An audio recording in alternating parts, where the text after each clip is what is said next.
not, but It says on air on my screen, but let's see if it says something. Yeah, I think we are. Yeah, we're live. we're live. Amazing. Yeah, seems to be working. All right, and I'm gonna update just a quick. I'm gonna mute myself here as well. Okay, so we're live, and the first thing, instead of introductions, Badger is himself. So I'll. No, I'm not muting myself. So I can't hear myself. Okay. From my mobile phone, so I can keep an eye on the chat as well. Amazing. But I'm not sure. Are we live on? I'm not sure if we're live on YouTube. Yeah, on Twitch YouTube we're live. Okay. Yeah, we're live. I see myself. We're live on YouTube. Okay, great. I can't change the thumb there quite yet. It's not updated in the studio. That's why I'm a bit confused. If you can see it, that would be great. But YouTube or YouTube, yeah. Yeah, we have no thumb there. No, but I can't see the stream on YouTube in the studio side, so I can't update it. Okay. Let's do the thumb thing. A couple of minutes. Yeah. Okay. Yeah, it's gonna pop up. Yeah, there it is. Okay, in a second. So I have it now. We have some greetings from Greece and a confirmation that we're live from the chat already. So okay, people are joining in. Great, but then I think we can roll the. Before we roll the trailer, maybe we should just see if the sound is good. Yeah, can someone confirm that the sound is good? Chat. Yeah. We did a sound check before, so it should be fine, but yeah. It's good to hear. You never know. You never know. Never know when Hygge Gaming is in action. Oh, exactly. Yeah, exactly. Let's see. It says you're online. Yeah, okay. Can someone confirm the sound? Cam says all good. That's a good start. Good. All right. Ah, amazing. So run the trailer and then we're ready. Go. I think the UK needs to do a response. 5 things you really need to know to improve your micro. Some of the 3 things you might not know about radars. Overrun! Yes! No. No, I didn't know this. Yeah, the US Navy is moving steadily. Have US Navy some engagement? This is a disaster for Hungary. Hungary was the one that suffered the most. Yeah, I have a perfect overview of everything he has. Welcome to the studio. Thank you. Have the map mode underneath the manager. Yeah, maybe we before we say what the outcome was of the plan. 2.2 million casualties and the need for. It has been a while, so. Yeah, 12 hours or so, not counting. Oh, we're back. Hello, everyone, and welcome to this Hygge Grand Game.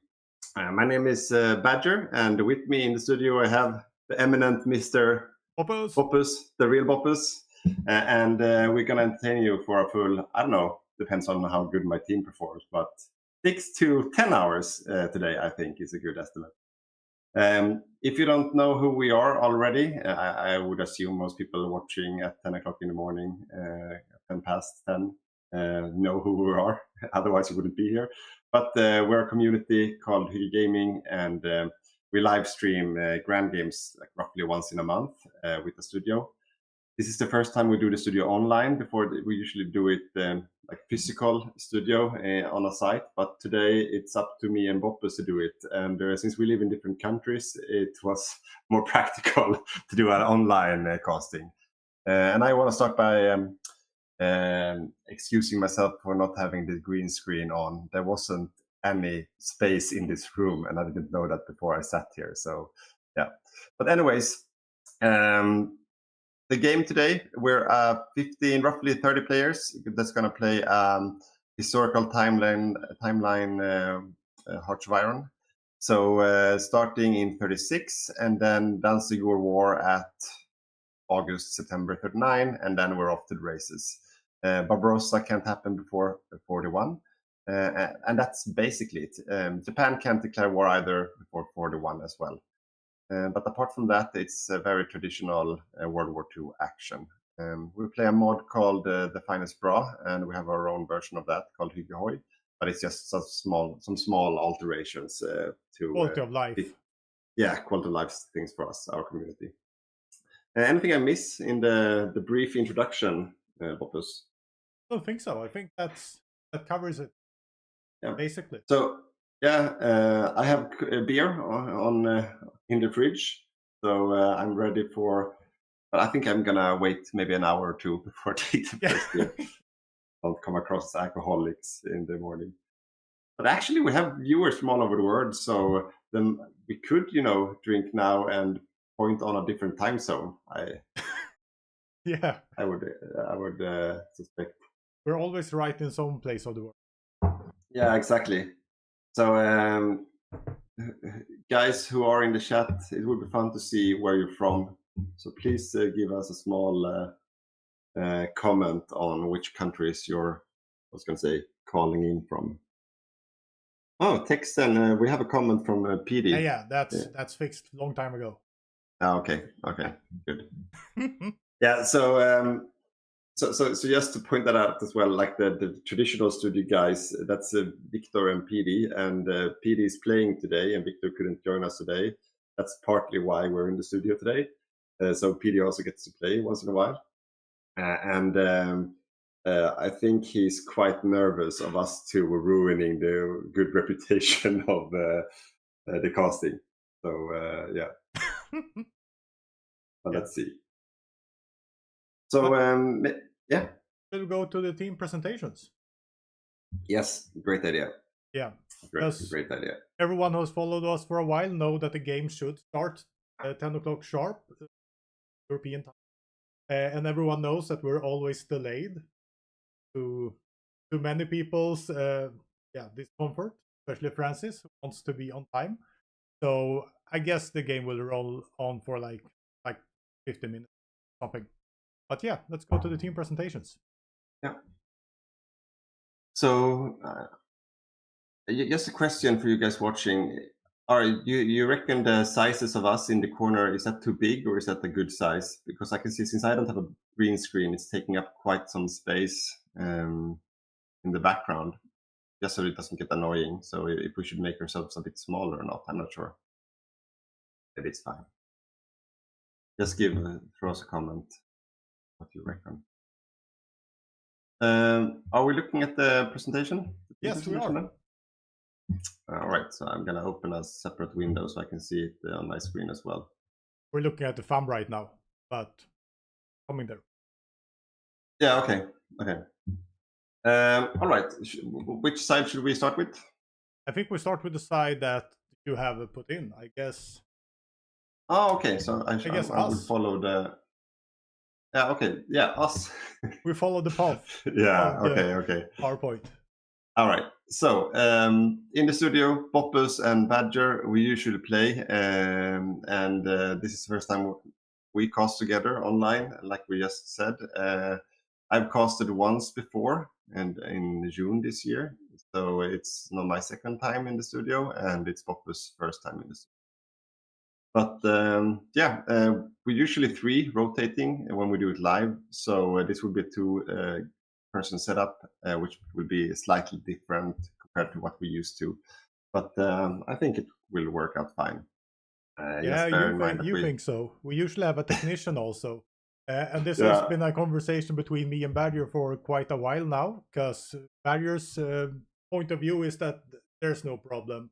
You'll be the technician and everything will be fine, so you can do everything. And I have been worried sick to my stomach trying to just think about casting for the first time, but also actually doing everything with the side. So yeah, we're not really on par there, if this is fine or not. But I'll try to manage, and if you see me sweating here, it's my bad micro coming out. So.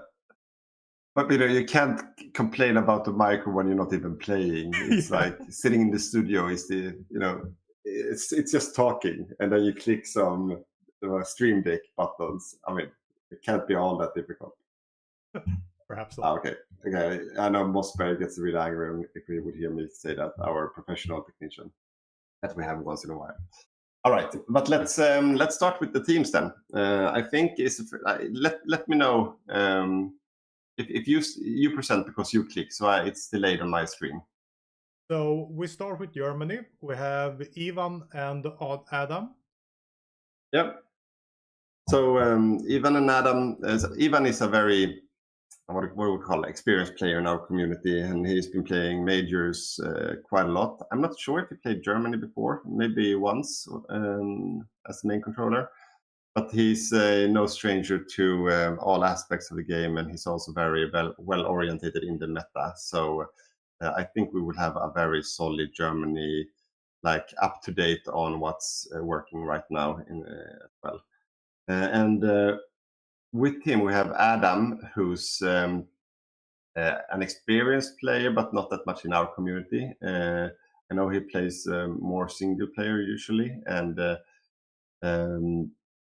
like the few times he played with us, he usually do some crazy and fun things that we don't really expect. So it will be fun to see him controlling a bit bigger country like Germany as a second seat in Germany. So let's see what he will be up to today. But I think it's a good combination of players. And I just say that we got a new picture on Adam last night, and I love that outfit. Yeah. He doesn't have any stars and medals in our community, but that didn't stop him for choosing. I know that he had quite a few stars at home, so that worked fine for him. And I can also say that if you see the play cards here, we have stars. So we have a comment, Boppus, that you need to ready up as a studio player. Oh, I'm ready. No, you're right now you're a Soviet in the game. Okay, you should not click on a country. You should. I haven't clicked on it. Click on the studio at the top. Ah. That button up there. Yeah. And now then ready up. Once ready. you up again. It says Soviet still on my screen. Should I just? Yeah, rejoin. I think that's for the best.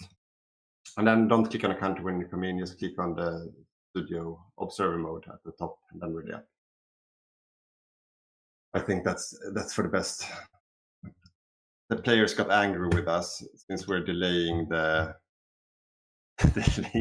game. So the train wreck has already started today.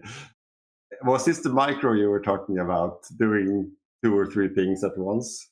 Yeah, it was. Okay, let's see if we get it to work now. Yeah, now you're studio. Perfect. Now it works. All right, where were we? Okay, so that was Adam in Germany. I think we could move this on a little bit quicker. I think, okay.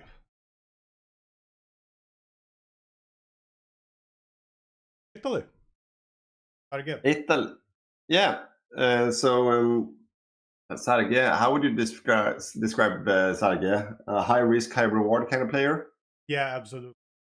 He's when he's good, he's really good, and then he has some days where more tired than he should, and it gets harder. But I think he will do pretty good in Italy, good on his foot. So if things doesn't really go according to plan, and I can say that the plan isn't that well thought out, but not that intricate. Yeah. But I think he will manage, and I think we'll be a really good Africa. When you said good on his foot, you mean you did mean quick on his feet, right? Yeah, I did.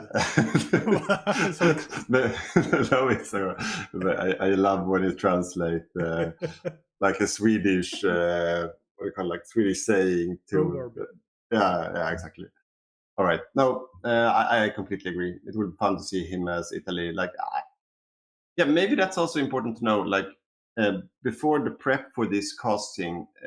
I have no idea what the Axis are up to, but I do know what their allies are up to, and the other way around. So Boppus knows what the Axis are up to, but doesn't know what the allies are up to. And indirectly, I'm also cheering for the allies, and I help them in their prep a little bit, and Boppus cheers a bit for Axis. So So that's going to be an interesting dynamic today, as we will, present the strategies live as we go along. But maybe okay, let's do the majors, and then we just kick everyone up, I think. And I also realized that the camera is blocking the flags when we get to the axis miners. Yeah, I might block you or take you away. Yeah, that's right. Right. So on the UK we have Remmefors and Jonte. Jonte is joining by lunch today, so he's not coming from the start, but he's joining for Dance for War. And Remmefors, he's also known for building a lot of trucks. That's one of his. Oh, yeah, that's a different story. But Remmefors, he's been with us for a long time. He's played most countries. Very all around. Kind of jack of all trades player, very thankful to have playing whatever and always team player. So I think playing the UK would be a perfect fit for him. I think it's also his first time playing the first seat on the UK. So that's why we also prioritized a good co-op for him that can help out when it gets sweaty. So yeah. And Jonte, you know Jonte, most of you watching this, he's one of the founders of the community and a very good micro player in general. Yeah, he is. Moving on to Soviet. Yeah, the big bad wolf in the east. That's Matthias Ivarsson playing the main controller, Vicky playing co-op, and Simon T playing the second co-op.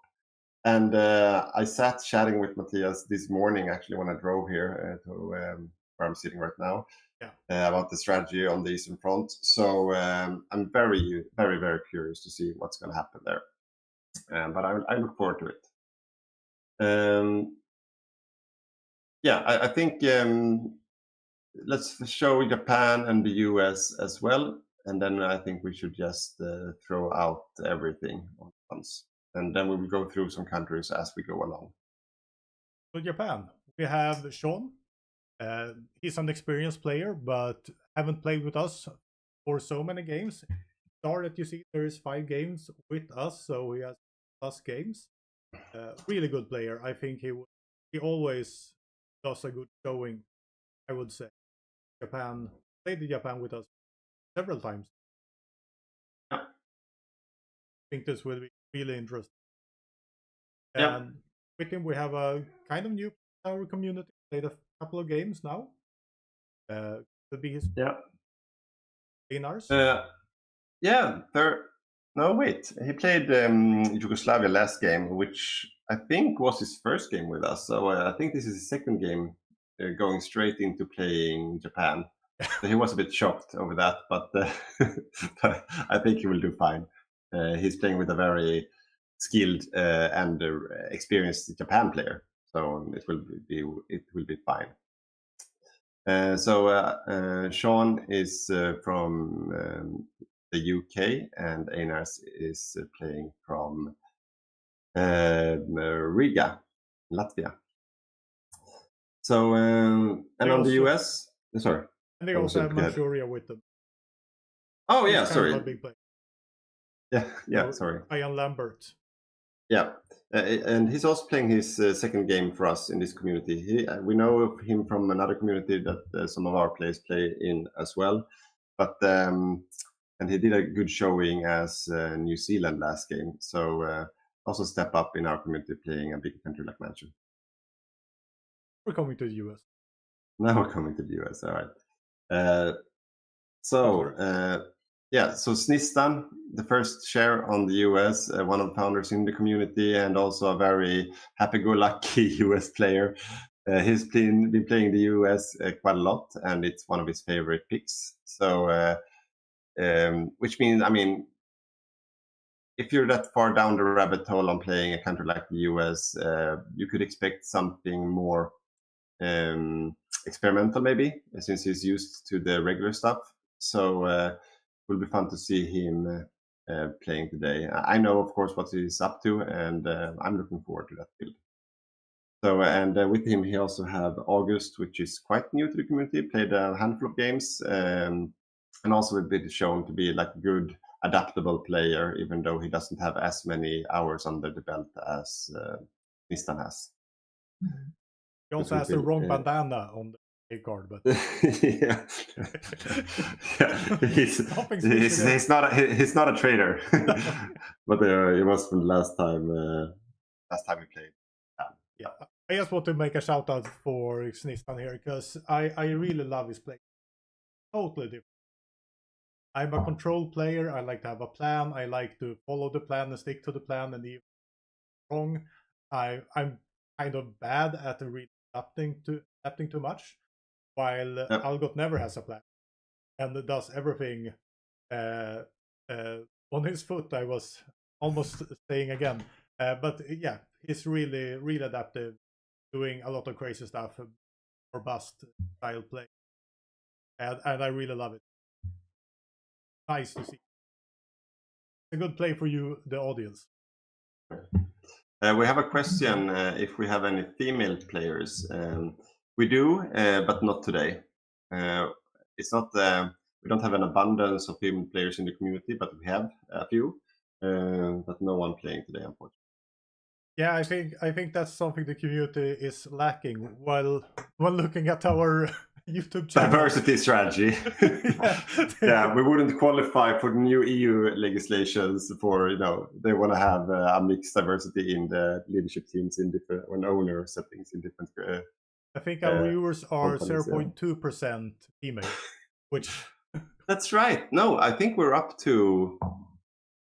Maybe there was a certain period of time, but I think we're up to like a 1% viewership from females. Yeah, so we're growing in popularity among the females. So see if that develops in the right direction. But yeah. Do we talk about Roche and France, or are we fine? Yeah, I mean, I can just mention that we're actually, the game is live, but they're still prepping the in-game setups. So there's nothing exciting to see yet. So we can move ahead a little bit more. So on Roche we have Pontus, and Pontus is no stranger to playing Roche. I played it several times, also during the epic game of Bergerhof. I think twice on Bergerhof actually, which is our yearly live event that we play.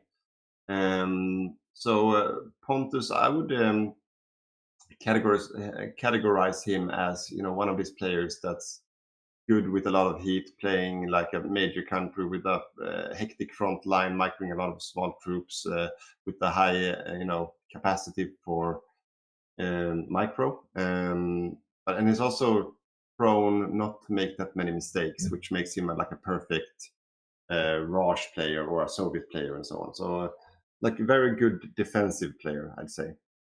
Frontline micro. Yeah. Another micro player coming into Spain here. Also a founder of the community, as you see, with the amount of stars and also badges he has gotten. He's a really good player. Martin micro.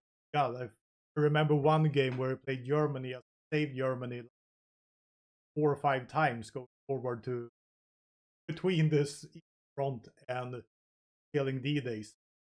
And did he lose Berlin twice or something that game and still managed to out micro? Yeah, amazing player. But doesn't prep that much. I think he would prep. I think it's good that he's not preparing too much for us. He's like, he's like one of these. If it would be the 80s and we would play soccer or football, now we're in Europe, so we call it football. Then he would be like one of these players with the most talent, but smoking in the locker room. I think would be like, not taking it too seriously, but still taking it seriously once it's on the pitch, if you know what I mean. Like, but not in between the games. Yeah. Oh, we already have a hot join. Yeah, that doesn't matter for you watching because we're not showing my screen. No, should we go and pick France also? Yeah, France, and then we can just show everyone else and just make some picks around it. Yeah. Perfect timing to enter. I heard that, Johanna. Okay, sorry, Mossberg. That was an old comment, maybe. Yeah. All right. So on France, we have Mossberg. So now he's listening probably as well.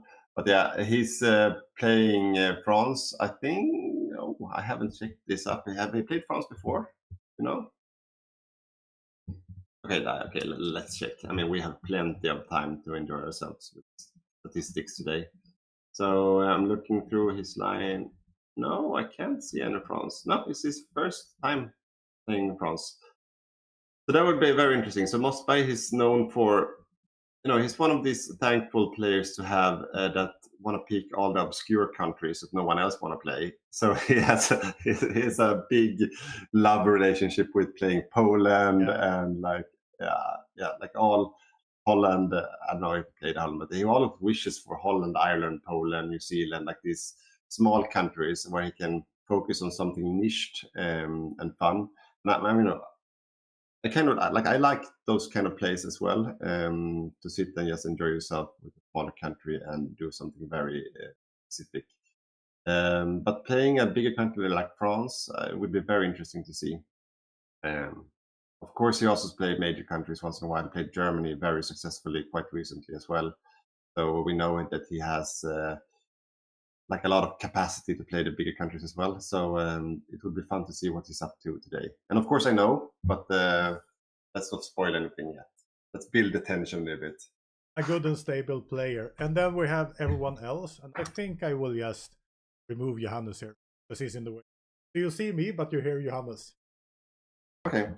So everyone else. I can move you around. Okay. Yeah, so everyone else, maybe we could just mention a few different ones. I'm looking down here now. No, there it is. Okay. So let's start with the Axis. Francis on Finland, very skilled and experienced player. He's been a lot of the Eastern Front, so that would be a lot of fun to see. We have Tvorik, who's been away from the community for quite some time, did a comeback on our Epic live event recently, and is now known as the Rubber Factory. Yeah. so Rubber Brazil. Yeah, he played Brazil, and then he only built, he got an assignment because Axis were winning everywhere basically, and then he got an assignment we need rubber in the allies. Can you take this on you to build rubber for us, Mr. Brazil? And then Tvorik, he said, I love the economy part of the game, so no problem. And then he has built rubber for the entire game. So that was that was intense. But we have a connection lost. Yeah, I think there's a rehost going, something like that. Lobby. So yeah. Okay, rehost. But yeah, so we have Tvorik playing Romania. That will be fun to watch. Yuri on Siam. Yuri is also quite new. He played a handful of games, but he's been around playing big and small countries now, co-oping Germany twice. So use a lot of responsibility, but fun to see him in the Pacific theater. And then we have Krister on Bulgaria, who did an epic performance as Finland recently in our great game at live event. So he's also no stranger to the Eastern Front, so that would be fun to watch. Do you want to roll through the Allied, or should I continue? You can roll through the Allies, and I can go through Axis. I just did Axis. Just did Axis. This is my marker. I was trying to join the rehost. Can't listen to you. Okay. So I'll take the Allies while multitasking the rehost. Look at me. My game crashed as well. All right. So on Australia we have Mako, who's probably one of the most experienced players in our community. He hasn't played that much with our community, but he's a very, very skillful player. Always do a lot of epic stuff. So that would be fun to see what's going to happen there. And then we have Morten on South Africa. Morten has also have a handful of really good performances. It will be fun to see what he can do with some spoiler alert tanks in North Africa. So that would be fun to watch. Christian only played been in the community for quite some time, but only played a handful of games with us. So he did join last minute and was bumped up to Brazil. So let's see what he can perform out of that country. But he's been also quite engaged, and also like my impression of his play style has also been a quite happy-go-lucky, high-risk, high-reward kind of play style. So it will be fun to watch. What a heavy hitter, good meta player on Mongolia. Let's see what he can do on the Eastern Front. I don't know, he's been assigned with some important tasks for today. Andreas on Mexico will be fun to watch. He's gonna also do some interesting stuff, an interesting build. So let's keep an eye out for Mexico today. And then Kalle on Holland and Stefan's on Poland. Stefan's been away for quite some time, and this is his comeback today. So it will be fun to see him pulling off a Poland today. Also the perfect, I think, warm up back into the community, like a soft landing. And then of course Kalle, very skilled player. Not that often we see such a skilled player on playing Holland, so it will be very interesting to see what happens there, because usually Holland is like one of the last countries we fill up for the games, and which also indirectly means that it ends up on being people joining late and maybe not as prioritized. Since we usually pick like the heavy hitting countries on skilled players, usually Holland gets more, we call it like unexperienced players usually, or sometimes good players on Holland as well. But it was long. Yeah, I've never seen Kalle on this, so it will be very, very interesting. And the Holland is more of a heavy hitter than you can think. They got the Dutch to fight from after all in, and they're pretty good. They have a lot of manpower. They're interesting, yes, but they can do some submarine against them. Better than you might think. Yeah, exactly. Should we go into the game, perhaps? Yeah, I'm. Yeah, I don't share my screen on the game right now, so maybe not. Maybe not. Yep. I'm still launching. We had this comment in the chat, which happy. Justin R. Hey, thank you for all the guides. I learned so much. I have to take a break from learning. Maybe, I mean, I've heard that before. Like, I've heard other commenting that before. Like, if you binge watch quite a few of our guides, it can be quite intense, maybe, because it's quite a lot of mechanics we throw at people. So, but hopefully it's still enjoyable and not too intense. Let's see. Are you joining the game as well, Boppus? Yeah, I'm in. Okay, I'm joining right now.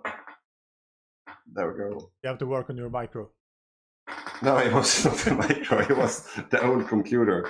So that's also why we're having a Patreon site, so we can get new computers for these casting events. It's too slow. We have new cameras, though. Both of us. We have new cameras, and that's thanks to you, epic, esteemed patrons. That's why we can afford new cameras. So we're really happy for that. We have the same camera, I think, right? We have the same camera, and now we also have the same mic. So we're coming forward. I have a huge thank you to Patreons. I'm trying to get Badger to get a new mic for like half a year now. Yes and no. Yeah. So see if you can get the game up on your screen now. It works. Yeah. I've shared now again, so it should be working. Oh no, my stinger! I need to show this. This took me 7 hours to complete, so I need to show this. I have no idea what you're gonna show because it's delayed on my screen. So. It was the stinger, the transition. Oh, okay. Oh, yeah. Okay. Yeah. Look and be in awe, PD. This is how professional studios are working. Yeah. No, but jokes aside, like it's thanks to the patrons that have financed our new mics and cameras. We're not that successful yet, so we can get bigger rooms, so I can fit the green screen. Turns out, so once we have like 1 billion patrons, we can buy a new house, so we can fit all the green screens. Well, that would be the next step. But yeah, it's moving in the right direction. But we're in the game, right? It's just not started yet. We're in the game, and we have a lot of action in the chat. Got the question: are you reading this chat? And yes, we are. It was from Justin. I just read your last comment, so yeah, we're reading the chat. Yeah. I need to open the other chat as well. I only have the Twitch chat up here. You keep an eye on. I got some love from my stinger, so I'm happy. Is that the call? Are we using like the proper terminology now for like production, like in casting? Is that called a stinger when you swap the screens? Yeah, that's what it's called. Yeah, I thought it would call like a transition or something like that. But the stinger is the graphic, then I guess. Yeah, the graphics. Okay. Yeah. Okay. Happy that we got that figured out. So for you guys who just joined us during this stream, we're supposed to start at 10 o'clock. The game has not started yet, so it will be a long and fun day. But we're the Hygge Gaming community. We're casting a 30-player event today, Axis versus Allies on the historical timeline. We're playing a mod called the Finest Bra, which is a multiplayer mod. So it's basically some other technologies and some balancing for multiplayer that makes it more fun to play compared to the vanilla version of it. But if you're watching this and you're not used to this mod, it's still, when you look at it from a viewer perspective, think about vanilla and it's quite similar. Like everything is quite the same. And there's some more technologies, especially for artillery, that's worth knowing, and that makes playing infantry much more fun. But apart from that, it's quite similar. We're going to have a lunch break at some point as well. But apart from that, we will be off to the races with HOI4, which will happen right after the lunch break. And then we have Barbarossa happening around 41 in the game. It can be, of course, later, but it can't be earlier. And then we also have Japan joining the war earliest around 41 as well. So that's like the timeline in our rule sets. But apart from that, it's quite open up. So once Danzig War and those big things knock off, they can do whatever they want, basically. But we have quite a lot of in-house games rules for you can't place your navy outside the Mediterranean if you're in Italy for the war start and so on. So there's some stuff like that. The main goal we have is to build up some kind of history. So you know what's going to happen. Germany will declare. Yeah, and also so everyone knows like what dates to prep for build wise, but also to avoid like shenanigans where the game is over by 1940. We want to have like long, exciting games, and that's also why we have constructed the rules as they are. But that should be fine. I'm not sure who we are waiting for, but I guess they got it under control. Yeah, probably. Should we introduce our goal for the day? Yeah, we can do that. You have some stinger or some? No, but I have this one coming out. The Patreon account. Yeah, okay. I don't know how long delay I have on my mobile phone to see this because I'm not using it. Okay. Oh, there it is. It's up there. Okay, it's up there. So now hear us out because we have like some good fun goals, achievements for today that's going to involve all of you watching. So what's going to happen is that we have this counter on the screen, and that's the Patreon count, we call it. And if we reach either of these, something will happen that's good for everyone, or for the people in that tier, I suppose. But So the first one, that's the free Patreon. That's anyone can become a free patron by going to our Patreon site. Oh, do you have the? We need to show the link somewhere as well. Yeah, you can put it in the chat. Yeah. Okay. Yeah. Okay. We got a comment that we have similar haircut. That's actually by our friend Mortal Vision. So maybe we to the right side also. Yeah, but it's mirrored, right? But yeah, it looks the same. Yeah. No, but the Patreon site then. So if you become a free patron and support us, you will get the notifications about events popping up and some keep informed from our community about upcoming games, casts, team presentations, post-game analysis, and so on. And if we reach a number of 15 free patrons today, all free patrons will receive a free guide, an extra guide that we create for our paying patrons usually. So that's that's a win for all of you if we get 15 today. And so I'll keep an eye on that tracker throughout the day. Yeah. And if we get 5 new convoy tiers, all convoy tiers will receive a bundle of guides. Because as a convoy tier, you don't get any guides usually. But if we get 5 new today, they will receive a bundle of guides. So that's good for all convoy tiers. If we get 3 Stug tiers today, we will create a bonus guide on YouTube for everyone to watch. Some kind of bonus content. Oh yeah, that's right. Not necessarily a bonus some kind guide. Of bonus content. Bonus content. Yeah. So some kind of OnlyFans. That's what you said. No, no, exactly. No, some bonus content for everyone if we get 3 Stug tiers today. The same goes if we get 2 Firefly tiers today.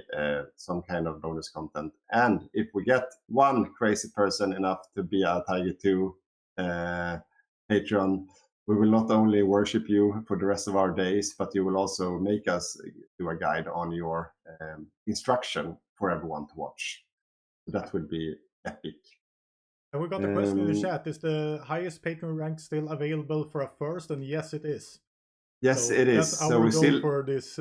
Getting one crazy person. Yeah, that's the Hygge 2 one. Yeah, that's at the bottom one. Is it a bit? Yeah. We haven't named them in the screen here, but that's the bottom one. That's the Hygge 2 one.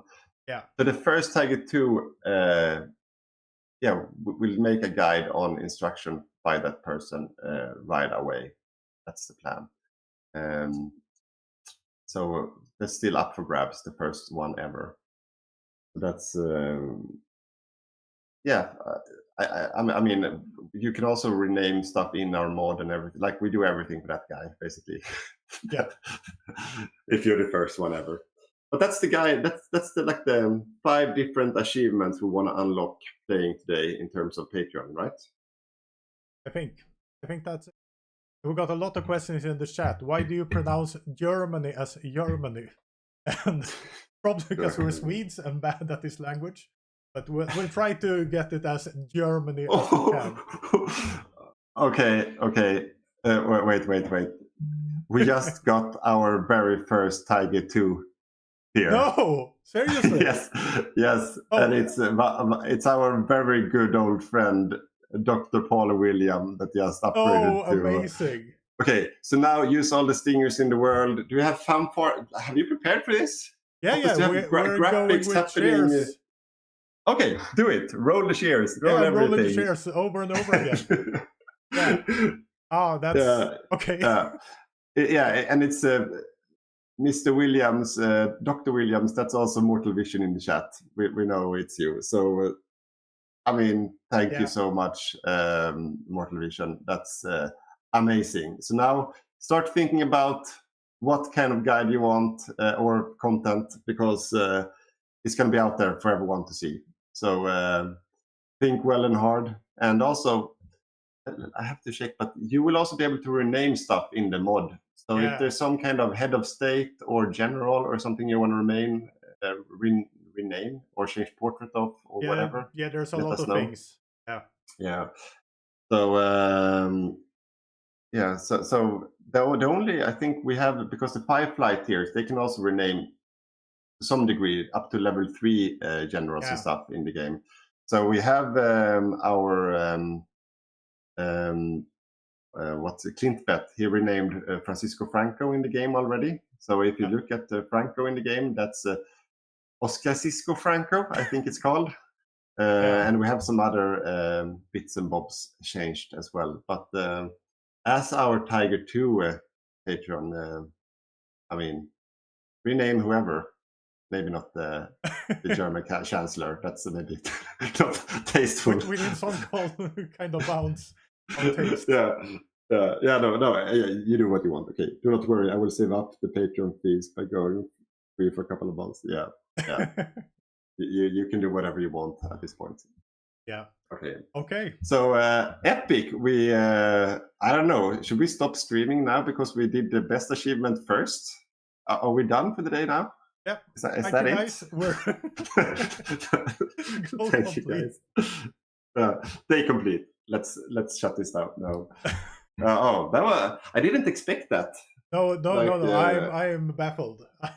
Yeah, I'm baffled as well. We talked. You know what that calls for. These goals we're not gonna reach. We're just doing it for. Mortal Vision, we were even considering not having that one on the goal because we didn't think anyone would do it. so we were talking about let's only put up the free ones and the Stug 3 goals because no one would jump for the higher tiers anyways. But turns out you proved us wrong, so we're so happy for that. Yeah, and it's getting a lot of love in the chat also. I have to swap so I can see the other chat. But as well. 25 patrons, and we got 2 bald ones there. They want us to shave our heads.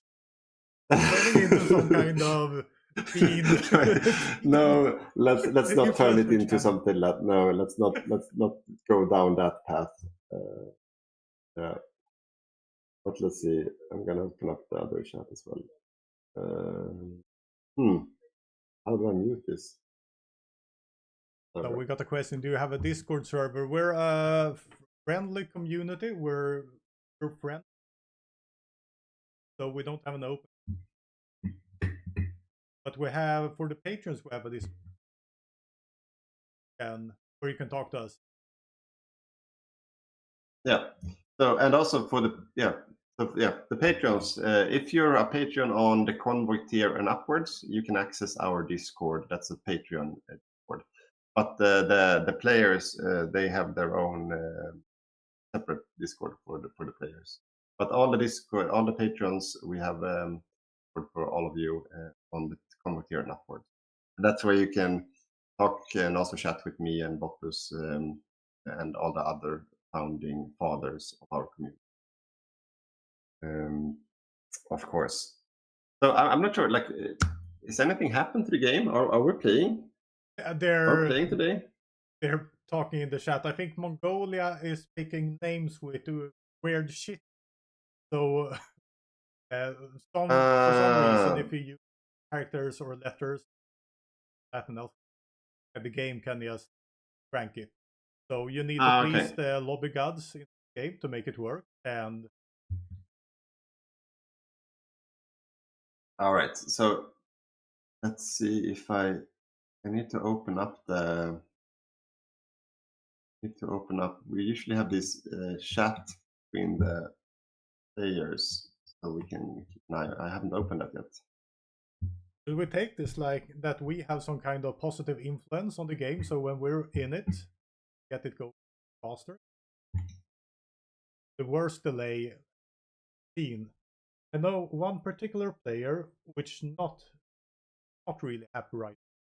Could it be the guy playing Finland? Could it be this guy? I think that's exactly how he looks right now. Yeah. Oh, maybe you can show him on the screen. Yeah. He's showing. Oh, okay. Okay, yeah. So I have a delay. That's an in-house meme. As soon as someone is like, Francis is memeing at home, and I wouldn't say it's a meme because someone is. There's one strangling. Okay, there's some inappropriate content happening in the Discord. Pictures of us. Okay, we're moving over to. Yeah. So Yeah. So if you look at Messenger or Discord, and you will see some love stories happening. If you scroll up in the social chat, but then you'll get to. Okay. You did some unfortunate overlapping of our faces, I think, with the graphics because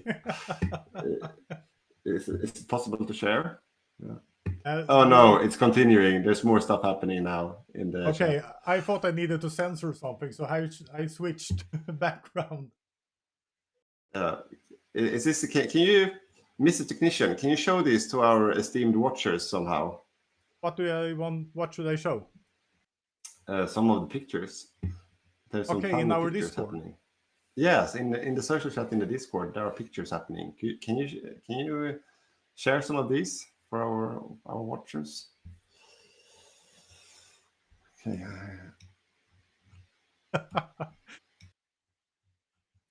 Yeah, I'm gone. If it works, if it works, it works. You know. This.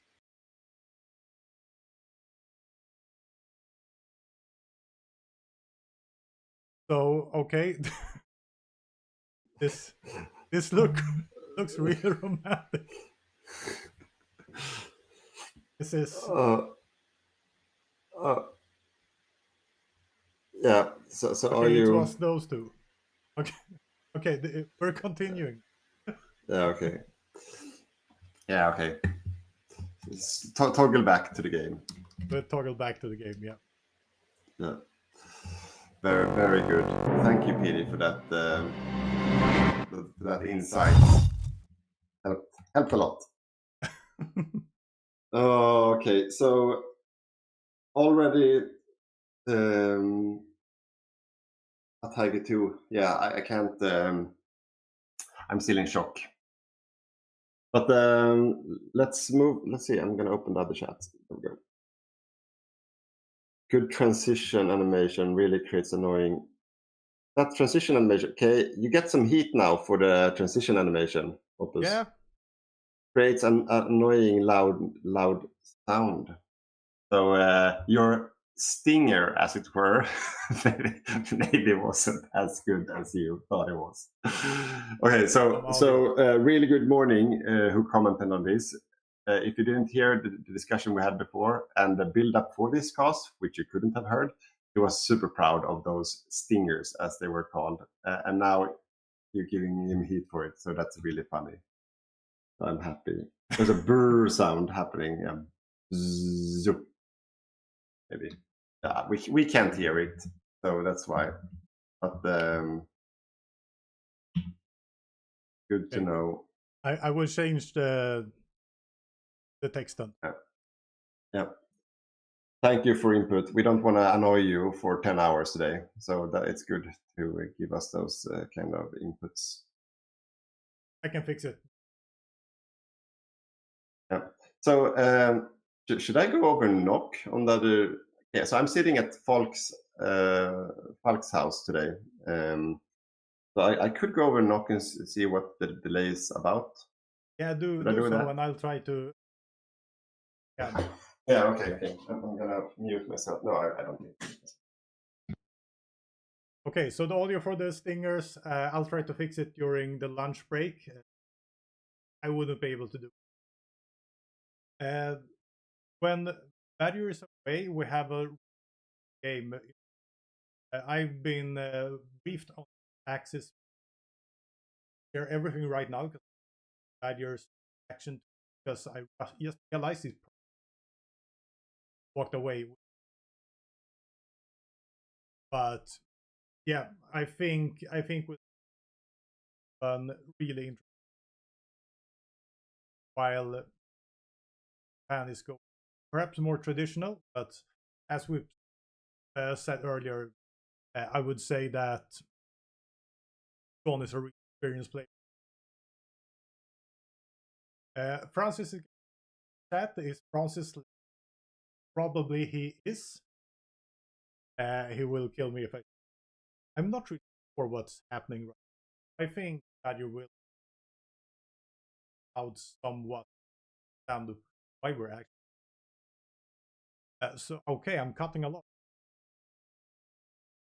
So I guess it.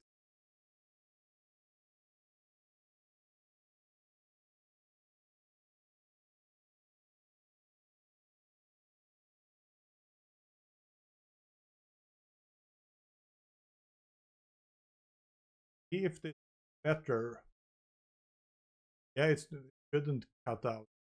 It works when I now.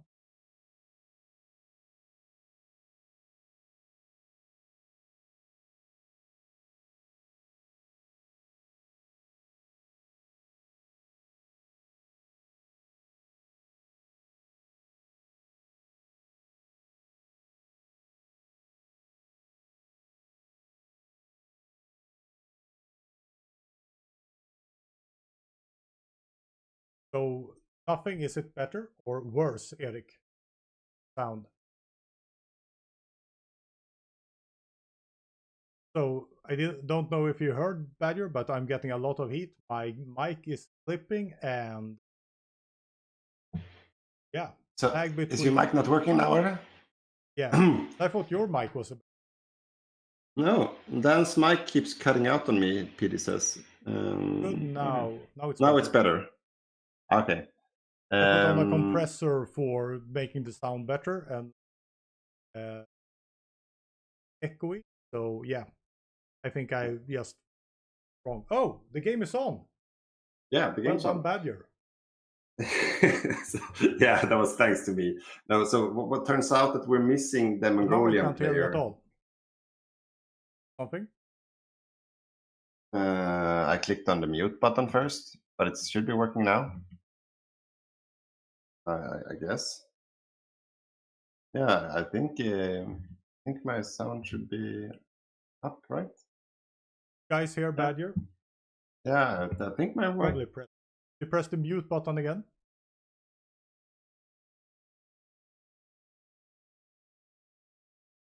Now you're muted. Do you hear me? Yeah, now maybe. Back. Okay. All right. So what happened was that Mongolia he can't join for some reason. So they're right now playing with one of the Soviet co-ops as Mongolia.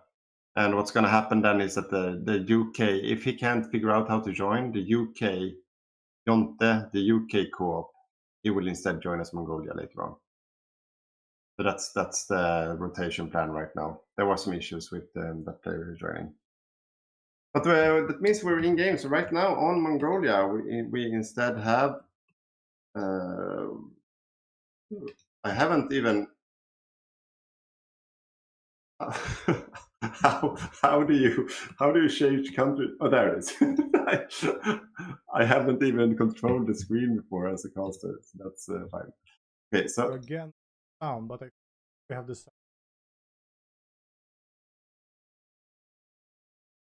Okay. There is a Mongolia now. Can you hear me?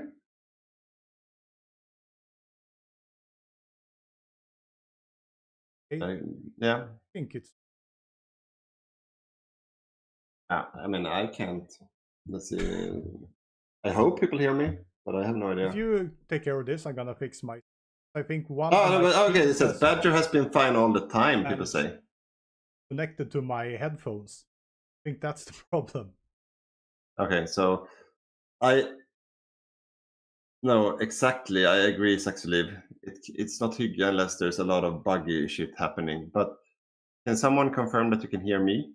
I can hear you now. It was my headphones that got reconnected to something. Okay. But basically, we have Snus Utan. So I think Simon is playing Mongolia right now. So the third co-op of Soviets is right now playing Mongolia instead. So that's the plan right now. I think that's how you do it. Yeah. So I'm quite. Is there a hotkey for this? That would be epic. Control clicking while in the country. Okay, let's see. Oh yeah, there was a hotkey for swapping countries. Epic. So that's good. All right. So should we start with the strategies for today, Don? Boppus, I meant. Are we going through the strategies of players? Give me a second. I need. Okay, so now I'm alone, but I think I can see. Do you have a link to the players Discord? I only see the patron Discord.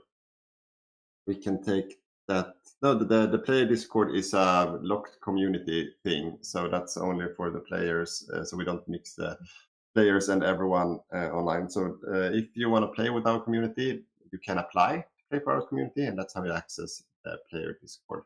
And reach out to us in the other Discord, and I'll let you know how to apply.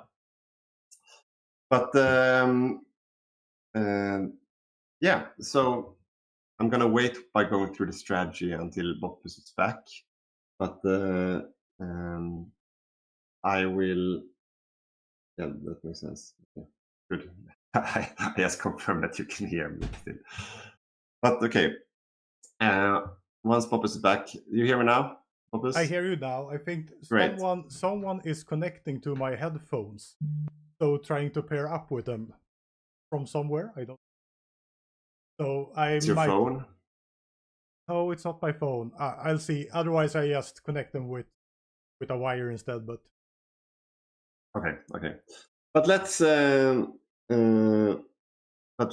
start then with the strategy. Are you up for that? Yep. So which country? Where do you want to start? Because you have all the intel on the Axis, and I have all the intel on the Allies. So which angle is a good one to go chronologically about the strategies and the build-up here? I think it's better to just go Axis strategy, because in this game, as it was, the Allies are reactive to.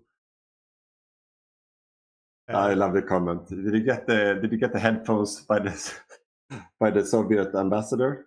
Maybe that's why it's hacked. Yeah, I need new headphones. Yeah. I think we should start with the German strategy. Yeah. Okay.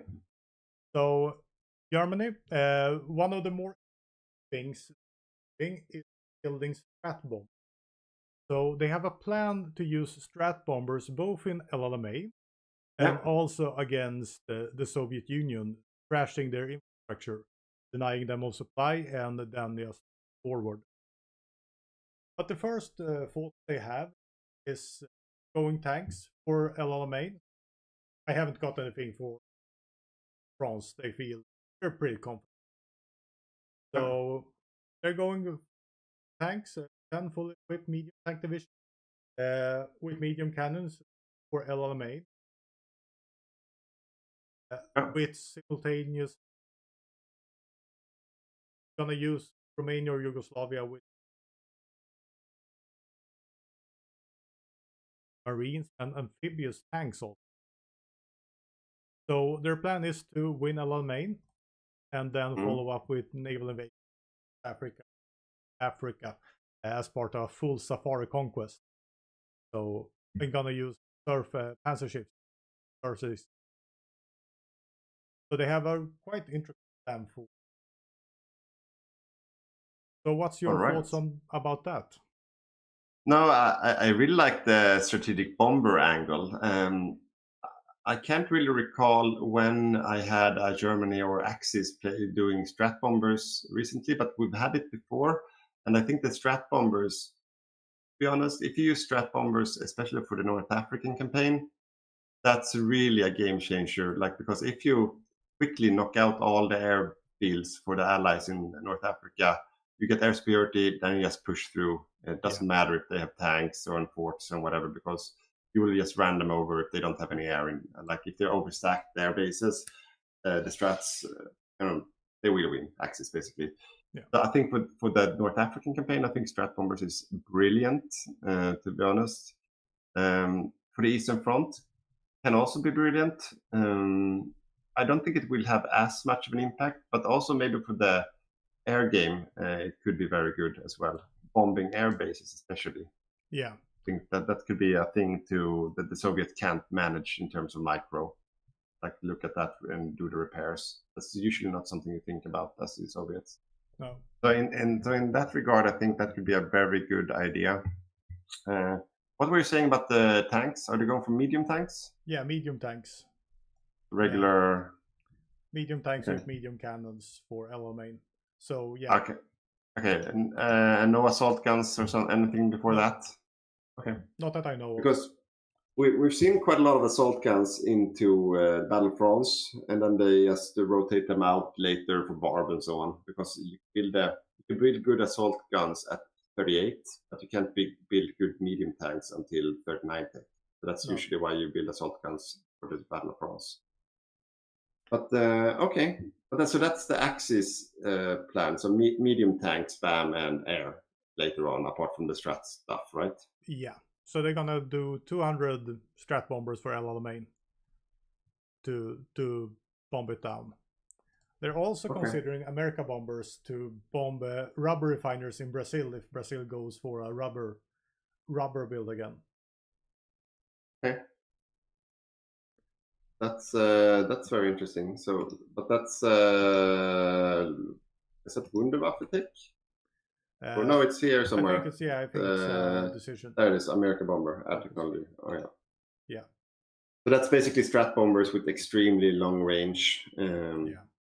I never used them to be honest, but it's an interesting choice. Yeah. Right. So that's the German build from Ivan and Adam, or Stationary and Adam, right? Yeah. So should we? And what about the Eastern Front? What are they up to there? Eastern Front. That was mostly the strategical bombing. I don't think the plan is that well developed. According to what I have seen, but strategically bombing the Soviet Union. That's a part of it, and we have the miners going for tanks. So Hungary going for medium, Bulgaria going for motorized rockets, Spain are going tanks, probably a volunteer build. So they will have a lot, and Finland of course going light infantry, perhaps bicycles even. Yeah, okay. So, yeah. But sorry, what did you say? Bulgaria was going for what? Motorized rocket. Oh, so okay, but no mechanized, but will it be mechanized or motorized? Motorized rocket. Might go mechanized later on. Don't know. Okay. Motorized rockets. And perhaps some ships for naval supremacy in the Black Sea. Okay, and so motorized player there, and Romania was going for what?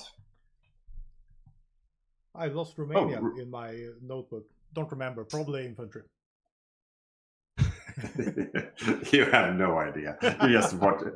Yeah. Oh, he's probably doing infantry. Yeah, but if you don't, because Romania have good both commando and infantry here, which is very good for infantry builds, of course, and they also have the PAC RT3, which is, if you didn't know, it's a technology that only they have, and Roche have it as well. Yeah. So let's see. So we have PAC RT. PAC RT2 down. Yeah, that. Oh wait, they added PAC RT3 in the tech tree now. Yeah. That was quite a while ago, I think. I haven't even noticed that. Yeah, I like PAC RT with my Soviet builds because of the supply. But then what's the mounting gun and what's up? Is that just ahead of time, or do they get some other buff? What? I don't remember because I haven't played with mounting guns, but I guess they're better even. There's a lot ahead of time because that's PAC RT2. Mountain artillery. Let's see. So they get okay. So it's basically just a buff now instead of technology. Okay. And they get ahead of time on the PAC RT2 or PAC RT3. A 10% soft attack. That's really good. Yeah. No, 15%. 15% even. Yeah, 5% breakthrough. So that's actually really good. Yeah. But okay. Okay, because now things happening in the game. We saw an early Rhineland there, which probably means that they will try to world tension starve the allies. Yeah, so I'm gonna notice my frame. I'm gonna change my technical setup a little bit so it lags less for you watchers, because I think you deserve better. So right now my frame rate is quite bad. I'm gonna do like this. See if my screen is...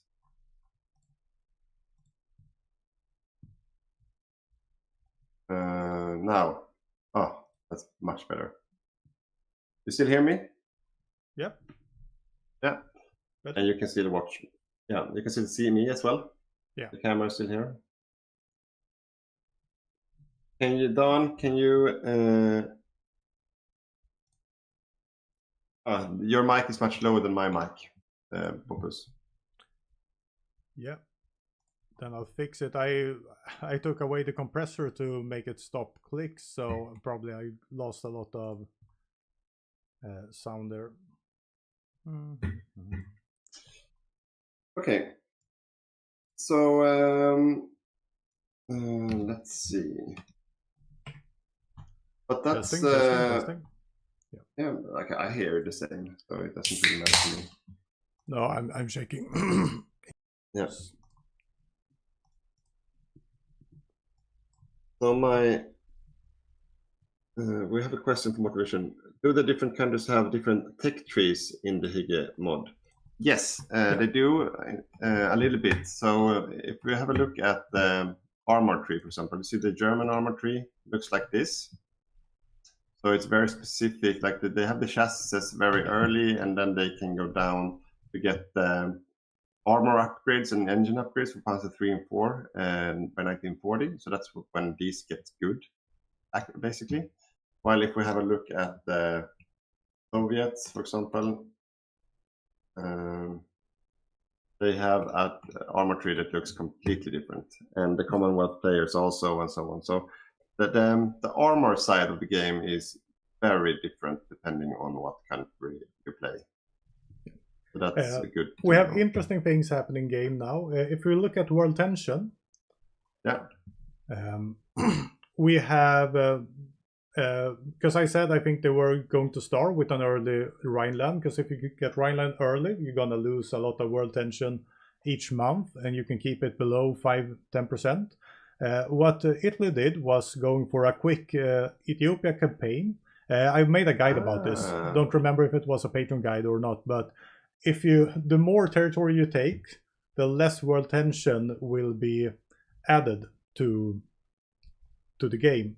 So they rushed for the capital. They had a lot of unoccupied land and got a lot of World Tension. So that World Tension spike is not good for the Axis. No. That's actually true, but I don't know why. Why are they paused? You know why? Not slightest clue. There's some chat going on in the. Oh, we have Buff Banista. I have no idea who that is. Okay, we have some disconnect. The crashes. Okay, that's fine. Okay. It probably crashed after he won the Ethiopian war. Yeah. Oh, yeah, and there we go, crash. So rotate the screen then. So we can't really watch in-game now. It's not that fun since there's no in-game to watch. But okay, so let's go back to the strategy. So the Eastern Front, what was Hungary going to do? Yeah, Hungary is going for, I think it was medium tanks. I'm gonna take out my sheet note again. Yeah, Hungary is going medium tanks. Okay. You know what I sneaked into the stream here? I'm not sure if anyone noticed. But Boppus, look at the camera. You don't know what this is? Probably some Danish brew. Yeah. Okay. So any watchers know what that is, and what kind of drink it is, and why I drink it today? No. Let's see if anyone noticing. No. So unless someone says why, I'm gonna give it to you. But it's basically a on the first the first Friday in November each year, there's something called J Day in Denmark, which is the day that's celebrated by the whole country, where the Christmas beer is rolled out to all the pubs all across Denmark. So it's a very big thing, and like if you grew up in Denmark, it's like one of the big party days of the year. So basically, Tuborg, which is this Danish brand, they made this PR stunt in the 80s, I think it was, with this logo and everything, where they did this Christmas beer thing and introduced this day, and now everyone goes nuts about it. So at exactly 9:01 on the first Friday in November each year, they have like trucks rolling out to all the bars simultaneously all across the country, and then they give out beer for free. And that's on that exact time, that's when you can buy the first beer as well. So it's kind of like a big happening in Denmark, and it's probably the most Danish thing you ever hear. Yeah. So if you know the stereotypes about Danes drinking beer, that's why. Talking about beer drinking, there's a kind of cultural difference between Sweden and Denmark there. Not by drinking the beers, but buying beers. So my plan was buying beers yesterday. So as a good Swede, I went to the state monopoly to buy my beers and realized we had a national holiday yesterday. So the state monopoly was closed, and no beers were able to be found. So good was that I had a couple of beers at home, but yeah, the disappointment was large. Yeah. Okay. And one of my most this is not a political casting, of course, but one of my dearest subjects of all time in terms of Swedish politics is to get rid of the monopoly of alcohol. So that's one of my life goals.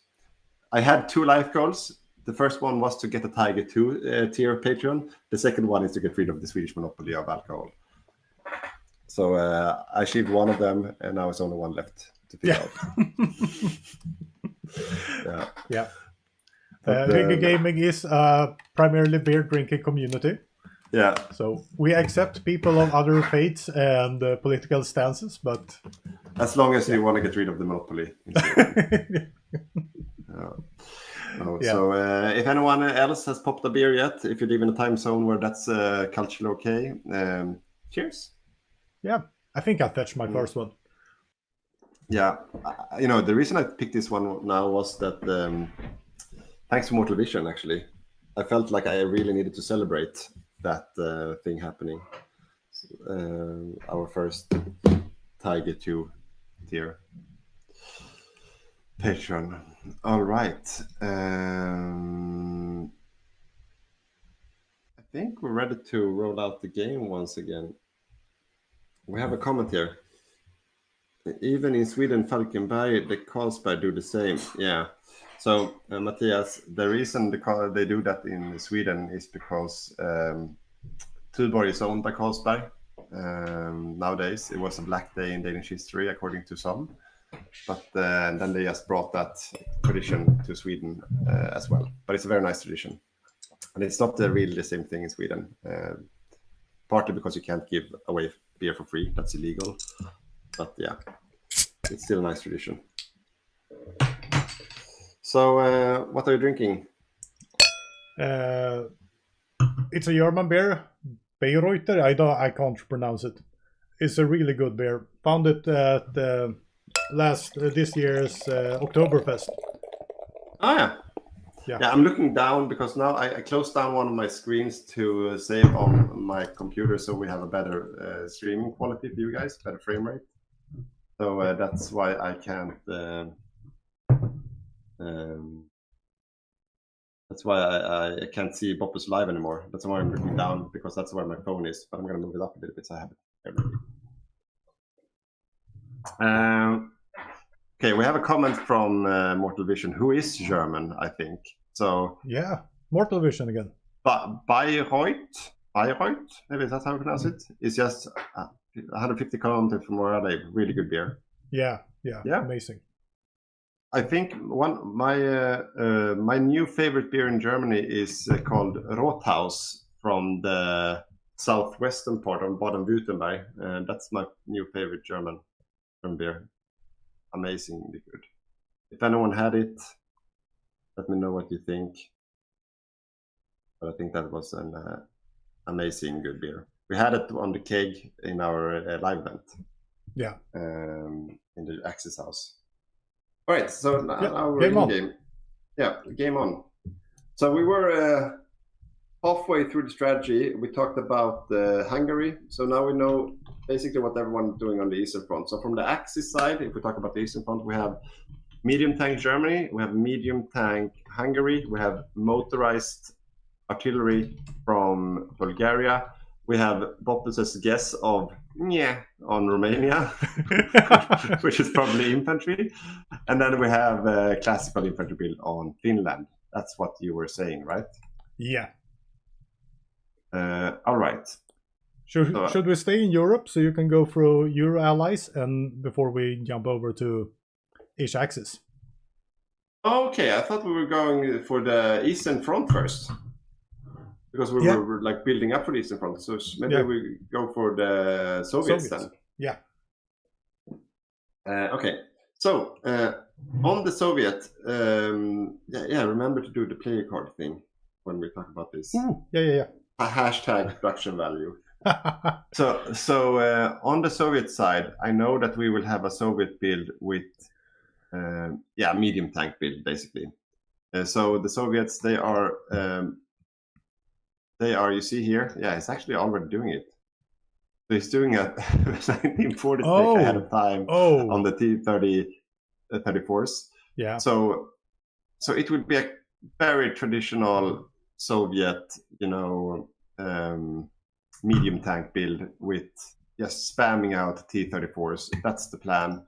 His frontline infantry will just be 20 with divisions. So I think he will keep the standard template that he start with.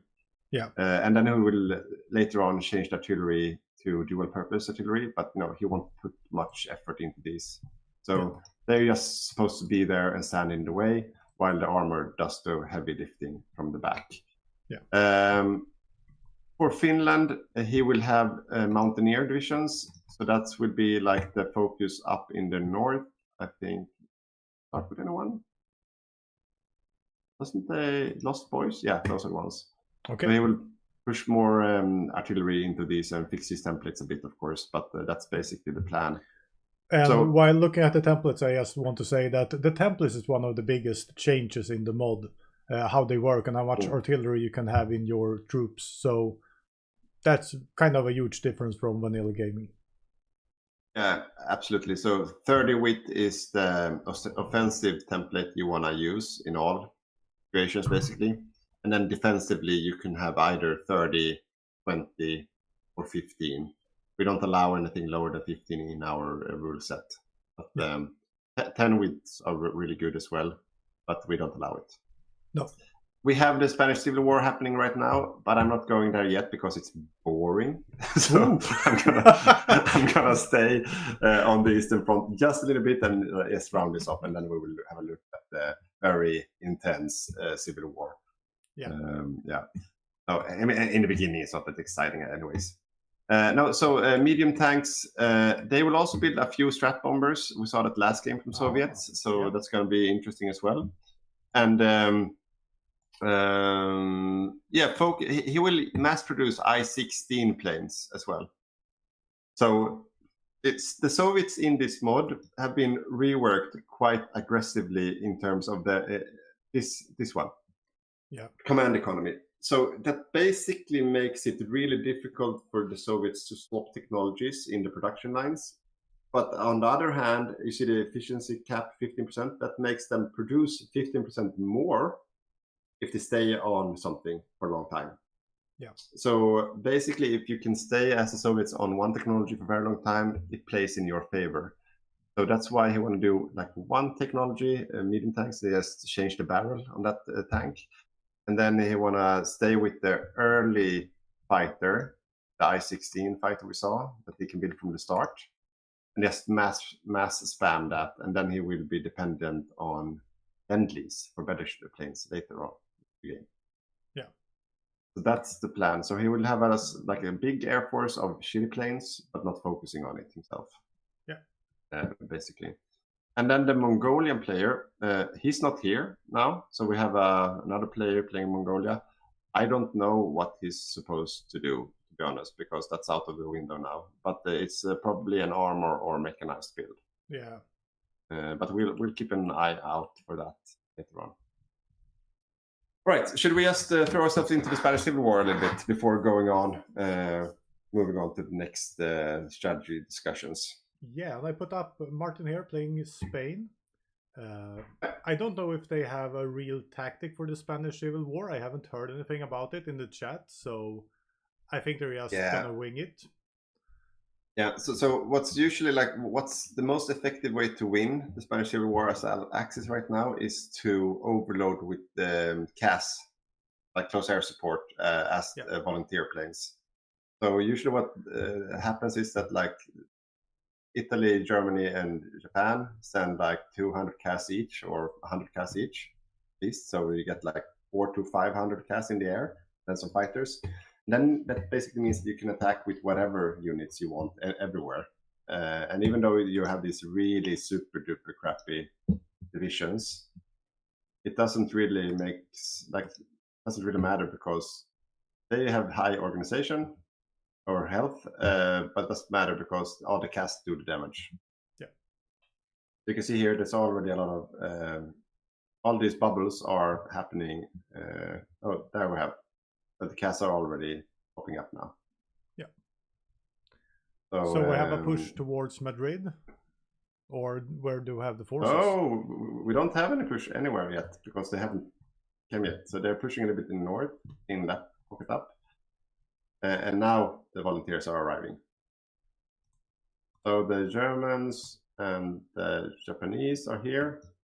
And we haven't seen any. The Italians should be coming any second as well. Yeah, the French are calling also. The French are coming. Germany is only sending 3 volunteers. That's the rules. They're not allowed to send any more. Oh, sorry. Yeah. So we capped how much any country can send in the rule set. So that's a fixed amount. Yeah, Spain is pushing a little bit down in the south, outside Seville. Have you seen the Italians though? Are they not here yet? Trying to find them.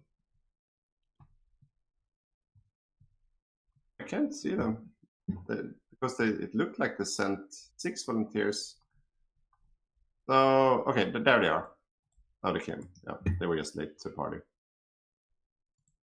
All right, so they mopped up the northern pocket. Now they most surely will focus on Madrid, and then they will probably go for Barcelona at the end. This up. Yeah.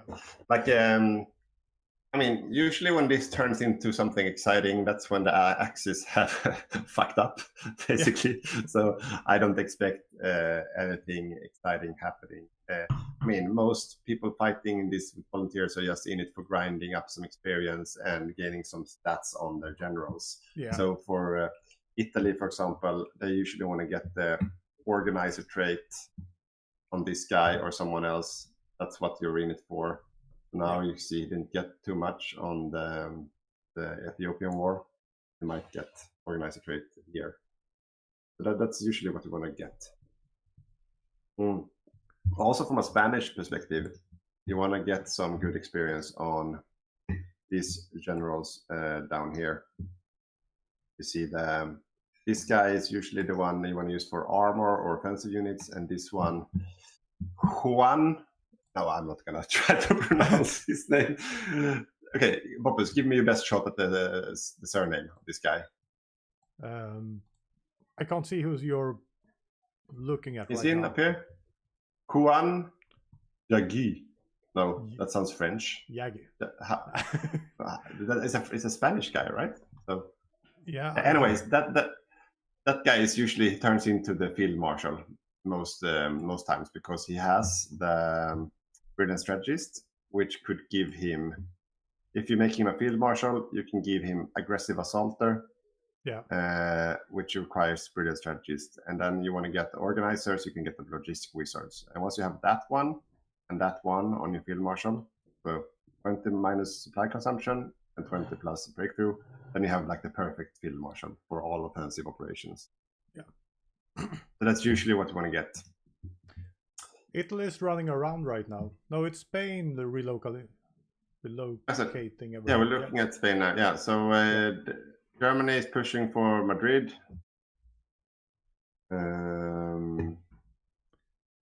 We have some offensive action happening from the Soviets up here. Yeah. Zaragoza. They're actually taking some terrain, which is interesting. I don't know where. Is that a supply hub? Yeah, they have. Yes, Zaragoza is a supply hub. Yeah. So that is actually quite well played from really, because the Soviet side. Yeah, because the supply hub in the back is way out there. So yeah, interesting. Oh, did my game crash? My game crashed at least. Yeah. Okay. My game crashed. Oh. Yep. I think it's the first time the entire game crashed. Everyone's game. Yep. Everyone's game crashed. Yeah, but I think the most interesting takeaway right now is the world tension pushing above 14 this early in the game. That's actually there is a threshold of the 15% that you want to stay under. Yeah. But so also a threshold as long as, of 5 and 10%. So yeah, so the UK, they are already off in terms of their economy, right? So sorry, I forgot to look at the comments. Mortal Vision. That is why it's called Tension from now on. Tension about. Oh my god! Was that a dad joke? That's really comforting because my humor is really bad. So if the chat agrees with me with bad humor, then I think we're good to go. Yeah. Tension. Yeah. Tension. Yeah. So back. Yeah. So my humor is also slowly deteriorating since I'm a father of a 2-year-old. So I've been practicing really hard on my dad jokes, because now you realize when you have a small kid growing up, you realize that you can make all the worst jokes in the world and they are actually good. so it's difficult not to go for it. Yeah. So and if you see it, like I'm not sure if you can notice, but I have like a scar on my scar. I have like a red nose, basically, thanks to a kid as well. But maybe it doesn't see it in the camera. Yeah, they are dangerous. They are dangerous. Stay away. Stay away. But cheers, guys. Happy to have everyone joining us today. I think we have quite a few watchers. Yeah, we're on a good count, I think. Like we're off. I'm in like 30 in Twitch, I think. 24, 25 at. Yeah, it was 31 just a moment ago. That's good, really good. Yes, you and me sitting here looking at the game, not running and crashing. So yeah, exactly. Yeah, but we're drinking beer, so that's good. So I just since we have the cameras overlapping, it means that our faces meet together sometimes. When I look this way, it looks like we're looking into each other's eyes sometimes. You probably noticed this already. So our Discord chat have really exploded with people. Thanks to all the rehosts, people have been very creative in the Discord with pictures of me and Don and Boppus. So we have a Brokeback Mountain picture of us now with cowboy hats looking into each other's eyes. We have a love story, love actually picture on us. We have a Titanic picture. Oh my god. Okay, I think we going through these perhaps. Make them full screen and then just go through them. It's actually really actually really funny. See if I can find. I need to. Yeah. Go there, and I think we have that one. Yeah, here we have. Yeah, can't get them really full screens, but here is Titanic. Yeah, I mean, it's very like I'm happy that people are not like what do you call it, Photoshop savvy at least. Yeah, this will be bad. There's no AI happening in these at least, or like Photoshop. But yeah, okay.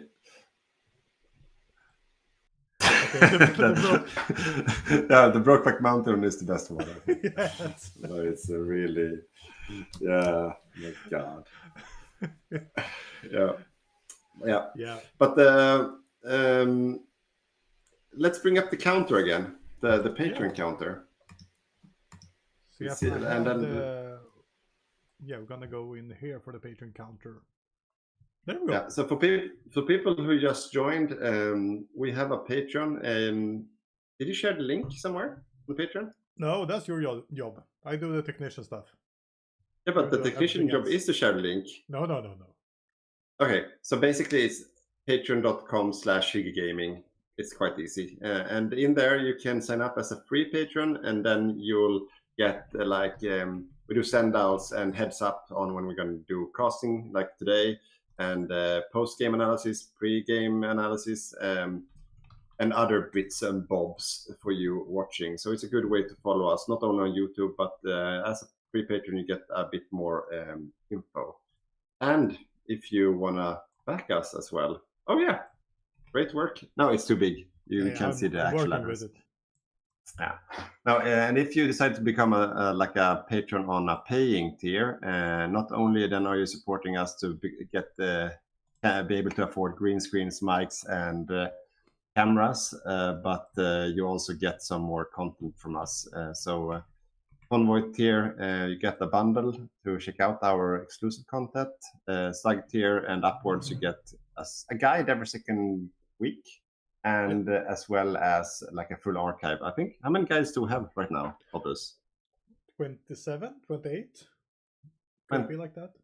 Yeah, so 28, so 27 exclusive Patreon guides. If you watched our YouTube channel for guides, it's like the same stuff, but better. Patrons, basically. But and if we reach our goals, we have these achievements up here in the screen somewhere above me, I think. Then something will happen. So if we have 15 free tiers, everyone on the free tier, which is like 100 something right now, they will get a guide for free. Yeah. So that's going to happen if we reach 15 today. If we have 5 of the Convoy tier, we will release a bundle of guides for everyone on that tier. If we get 3 Slug tiers or 2 Firefly tiers, we will create a bonus content for everyone to watch. Yeah. And so if we get both, there will be 2 bonus contents. Exactly. So 3 Slug tiers, and we will release a surprise on YouTube for everyone, basically, along with a great shout out for the new Slug tiers as well, of course. Or 5. And then we already did one of my life goals today. We got a Tiger 2 tier from Mortal Vision, which surprised everyone, including... I'm not sure if he was surprised as well, but I guess you make good decisions on a Sunday morning with a beer in hand. Yeah. So he will be able to dictate a guide that we will make for everyone as well, well as rename some of the generals. Oh, we need to join the game.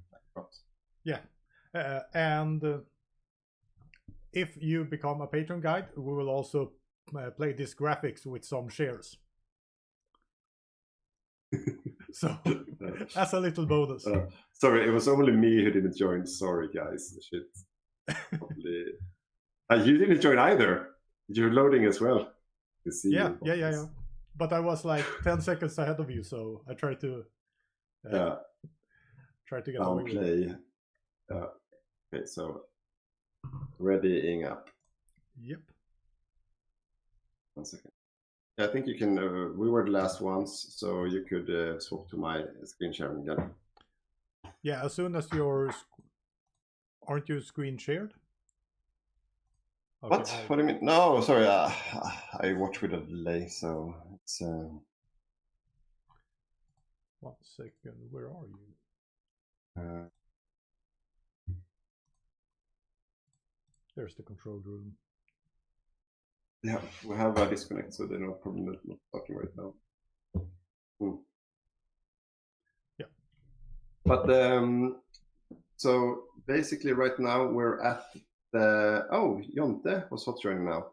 So we have the new like the Mongolia player. Yeah. So that's probably why. Perfect. But yeah, so we're in the middle of the Spanish Civil War. And right now, it's super. No, it's not. The Spanish Civil War is not exciting. I won't try to sell it to anyone. But it actually is not a walkover victory as we expected to, because you can see here. Can you share my screen? No one sees your screen right now. Are you sharing? Am I not sharing? Oh, the game crashed. That's why I'm not sharing. Yeah, I think you need to reshare. Okay, sorry. Now I'm sharing. Now I'm sharing. Yeah. So you can see me from the lobby now then. So Zaragoza, which is a very important spy hub in the east, that one has been taken by the Soviets. So give credit to Sticky, who's controlling Soviets. So Don, show his portrait, please. Where is he? Soviet 2. Soviet 2. So there we go. Yeah. So he has been controlling the volunteers from the Soviet side that you see up here. Like this. The very epic guys here. They have been pushing up here like this tile and taken Zaragoza, and they're on the offensive now, pushing upwards. They are out for blood for the Japanese players, volunteers here. Yeah. And then we also see the Italians here. That's about how exciting the Spanish Civil War gets for you. I love the Civil War. It's just a fun war really? to play. And yeah, as a player, it's always fun to fight more, because the build-up phase is quite long. So being able to actually fight it out early in the war, I like it. But is it exciting? But yeah, it's kind of exciting. And really, this taking Zaragoza here, put on the supply mode. Because it's really important. The supply is extremely important in this game. So taking a supply hub and being able to hold there with good supply, especially in the Civil War, where you get a lot of debuffs on organizational regain and stuff. Yeah, it does quite a lot. Yeah. I'm not sure what Sean meant with the. You see Sean's comment? To all the streamers watching, Badger is a confirmed HOI4 hacker. What was the? Sean is playing the first seat of Japan today.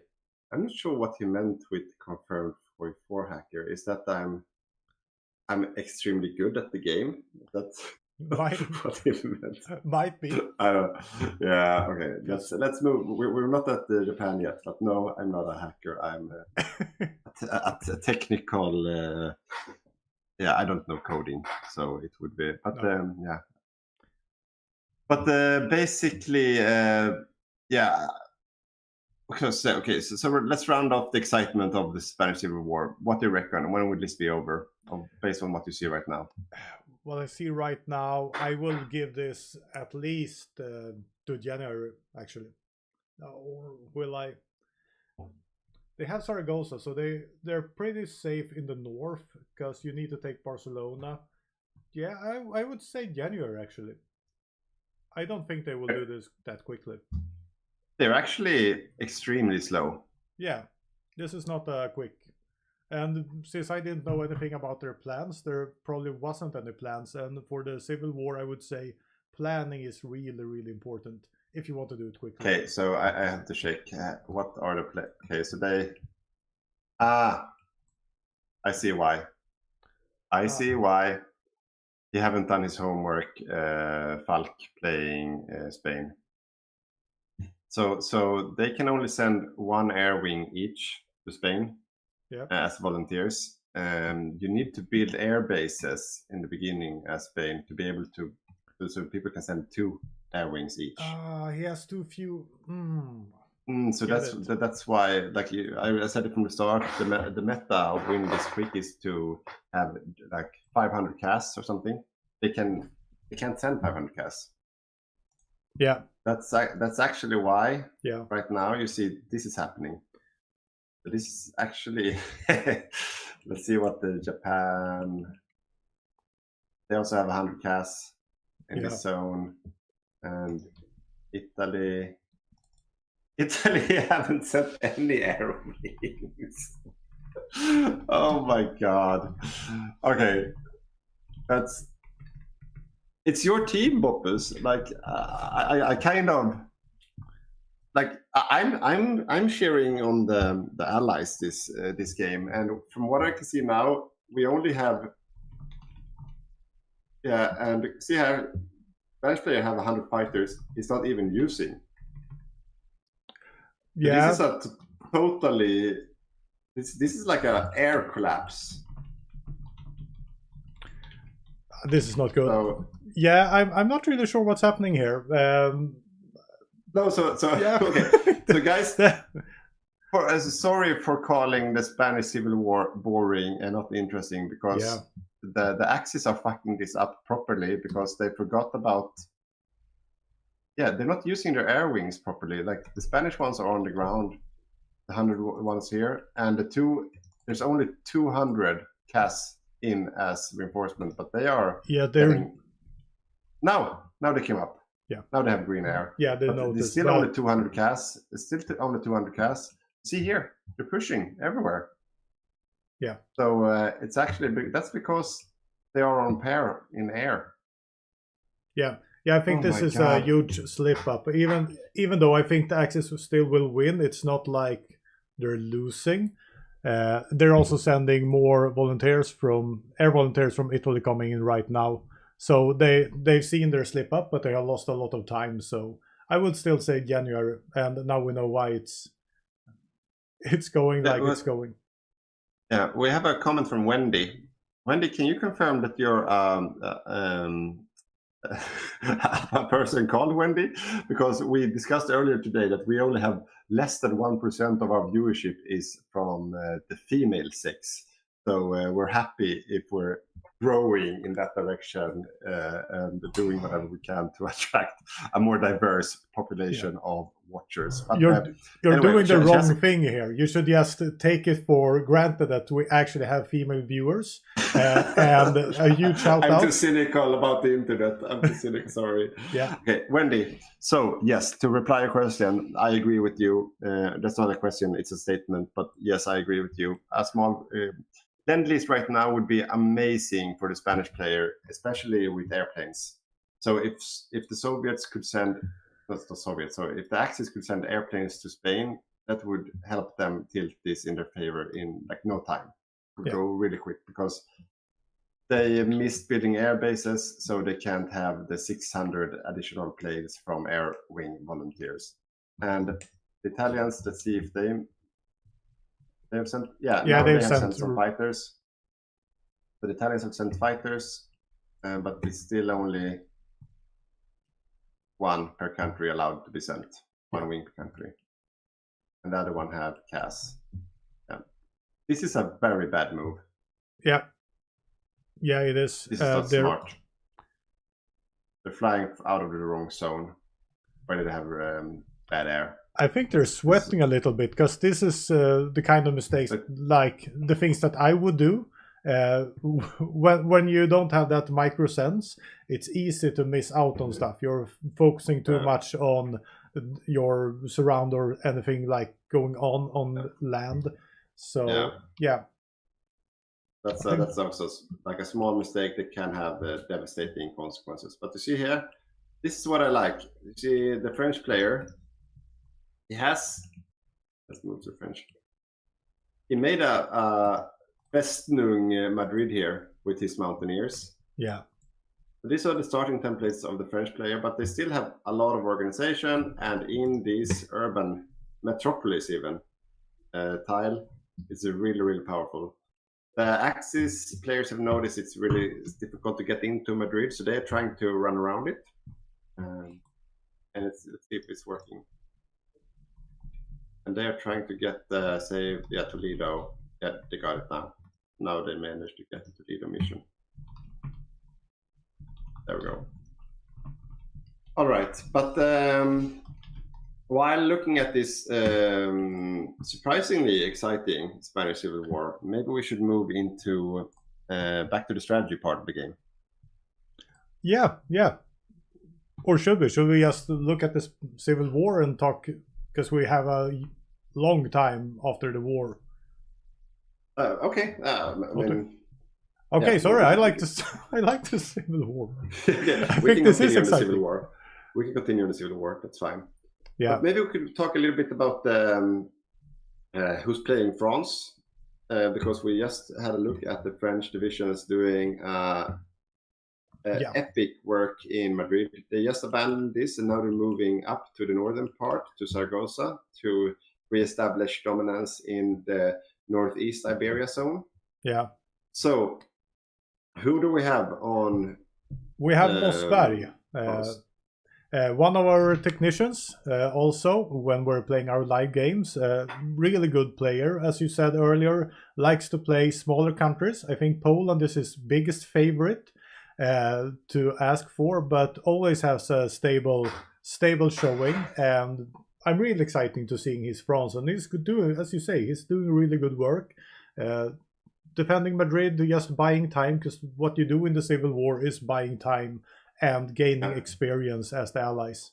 So yeah, good work. Yeah, and I can maybe bridge into some other exciting talks then, because if you look at the build from the French player, you see him building 25 factories on the heavy tanks, the land ships of France.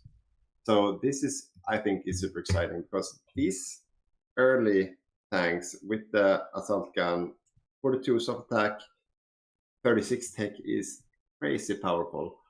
So he is going out guns blazing in the Battle of France later today with a heavy tank build.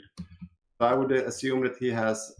You see here. No, this is not the defense tank he would have. No. But I would expect him just putting out really bad garrison troops everywhere, and then he will have a backline of these monsters of heavy tanks roaming around doing damage.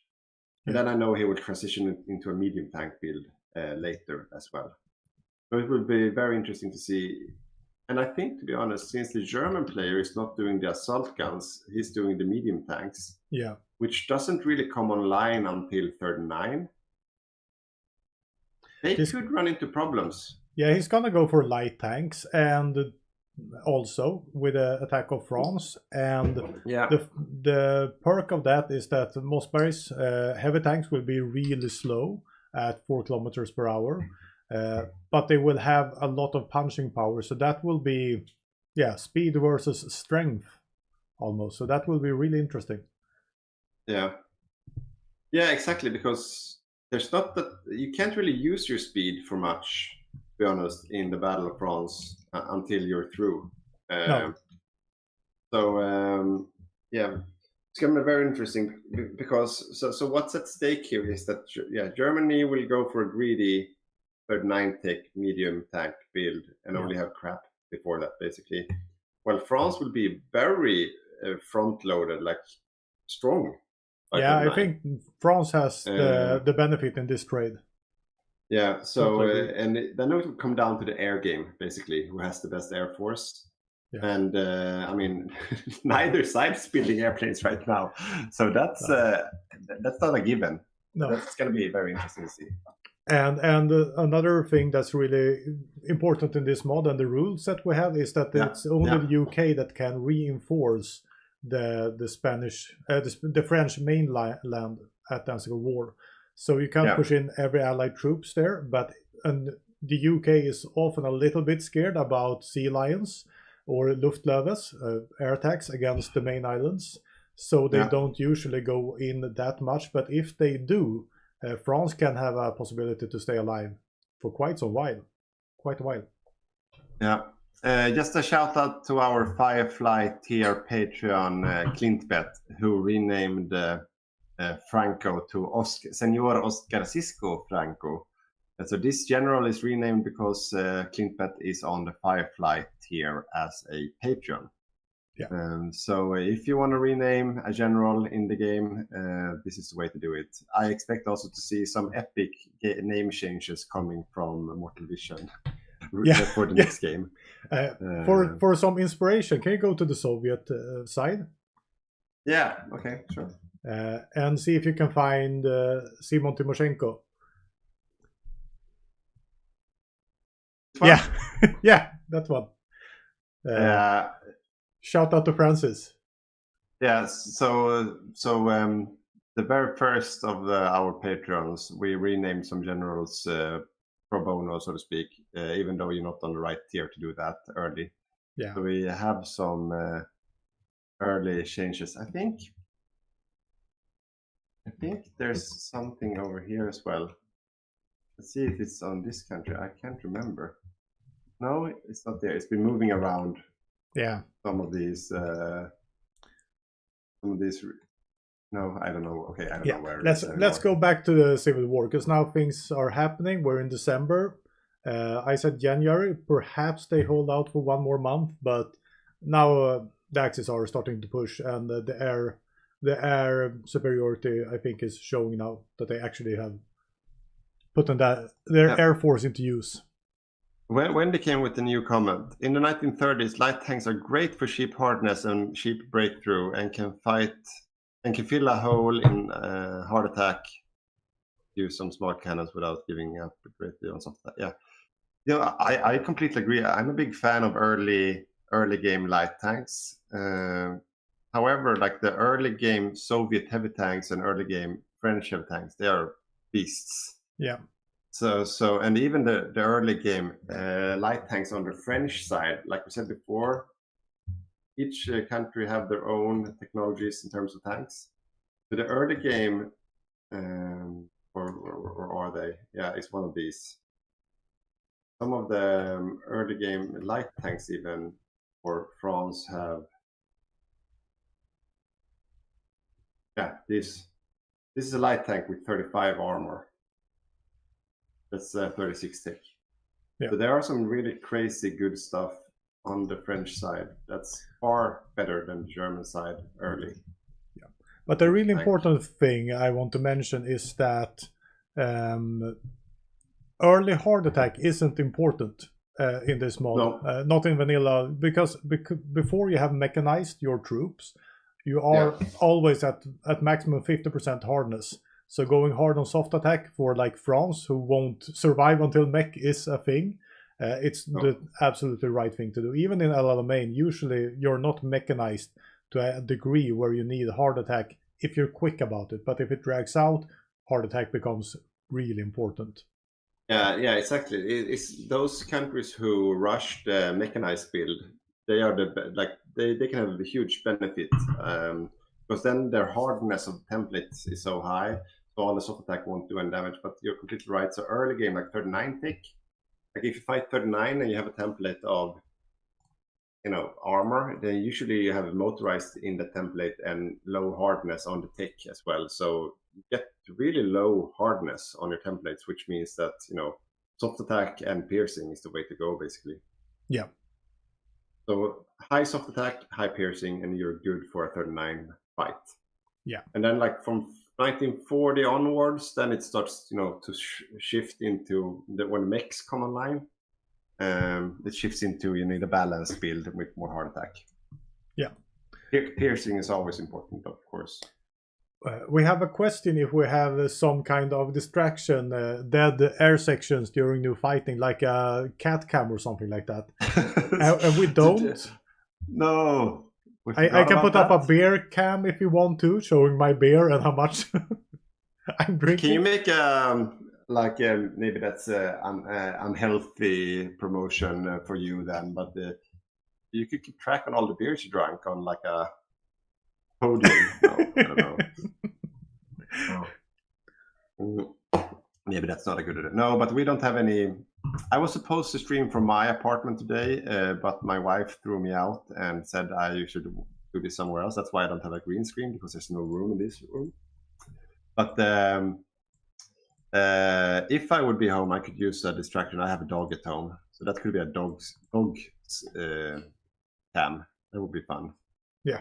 But, yeah. Unfortunately not. Oh, the screen is black. Boppus, you did something. The screen is black? No, never mind. It was just on YouTube. It was black for a moment. Yeah, it seems to be running. I have keep a check on the YouTube at least. So, but in the war now, we're in February, so this is kind of late, I would say. They're starting to break through against Barcelona, but they're not rolling over. This is at least a month more. Yeah, and so the Italian general is on 72% organizer, which is kind of good. Like, I think he would have hoped for 100% by now. So let's have a look on this guy, 70% on the Spanish, 78 on that guy, but he's not going to use that for our field marshal. Yeah. Any French developments on the general? No. Really. Bulgarian guy is also there now with 2 divisions. No, infantry leader. Yeah, it's two few and small divisions. I know that there was an ambition for the Soviet player to I'm gonna throw him under the bus. I don't care. Matthias told me when I was driving here today this morning, I talked to him for half an hour about the strategy. He was hoping to get this guy up to level 6 because he's a commando. Yeah. I didn't want to ruin his dreams and hopes, but I thought it was sounded a bit ambitious to get that guy to level 6. During the Civil War? Yes. Okay, yeah, a little bit perhaps. No, okay, during the Civil War and during the Winter War. But yeah, still. Yeah, no, you will lose the Winter War before he's level 6. Yeah, exactly. So, because if he would reach level 6, he wanted to have, you see there. Yeah. But no, I don't think that's even like remotely realistic. Level 4, of course, that's achievable, but not level 6. You need more. You need to control more troops to make it go quicker. Yeah. More battles, more experience on the play. Okay, France has recalled his volunteers. So, yeah.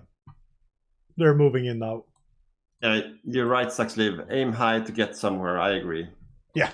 But this is a childhood friend of mine, the main controller of the Soviets, so it's okay to throw him under the bus. That's okay. Is it okay to throw everyone under the bus in our games? No, it is, because we're sitting in the studio. That's the upside of sitting in the studio. You can do whatever you want. Yeah. No, we're a very friendly community, and we like to have a laugh at each other, with each other. So it's a very friendly tone in our community. Absolutely. See if we have any more comments. No, I'm trying to keep an eye on both chats now on my phone. Yeah. But okay, so this is about to get wrapped up. I can't see any more exciting stuff happening apart from this taking a grindy long time now. Yeah, so, we can.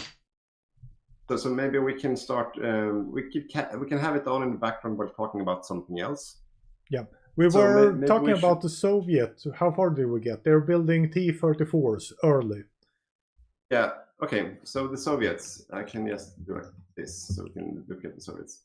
So the Soviet build is rushing T-34s and just spamming out T-34s, and they're building the favorite definition of ghetto tanks, which is a template full of skipping mechanized and basically staying true to the. Oh, they recall their volunteers. Soviets. Yeah, so they're pulling out now, so it's gonna be real quick now. But they're staying with a very cheap template, like motorized and medium tanks instead. Which the cost of a template like that is nothing really. Like you could. It's so much easier to mass produce tank divisions if you don't move over to mechanized. Yeah. And if you don't start moving into like tank destroyers or SPGs or like tank anti-air or armored recon or anything, like they get really, really cheap, those divisions, and you can mass boost them. So I'm really looking forward to see how many medium tanks with, keep in mind, the Soviet command economy. Yeah. If he gets that production line going and he just fills it up with motorized, he could potentially spam out medium tanks. Yeah. And that's the plan. So more like a roach tank build with medium armor. So I'm really looking forward to see that. And in terms of strategy, he has a plan to make a trap down here. You see how he moves his defensive line. I mean, this looks a bit. Yeah, it's a very obvious invite. But I want to just say, when you see it like this, it should be an obvious invite, but you won't see everything going in there as the axis as we do right now. But it's still an obvious invite. Yeah, I'm not sure if that is exactly how he's going to play it later, but the play is basically he will keep some armor down here. On this side here, he will have some armor divisions down here somewhere, and then he will have armor divisions up here, and he will try to close this southern pocket. Yeah. But hopefully. So if he's lucky, someone will walk in here, and then they will close it. Yeah. That's the plan here. And then he will have some armor up here in the center to like basically headbutt whatever tries to push through. Yeah. And then for the north, they will try to overload the Mongolian player and all the special forces. A lot of mountaineers, or light infantry as it's called in this mod, will try to overwhelm Finland early and strat bomb Finland as well. Yeah. And then try to capitulate him, and then they will move all the special forces and fight in the heavily foresty part of the map here. So up here in this territory from Vitebsk north into the Baltic countries, so much forest, so it's really advantageous to have like special forces and infantry. Yeah. So that's like the early plan. So try to capitulate Finland, try to make a trap in the south. If that doesn't fly, they will just slowly grind backwards and try to I see the war's over. Yeah. April, that's really late. Yeah, that is really late. Yeah. But yes, so that is the plan for the Soviets, and then like slowly fall backwards and try to wait for the initiative with like save their armor and not lose it. Play defensively and passively until a D-Day happens, and then be aggressive. Yeah, and I think that's kind of the meta, at least in our community right now, to conserve your forces. Don't go boom and bust with Soviets. Conserve your forces, so when the D-Day land, you can actually do some damage to the Germans and actually push forward the front again. So even if you lose the D-Day, you have pushed forward the fronts, and you have bought a lot of time for the next D-Day to happen if it doesn't succeed in the first time. Yeah, exactly. So I like conserving tanks. That's what's really made my last Soviet or Mongolia game work. We had an intact tank force when the D-Day landed. Yeah, and in terms, he never mentioned railway artillery, because I was thinking about that, but he didn't mention it. So maybe he will use some railway artillery as well, because that's really good. And he will always also focus all his spy game on Finland early to remove all entrenchment bonuses in Finland. That's the plan. Yeah. So that can make all the difference if you can capitulate Finland or not. Yeah. So, Mongolia is also heading into Finland early. That's also okay. But I think that's about it on the Eastern Front for now. We will probably move back there later, right? Yeah. So I want to switch over just to talk a little bit about the implications of a late Spanish Civil War. So what happens is that both sides gets more experience. The longer you fight, you get more experience. That will benefit the allies more than the Axis, I would say. And the other thing, we have a really good Spain player who will get on with his focuses later. So there's the biggest implication. So a little bit weaker Spain. I don't think April is a huge impact, but a little bit, and more experience for the allies, which is always good. Okay, so now I don't know about the strategy of the Axis. Will he go volunteer Spain or a classical Spain? He will probably go a volunteer Spain. This is Martin, and he's a big whiz. Yeah, but probably a volunteer Spain if something doesn't happen, which make him change his mind.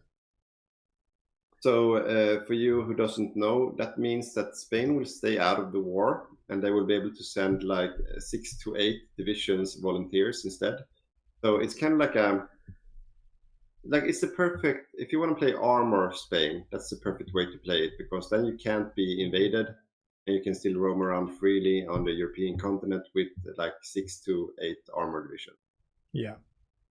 So it's like the perfect, and he will probably, if he goes for armor, like I played Spain last game, I really like, and I did the medium tanks. I really like the 38 hull armor. I'm not sure what he will do, but the reason I like this hull is not because it's stats, but it's the production cost. It's really low. You could mass produce medium armor as Spain and still have good damage output. But yeah, since he's going volunteer and he has a cap on how many units he will push out, he probably will start with some of these medium tanks. But I think he will build really expensive tanks, because otherwise he will have unspent IC just standing in Spain. Yeah, because you see here, purchase the Panzer 3, Panzer 4. That's usually then what you do as Spain. If you don't want to go with your own medium tanks, you buy the German tanks.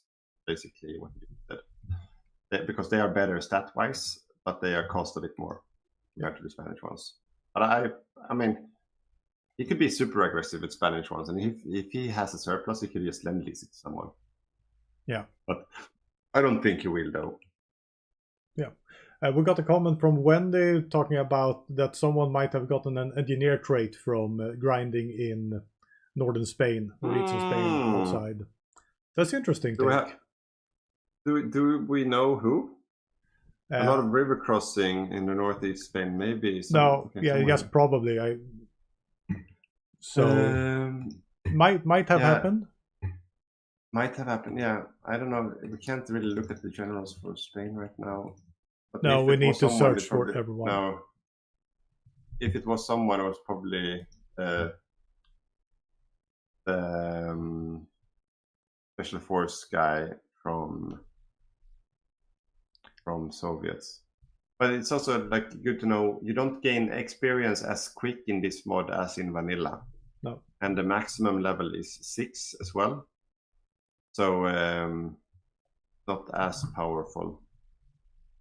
Where did that guy go? He disappeared? He did? Yeah. No. Boppus. Well? What? He purged the general he used in the Civil War. No! The Spanish Civil War. No. So he was betting on... so he's dead. The Soviet general he used in the Civil War is dead now. That's unfortunate. Yeah, okay. Shit happens. It's this mechanic, the paranoia mechanic. So he's probably one of these crossed out guys here now. That's what happens sometimes. So, all right. But it's a good input though, Wendy. Well, let's see if we see an engineer trait popping up somewhere later, because I agree, someone probably got a lot of experience towards an engineer trait. It was Stalin's victims. Yeah. That's basically what happened. But we haven't talked at all about the allies in Europe. No, we haven't. How are we doing that? We can go there. Yeah. So this is really interesting. What's the UK doing? Give me the intel. Yes. So, player cards, please. Ooh, player cards. Wait. So Remmerfors is the main controller of the UK. And what his plan is, like the overall game plan is very standard UK. He's going to make sure Gibraltar doesn't fall. That's priority number 1. Priority number 2, win North Africa. Focus on that. Priority number 3, or which is actually priority number 1, but it's to win the war game, the air game. Okay. He is very unfocused on the naval game, which is a concern of mine. He said he would keep tabs on the access players, but you see here. Yeah. This is a very concerning build, according to myself. He's focusing on the raiding game, but not focusing on the main battlefleet game at all. Yeah, so I think the thing going for him there is that I haven't heard a lot about some kind of naval shenanigans from Axis, more like some panzer ships for superiority and perhaps submarines. So otherwise, this would be dangerous. Yes, so it basically means that if the Axis are going for a proper naval build, he would be in real trouble real quick. So we see here that the Italian player is going for converted cruisers, like converted, what do you call it, like carrier build, basically. Yeah. And Germany, I don't know, is he going anything on Navy? Don't think so. Submarines. No, submarine spam. Okay. So yeah. But it could mean, because the UK player, he told me like he's not going to build capital ships, basically. Okay. None. So no, not unless he needs to. That was his quote. So you know, it depends then, I guess. So what happened with the stream, by the way? The stream. Mossberg crashed, so we have a hot join. No, not that. We have like a window in in the in your output, like the stream. Okay, I can't see it. Looks like. Oh, sorry. No. Forget what I said. Yeah. Move on. Yeah, move on. Like nothing happened. No, so to the UK, he's not doing any naval focus at all. He's trying to avoid the naval game and just focus on anti-sub warfare. That's basically what he's doing, and hope that his starting fleet will be enough. He will do some refitting to the starting fleet, but that's about it. Yeah. But he said if he sees someone naval racing, he will do something about it. But right now we can see that the Italian player is naval racing on some carrier build, some kind of carrier, like ghetto carriers, and that could be a big problem for the UK, because he intended to use his main fleet in the Mediterranean as well. Okay, yeah. So a capital fleet from the UK not being built, just using the starting fleet and using it in the Mediterranean to fight the Italians without focusing on it, that's going to be that sweaty. Could be that could have huge implications. Actually, but I mean, if his bets work and the German player is not building any capitals at all, it doesn't really matter. Yeah, like he could lose his fleet in the Mediterranean and still be fine, because he's still focusing on the anti-sub game. Yeah, as long as Gibraltar holds, he should be fine. So what is he planning to do in Gibraltar? Is it just infantry or? Just classical infantry focused. And then he's going super heavy on the air build. So as soon as he gets the 39 ticks, he will just go a lot of navs as well. He told me. So he will have a land-based navs, fighters, CAS, the whole shebang. So a very support-oriented UK build, but focusing on mills rather than dockyards. So But his main worry was that the Spanish player was going not a volunteer build and focusing on Navy, because then he would probably have a lot of trouble. Yeah. But it seems like if the Spanish player is not doing that, he's going for a volunteer build, and the UK is bet, and Germany is going for submarines, then the UK might actually luckily just sneak into a happy ending. Yeah. So it will be really interesting. And we got a great comment from the chat from Waffle Corp, perhaps. It's a small screen. Capital ships, famously quick to build when you need them. So, yeah. Yes, exactly. So, oh shit, I need capital ships. Oh, it only can take 1.5 year to build one. Yeah. But yeah, exactly. So, maybe I have to run to the bathroom, Boppus. So maybe you could explain a little bit about Italy's build while I'm gone for the watchers, and then you can recap it for me afterwards. Yeah, the problem with that... Or do something else. I'll be right back. Do that. Because the Italy build is... I got like 3 sentences. I'm gonna build mountaineers, amphibious tanks, a win in North Africa. So the Italy build is not that well developed in that sense that I can talk a lot about it. But I think amphibious tanks are really, really good as Italy. They're expensive, so I'm curious to see how much he gets out. But yeah, if they do what I really love to do, a joint invasion of LLMA, there's really hard to stop that. If they have naval supremacy, they push in everything they can, especially on the size of the harbors.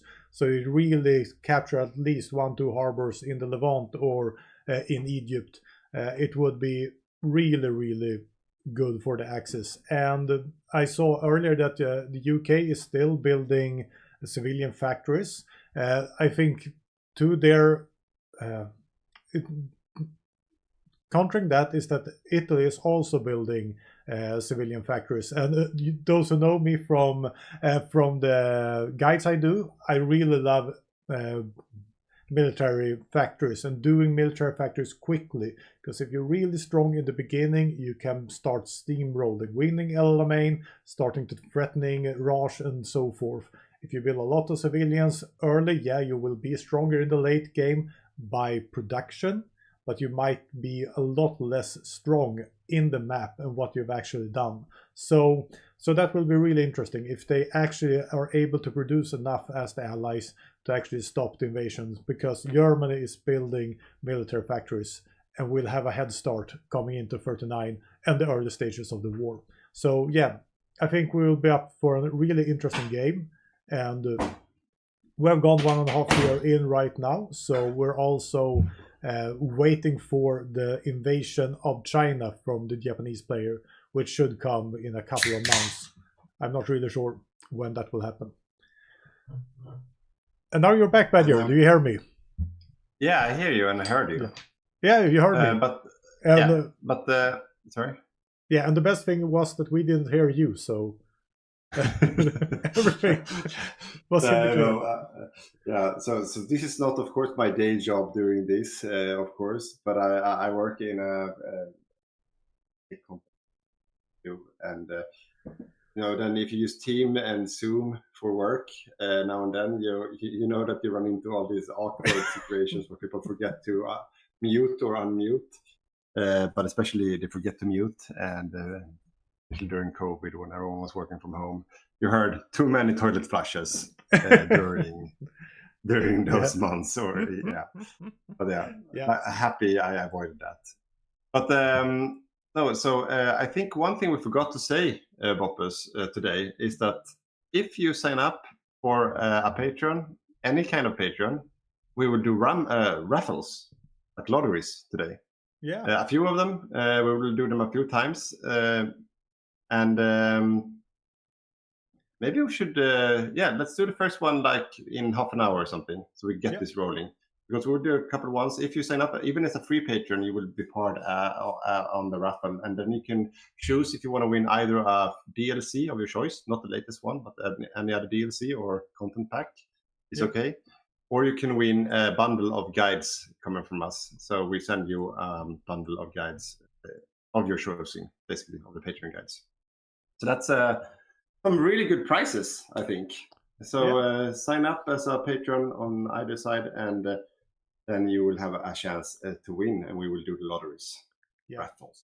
And the stance right now is, I thought we were gonna have like 1, 2, 3 free Patreons and nothing of the other Patreons, and the only Patreon we got was the highest tier Patreon. So I'm still not getting around to understanding that, but yeah, some free Patreons would be amazing. I love just interacting with them.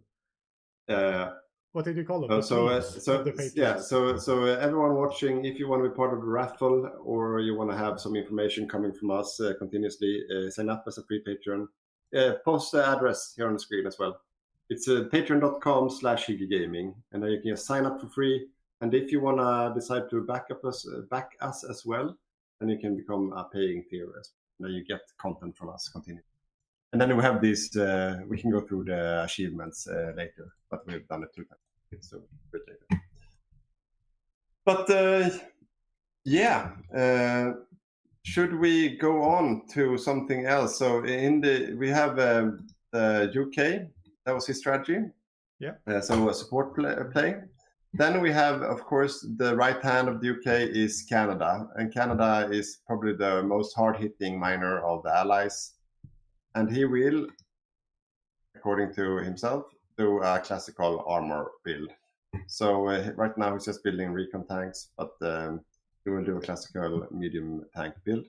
Rosen playing Canada, known for really good armor micro, so he will probably be the head of the spear for the allies, early and late, I think.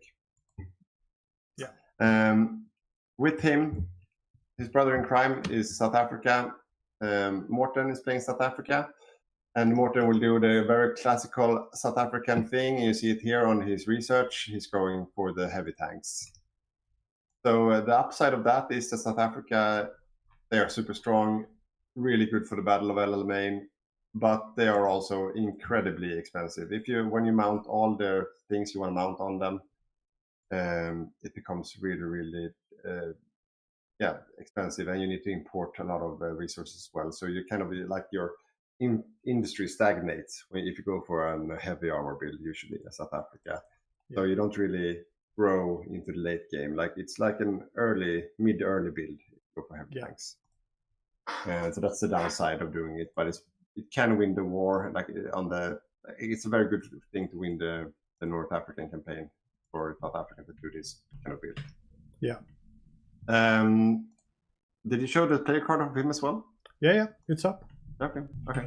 Morten? Yeah. All right. No, you didn't remove Rosen, I think. Oh, sorry. Yeah. So which country was it? Sorry, now I'm confused. South Africa. Yeah, South Africa. There it is. Sorry? Yeah. Oh, it doesn't. It's okay. And then we have Poland, played by Stephens.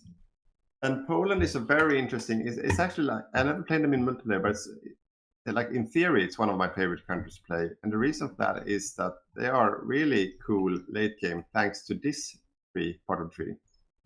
So once Poland capitulates, they'll get a full stockpile of equipment and manpower, and then they get 500 really good fighter planes.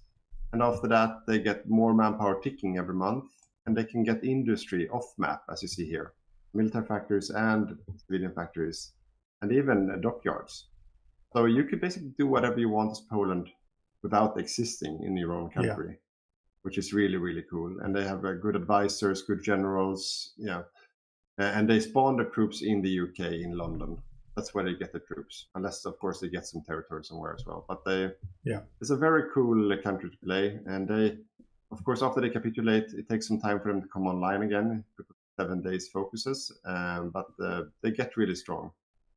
Their only downside is, because I play them, is they don't have any resources at all. Because you have like 50, 60, 70 military factories, but you have no resources. So playing like tanks or anything, you will get really, really stuck with them. But they're really, really fun playing. Really fun. Yeah, you need to use all your civilian factories to import, basically. Yeah.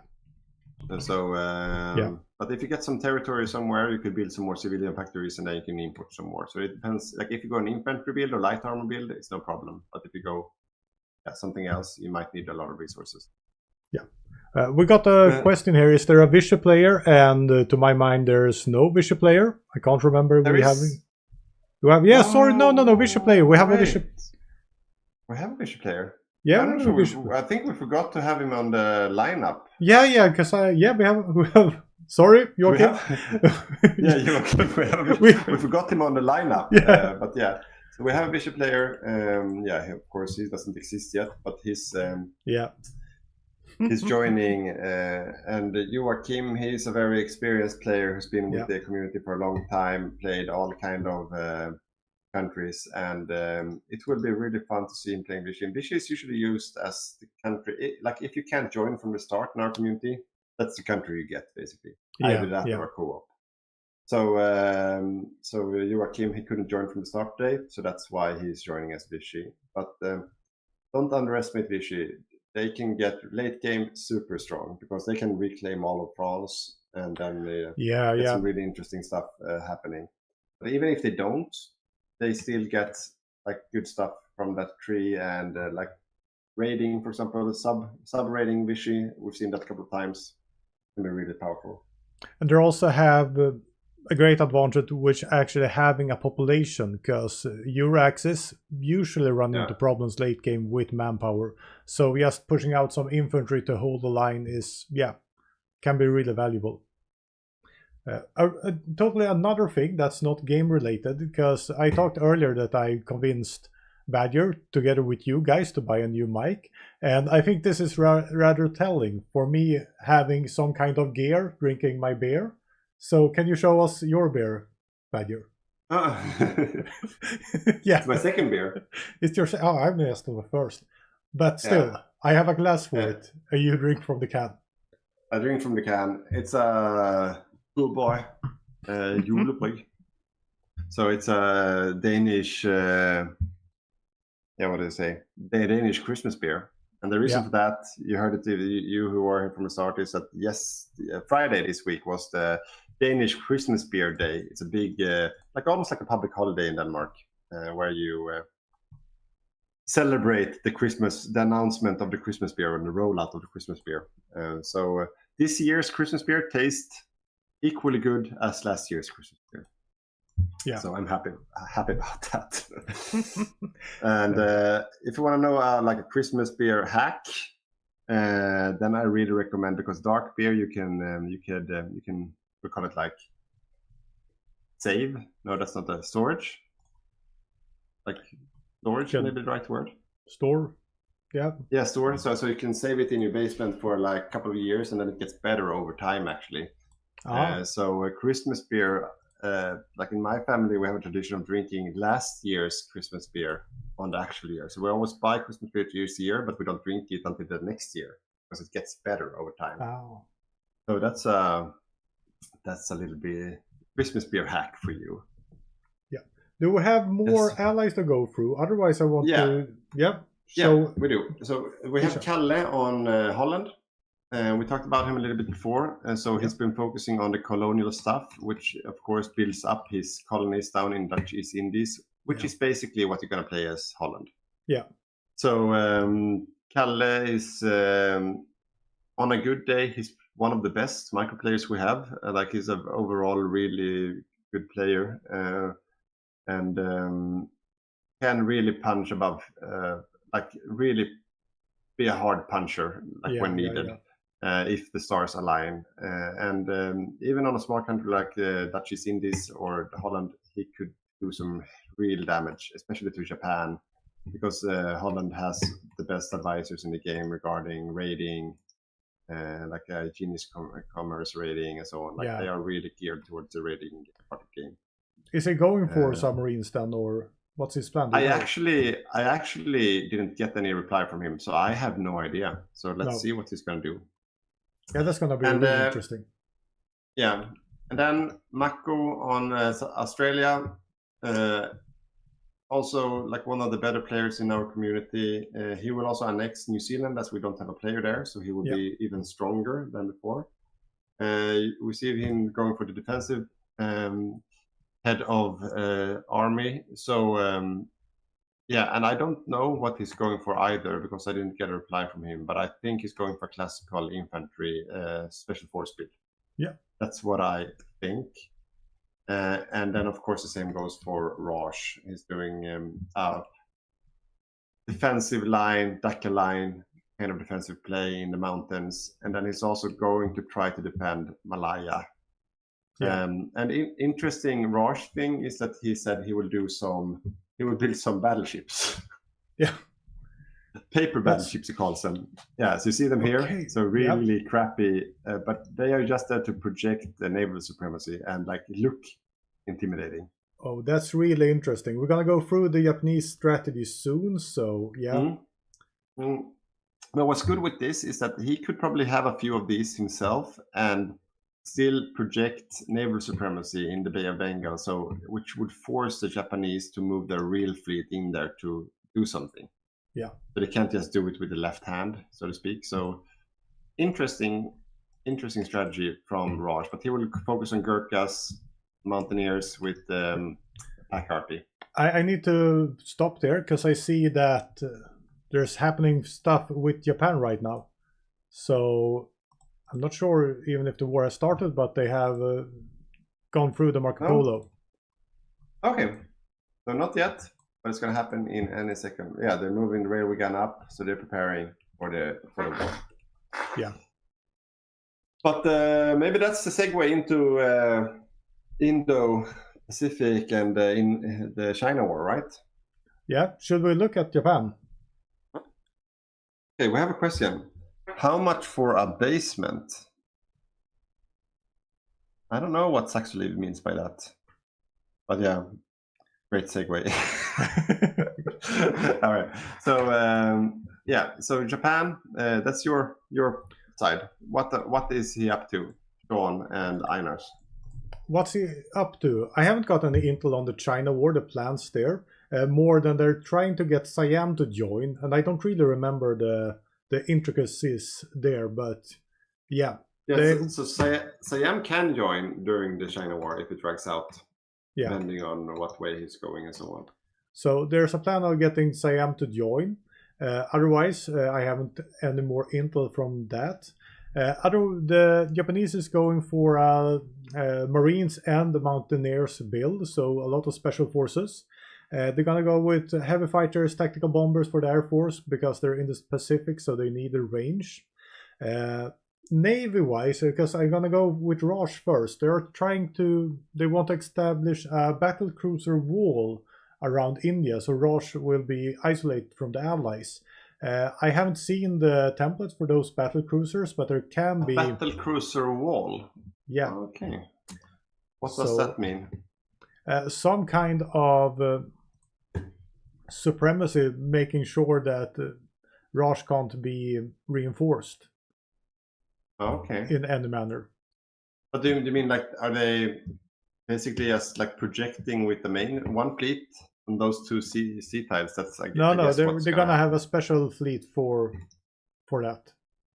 But it's like 3 tiles here, which means that they would need a harbor in one of these 3 zones according to our rules. Yeah. Okay, but they're interesting, very interesting. Yeah. And we might actually see the Raj fleet in action then. Yeah, and that will be, especially if he just builds a supremacy fleet, that action can be really, really hurtful for Raj if he doesn't have the guns and piercing armor. But even though if the Japanese is just building like a naval supremacy fleet without any real bang, they have like they're doing the same thing basically. Yeah. So it could be like a lot of fighting. No one's getting killed. Exactly. A lot of fighting without any damage output. So that's gonna be. So for going against the U.S. fleet, he will build 4 to 6 carriers, but otherwise just adjust the fleet depending on what the U.S. is building. So he will be very adaptive.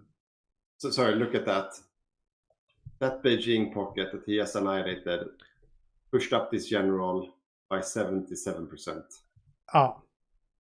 That's a very, very good opening by the Japanese player. Yeah, we have kill count 180,000, so nothing much happening yet, but still a good pocket. It was still a good pocket. Yeah.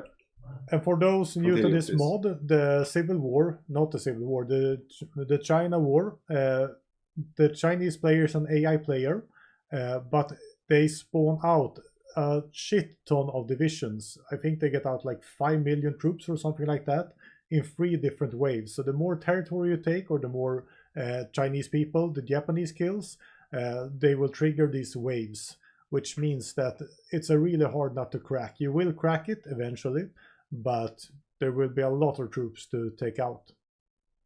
Yeah, so we have, let's see, here we go. Okay, I'm not sure, do I dare click on this? Do I ruin something of the game? No, that's just the rule set. Okay. Oh, okay, nothing is happening, okay.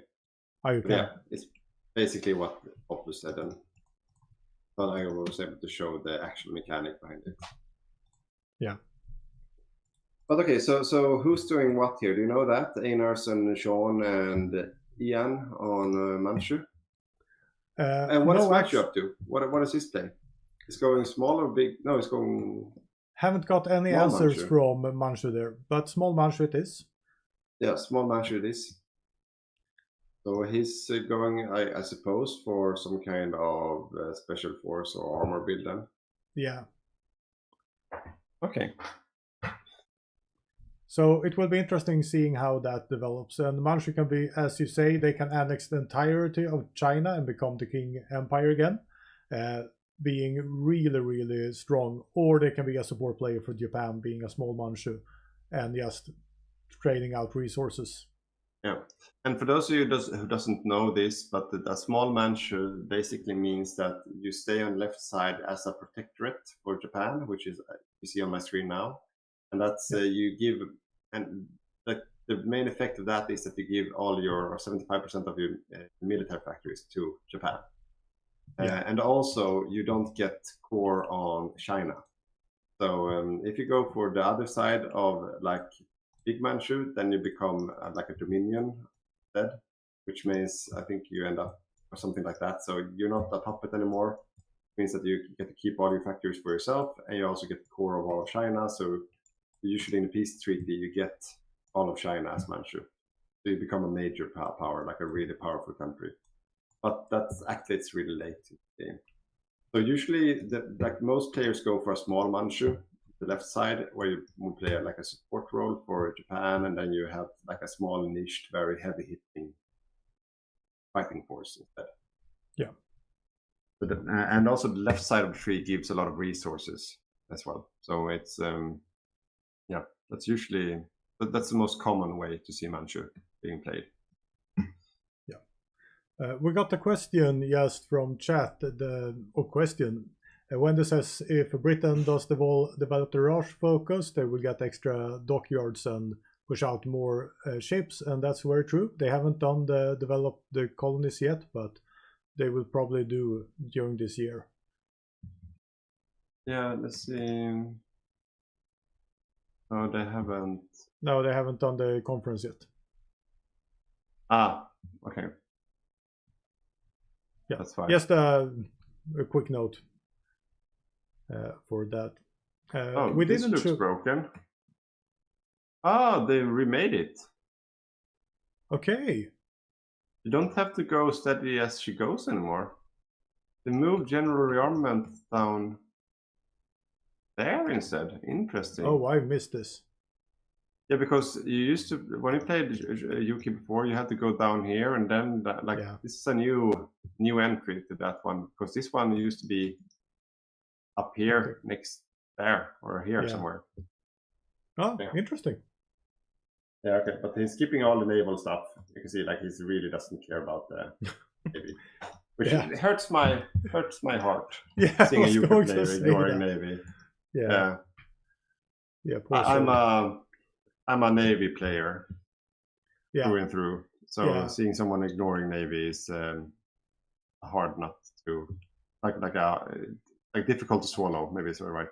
Like me, every game I play, I like Soviets. I like staying on the land, just ignoring the naval game completely. Yeah. I think I need to take a quick pause, so I'll be right back. All right.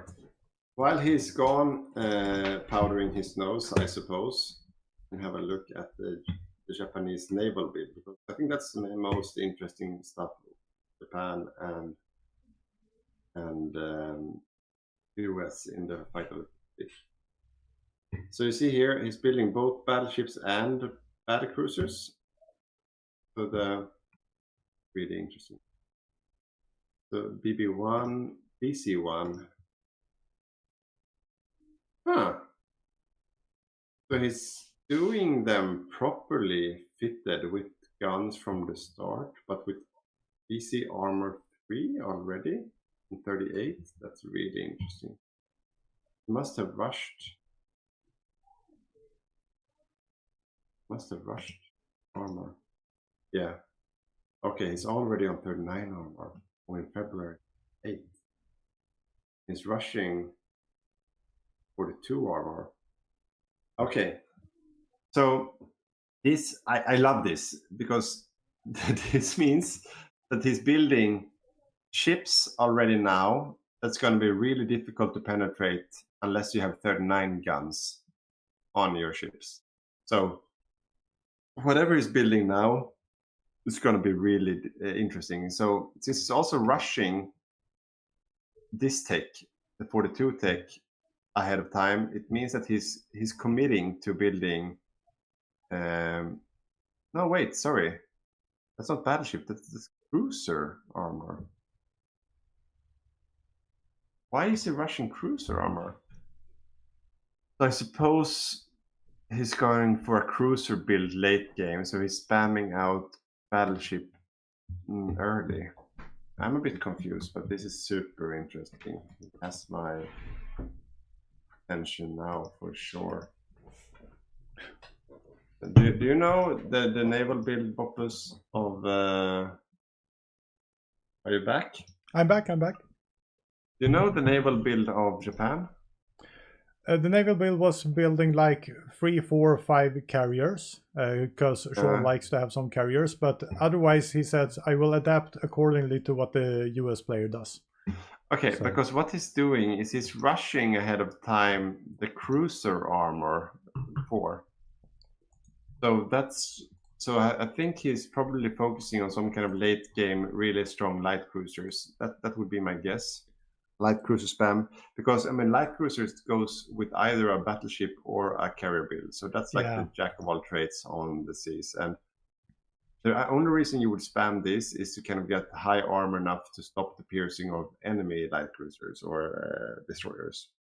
That's the main reason why we would do that. Yeah, and I'm checking out the US right now, which are not showing any cards. He's building 36 cruisers and submarines, but nothing. He's building 1936 submarines. Why? Yeah, we haven't talked about the US yet, but let me give you an introduction to the US real soon.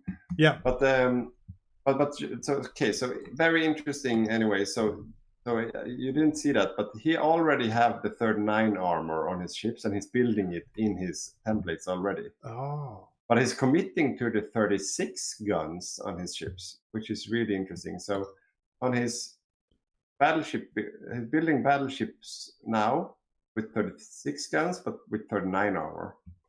And likewise with the battlecruisers, he's building 36 guns, but with 39 armor. And he's like built, so he's not planning on refitting these, not for the main guns at least. Oh, okay. But that's really interesting. So he's committing early to this, and I think he will build a bulk of heavy ships, battlecruisers and battleships, and then he will just spam light cruisers. I think that's his plan. But yeah, so let's talk about the US then. 1 second, because we didn't talk about Siam, did we? Oh, sorry, no. Yeah. Let's go to Yuri. Yeah. You're in Siam. Did I have any notes about him? I should. He's from Holland. Yeah, he's from Holland. I think I had he's something. A Dutch player. Yeah, there we have Siam. Yeah, he wants to try to join Japan in the war against China. And what he will do is build a lot of mountaineer divisions to try to take Singapore and then India. So that's the main game plan. For He's you. going special forces, traditional build. Do you know what kind of artillery he's focusing on? No, don't.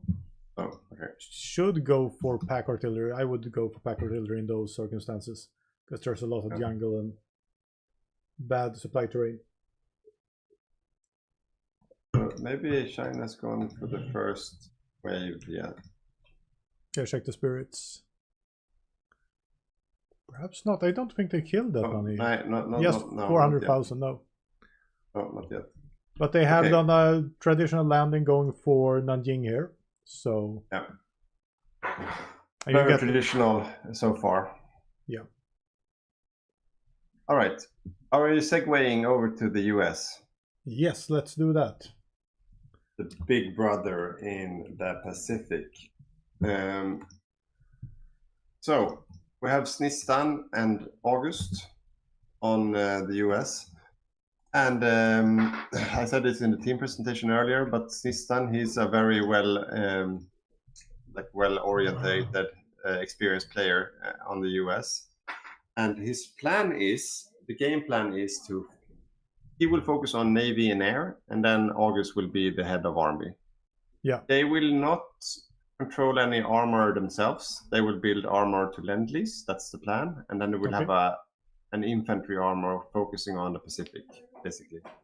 Yeah. But that's the main play. So they are not there's no like heavy Europe build or anything like that. Like they will support Europe in terms of Lend-Lease, but not in terms of fighting. Okay. So they will focusing on the Pacific. And Navy-wise, Snistan, he's focusing on submarines early, as you can see, which is interesting. Why is he doing that?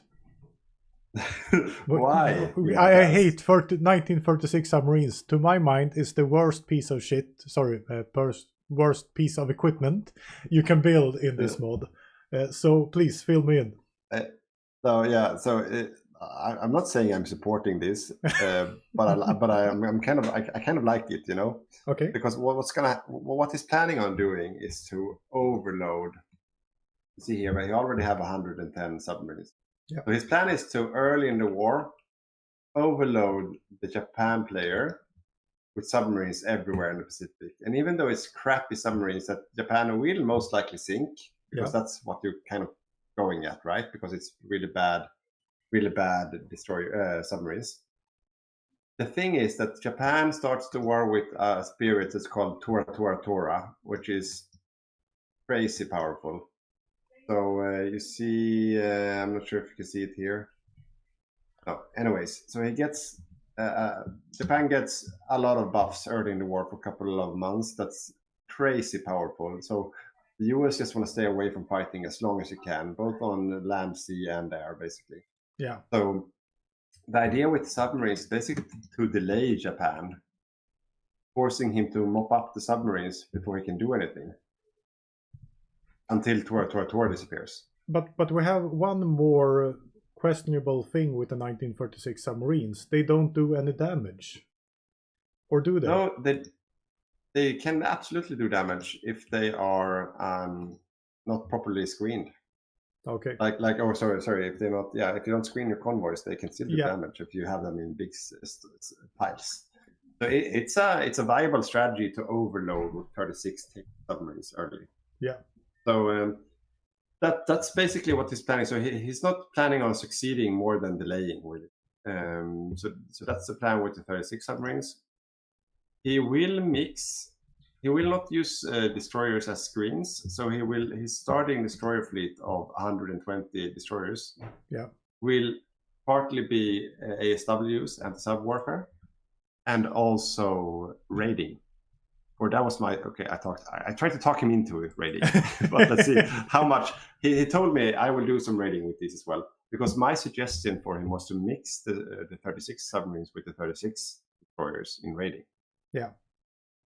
So and just create chaos early, havoc with these. But let's see how much of that he will do. But he plans to do some of it, and then he will have a balanced carrier with.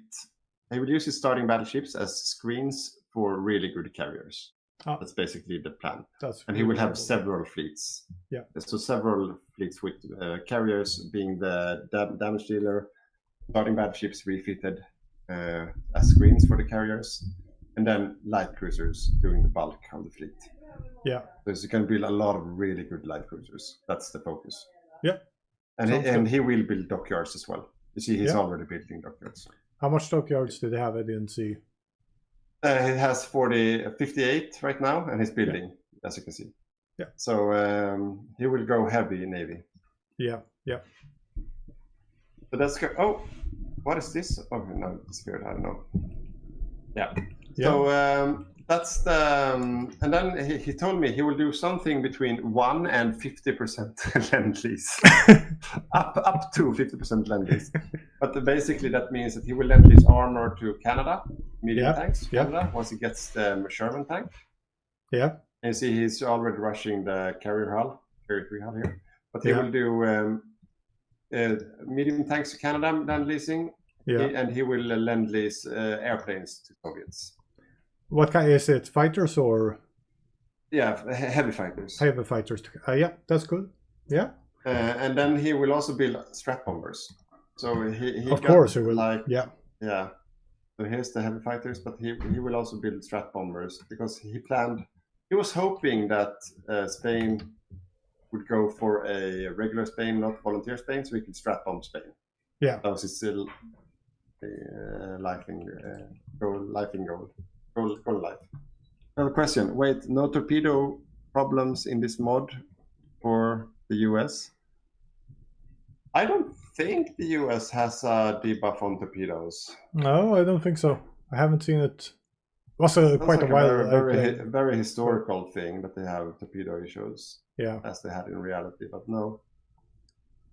There's no torpedo nerf for the US in this mod now. I also like that Saxolive saw that I share blocked you when I went away to the gentleman's room. So I moved my share in front of your face. So the entire time I was away, you weren't seen. You had my chair in front of you. Yeah. Yep. So just a sanity check. Is the mics and the sound and everything good? Asking you guys watching. We have no idea. Yeah. We'll see what they say. Going over to China. No, not China yet. I want to show the August. We have, because Xnistan is the main controller, and August, do you know what he's going to do? Does he have a... Yes, so he's going to control a classical 30 width infantry divisions everywhere. Yeah. I see that he has 32 combat widths here. I think that's... I hope they will notice that, because that's gonna be devastating if they don't notice that. But yeah, so they're gonna do a 32, like a this kind of 30 with the infantry, classical infantry, and I spam them everywhere, and some marines as well. And the sound is good, so that's also nice. And I'm gonna go. We should get some kind of advertisement money because we're showing up what we're drinking. But I'm going for a Guinness now. Not really an Axis beer, but yeah, as I said, since the state monopoly was closed, I'm drinking what I have. Cheers, everyone watching. If you popped your beers as well at home, please write to us what you're drinking, if you're drinking anything, so we can get a feel for the alcohol misuse that everyone is having. See if this fits in this glass. Kippis we have from our Finnish friend.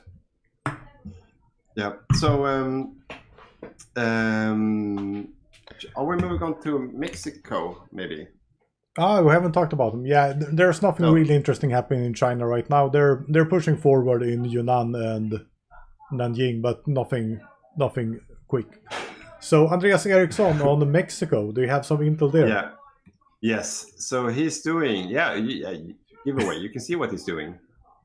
So we have a Mexico that's doing motorized rocket artillery. What's really interesting with the Mexican tech tree is that they have buffs with I can't remember where they are, somewhere here, but they have buffs with the Arctic, basically. They have more damage output with artillery. So it's really smart to do artillery with Mexico. So motorized artillery, I think that's an interesting build. And then he will do some Marine Commandos for just being annoying as well. And Marine Commandos is just those that can land everywhere and jump in and do disembark everywhere.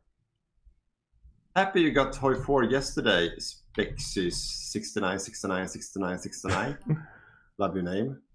What's going on so what's going on is that we have 30-something players playing a historical timeline of Hearts of Iron 4. We're in 1938 right now, so the China War is happening.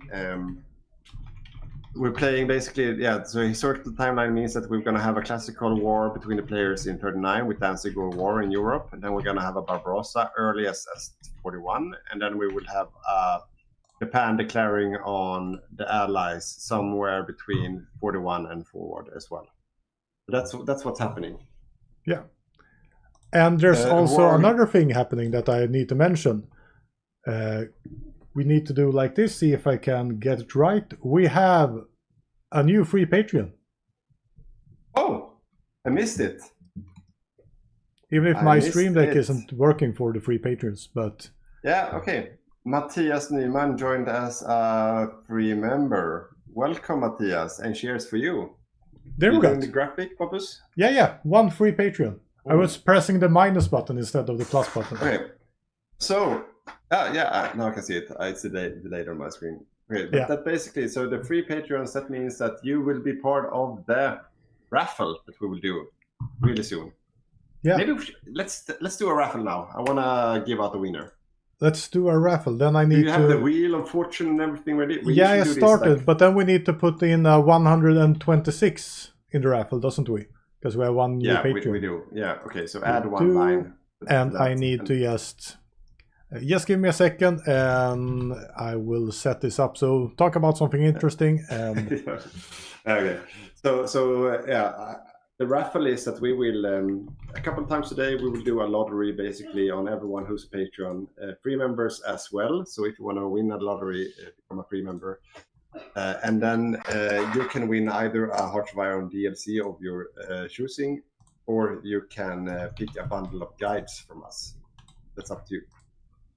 So once the lottery is ready, Boppus, share your screen with it, and then spin the wheel, and we will see who won. So I can just say how it is. Each member represents a number. The very first patron we ever got is number 1, and then the latest one is number 106. So we have 126 patrons right now, and then we will just count and see who won, depending on the number that appears. So we're not as ambitious as PD and Victor, who wrote everyone down on paper notes and put it in a hat and pulled it up. We're too lazy for doing that. We're a bit more tech savvy than they are, I suppose.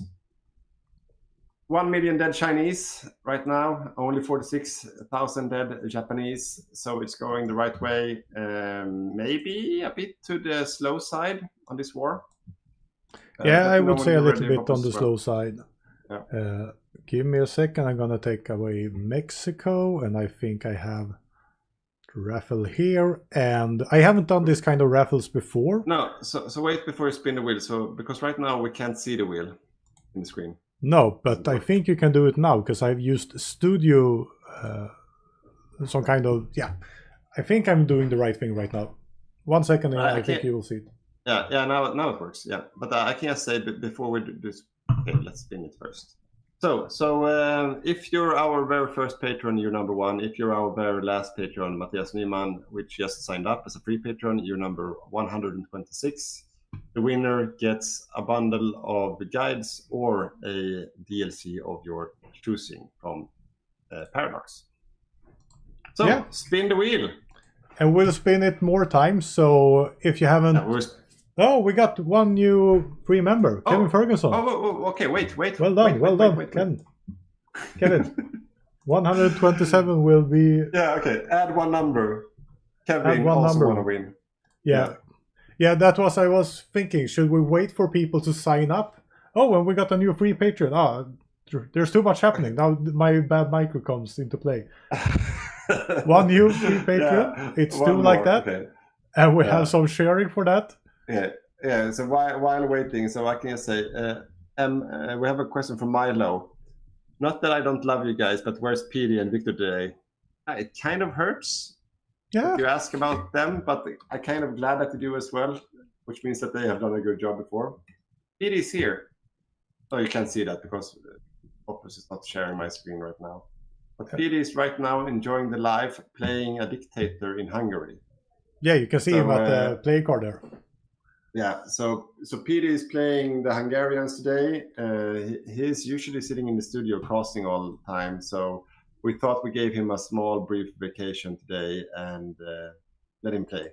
Victor, he couldn't play today. He was out traveling, so that's why we offered ourselves to you guys for a full day. But don't worry, they will come back real soon. So if this is a complete train wreck today, don't unsubscribe, don't hate us. They will be back. They will be back. Peter and Victor will be back, most likely next time. So yeah. This is the B team. You know when you're in school and you have a vacant teacher or like a sub teacher coming in, and all the students go crazy and just misabuse the whole situation. That's kind of what could happen today. Yeah. Like, we're doing we have no idea what we're doing. We just want to get our paid for the job, for the hours, and get out of here right now. Yeah. So we got another free Patreon. So we're up to free Patreons right now. Okay, can you keep up? Yeah, I'm keeping up. We have free Okay. I can't say it. Free Patreons. Okay, so now it should be then how many? 128. 128. Okay. So shout out to Kevin, Matthias, and Sapki. Sapki. Yeah. Sapki. Yeah. Should I roll or? Yeah. We Okay. need to So go back to let's roll now. Let's roll now. We can't. I'll click. Yeah. And it stops. Yeah, it's delayed on my screen, so I can't see. Yeah. I think it's 18. Number 18 is the winner. 18. Okay. Yeah. Let's dig into the numbers. Yeah, write that down, and I will get back to the game. Okay, get back to the game. Okay, I'm not sharing. No, we need to. Yeah, you're sharing. 1, 2. Nope, you're back. 8, 9, 10.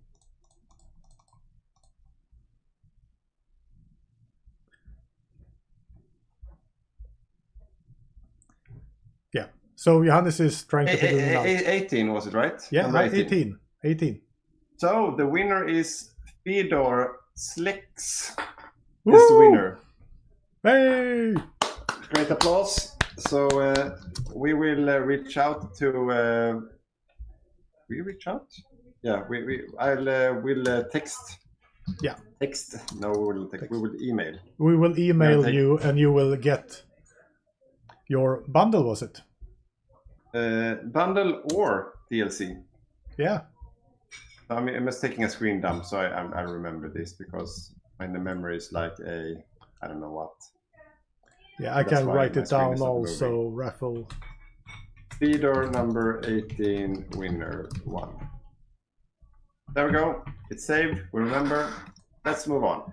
Should we go and check on the China war what's happening? Because now China is running deeper in Japan is running deeper into China, and yes, a big hurdle here is the supply. So the supply issue will be really hard when you're getting deeper into China. Yeah. So I'm looking at supply map mode right now, and usually what you want to achieve playing Japan. Yeah. Sorry. Yeah. We need to explain what a bundle is first. Oh yeah. So Borsu asked, "What's a bundle?" Or you say bundle? Yeah, it's a bundle of guides. We have exclusive Patreon guides, which we deliver every second week. So when you win a bundle of guides that you haven't access to otherwise.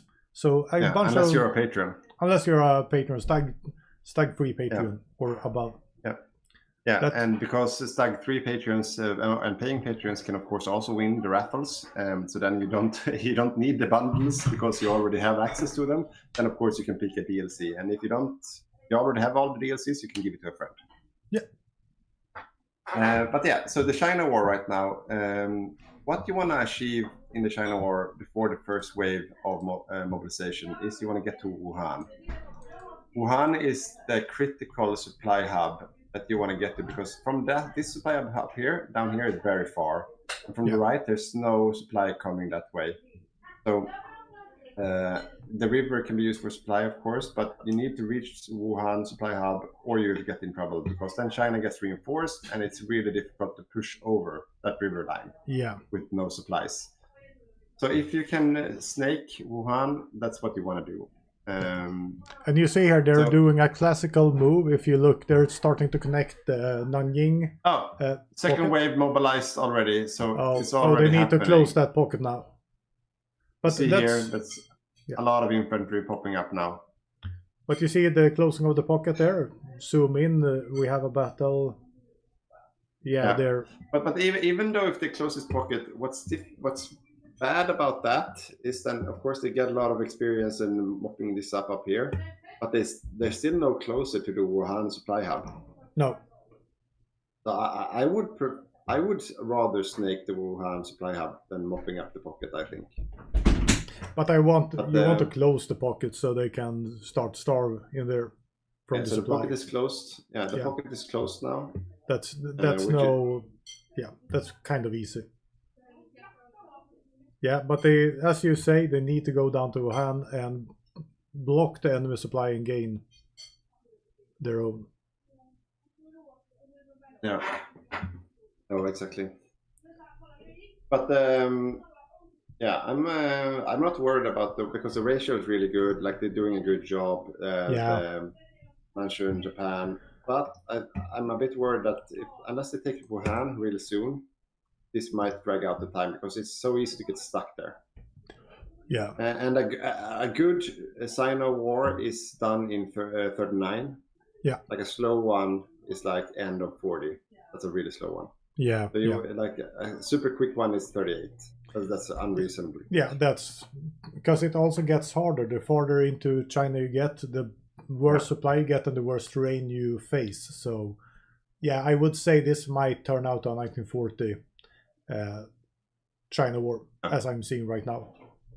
Yeah, we got a question, but did you do a role for patrons? We did a role for patrons. That was the whole role. So all the free patrons and paying patrons, we did a role for. Yeah. Maybe actually we should do a separate role only for paying patrons as well. That's a good one. I'm freebasing now. Yeah, I hope you're not freebasing, rather freestyling. I think freebasing is not legal in most states. Okay, what is freebasing? What does that mean then? I think freebasing, you're smoking something, mostly illegal. Okay. Freestyling is when you're going out about. Freebasing, I need to Google it.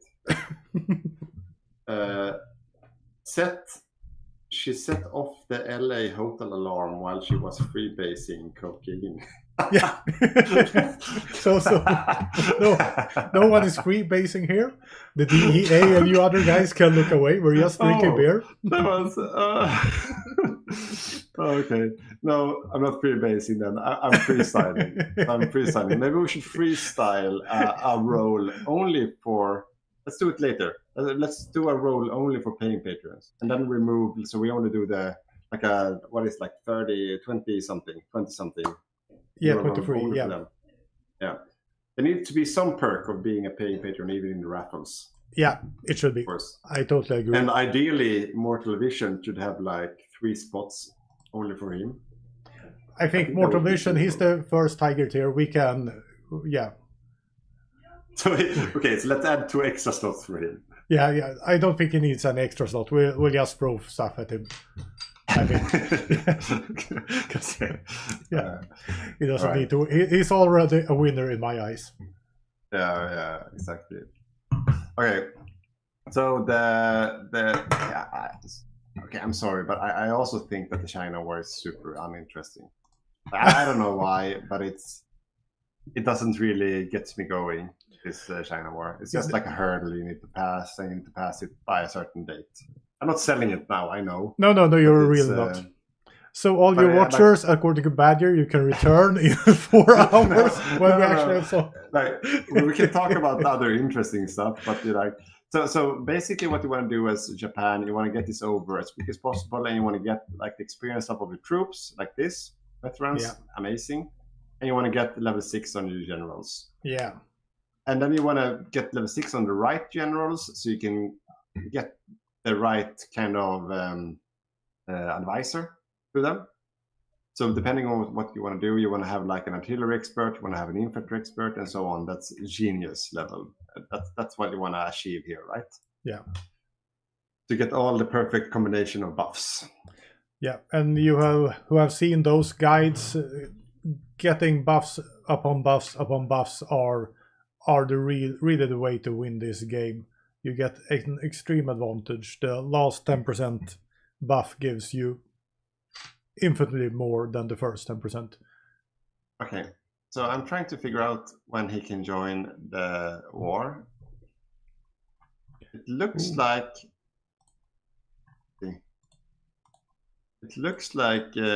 Siam can join the war at world tension 40%. Okay, then because there's no more spikes right now. No. I'm not sure he will be able to. No, okay. So if it delays over Danzig War, then he will be able to. Yeah. So what they meant without saying it is that they are planning for a late win.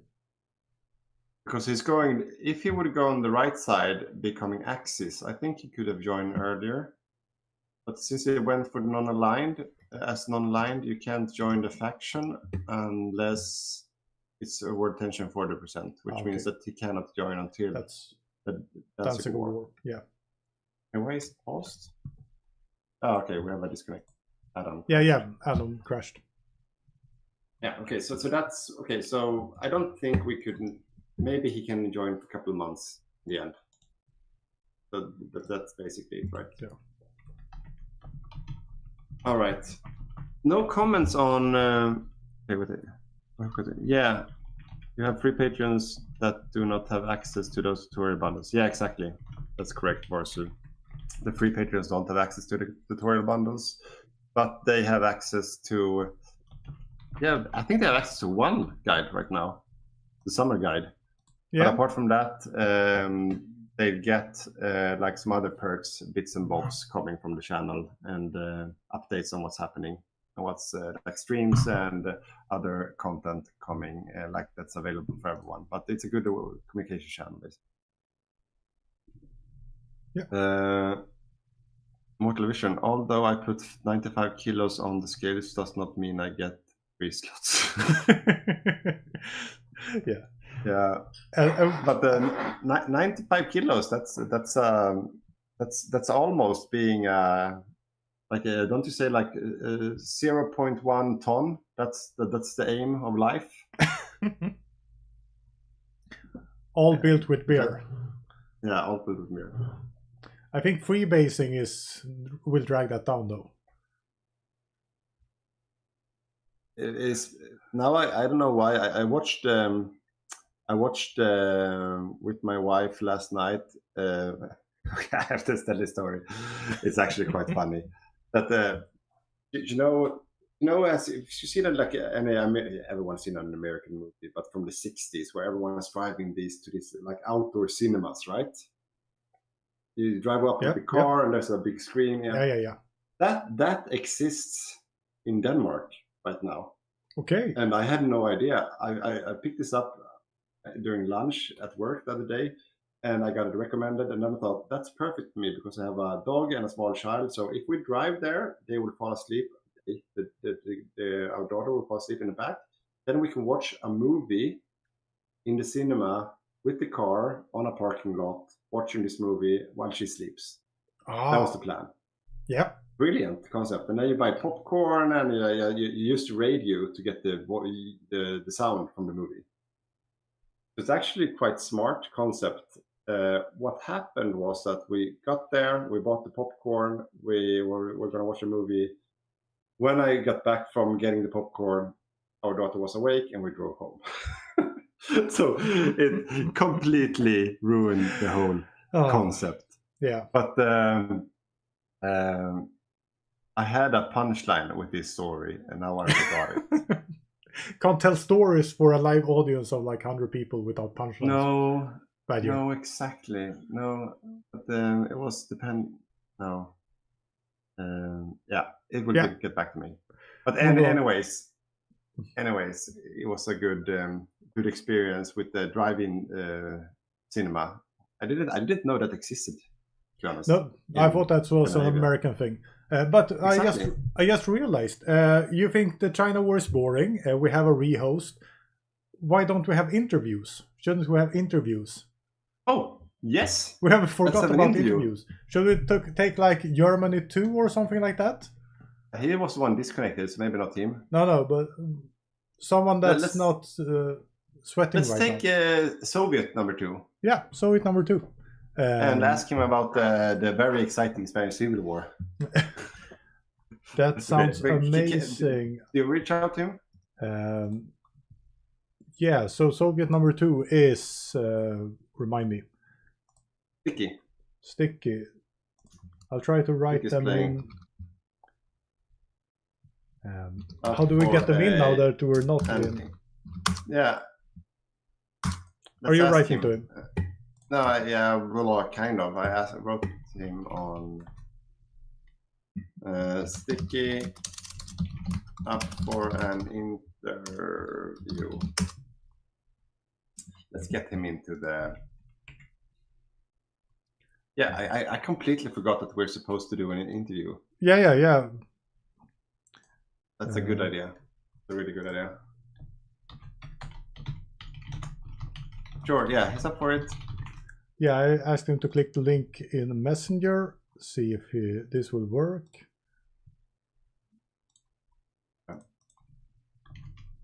So while we're waiting, if you sign up as patrons, you will be part of the next raffle that we will do in a short while. If you're a paying member in some tier, you have even higher chance to win more stuff.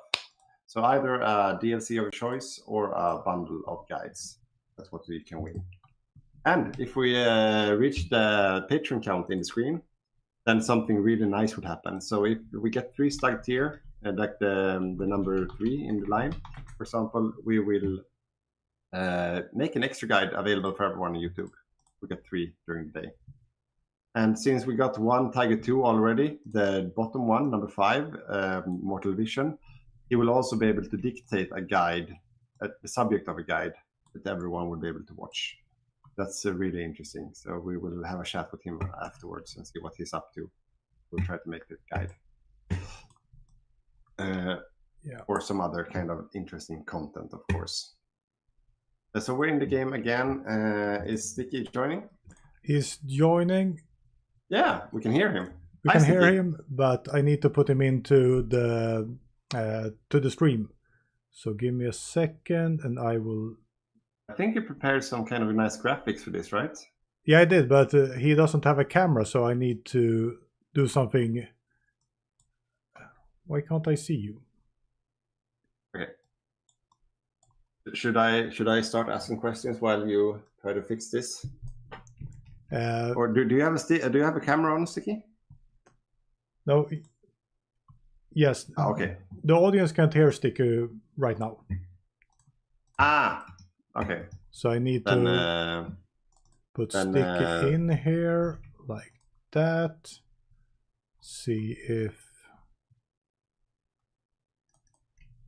I realize it's quite unfortunate that we're looking towards each other with the streaming. So when I look at screen and you look at screen, it looks like we're kissing. Yeah, sorry, people can't hear you, Sticky, but I can hear you. But yes, I've seen the memes. We had a good laugh and we shared some of the memes with the watchers as well. It was it was intense, but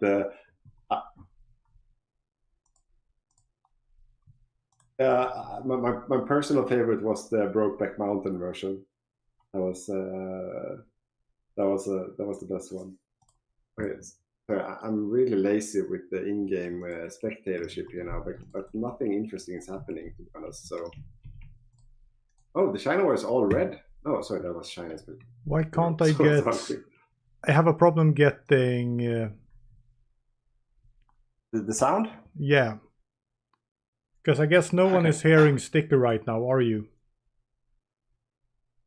Yeah, you are. But no one else. I am hearing Sticky, but I don't think anyone else is hearing Sticky. So...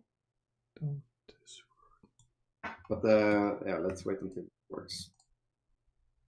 But the development of the China war...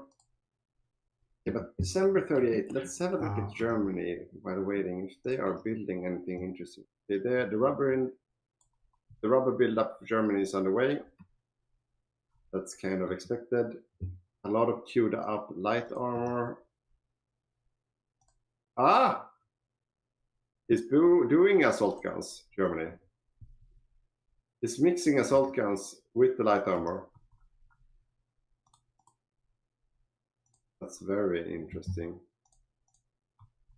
Oh, sorry, Sticky. You heard that.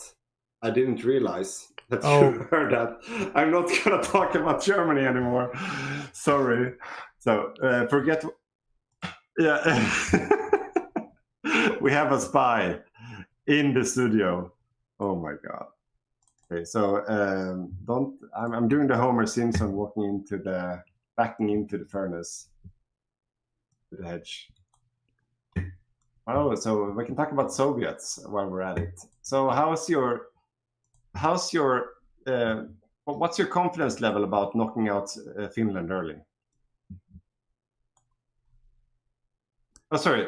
They still can't hear you. Sorry, they still can't hear you, Sticky. Sorry. No, so I'm talking to myself here. I think now things are happening. Yeah, I think. Sticky. Yeah, can you hear Sticky now? I think you can hear Sticky. Hello.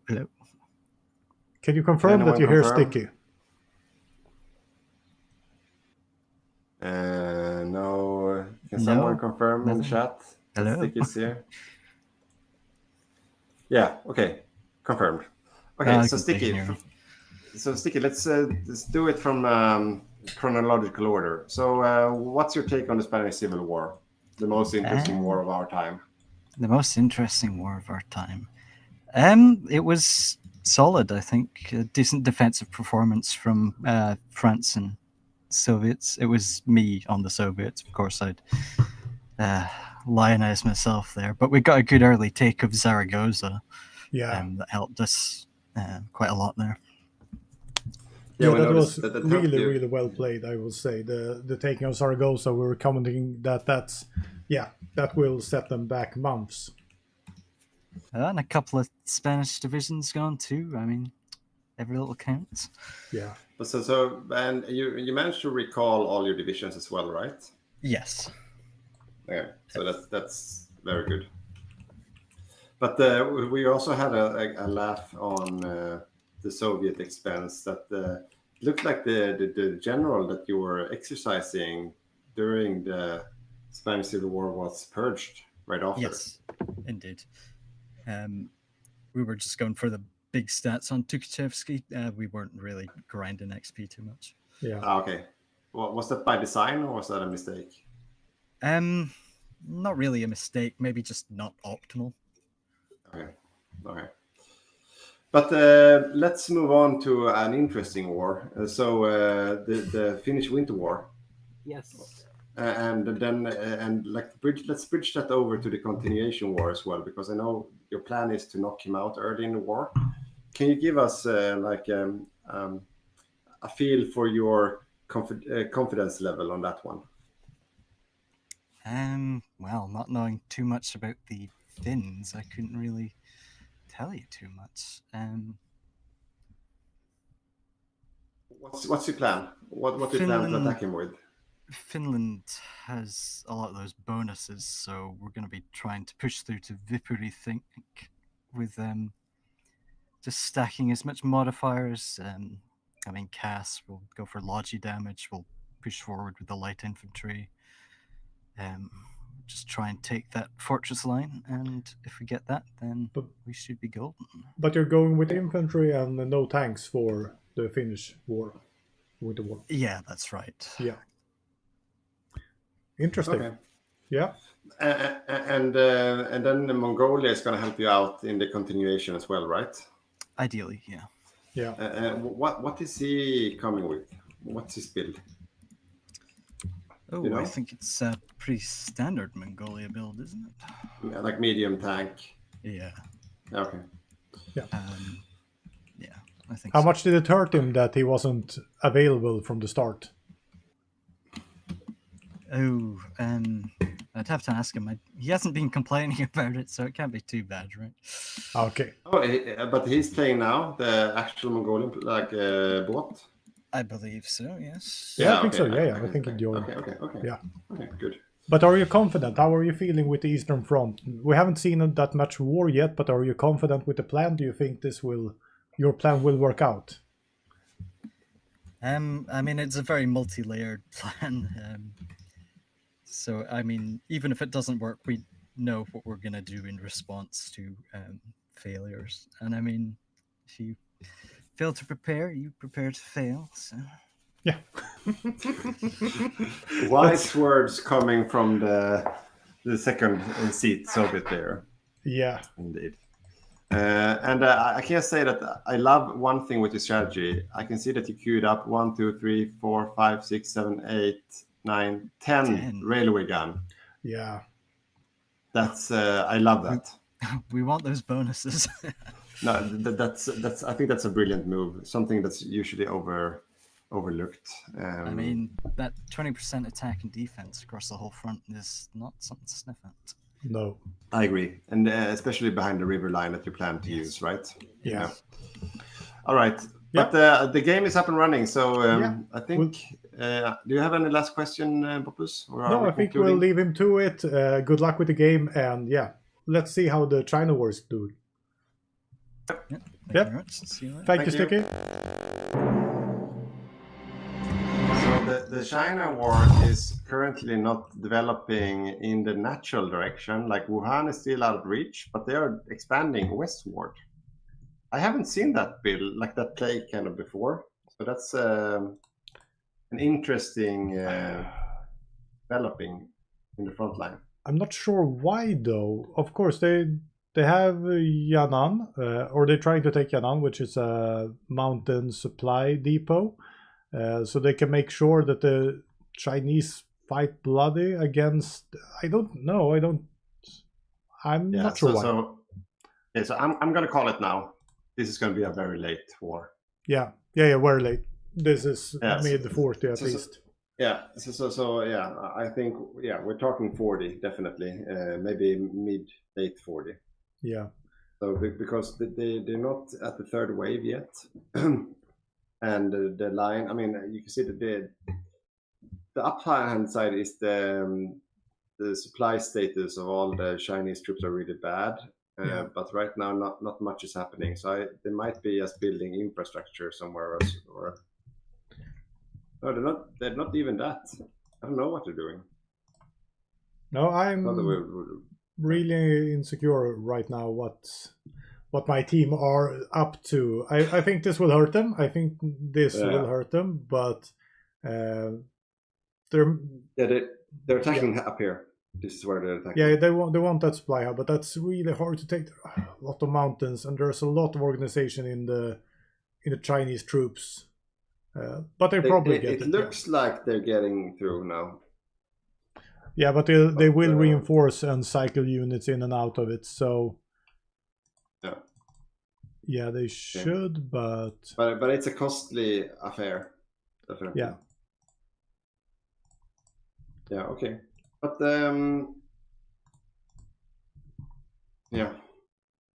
we're only like a few months away from the Danzig War, so maybe we should have another look at the European countries prepping for the war. Yeah. But before that, I think I have to run away to powder my nose once again. These beers are going through fast. Yeah, but so, yeah. You want to have the camera here? Yeah, because I like the China War. So hopefully someone in the chat enjoys it with me. So can Badger go away and do something else. Yeah. Mortal Vision is saying yes, 90,000 killed for the Japanese side. That's good. They also took Jianan now, which is a supply depot, and the only supply depot in range up there. So they can't really expand that much further. But the Chinese troops, as you see now, will have really hard supply status. They have a attrition right now at 42%, which is not good. If this would be an ordinary player, this would be terrible. But as I said before, they get a lot of troops in by their not decisions, by hard-coded waves of infantry coming in for the Chinese. But yeah, it will be a light China war. It will be interesting to see how this affects. I think, as I said, I didn't get much of the plan, but since Siam is going to join and they need the Danzig War to happen before they can join, this will be late, and I think they can plan for this being late. It's not how I would play it, but yeah, it has some perks and they will gain a lot of experience from grinding China this long. So there's perks to it as well. Yeah. It's hard when you can't control the scene. Perhaps I can do like this. This would be interesting. See, as I said, I'm really new to this technician stuff. Johannes is coming back now. I'm back. You don't need to worry. But I thought that maybe it's interesting to have a look at what's happening in Europe while we're preparing for the war. Yeah. But just a thought that I had on the China war. What they might do while not pushing hard south is that once they get to pull Siam into the fight, which will happen in a few months' time, wait, if he would have any troops. Don't they have any troops? Yeah, Siam, he has 0 troops right now. 0? Not even one division training? Yeah, I have 1 division training. Yeah. So he's not prepared to do anything, so... No. But maybe... if he's supposed to join the war, he should... Yeah, he's doing a very greedy build. Yeah. But, okay. But I don't remember who, but we had a real extreme greedy build like half a year or 1 year ago, where Siam had like 300 factories in the end, but almost no units. Because of he built civilians to 44 or something like that. Yeah. No, so I don't know actually why. It's a quite greedy build. So, but one idea could be that, you know, he would open a front in the south, the Siam player, and then that would pull resources away from the front line for Japan, and then Japan could push from north. That could be like, that could have been like an idea, right? Yeah. But I don't think that's the plan now when I see that he doesn't have it. No. But yeah, so Mortal Vision, I agree. I can't see why there's not more infrastructure or railways or anything happening in China. That's what I would use time for right now, to just prepare for a Wuhan push. But yeah, it's standing still everywhere right now, consolidating. Yeah. Preparing for the Pacific War. I don't know. Okay, but let's move over to Europe. Yeah. So, Big Bad Wolf. Yeah, April 39. So things will happen. I think 1st of August is our rules when you can start Danzig or War. So it's closing in now. Look at the paratroopers. What? Look at the paratroopers. Mountaineers. But... no, paratroopers. No, that's paratroopers. Yeah. That's paratroopers. Oh, this could be fun. How do France... Yeah, very interesting. France has he has a heavy tank in Paris right now, at least. Yeah, he has 5 heavy tanks right now.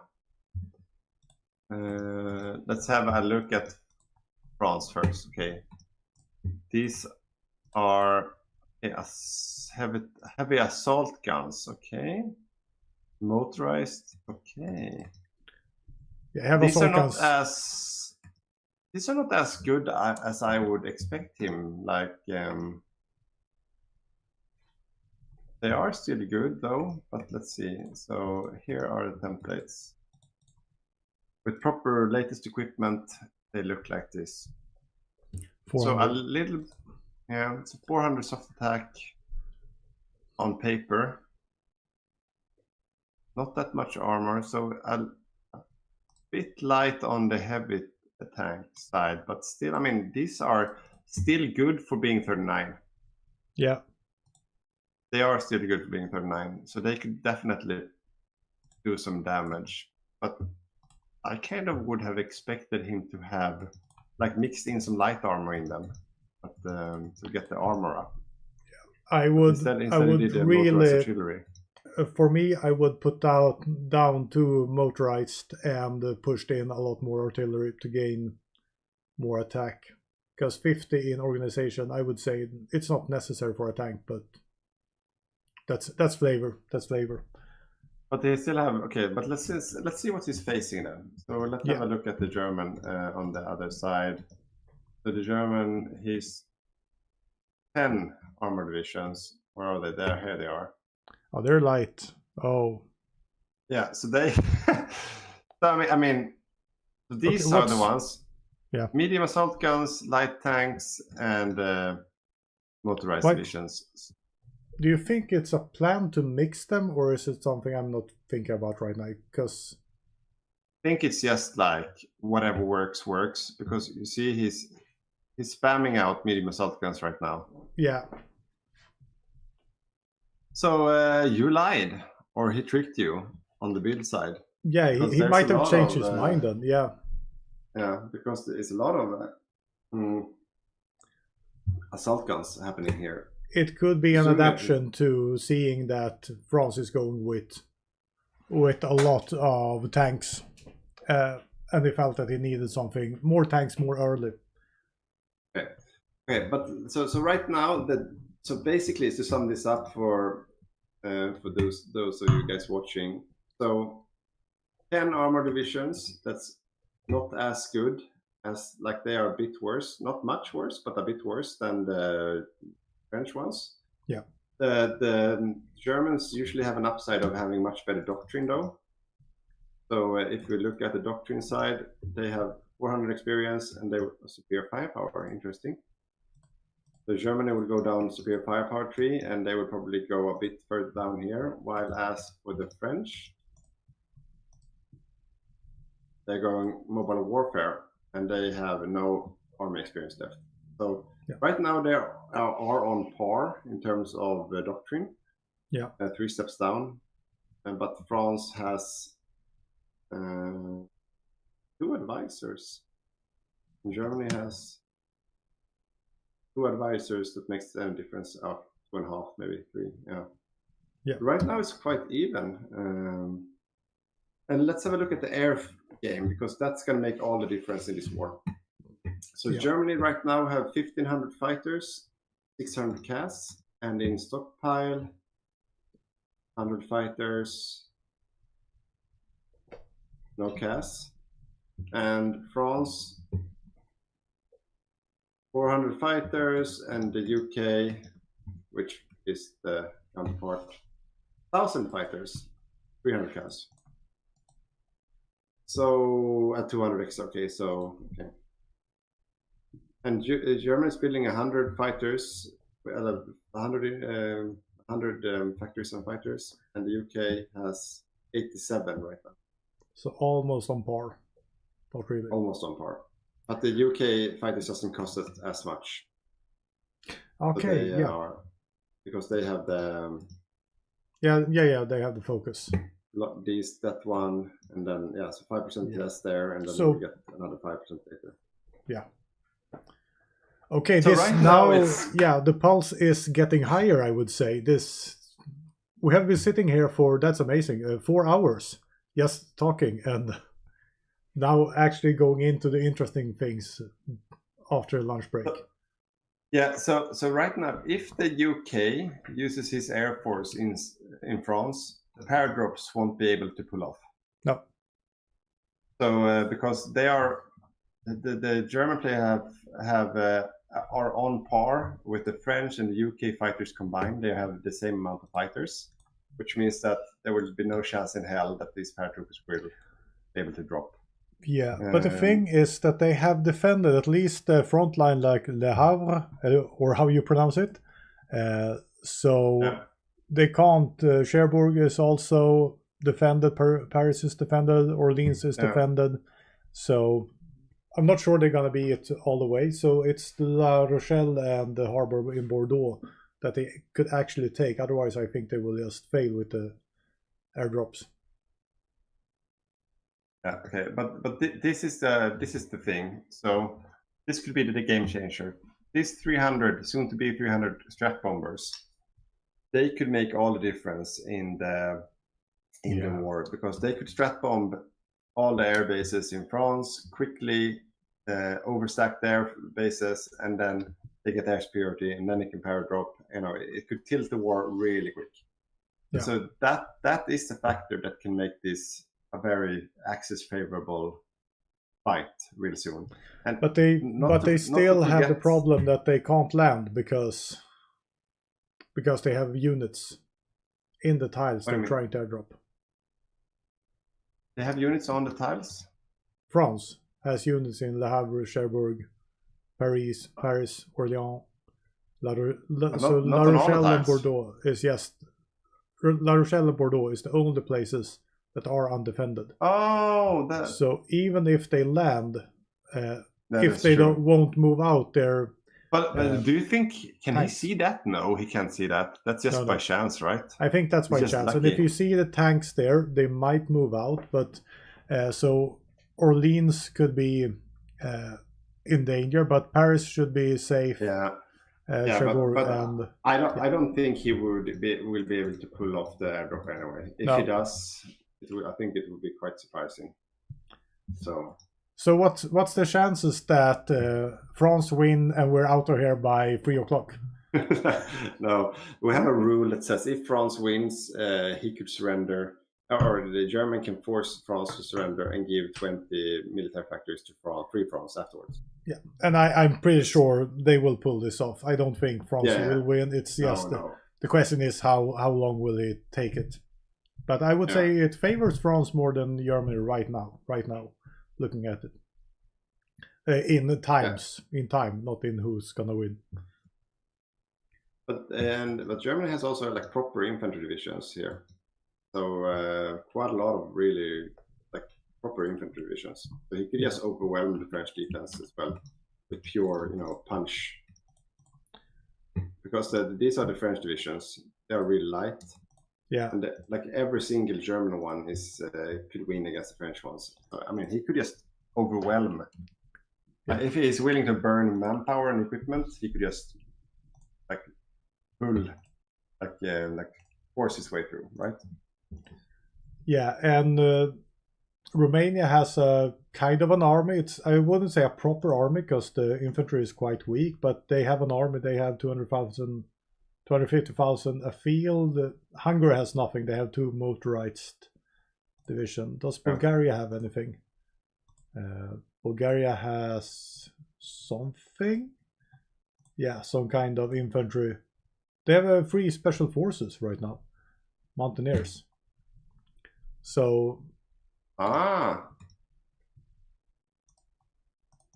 So I think Bulgaria plans to use these divisions for a Greek campaign. Yeah. I think that's the plan. Yugoslavia, probably. Let's see what if your bet was right on Romania. Yeah. Seems like it's so far. They have 1 light tank. Wait. What is that light tank doing there? Oh, that's just some kind of starting tank, I would guess. Okay, but everything is starting. What is happening here? I'm not sure either what Romania is doing. Is this even a player? Romania, yeah. Yeah, it should be a player. What is he doing? Romania is. He haven't done anything to his templates. It's Tvorik. Yeah, what is he doing? He's building. He's building rubber again. No, he's building rubber again. No, not once more. No, so he's the rubber factory. And dockyards. He's building dockyards as well. Yeah, but I think Romania. It might be Romania who wanted to build some kind of surface fleet. Yeah, But so he's that's building. destroyed. Yeah, he has proper. Look at this. Look at this. But with depth charges. Yeah, but he's planning on mopping up the Black the Sea Black fleet. Sea. Yeah. So he's doing a commit to the Black Sea. This is really, really interesting. I love Torik. This is amazing. And also building rubber again. He was the Brazil player. Okay. Yeah, so for those of you who missed it, this was the guy who played Brazil 2 games ago. Yeah. He had 4K rubber by the end of the game as Brazil, which is crazy. He did nothing else. He just built rubber the whole game, and he said he loved the economy part of the game. So it seems like he was true to his word then, and he's building oil. Okay. Well, I mean, it's not a bad idea. Like building oil for the Axis means that other players doesn't have to do it, right?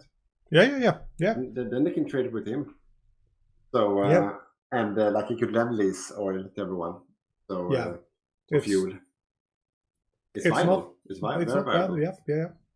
But interesting. But I would still upgrade my templates doing something viable with them. Because these starting templates is they have some organization. They do. But they're also not okay with our rule set. So that's also one thing. But I'm gonna give them a tap on the shoulder in the break. Yeah. That's fine. Yeah, because we're running. Won't make a big difference. So so we are at like 1 month away from the lunch break, even less maybe. Yeah, I gotta check Germany. They are doing Panzer effort right now, and that will finish in 5 days. So it won't be a 1st of August, but probably they're gonna do dancing after this. Yeah. What rule he violates? He violates that we have a rule that you need to have above 15% combat width all divisions, because there's a strategy, org walling it's called, where you have just spam out small width divisions for high org, and it's very well used with the CAS. So that's not okay according to the rule. So that's the rule he violates. But let's have a look at the naval game before the war kicks off. So Italy, he has 7 carriers, 9 battleships right now. I think this is really interesting, and he haven't picked. No, he has. He's gone down the base strike tree, going that way. So it's a carrier commit. Does he have? Where is the fleet? I can't see the fleet. There it is. Does he have? Hasn't it trained? Oh, everything is untrained. It's not ready yet. Not ready for fight. But why aren't? Nubs. But the fleets aren't okay. They haven't exercised the naval bombers. But the fleet was unexercised also. Oh, this fleet is exercised. Okay, fine. But that fleet is not. No, is that the starting fleet? No, So that's the starting fleet.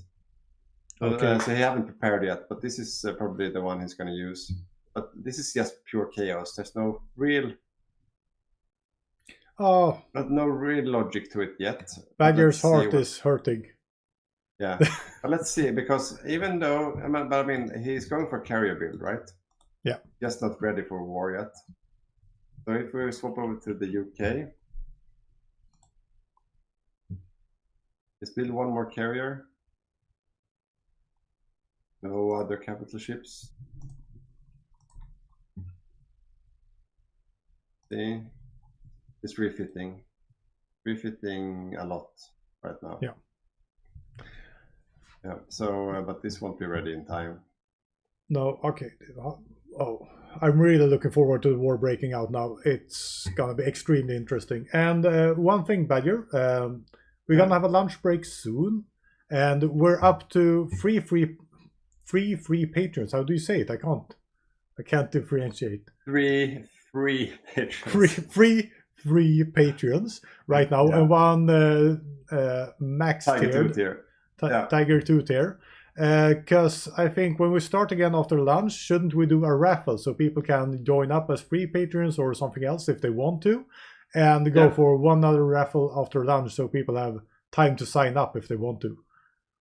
Yes, I think that's a very good idea, and I kind of have I kind of have a slight hope that we will reach like one of the other achievements, either 15 free patrons or like 3 stag tier would probably be achievable as well. And if that happens, some bonus stuff would happen as well. Like, so 15 free patrons, and every free patron, not only the 15 ones, but everyone, like the 100 something ones, will also get a free guide by email. So you're doing it for the team. It's a team effort. Effort. And and of course, if we have 3 new stag tiers, we will make a bonus content for everyone, all tiers. So but I think and the best thing with the raffle. The best thing with this is, if we get patrons, I can push this button and use graphics that I spend too much time fixing. Okay, so a quick check. We have 2 South African heavy tanks are ready at LL Main. We have 3 Canadian tanks at LL Main. Let's see how they look. I think we're at Danzig War now. Yeah, standard stuff in Canada. So the defense of LL Main is like proper infantry divisions as well from the UK. Yeah. I think they are. The defense of LL Main is actually really good, and I mean they won't be there for a while, so they've also got some radar stations. Yeah, they are ready for fighting in the Axis down there, and they're ready in France. So the question is are the Axis ready? Are they? I'm not really sure, I must say. Even I'm rooting for them, and I think Ivan is a great player, so I think they will do work. And China is, they're slowly going there. So I think the Axis will surprise from what we see right now. Okay, so we just got we have a lunch break until 14:50. So in 45 minutes we will be back from lunch. And in the meanwhile, you don't have to leave the casting. We will run some guides for you guys. While we are away as well. So some of the top, like the top of the chart, right? The golden billboard or something. Yeah, lunch break guides. And then we will be back in 45 minutes and ready to cast the outbreak of the war. So that will, I mean, this has just been the build-up so far. So the real game starts in 40 minutes. To be honest. That's gonna be a lot of fun. Yeah, amazing. So let's take a break. Let's take a break. See you soon, guys. Yeah. So welcome back to the channel. Today we're gonna talk about 5 things you really need to know to improve your micro. Some of these things took me years to implement. I didn't know about them. I haven't read or seen them anywhere. So some teammate told me this, some teammate told me that, but these are 5 things that I really love when microing. The first thing is a simple thing to do. It's just assigning a hotkey. So control 1 for these 3 and control 2 for these 2, and we will have an easier way to just cycle through them and be able to control them better. The next thing you really need to do is to strategically redeploy your troops, and you do that by pressing this button if you want to be slow, or use the B button just to make sure to go there a lot faster. And this redeployment gives you extra speed. So you saw there 15 when you were driving on the railway. It will be lesser if you don't have a railway, but if you're going through railways it will be extremely effective. So we have our tanks here ready. We need to move in at least 1 tile here so we can attack something more. So moving in here, we want to strike this one. What we can do is make a front line, a small front line here, using the Z button and then the X button to plan an attack. And why would we want to do that? Shouldn't we just attack right away? Yeah, you could. It depends on how much units it is and how hard it will be. But if you do this quickly, you can get planning bonuses. With the right countries, right modifiers, these plannings will be effective and go very, very fast. And you will be ready to attack, and you will get a lot of bonuses. Another thing you can do, if you're gonna plan an attack, we want to encircle them down there, is attacking with these units. You see, we're coming through. We have these ones, and we can use the split button to make sure to take 2 of them and just go forward to another tile. So now we have these 2 used. We can use the split button to make them go forward another tile. This is an extremely effective way to spread out your units, so you don't have to select them individually, so you can use just a few of them to make them go to the right place. So just to recap, you need to assign hotkeys, use strategic redeployment with the B button, make front lines to grab some planning bonuses, front lines and attack orders, and the last thing is attack and split, and use that split button to be really effective to move forward on the battlefield. So these are the 5 tips for today. There's a lot more we can talk about going down to micro, but this is the first 5 things you really need to master to really be able to attack effectively. So with that said, I hope you subscribe and like our content. Please follow us, and I will see you guys next time. Hi everyone and welcome back. In this video I will go through how ground support really works, and the reason I say really works is because I've played this game for, I don't know, 8 years now since it came out, and I thought I really knew how it worked, but it turns out that I know just as much about ground support as Jon Snow does. So I spent basically half my Sunday in testing and researching about ground support, and what I came up with kind of blew my mind, so I will share this with you. So I hope you enjoy it. But before throwing myself into that, some quick housekeeping. We release a new guide every Monday, so hit the subscribe button and you will get a notification every time we release something new. And if you become a Patreon, apart from our everlasting love to you, you will also receive a new guide every second Thursday that is exclusive for Patreons, along with a lot of multiplayer content that we also release for our patrons. You can check it out in the description below. Alright, so let's start with some definitions, because when I say ground support, I mean the stat or the positive modifier in a land battle that's called air support, and how you can affect that modifier in any way possible. Because when you have a land battle that's supported by airplanes, you basically have 3 aspects that you think about of how you can directly affect a land battle with air. You have ground attack, and that's basically your tacticals or your CAS going on a close air support mission, attacking directly on the enemy divisions, doing strength and organizational damage. And that's usually what you think about when you have CAS on a mission. This video will not be about that at all, maybe in a future video. And then the second thing, how you can affect land battle, is with air superiority, and that's coming from your tacticals or your CAS, but also all your fighters above the air zone. And that's how you give a debuff to the enemy defense or breakthrough stat. I will make a video about that quite soon, but this video will not touch about that at all either. What I will talk about is how you can affect your own troops positively, and that's the attack, the soft attack, hard attack, and breakthrough or defense of your own troops with airplanes on a close air support mission. And that's the stat you see that's called air support. So let's start with that. Alright, so the first thing that really blew my mind when I did all this research on ground support or air support in a fight, basically how you can affect this positive stat, is that the damage output, the ground attack stat on your CAS or your tactical bombers doesn't affect this at all in a battle. which means that basically you can stay with the early basic frames of airplanes that you start with, or tactical bombers with really low ground attack, because it doesn't matter. It doesn't affect the positive stat, the modifier in the battle at all. It affects other things, but not this. So if you just want to have all those buffs, just make sure to cover the zone properly.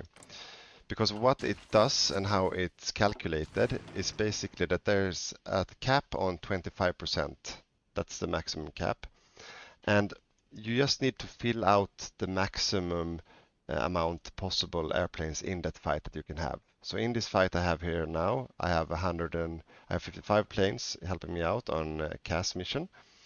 And the maximum, as you see, is 162. And the 162 is determined by two things: the type of terrain, planes in this case, and the number of enemy troops in the fight, the combat width. So the combat width of the enemy and the territory determines how many planes I can have enter this fight. And if I fill that cap, so if I put 162 planes in that fight, I will get 25% buff on my own troops. So let's do that and see what happens. I send 300 CAS in the fight instead. I unpause.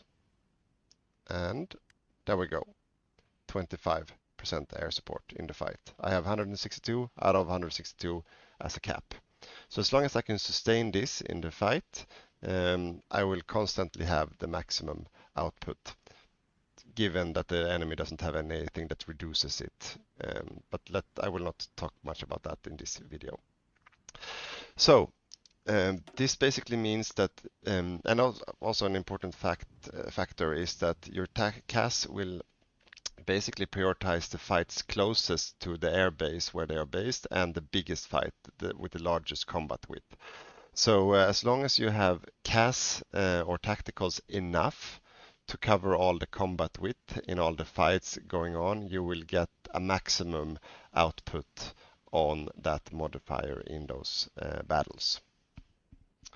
Alright, so the second thing that I had no idea how it worked is that you can also affect this stat over the cap of 25% with modifiers from doctrines or advisors. So basically now, as Germany, if I go down the battlefield support, which is the typical CAS tree, that doesn't do anything, that doesn't do anything, and here we go to ground support 20%. That flat stat, ground support 20%, will have a direct input on those 25%. So if I unpause now, you see it popped up to 30. So just by taking that doctrine. And if I continue down to the next one, let's boost it a little bit. You have another 20% down here. So now I'm up to 40%, and if I unpause, I'm now to 35% buff on breakthrough, soft attack, and hard attack in this fight. Which means that if I also would have some generals or advisors that would give me the ground support, that could also affect this battle. Alright, so the last thing I'm going to show you, which is also the thing that I found the most interesting about all this with ground support or air support in a battle, is that basically in a fight you have the 25% that your planes will give as a maximum to everyone in that fight. Then you can add a layer of ground support modifiers on top of that with the doctrines that we just looked at, but that will only affect your own troops in that battle. Are you with me so far? So if I go to this battle now, I have a German division fighting 3 poles, and I have the 35% that we just saw. I will now go to Italy, and I will take a division, Italian, and I will join that fight. And now I will watch as the Italian joins in the fray. So with 35% on the German, and we have 25% on the Italian, because the Italians doesn't have the same doctrines researched. So let's jump over to Italy. And this is where it actually really gets interesting, because Italy doesn't have any battlefield support doctrines, so they're lacking the modifiers. But they can get them themselves. So if I go down this tree as Italy and I get the 20% ground support, let's go further down. There we go, and there we go. So now I have the same as the Germans. I am pause, and now I'm 35% as Italy as well. The Germans are on 35%. But Italy has other interesting things in their country. They have, for example, this guy that gives 50% ground support advisor. And I add that. And now I'm on 38.7 as Italy, while as the Germans only have 35%. And this is kind of the point that if you play, especially in multiplayer, you maybe play a tank miner attacking Russia, you play Hungary as tank miner following the German assault in Operation Barbarossa. You don't think, you think, I won't have any airplanes, I will just build my tanks and then I'll attack and it will be all fine because the Germans will give me all the air support I need. Yes, they will do, but they will only give you up to the 25%. You will need to add the doctrines yourselves and advisors yourself if you want to have all the extra buffs on top of that as well. The other way around in a multiplayer scenario, it could be that you play the UK and you don't plan to have any troops on the ground at all, you just play the air controller. Then it really doesn't matter how much ground support you have as the UK, because it's up to the receiver in the land battle to have all those modifiers as long as you provide the planes enough to cover the combat width that we talked about. Yeah, so that blew my mind at least, and I hope you learned something new from this as well. As I said before, I will be making a guide on air superiority in the near future, but before that, for next Monday, the real Boppus will make a economy guide on efficiency cap versus factory output when it comes to military factories. And I also want to give a quick shout out to our Patreon Moneykiller189, who is keeping on giving us great ideas for content for these videos, and especially for the Patriot videos. Thank you so much, man. And yeah, that was everything. To see you next week. So if you want to optimize your naval builds, you are in the right place. We'll look on how great it is to refit ships, and if you really know what you're doing, how to really use this to your advantage. We'll also show you a lot of great tricks to actually build your ships cheaper. But first up is hulls and refit. Of course, you can make a lot of nice moves with this, and the easy part to stop is of course you can make better guns, more technology, you can put better radars on your ship, but that's just a small part of this. Another great thing is that you can switch MIOs, and I will show you how you can do that in a great way. And you can also, with refitting, actually build your ships a lot cheaper. So look at this and I will show you how to do it. So playing as the US right now, I want to build a heavy ship. So what I do then is just build the cheapest heavy ship I actually can do. Perhaps taking the level 2 heavy batteries, because they are really expensive to change. And going for the armor I want to do, because they're also really expensive to change later on. The refit cost, yeah, goes up to 9,000, but it's just cost 100 more to build it. So here's the ship I want to use. Since I have the possibility to choose an MIO here, I have the raiding fleet, and I want to have the raiding fleet. This is the plan. I'm gonna build a raiding fleet, but I can still just start out with this one, giving me some production cost. Production output bonuses. So going with that one, start building it. We'll build it with production output, so we get that neat 5% extra from Norfolk Naval Yard. So that's the first thing. Now we're starting building this ship. And of course, we're gonna level up the other MIO by research and stuff. So this electric boat company is gonna be the good one we're gonna use later on. And we just use the Norfolk to gain 5% extra production speed just during this part. So we have built a ship and we have gotten to 1940 take. Now is where the magic happened. This is like I said, the basics. Yeah, we have much more and better things here. So we're just gonna add everything we want. So we have a really good ship that will be produced. The refit cost is 9,300, so of course a lot of money. But the first thing we will do is go down here and make sure that we have the naval refit yards. So the refit speed increases by 25%. This is huge and this is epic. So the refit speed for this one will be really much faster. So we can start refit this one, and this time we want the raiding fleet that we wanted from the beginning, but now we have leveled that one up. So we have max level MIO building this fleet, so this fleet will get everything from that MIO since it will be refitted with that military industrial organization. So just that part is really good. So with that refit speed, it actually is cheaper to build that hull and then refit it than it would have been building it from the start. So that 25% is really amazing. So when you refit, just go for this one, and you will save so much, and you will make so much more ships than you otherwise would have done. And we're gonna continue in a second. I just want to say we release the guides every Monday. We release guides on Patreon every second Thursday. We have live content. Well, a lot of things on this channel we're gonna give to all you people. So please subscribe, like, send a comment, all that stuff. And I hope you enjoy the rest of the video. And with refit, you can also search for focuses. I know that the US don't have that, but if we go to England, just make a search here, refit. You can find expand repair yards, so you get another 10%. So it's 35% quicker to refit that ship than it would be otherwise. Of course, there's a little cost since a refit cost. Everything you refit will have a little bit of a cost, but when you're doing everything else 35% faster or 25% faster, that's absolutely worth it. And another really valuable production saver is just going for the focuses and see if you have something that reduces your cost. Search, look through, and I know in the US we have this one, Bureau ships, giving me a 5% cost reduction on my heavy ships and a lot of the other ships, and also for the light hulls I get 10% extra going with the escort effort.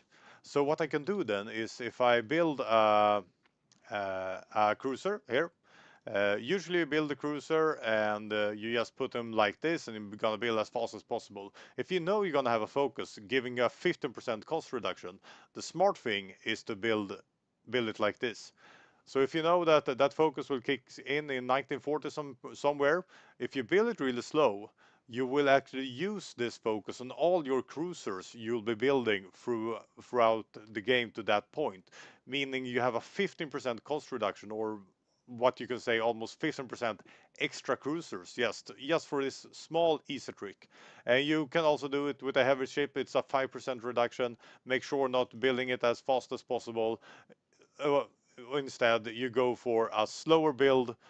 Make sure you can refit it before the war, but also gain that sweet 5% extra bonus on the cost. So that's a really nice thing to do, and a lot of countries have that. So you have to search and try to find them and see how you can use them to your best advantage.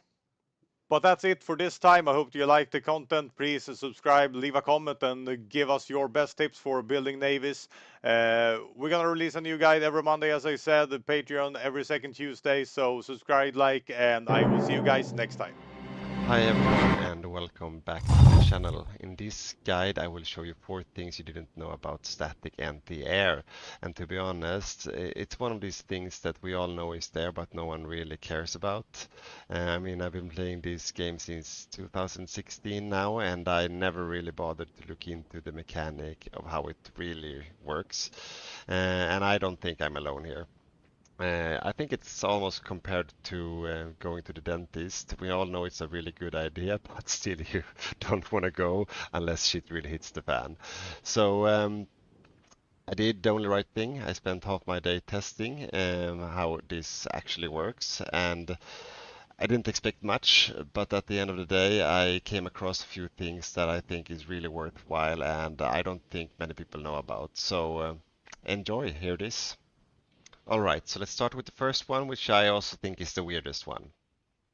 The thing is that for each static anti-air that you have in a given air zone, so for example, if we look at Western Poland here, for each static anti-air I have in that zone, that anti-air will help me reduce my enemy's air power projection with 5 for each static anti-air I have. And that is the equivalent of 5 fighters constantly in the air with 100% efficiency on air superiority, basically.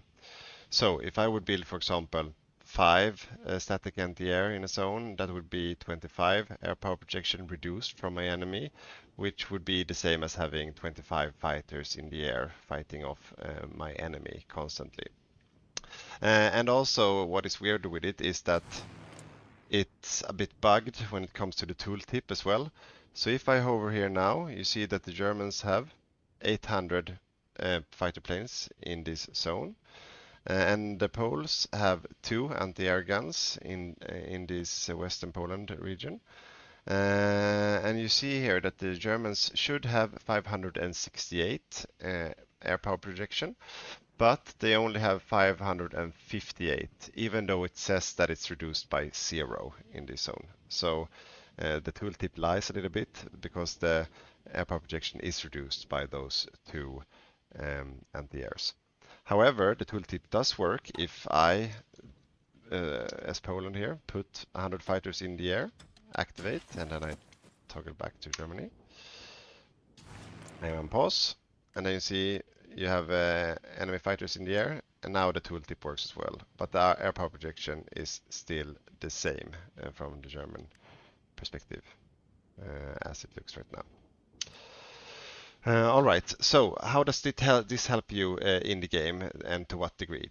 Well, as some of you know, air superiority and power projection helps you lower the defense stat in land battles in that given zone. So if I, as Germany now, attack the Poles here in this zone, you see that I have a debuff on the Poles defense stat on 29.4%.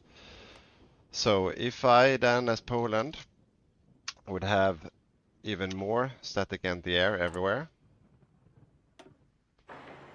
Now I have cheated, so it goes quick. And let's tag back to Germany. You see that the stat drops a bit. It's because I added a lot of reduction to the air power projection that I have as Germany. So that's how it works, and it can be useful in many different ways, but it's a good mechanic to be aware of when using static anti-air, or how you can use them as well. Alright, so the next thing I'm going to show you is probably a bit more in line with what you expect from static anti-air. It's that it helps you reduce the damage that strat bombing is doing to your buildings in a given region that is being bombed. So if I now click on, let's talk to Poland, and then I click on this region here, for example, I have 0 static anti-air in this zone, and you see my industry bombing is reduced to 0, and other bombing damage is reduced to 0. If I then would build one in this zone here, you see that now I have 16 on both industry and other buildings in this zone. So, and the thing is that if I go up to 5, I'm now on 80% and 80% with some modifiers as well. And then if I add everything relevant in this tree here, I can get this up to 90%, which is the capped maximum on reduction, which is really powerful, to be honest. So, and how powerful I can show you by taking all the Germans and bomb me a little bit with their strat bombers, or tactical bombers, but still. Strat bomb there. So now we will have 600 strat bomb or tactical bombers strat bombing Western Poland, and I have static anti-air now in all regions here. So let's look what happens.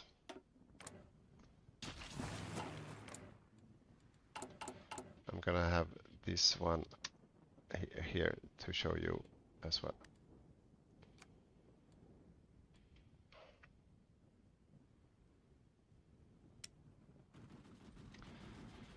So basically you see something pops up, goes away, pops up, goes away, because I only take 10% of all the damage that the strat bombing is doing to Western Poland right now. And you can see here our buildings bomb. Yeah, let's fast forward. It's really not much per day. So my auto repair is doing most of the job quite easily, to be honest. Before moving on, I just want to make a quick shout out to our 3 latest amazing Patreons on the Stug 3 tier. Polaris, Georgia, and Sebastian, you guys are amazing. Thank you so much for supporting us. It really means a lot. I just also want to mention that we release a new guide every Monday. This next week, Boppus will make a guide on the US economy, so check that out when it releases in a week's time. And then we also release a Patreon exclusive guide on every second Thursday. And I did one this week on how to read your opponent's build and know what to look for. So check that out. Let's continue. Alright, so the third thing I'm going to show you is how dispersed industry play into this. And the quick version of that is that if you have higher static AA in a region than your bomb damage reduction you get from dispersed industry doesn't do a thing, to be honest, and it doesn't stack with the static AA in that region. So let me show you an example. So now, right now we don't have dispersed industry. In this zone now I have 0 anti-air and 0 reduction to damage. So let's take a couple of levels of dispersed industry here. And then if I click on the same region now, I unpause. You see that I have 45 industry bombing damage reduction in this zone, but not for other buildings in this zone, but 45%, which is quite strong. Without having any anti-air in that zone. But if I start adding, let's do it like this, adding anti-air, you see that it's still 45 on industry, but the other one is on 18, getting all the buffs on that. So if this goes above, let's go up to 4. You see now the anti-air took over because it overhauled the dispersed industry buff that I had, or modifier. So it doesn't work anymore. So if I have 5 out of 5 or 4 out of 5, all the dispersed industry buffs that I have are suddenly worthless. So just consider that if you want to go for dispersed industry for that reason, not getting bombed. If you have most of your industry in a few regions anyway, and you plan to build static AA, then the bomb damage reduction that you get from disperse is basically worthless because it won't stack with the static AA that is gonna get better anyway than your dispersed industry buffs. So consider that if you want to go down that path. So the last thing I'm going to show you is basically how you can buff the damage output from your static AA when fighting off bombers strat bombing you. And there is 2 places where you can look for this. One is the obvious one down the anti-air tree, but that's not what we're going to look for right now because that's already maxed out. But it's under radar. And if you look at the 3 bottom ones here, they have something called static anti-air hit chance factor 20%. So what we're going to do now is that we're going to add those 3, and then we're going to do another test to see how many fighters we can shoot down. But before taking them, we're going to run it a little bit so you get an idea of how many fighters we shoot down before. So now when we do the quick fast forward here and we look at the last 30 days, we basically are somewhere around 120 bombers lost over 30-day period. So let's add the last 3 here. Now we added 60% hit chance. And now I will unpause and see how many rolling bombers we shoot down over a 30-day period. So let's fast forward to start in November. it will start increase. You see here, it's rolling up to 140, 150, 160. Let's get it to start of November. Yeah, okay, I realize now this is not fair because the Germans are running out of bombers as well. But you can still see, yeah, and there we are, 30 days. We shoot down a lot more than compared than before. So if I would do over time, you see that the bombers are just dropping out of the sky quite quickly. And still, my industry is not hurt at all because I have level 5 on all the regions in this air zone. So it's really, really powerful. And I also, now you might say, those are maybe the starting tactical bombers or strat bombing that Germany is using right now. That is true. I did a test also with really strong strat bombers, and to be honest, it's only 10% of the damage coming through. So even if that gets pumped up quite a lot, it's still going to be reduced by 90% when they start to strat bombing. So it does make a difference, yes, but still it's really powerful anyways when you have that level in each region that you want to defend. That was everything this time. I really hope you enjoyed it and you learned something new about one of the less sexy aspects of the game, static AA. But still, now you might consider using it when you play your next game. Thank you so much and see you next time. So what is the best fighter template for 2024? This is what I've been testing for way too many hours. I will show you the results of the testing, I will show you the templates, and I will also show you a great conversion tactics where you convert every fighter you have into something better. So let's go with the first one. So coming into 1936, the best weapons you have for a fighter is a 4-time machine gun. You should also give the first engine a little extra trust. Never do the second engine, it's way too expensive. Going for 23 to 33, it's really not worth it in any way possible. Something you want to put on is the light MG defense. It doesn't give you a lot, but comparing a plane with the turret here, without the turret, the plane without the turret had 5% more losses of IC than the plane with the turret. So yeah, that's something you should do. Something you should never do is put on the extra fuel tanks. The extra fuel tanks lowers your air defense by 2, which doesn't seem like a lot, but that will give you 25% more losses than otherwise. So stay away for lowering your air defense when your air defense is this low already. I will probably do a guide about air defense sometime in the future, but if you really need the extra range, it won't give you as much, but use the drop tanks. Otherwise, just do like this if you don't need that extra range and you have your first fighter ready. And I just want to say, most of you guys are not yet subscribers, so please press that subscribe button and think about checking out our at least free Patreon to get even more fun stuff. We also have the Patreon with the Patreon archive, giving you one more extra guide every second week. And on the YouTube channel, we release one guide every week, me and Badger. So hit that subscribe button, like, comment, do all those kind of stuff, and we will be extremely happy. And I just want to take a short moment to say how I did this testing, because it's really interesting how you can do this in the best possible manner. So what I've done here is I've set up battles between the UK and Germany.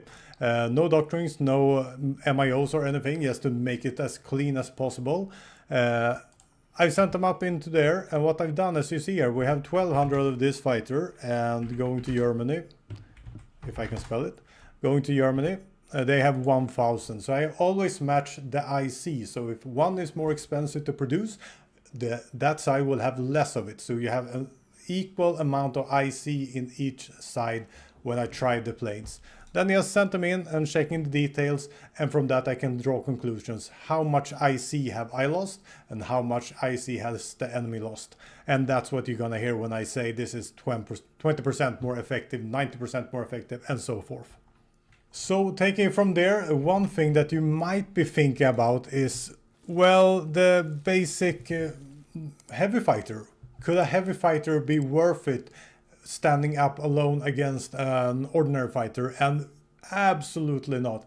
If range is not involved, the heavy fighters are really bad at fighting with ordinary fighters. So when I've been testing this, it's been quite different, but a lot of time we'll be trading 2-1 in IC. So I have lost with the heavy fighters 2 times as many ICs as my enemy has done with the same tech year of tech. So heavy fighters, yeah, when range is a concern, heavy fighter can be interesting, and I'm gonna do a guide of that in the future. But if you're going head on, you both have the same air efficiency, heavy fighters are really not worth it. No design that you can make, and please prove me wrong in the comments, but I've tried this a lot of times, are worth it. You're gonna lose a lot more IC than your enemy does. And for some reason we're still in 1936, and the last thing I want to say is that you have, like Germany, having the possibility to actually mount cannon once. They have that tech research from the beginning. So if you have the possibility to mount cannons once, do mount the cannon once. They are really more effective than your 4 times machine guns. So if you use the cannons, you will kill 60% more IC than you will lose against the other template I just shown you. So cannon ones are absolutely the way to go if you have that possibility. And now we're coming to 1939. Now really interesting stuff starts to happen. So what happens now is that you're gonna research stuff, and you're gonna research these two, and this will give us a lot of new interesting possibilities. So here we go, and we will take the heavy machine guns instead, which are, as you see, way better in their air attack. And then coming to the really important stuff, and that's putting in a self-sealing fuel tank. This increases your air defense by 5. It doesn't seem perhaps like a lot, but what happens with the calculations is that you will lose 1/3 less planes than you would do otherwise.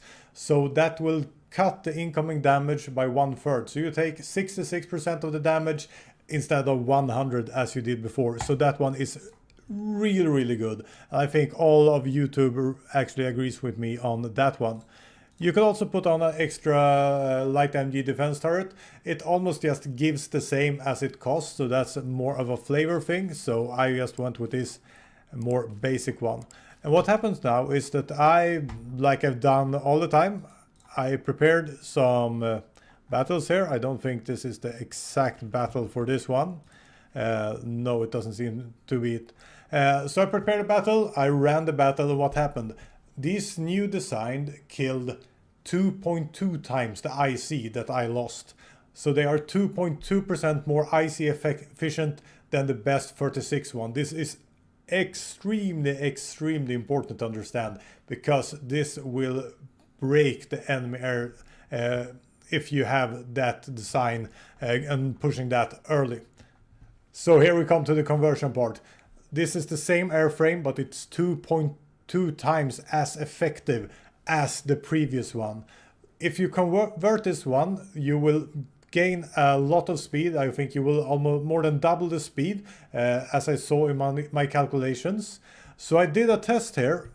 We can just jump into the test, where I started converted everything that I had, and the other part continued to build. They didn't switch tech because they will lose all the production efficiency, and they will lose heavily on it. So what I did, I put out 400 English planes versus 600 German planes in this battle, and you can see here they lost twice as much the Germans did with the old tech. Even if they were 600 against 400, they lost twice as much. So it's really beneficial to go here and just convert everything that you have from your 36 fighters to the 39 fighters.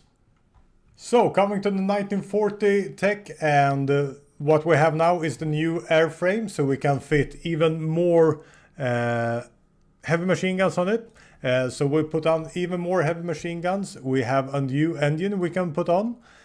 So we still use the one engine, because as you see with engines, it gets way too expensive. It's not worth it in any way possible for these light fighters.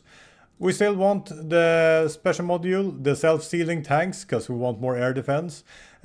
You should also go for these armor plates, because air defense are really good at these small values as we have. And in this case, since it fits and since air defense are as high as it is right now, I usually put on extra fuel tanks to gain that extra range. And why I have that, because I don't want to lose air defense, is that the drop tanks are too heavy, so it's not possible to fit them, and it's absolutely not in our interest to try to go for bigger engines. So the extra fuel tanks, they are okay right now since air defense has come up so much, but you're still gonna lose like 10% extra fighters because of it. But it's better than that 30% loss or 20% or what it was in the beginning. So this is a 1940 template, really good, and I tested this against the 1939 template, and what I saw, if you have the same amount of IC in the 1940 template as you do in the 1939 template, which I just showed you, the 1940 template kills 50% more IC than it loses. So coming to that, you really understand now that the latest fighter is extremely more efficient than the previous one. So if you're gonna research, you should research these things ahead of time, because they are extremely powerful and will shred your opponent if you have enough of them early on that you can take on their previous fighters and not converted fighters and so forth.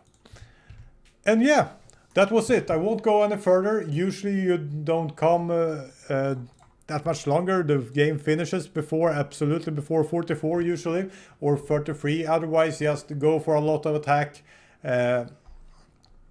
Don't try to put on heavy engines and have a good air defense, and you will be good to go. And these templates, which I have shown you, are the ones that you're gonna fight with absolutely the most. And so that's it. I hope you understand more now why these are the best templates that you can use and how much better they actually are against other templates and against earlier versions of the best templates. So with that said, I hope you enjoy, I hope you subscribe, like and comment, and I will see you guys next time.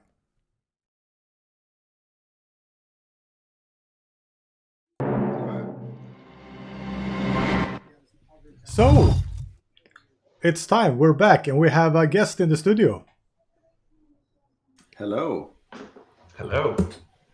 So Martin Falk playing Spain. Yes, I am today's Francisco Falco. Francisco Falco, welcome, Mr. Falk. How was the Spanish Civil War? It was a bit too quick for my liking. I would have wanted some more army experience. I wanted some more traits, and I missed that focus due to the war being a bit too quick for my taste. Okay, so you wanted a slower war. Yeah, it was a little bit too quick for my taste. Okay. Like, I didn't expect the French and the Soviets just collapse in the northern part of the front that quickly, at least. Because we were a little bit after you in the studio that it was a slow Civil War. No, I was still fine with focuses. I still had plenty of war focuses to do, and as I said, I even couldn't do one on the 70-day ones. Okay. So you were happy with the outcome apart from the experience on the generals? Yeah, I mean, the war itself was fine. It's just, as I said, I would have wanted it to be slower. Okay. So, is there anything other thing that didn't go as planned with the Civil War that you want to share, or anything that went particularly well that you wanted to share? I mean, it was an extremely standard war. We never had really any difficulties. We lost one militia division. I guess that wasn't according to plan, but we did lose that one militia division. That was sad. Okay, so you didn't cry too much over the lunch for that militia division? No, like as I said, the only issue was that it was a bit too quick. Okay. Yeah. What's about the air? Because we were looking at the air war, and you didn't get the volunteers we thought you were getting. and the air was kind of a little bit messy to be a civil war. Yeah, Any comments? a lot of that was due to the Italians not realizing they hadn't clicked in send air volunteers. And I mean, the air war became fine after the Italians arrived. And was it by design that you didn't want to build extra air bases to get more air volunteers? Air bases are useless for me later on, so I'd rather just build civs or infrastructure early on. Like, it doesn't give enough for me to... As I said, if I'd had air bases, the war would have been even quicker, and that was wouldn't have been in my favor. So then I think everyone watching are interested in what is your plan going forward? What is your build? Is it volunteer? Is it regular Spain? And what are you going to focus on? It's Division Azul, which means the volunteer side, and going to focus on the Soviets, which is going to be a tank build. You're going on the Eastern Front? Most probably, yes, since Division Azul has focuses to fight against the Soviets. Very interesting. You get like 10% extra, or what do you get? You get the 10% extra attack, but you also get the cold acclimatization, you get the encirclement, you get a lot of interesting stuff. And you also get the extra recovery rate, which of course helps anywhere. Yeah, I see. Cold acclimatization gain factor as well. Yeah, it's a very good build for tank Spain. Like, tank Spain should be on the Eastern Front. Yeah. But you're building light tanks right now. Is that for recon, or is it something you're going to use? It's for recon and anti-air. Yeah. Okay. So we're going to see, is it a standard medium armor build that we're going to see from you? It's going to be medium armor, and then as soon as the mech is done, it's switching. All the trucks are switching over to mechanized. So it's going to be a late, pretty expensive build, but I don't expect that I need to do anything before Barb anyway.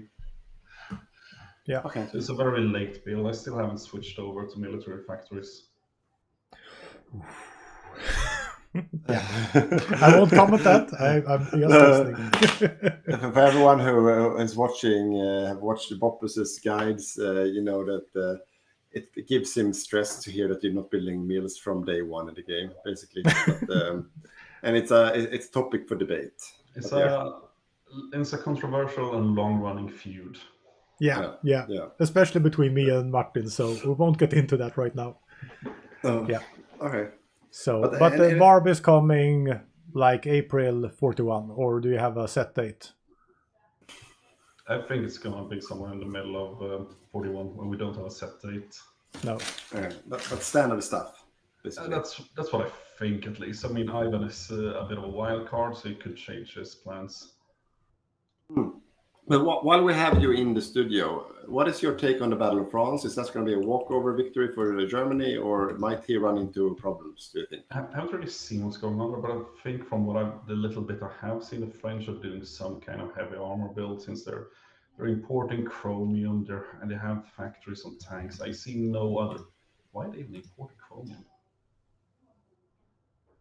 Oh, it's India, never mind. That makes no sense. Oh, I think it's a heavy tank build for them. But I don't think the English has enough aircraft to contest the Germans in the air, so I don't think France is going to be an issue. Yeah. Okay. Interesting stuff. But yeah, let's see what happens, right? It will be a very interesting Battle of France. Yeah. And anything else you want to leave the viewers with before you drop out and focus on the war? Let me have a second to think.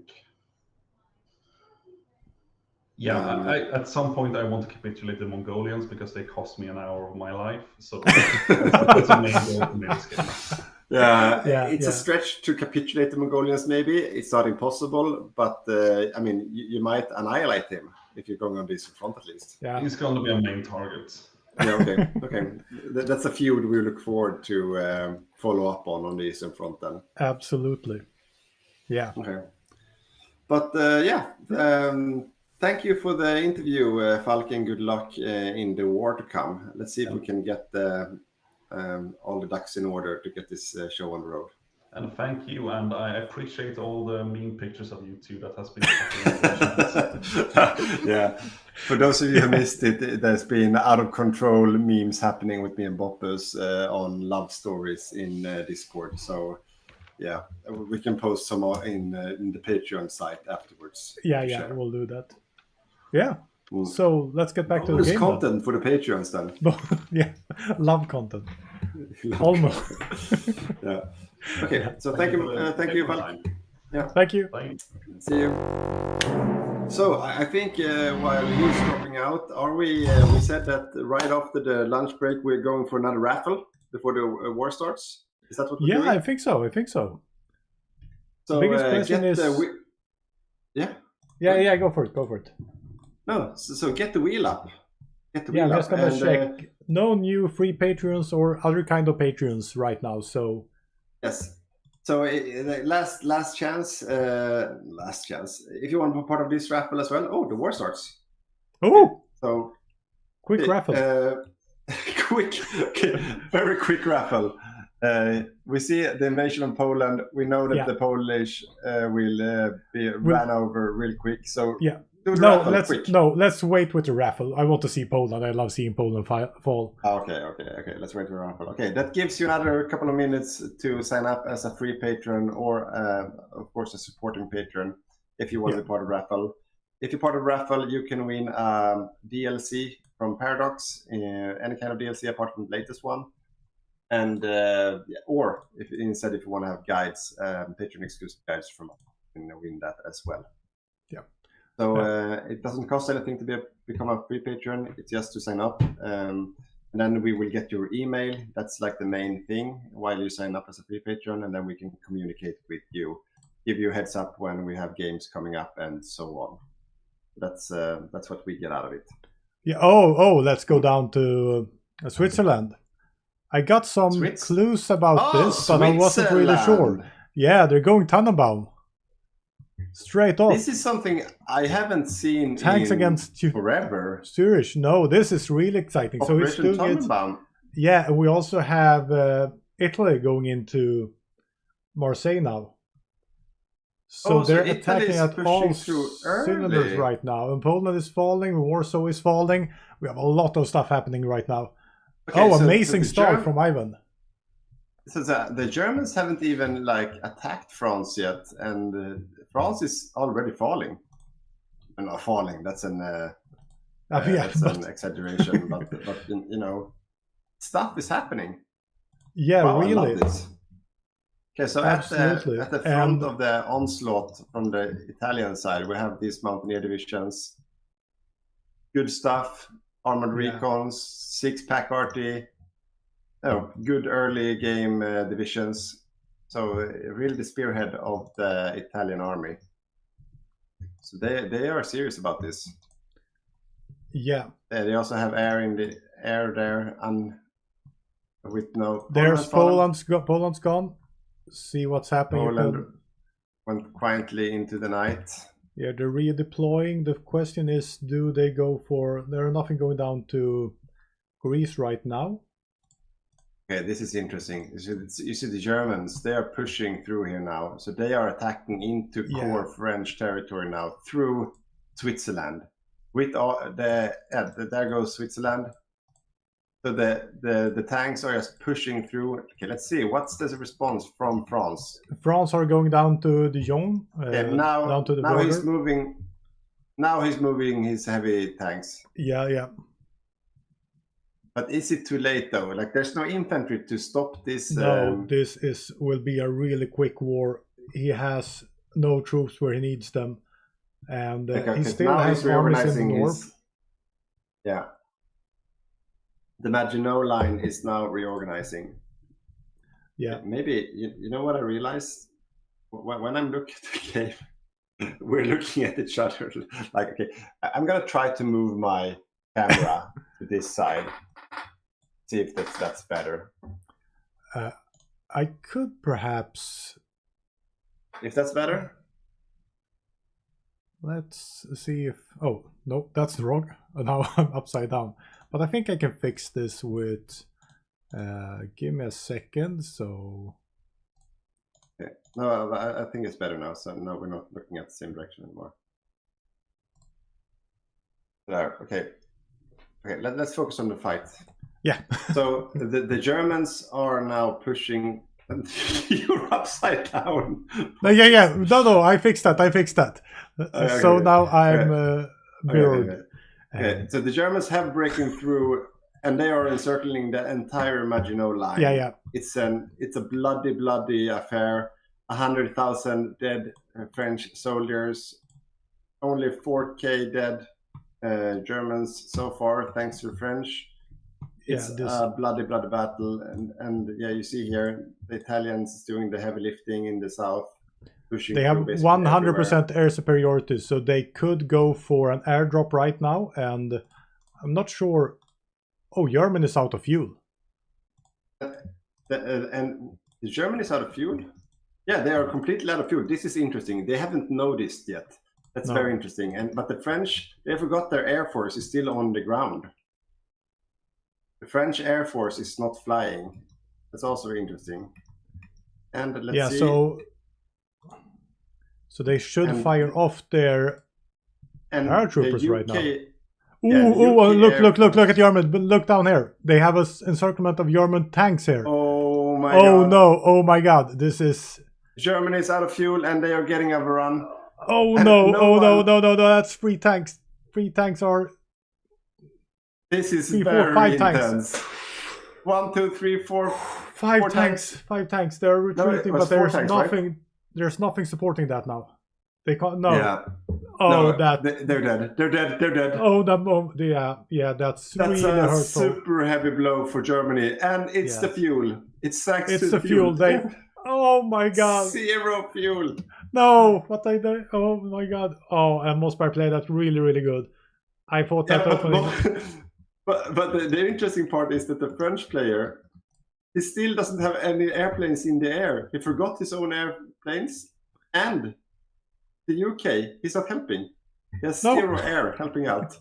And there's no reason for him not helping because we changed the rules, so he can't be CLO'd until the French has capitulated. Oh, this is intense. Question is, what can Germany do now? Because they're gonna push further. They're free reign for the Italians down in the south, so the Italians are just pushing in. So 4 of the 10 armor divisions have capitulated from Germany. Yeah. The German player have still not noticed that he's out of fuel. Oh my god, that hurts. So his daily consumption is just over his daily gain. So he haven't. So he's getting some fuel, of course, but it's not enough. So when he's fighting and when he's pushing, it's not enough. So he has fuel right now, but yeah. And something that's really common to see now, that Axis is getting a little bit stressed out from that defeat, so they're trying to push a little bit too far. The Bulgarians are retreating now. They were almost encircled. So yeah. But Mossberg still have he still forgot his airplanes in the air, but the UK is now here with the Air Force. So see, the UK has now moved in air. So has 1,000 airplanes over northern France. And that makes all of the difference on the ground. Yeah. Because you see now, it's green bubbles for Team France. Oh, I feel so sorry for Germany right now, not noticing the fuel. That's such a common mistake when you're in the heat of the battle, but it just kills you. Okay. It's But that was... I need to drink beer. No, but that was an amazing play from the French player, grasping the opportunity, seeing that the Germans were out of fuel, moving nowhere, just surrounding, and he was a sitting duck. He couldn't do anything about it. Okay, so Hungary is here to join the fight. He has 2 motorized divisions. Let's see what's in them. Just motorized, following up, can't do any damage. Germany has what? It seems like he was getting more fuel, but he's not really. But his current fuel, he has a surplus of fuel now. Yeah. So he is on positive fuel. His daily consumption has increased just over his spend. Yeah. So he's in the green. So he can fight again. Italy is pushing, taking southern France. So at this rate, the French player will capitulate, but most of his victory points are in the north. So as long as he can consolidate in the north, this is still a fight very much alive. But the left side of the flank is still open. He abandoned the northern front, and now Germany is pushing in from the north as well. So he just doesn't have enough infantry to cover all the frontline sections. No. And in the heat of the battle, we got one new free Patreon. Thank you so much for that. Yeah, so let's read. Who is it? We have Lunark. Lunark. Lunaric. Yeah. Yeah. Sorry for interrupting, but yeah.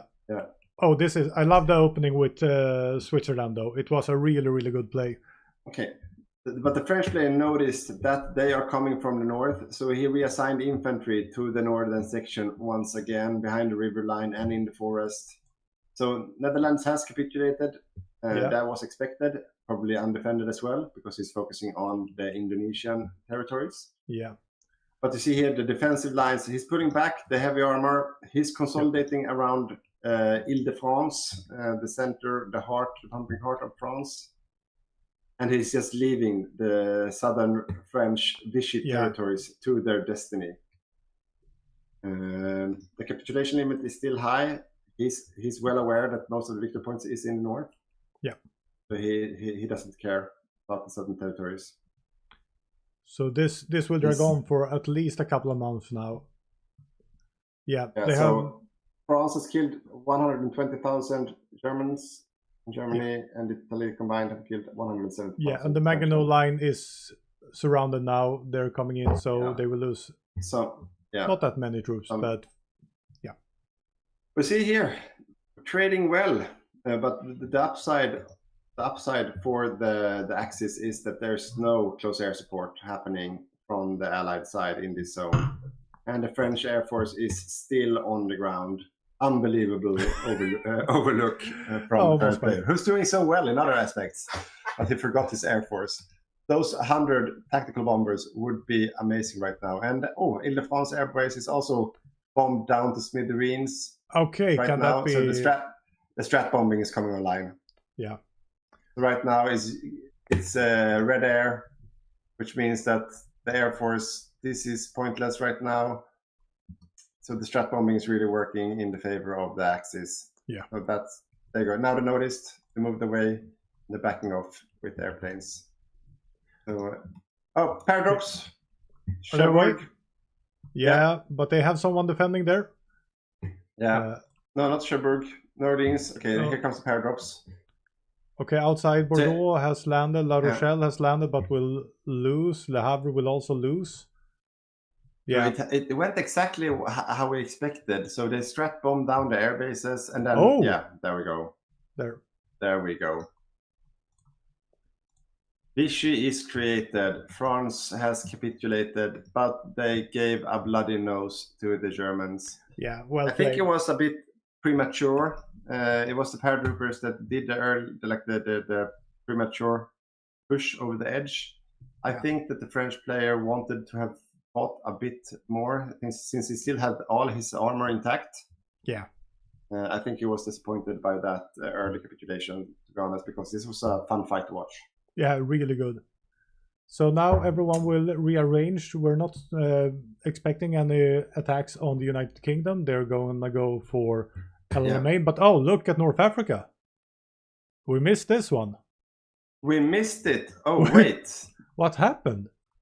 North Africa is over. Undefended, North Africa. They have snaked it. Canada have snaked North Africa with one truck division. So it was totally undefended. Yeah, I would suppose so, unless they have taken casualties. Canada, no. Yeah, a few casualties. So more or less undefended, I suppose. This is hard blow. Ethiopia has fallen. Yeah, but it's probably by design. Like they abandoned it to focus on France.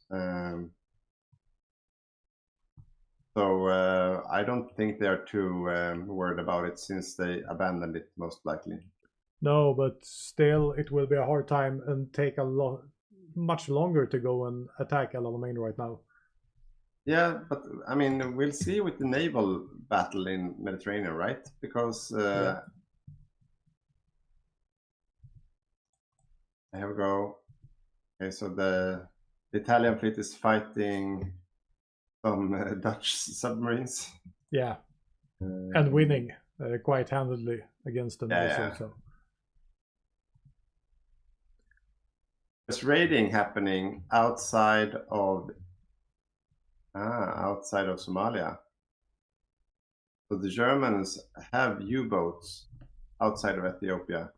Yeah, and we have a crash. Should we go for an interview with perhaps Mossberg? Yes, that would be amazing. Let's see if we can get our hands on Mossberg. Can you send a link to him? Yes. That would be great. Great opportunity. Yeah, there's the control room. We have a question. Badger's family in the background. What background? is there someone behind me? I have no idea. Okay, Mossberg's up for an interview. Just sent the link for Messenger. See if we can get them in there. Badger's family in the background.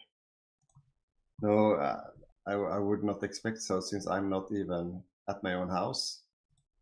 So no family in the background.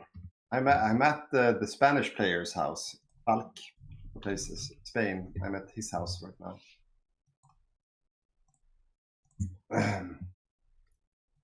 Hello. They can't hear you yet. Give me a second to set this up. Okay. So if you talk, Badger, and... Yeah, okay.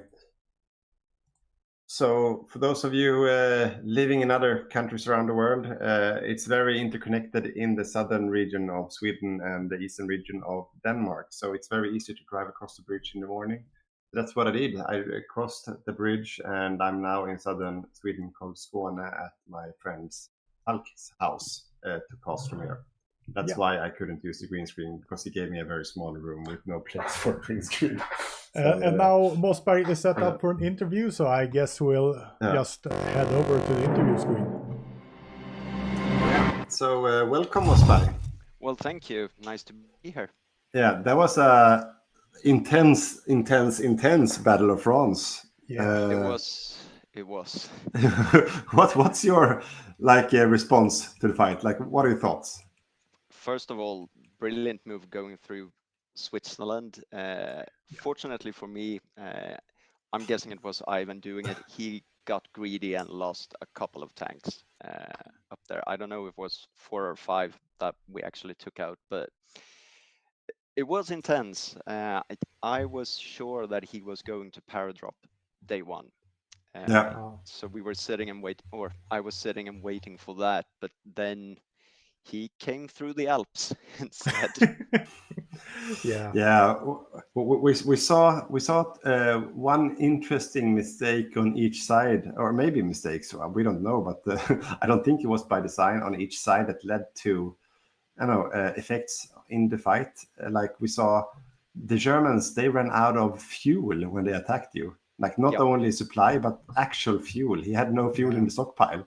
Oh, so that's why all his tanks just ran out of steam heading into you. So he was a sitting duck when you counterattacked. So you attacked him at the exact perfect timing before he realized his mistake and got his fuel up to speed again. Okay, well, I'm thankful for that. No, but it was very well played micro of your counterattack. That was amazingly well played. Well, thank you. Thank you. It's fun to do France because as Poland, you have no chance of counterattacking. No. I think Germany is a little bit shaken, losing a couple of tanks. That wasn't a part of the plan. No, but we also saw that your Air Force was standing on the ground. That was a mistake, I would assume?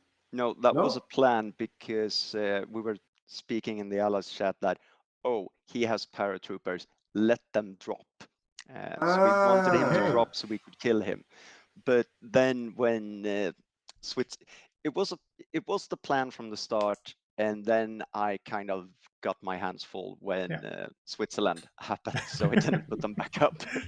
Yeah. So Okay. semi-plan, semi-forgot about So them. yeah, but that explains it, because we noticed that you were sitting with your tanks around Ile-de-France for a very long time, waiting for something had to happen. But then it was the paradrop that you invited. Yeah, it was, I think it was Rosen who said, I bet my asses that those are paras. He has transport planes. So we started to put out around Paris and the airfields and hoped, let him drop. Well, he dropped eventually. Yeah. But you killed a couple of his paratroopers. I'm pretty sure. I think I got 3 or 4 of them. So all in all, I mean, I lost 200k something, and I took out 160k Germans. So I mean, I'm happy with the trade-off. No, you did very well. We were just a bit disappointed that you capitulated when you did. Like we thought that you had a good chance of making it a real headache for them for a bit longer. It was it felt unfortunate that they took too many victory points at the very end. Yeah, I shouldn't have, but that was a stressful moment. I shouldn't have pulled all troops back to my turtle around Paris. I should have left some in Nantes and in La Rochelle. I think they took also, and then the Italians took Bordeaux. So, but that shit happens. I mean, I'm gonna come back with some medium tanks and hopefully take out some new German tanks along the way. Yeah, looking forward to it. Yeah, and this goes to show you can have really, really shitty heavy tank divisions, because those were not good. They were not good. But they're much better than German tanks without fuel. Apparently so. Apparently so. But thank you guys, and I'll see you in Berlin. Yeah, good luck. Thank you. Good luck. Yeah.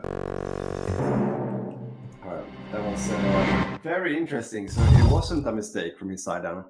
No, or not at the beginning at least. No, not at the beginning at least. So at the beginning it was by design, but I mean, I believe him, because he had his tanks standing far back for a very long time. Yeah. So it makes sense that it was by design. Yeah. But then he should have used them.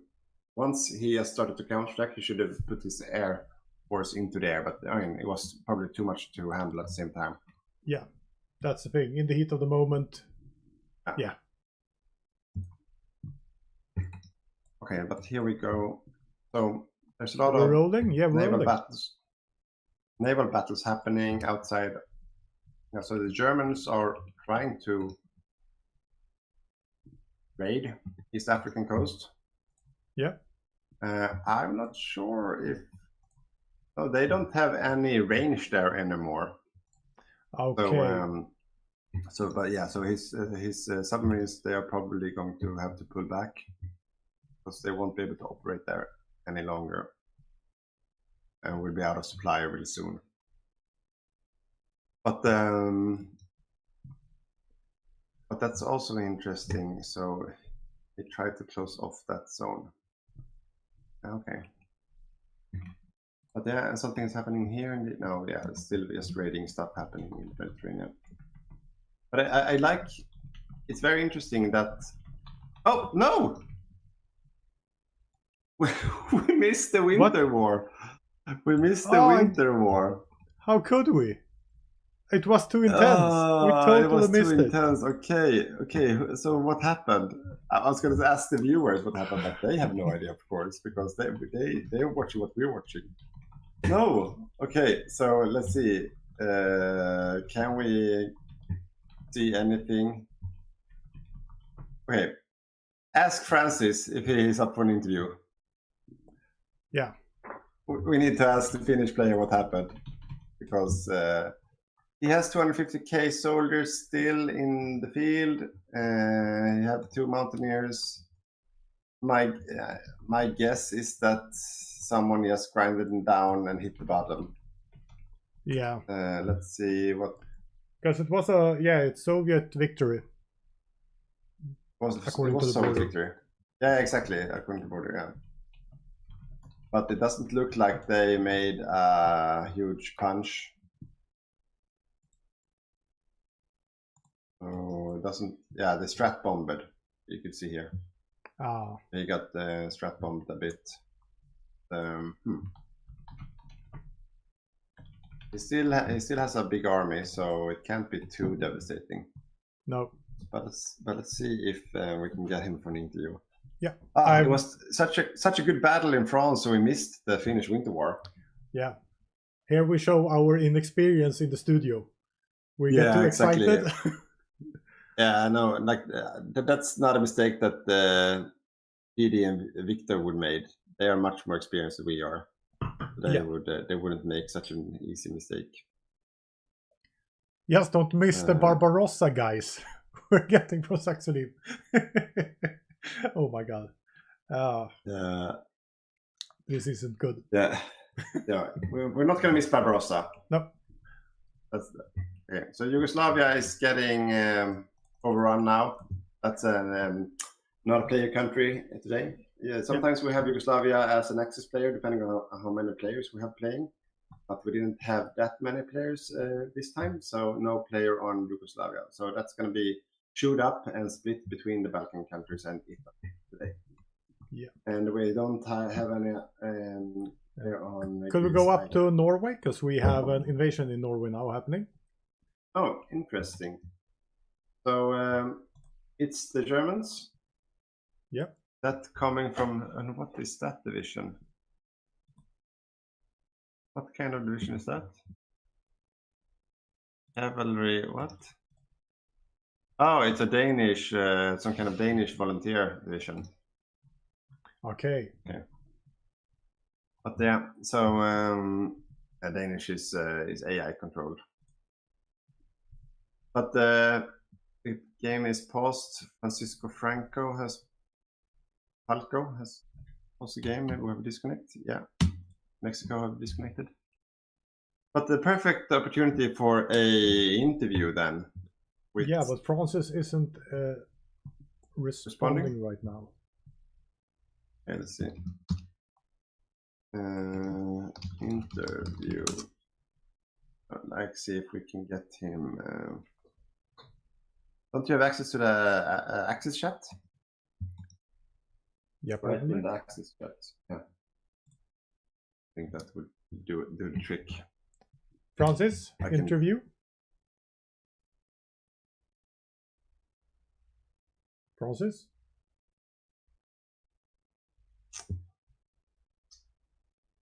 Yeah, let's see. There we have the hot join. Yeah. And I'm pretty certain there will be some disconnects when we have a hot join as well. Usually what happens. But is he coming? No, he is not responding in the chat either. So should we take someone else then? All right. Now the raffle. Yeah, the raffle. Let's do the raffle. So have you added one more number? Yeah, I think I did a long time ago. Gonna put out the Wheel of Fortune there. 128. Does that sound correct? That sounds correct. I think that should be it. So spin the wheel. Yeah, first of all, we're gonna start the wheel. It should be showing 128 people. And yeah. Spinning. Spinning. Okay. Oh, 13, 14. Going over to 16. Number 16 is the winner. Are you for real? Number 16? Yeah. It was 18 that won last time, right? Yeah. 18 and now 16. Okay. Let me check. So let me count 1, 2, 3, 4, 5, 6, 7, 8, 9, 10, 11, 12, 13, 14, 16. So the winner is Polaris. Oh, great. Polaris, congratulations. You have won either a DLC or a bundle of your picking. So we're going to save that down. And yeah, the game is running again, so. Polaris. So we have saved that, so we will reach out to you. All right, so the fight is going on in Norway. That's where the action is at right now. And Germany has fuel for this war also. Germany has fuel. And Yugoslavia is also crumbling real quick. The Belgians are moving. No. Okay, what's happening in China? So they have taken Wuhan some time ago. We are now in February 1940. The Chinese have lost 5.4 million troops and the Japanese only 150K, which is a very good ratio, of course. So they're not breaking a sweat, the Japanese, but it's not going quick either. No. So that's kind of the issue here, I would say. If we look from a Japanese perspective, they have air supremacy. Yeah, I mean, it's going well for them. It's just not going that quick. No. As for Siam, they are now officially in the fight.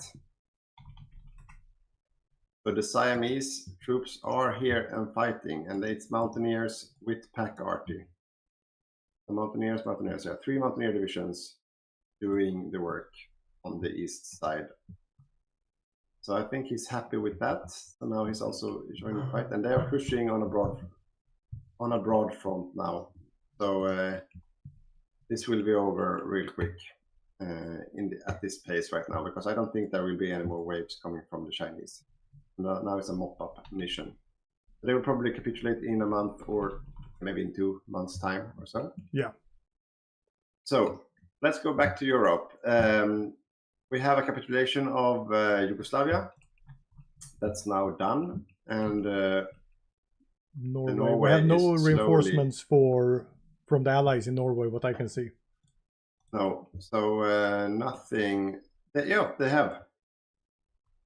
There, capitulation of Norway. Oh, we have Narvik. But Narvik is under Allied control.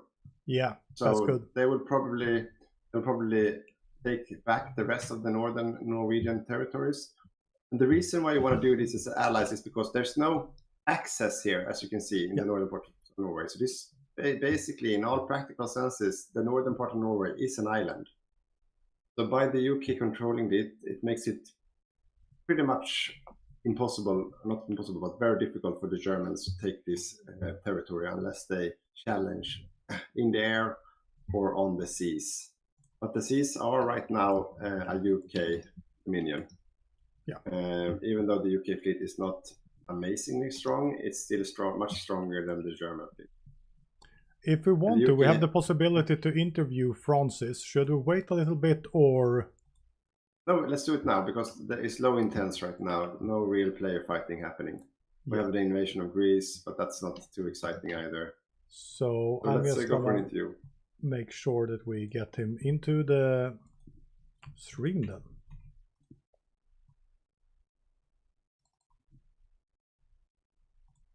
The intense raiding battle happening in Eastern Med right now. I'm not sure who are the UK, who are they raiding? Oh, Rhodes, of course. Yeah. Will that supply then? So should we go over to Francis so you can go back to the game? Welcome, Francis. Hello. So, blunder from the studio side. We completely missed the Winter War. Ah. This is bad. We saw nothing of the Winter War. So what happened? Please take us through it. It was very undramatic, really. Okay. I fell back slowly, and then I felt I didn't want to risk anymore. So I think I lost 20,000, and he lost 40,000 roughly. Oh. But we were trading evenly, and I felt that he was breaking through, so I was like, fine. And I had orders from Ivan to not prioritize the winter war, but look further ahead. Okay. So that's you're quite happy with the results. Yeah, it was like, it needed to happen so I can move on and prepare for bigger things to come. Yeah. So was it no divisions in circle or anything like that? Nope. Nope, nothing. Okay. So you just and you surrendered. Was it thanks to the territory that you lost that you could surrender, or was it that? I think so, because I lost the whole of Karelen, and except Viipuri, and so I was holding behind the flood there, not the flood. Yeah, that one. Yeah, the river. Yeah, the river. And he broke through a bit in the north of Viipuri, so I thought that he's now there like a risk for an encirclement was starting to show. Yeah. No, okay. So then I felt like I'd rather not risk it just to kill a few more Soviets, even though they should be killed. Yeah. But you'll have a chance a little bit later on to redeem that. Yes, the main course is still coming. So. Yeah, that was just a small not even a starter. There was an appetizer, right? Exactly. Yeah. Okay. So we didn't miss anything. That's basically what you're saying. You missed nothing. A slow fallback line.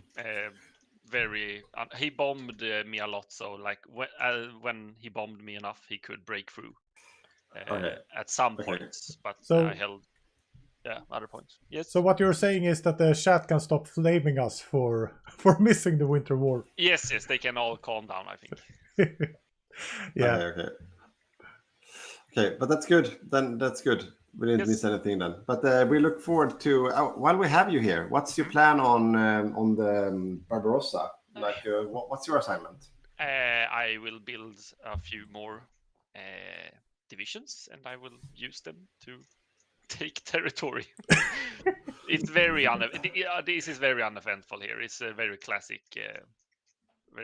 setup. I think I have mountaineers and stuff.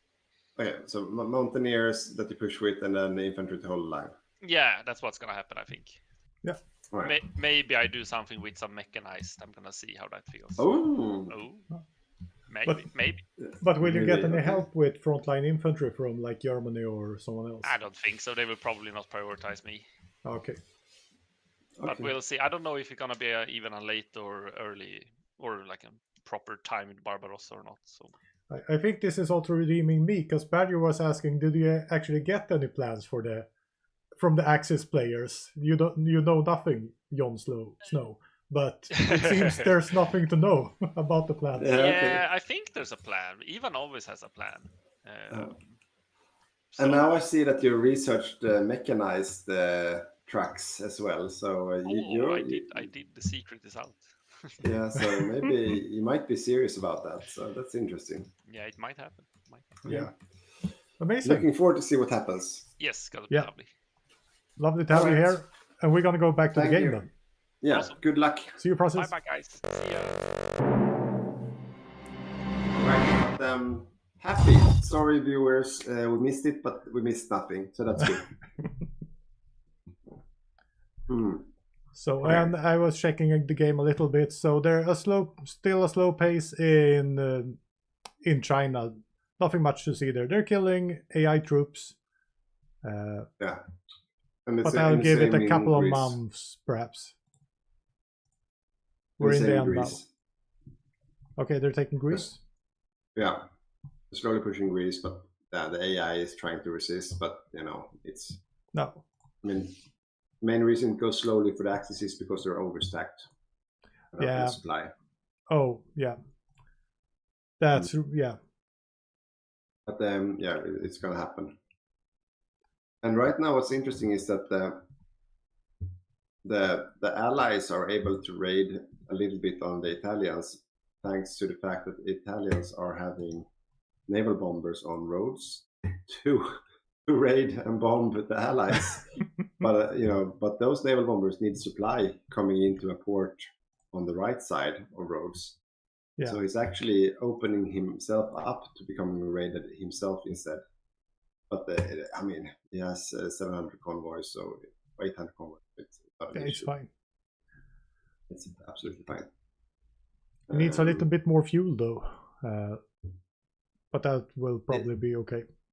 Yeah, but okay, but the Italian player, I think he managed to sink. I think he managed to sink actually the submarines of. Let's see, yeah, sank the Dutch and the UK and the French submarines with his naval bombers. Yeah. So he managed to mop up them with the naval bombers. So even though Italy was raiding himself a little bit, he managed to do the right thing. And see his carriers are still doing work with the remaining. So he's slowly gaining supremacy in the Mediterranean. And the UK, he has one fleet standing in the Red Sea, ready to get into a fight. It's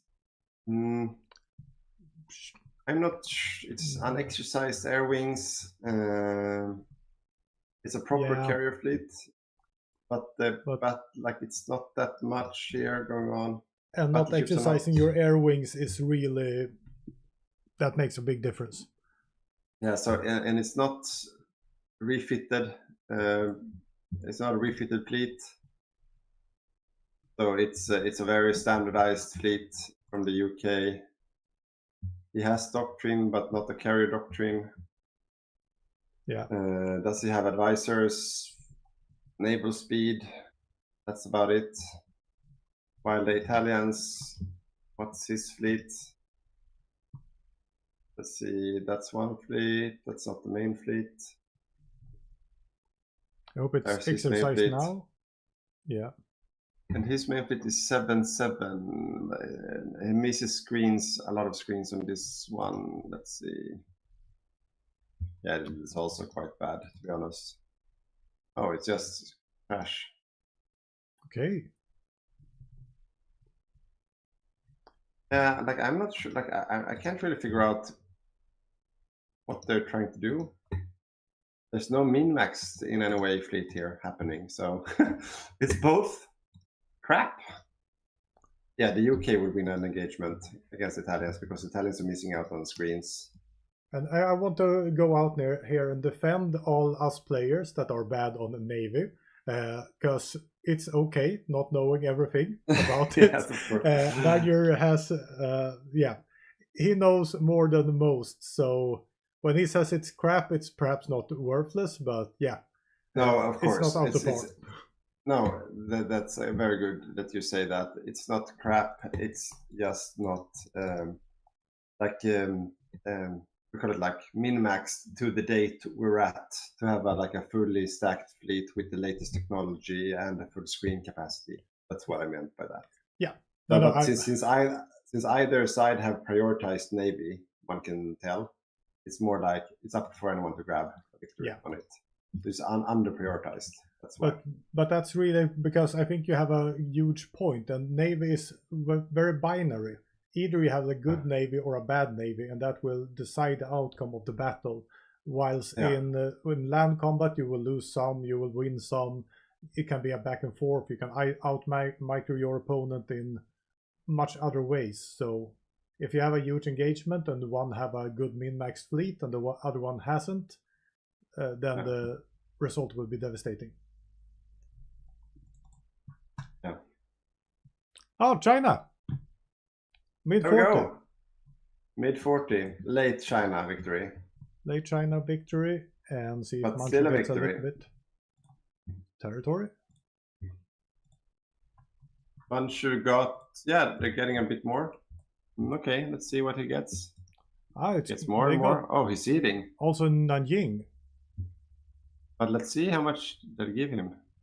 Oh, what?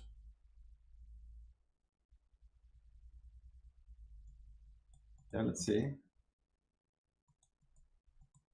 He got all of the northern... Okay, so like a northern shield thing. Yeah. So Ian then is up to... Okay, like... Oh, wait. Wait a minute. Dockyards. Wait a minute. Here we go. Here we go. Oh, now someone's happy. Oh, I didn't know about I'm this. super happy. Oh, cruisers. Okay. Oh, this is a lot of... Look at the production line. This is a lot of cruisers. Okay, I love this. How can you miss this? This is the best part He didn't so far answer. of the day.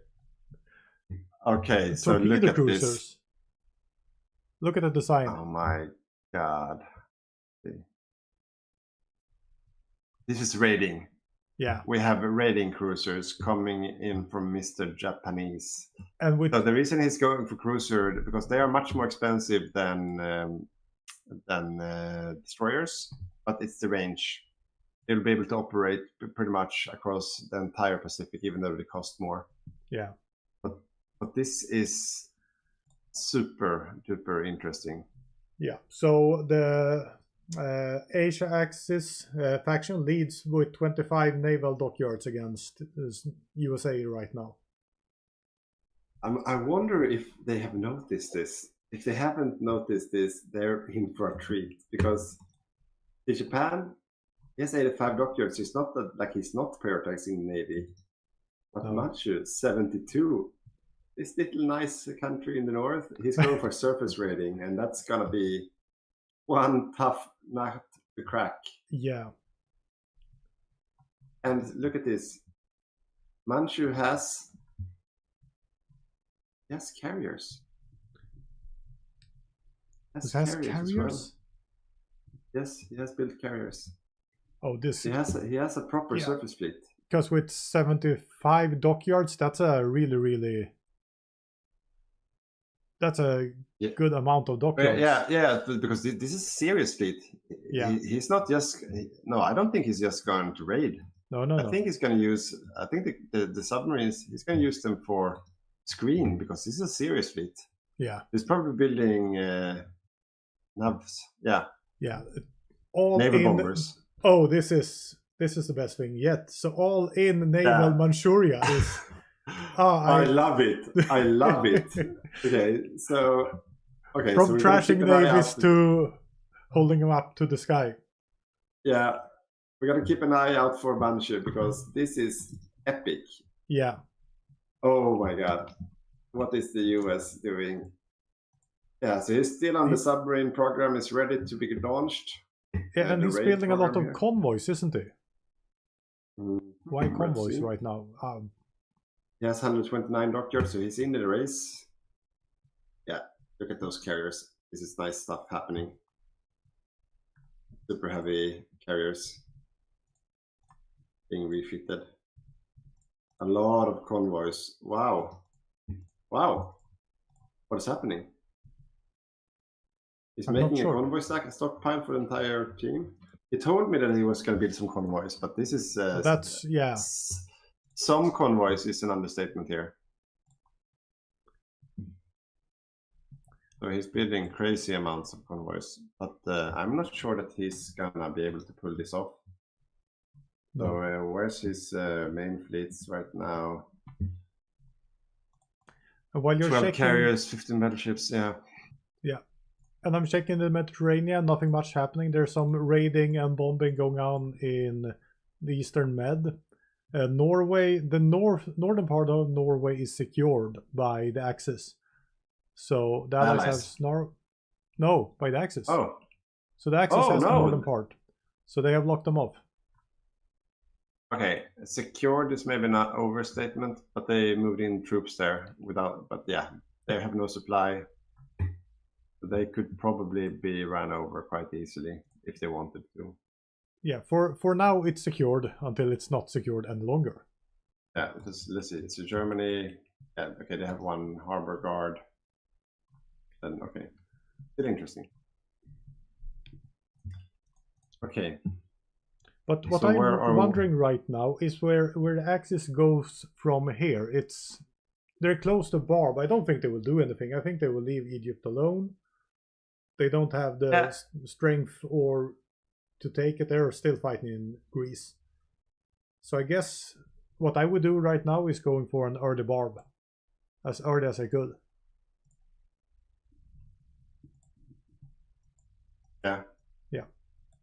And they're starting with the Wunderwaffe project, and that's something I didn't say from the beginning, but Ivan is going for Jetcas as soon as he can. Yeah, okay. And yeah, and I mean, I've been down that road before playing Germany, and they are incredibly strong if you get them out, but it's like a 43 thing. Yeah. So if you get them out, like one wing of 100 Jetcas can easily destroy a medium tank division late game. Yeah. Like instantly. So strong. Okay. So naval game right now. I mean, I think the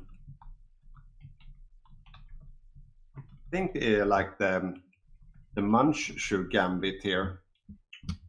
I think that's gonna pay off. Yeah. I can't really see. I'm not sure like the US would be able to cope with this surprise.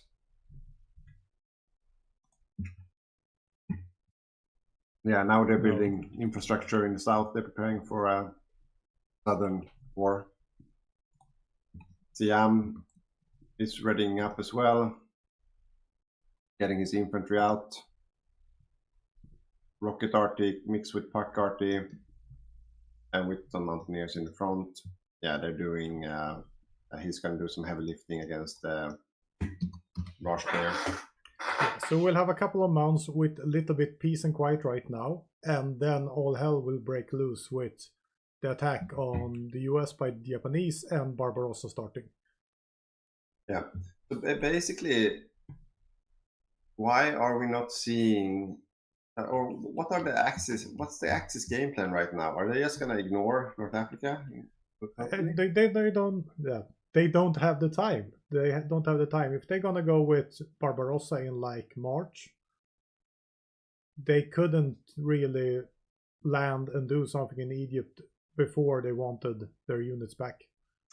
Yeah, look at this. Like there's no mountaineers. Oh, sorry, no Marines. No. So no.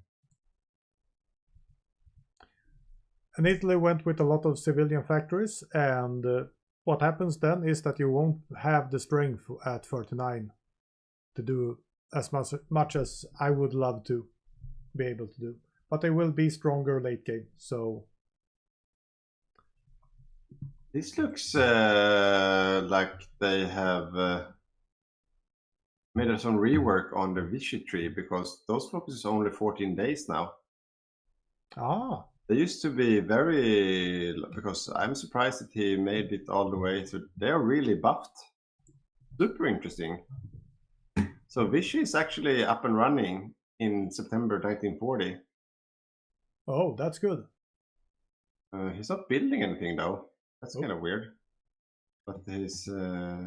It's something bugged out, because it seems that his industry was at work. You know, so he's queuing things. Yeah, he's building both civilian and military factories right now. Why can't... Maybe I have the... There's something bugged out. I can see them. Oh, okay, now I can see it. Okay. Yeah. There we go. Yeah. He's building civilian factories. That's interesting. It's going for a late read build, I suppose. But yeah, no, but that's very interesting. How is our Spanish player doing? He has... Yeah, he can't stay away from the mechanized. No. So he's building, yeah, Panzer Force. That's what we discussed earlier as well, right?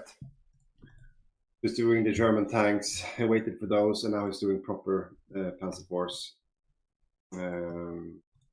These are the ones right now. He's doing the 1940 barrel right now. We'll probably change to the long barrel afterwards. Yeah. With more hard attack. But this is... Yeah. It's going to be a very decent tank that he's gonna... Yeah, absolutely. And he also changed to the field marshal that we talked about earlier. Yeah, level 6. Yeah, level 6. So everything according to what's expected.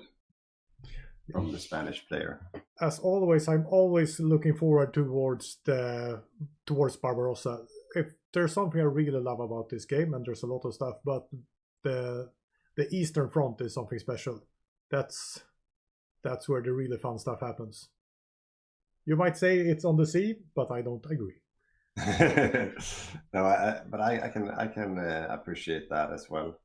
Look at this. So Hungary is really buffed up. So Hungary has 133 civilian factories.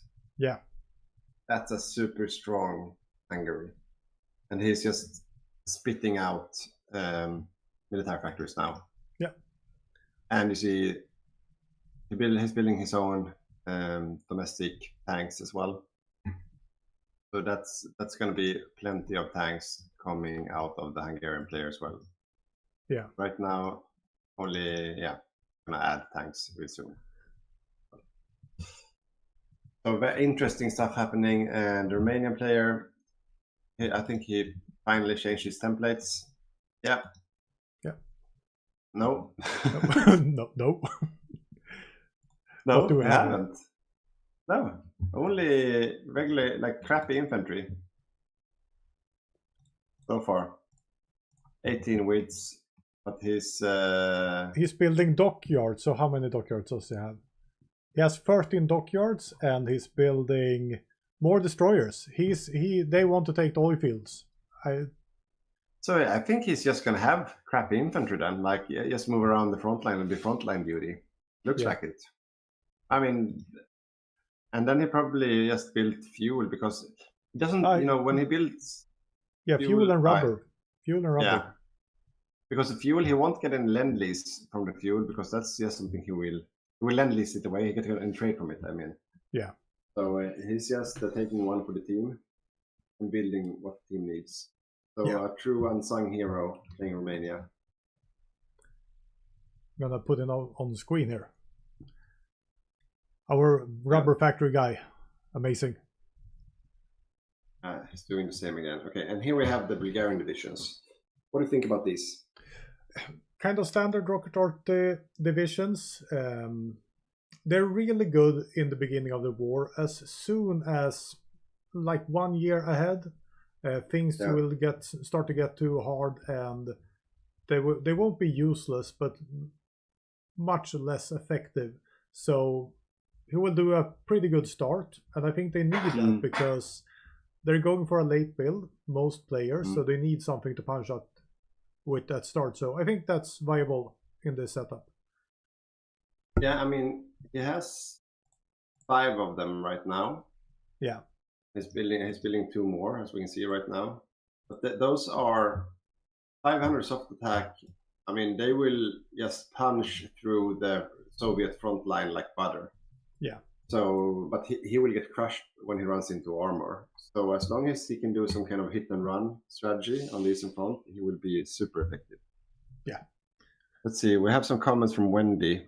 For Barbarossa, recon light tanks with 2 fuel drums each and flame support tanks with 3 fuel drums each can be really useful for enough range to conquer next Soviet supply hub. Yeah, like Soviet extra fuel on the tanks for the eastern front, that's usually very handy if you push for the next supply hub. But in the mod we play, we don't have flame support tanks, so no. Yeah. But the extra fuel we have. Yeah. That's really good. I think someone did some kind of guides about fuel. Someone did, right? Someone did. Can recommend it. Yeah. In a channel called, what was it called now again? Hygge någonting. Hygge something, yeah. Hygge Gaming. Hygge Gaming. Yeah. I'm already chewing through the candy I got with me. Oh, you have candy. Yeah, I have candy. I totally forgot about snacks. That's a rookie mistake. Yeah, but I'm a rookie, so that's why I made it. Okay, so we have a comment from Saxleaf. So supply starve the islands when island hopping. Oh, that's an old comment. Yeah. So actually, we'll check out the channel we're advertising. Yeah, I recommend it actually. I suppose this is news to you and you never heard about this before. No. Are we going for some kind of Menti perhaps? Oh yeah, let me while change it because stuff is. Yeah. So Shall I we go prepared a for? Menti. Yeah. I did prepare one about the Winter War. The Winter War should perhaps go for Barbarossa instead. Who wins in the Eastern Front? Is that better? Okay, so yeah, that's better. Okay, so who? No, that's too broad of a question, isn't it? Yeah, perhaps. So, what are we interesting? Like, who deals the big first heavy punch blow in the Eastern Front? That's usually something that sets the momentum in one way or another, right? Yeah, the first so who big does round. the first big round of armor? Because both sides are going for armor, so the first big armors round on the Eastern Front. Yeah, that's a good It's one. going to be the Commentarian, it's going to be the Axis. Who makes the first big armor surround on the Eastern Front? And then we add Axis. There you go. You can take the question.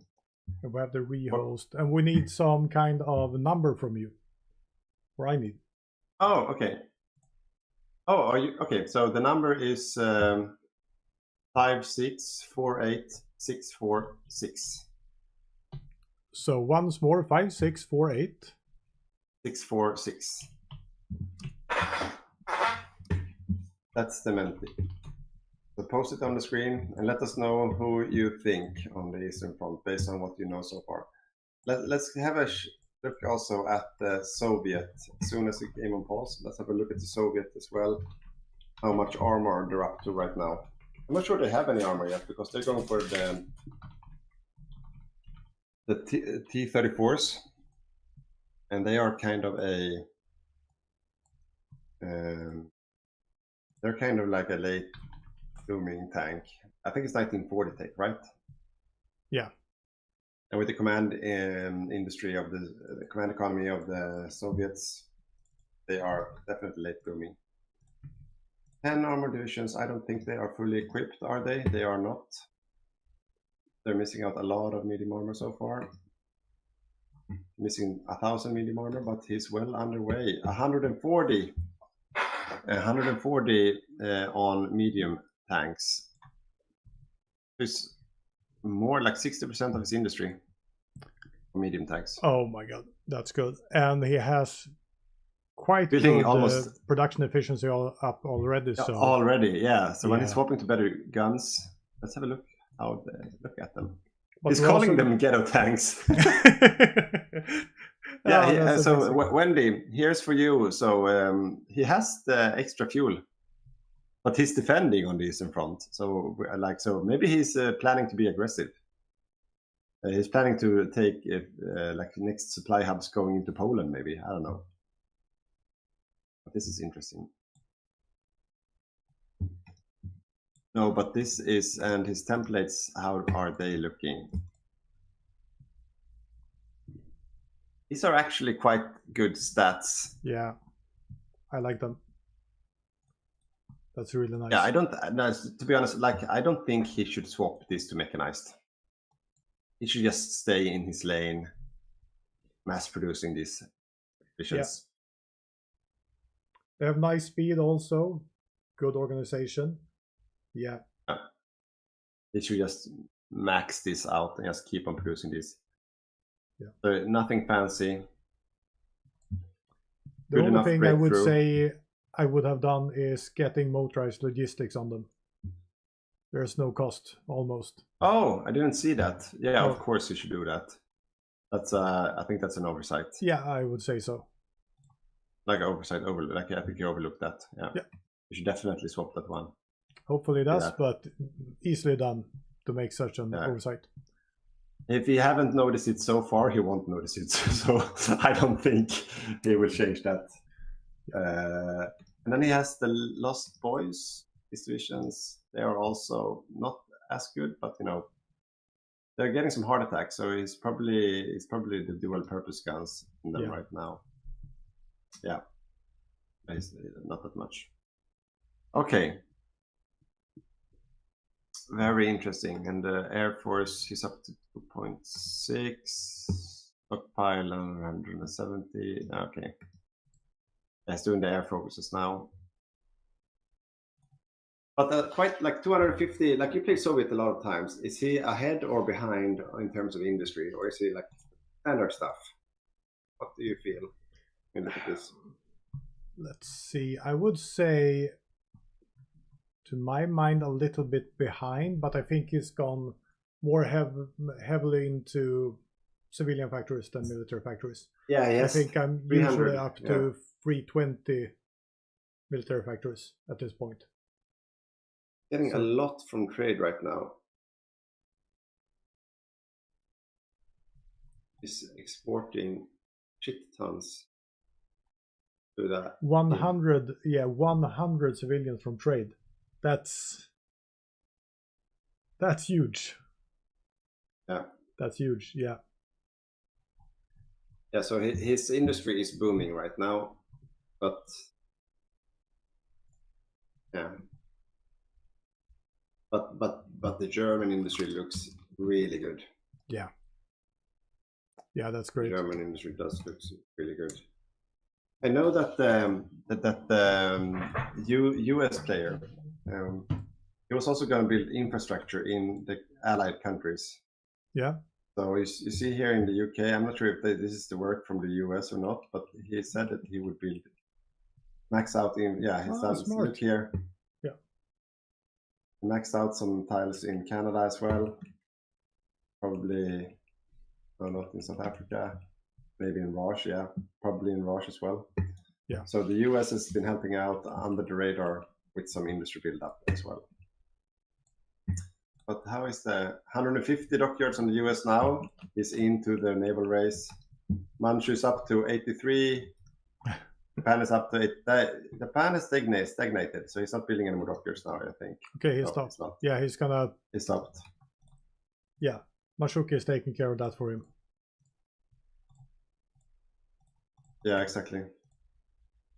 Now it bugged out. There we go. Yeah, Manchu is spamming out dockyards. I love it. Yeah. Amazing stuff. So when do you think we're gonna see a war in the Pacific then? Oh, I have no idea. But I don't think they are ready yet. No, doesn't seem like it. At least not Manchu. He's refitting the entire fleet right now. Yeah. And I think that... Yeah, Barbarossa will happen before. And I hope they go for an early Barbarossa right now, because I would say that... Or is there... How ready is Germany for a Barbarossa, actually? Germany doesn't have any tanks. ASW, so he's doing this. Yeah, he knows this now. He knows this, so he's doing the sub defense now. Yeah. Japan. But he's still building the heavy ships. Yeah, and the later models have the proper guns as well.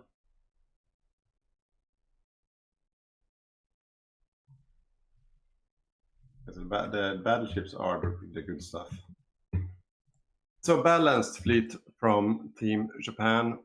Yeah, I think it's up for like it's anyone's game right now.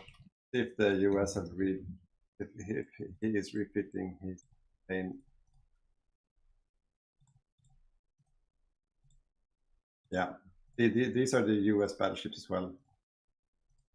So they are also refitted, but with a bad engine. It's primarily bad if he's planning on being quick with like carriers, but let's see. Let's see. Okay. So where are we looking? I'm looking at Germany right now. I can see 6 tanks that are at half strength because they don't have the mechanized. We have no tanks ready in Hungary. We have a few tanks ready for not tanks, but motorized in Bulgaria. So your axis is not ready at all. Okay, so we see here, so the German player, this is the thing, right? So the German player, he has 100 factories on Panzer Force. Yeah. And the reason he that's a lot, I have to say, but only 100 based on his industry is because he has to burn another 76 on mechanized. Yeah. So, and what does that give him? So if you look at his Panzer divisions, so what it really, the real difference on these ones compared to the Soviet ones we looked at before, you see the soft attack and the hard attack, it's not a big difference. So the big difference is in the hardness and in the breakthrough. That's what he's spending those extra 75 military factories on. But and the I thing don't is, looking at the Soviet tanks, they have 600 in breakthrough, and this one has 700. So 800, yeah, here. 800.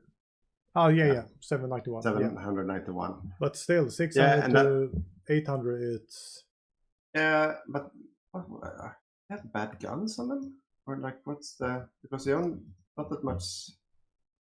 So let's look at the Soviet templates. No, pretty much exactly the same stats in soft attack and hard attack.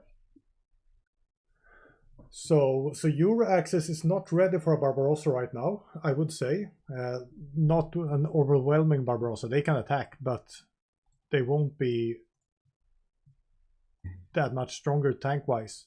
And they don't have mechanized. They should motorize a part of the tank force. Look at this. He's pulling down his armor production. Yeah. He went from 140 down to 80 now. Okay. What's he building instead? Infantry equipment and radio. Oh, he's lacking a lot of radio. That will hurt him. So maybe he went too greedy on the radio ticks. No, not. It's just missing a lot. He has a deficit on. I'm not sure. Like he doesn't have a big deficit on infantry equipment, so I'm not sure why he's. 6K radios, it's not that much, to be honest. Yeah, 6K radio is quite a lot. Yeah, but I mean, we're in February 41. Yeah. He can pivot that quite quickly, can't he? No, not 600. Look at his radio equipment right now. He's gaining 14 per day. Oh shit! Very low production efficiency. Yeah, he forgot about this. He should have had that higher from the start. Yeah, that's why you build an epic calculator where you put in every number so you can min-max your games. Okay, we have some questions in the chat. So let's see. E. Jones, it might be answered already. Are surface ships better at convoy raiding than subs? They are.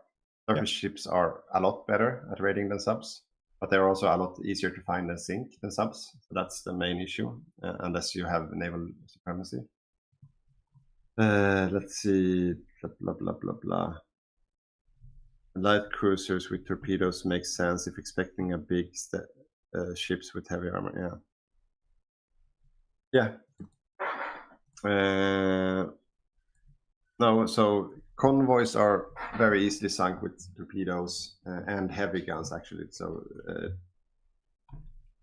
people think that convoys are easy, like you can't use heavy guns against convoys, but it's actually one of the most effective ways to sink convoys that's with heavy guns. They're easy targets. Good hit profile on the convoys for heavy guns. But the convoys are also quite easily hitting convoy. Submarines torpedoes are also easily hitting convoy. But what do we have in the field? So Germany, no. 6 medium tanks. Then we have a disconnect. Right. So are we getting an interview maybe? Yeah, we could. Who do you want to interview? No, who do you want? Anyone from the chat? But before we do that, did we get anything from the Menti? Do you have any answers? Oh shit! I forgot about them. Sorry. Did you show the Menti on the screen for some time? No, I didn't, because you control the Menti. Okay. So yes. So the result from Menti, you don't have to share it on the screen. I can just tell everyone what's happened on Menti. So the question on the Menti, we did a survey. Who makes the first big armor rounds on the eastern front? By definition, that was like who loses the most army on the eastern front first. Like who make that? Yeah, you get what I mean. And everyone thinks that the Axis will make the first big encirclement on the eastern front and kill Soviet armor. So no hopes in my team. So Mr. Matthias playing Soviet, he's my teammate today. So I'm cheering for him. So let's see. We have more questions about the naval game. Like this is taking all my focus. Yeah. So stacking light attack for convoy raiding is a bad idea. No, it's not a bad idea. Light attack is still good for convoy raiding because they have no armor convoys. So everything works against convoys basically. But the thing is, like, if you win on the main engagements on the surface raiding or on the surface main encounterments, then you can use surface raiding really effectively without being afraid of getting sunk. Then like throw anything at it, like destroyers or light cruisers is usually or heavy cruisers is a very effective way because you want speed and you want good damage output. So like destroyer force with the torpedo force and the light armament 4 is very, very effective for surface raiding.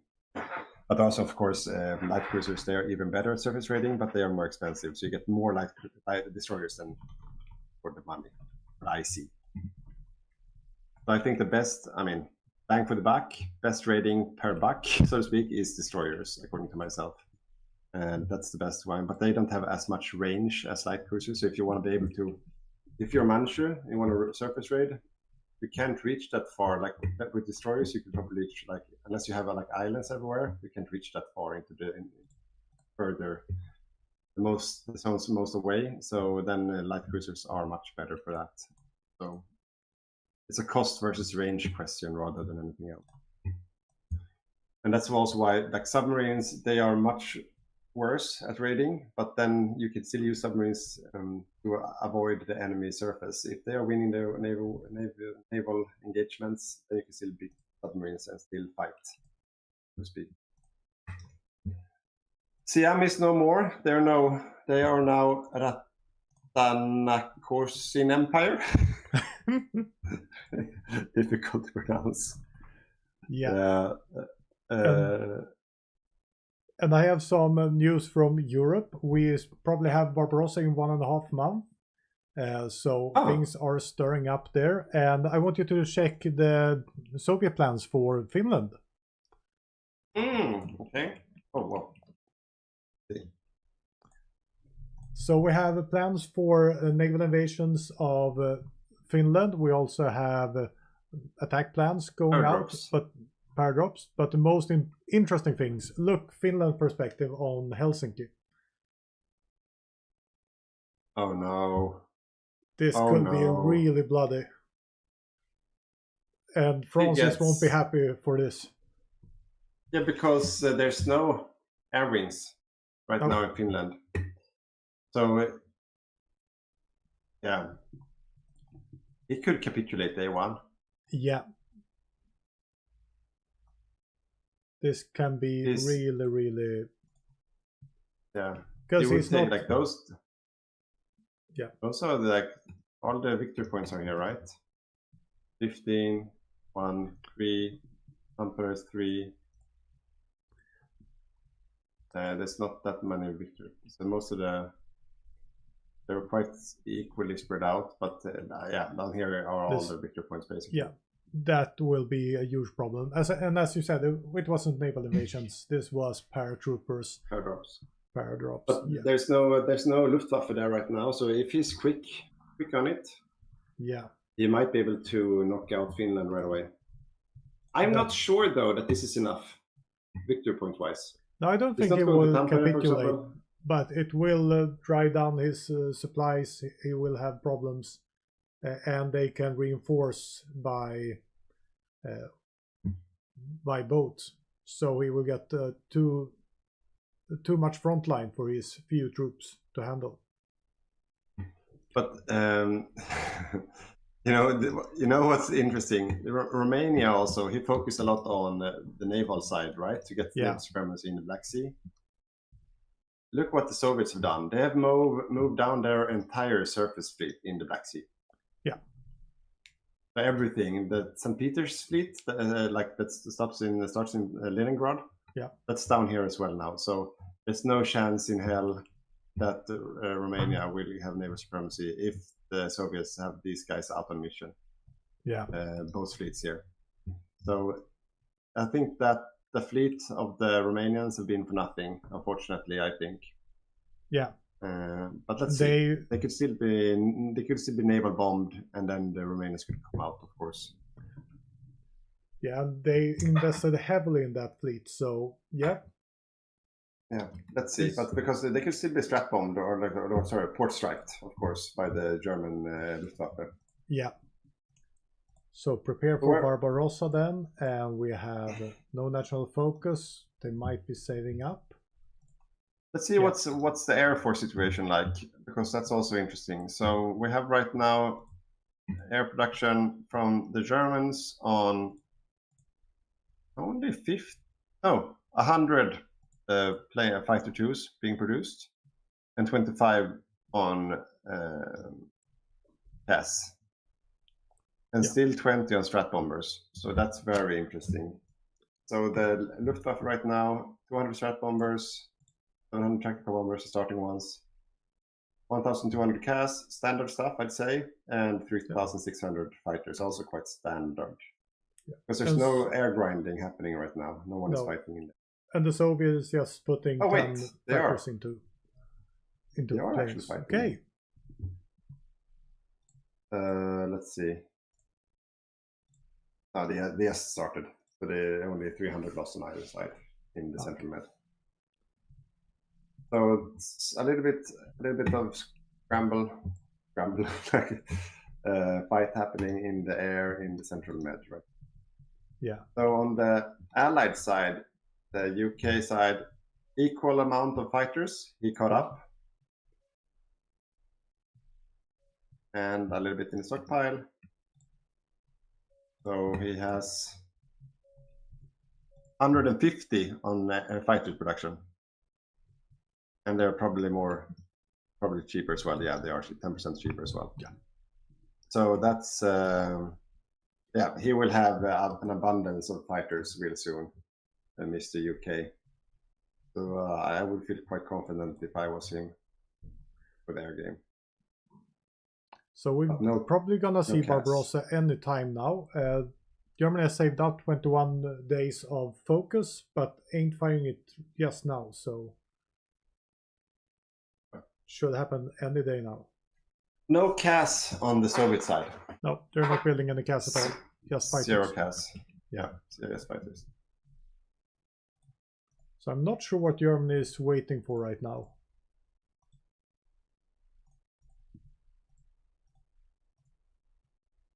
Okay, so we have the classical river line, 4 medium tanks in the center to defend. And then we have his prepared trap in the south that we talked about. Here we go. Here we go.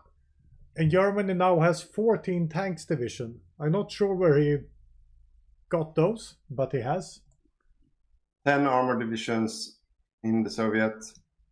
He keeps 3. Oh yeah, they are destroying all the industry, like all the railways. Oh, I have a game crash. That doesn't matter. See if anyone else. Yeah, that's not the biggest thing. See if anyone else have a game crash. Oh, so that's okay. You can wait until I disconnect, right? Yeah. I won't do anything. Yeah, so they are torching the land now to destroy all the infrastructure. We can see that happening, popping up on the screen. But where are the rest of the tanks? Okay, yeah, Helsinki has fallen. Amazing. managed to get. Oh, and they, no! They paused the game. Yeah, probably someone else. You were disconnected as well. Yeah. No, this is so unfortunate. This is so unfortunate for the Soviets. Because what happened now is that they will see this paradox, of course. They will adapt accordingly. And now they will be able to react. So maybe they will be able to react because I don't think they will be able because they will have to send airplanes from Germany up to Finland, get them into the air. Are you hot joining as well, Boppus? Yeah, I'm starting the game.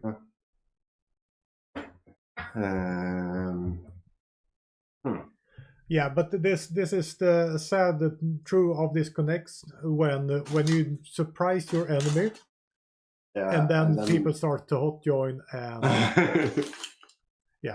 all the surprise. I see. You see a comment there from Soviet. Tell them not to start the game, or make sure you don't ready up. Yeah, don't start. Okay, I can tell. Don't start. Wait for studio to.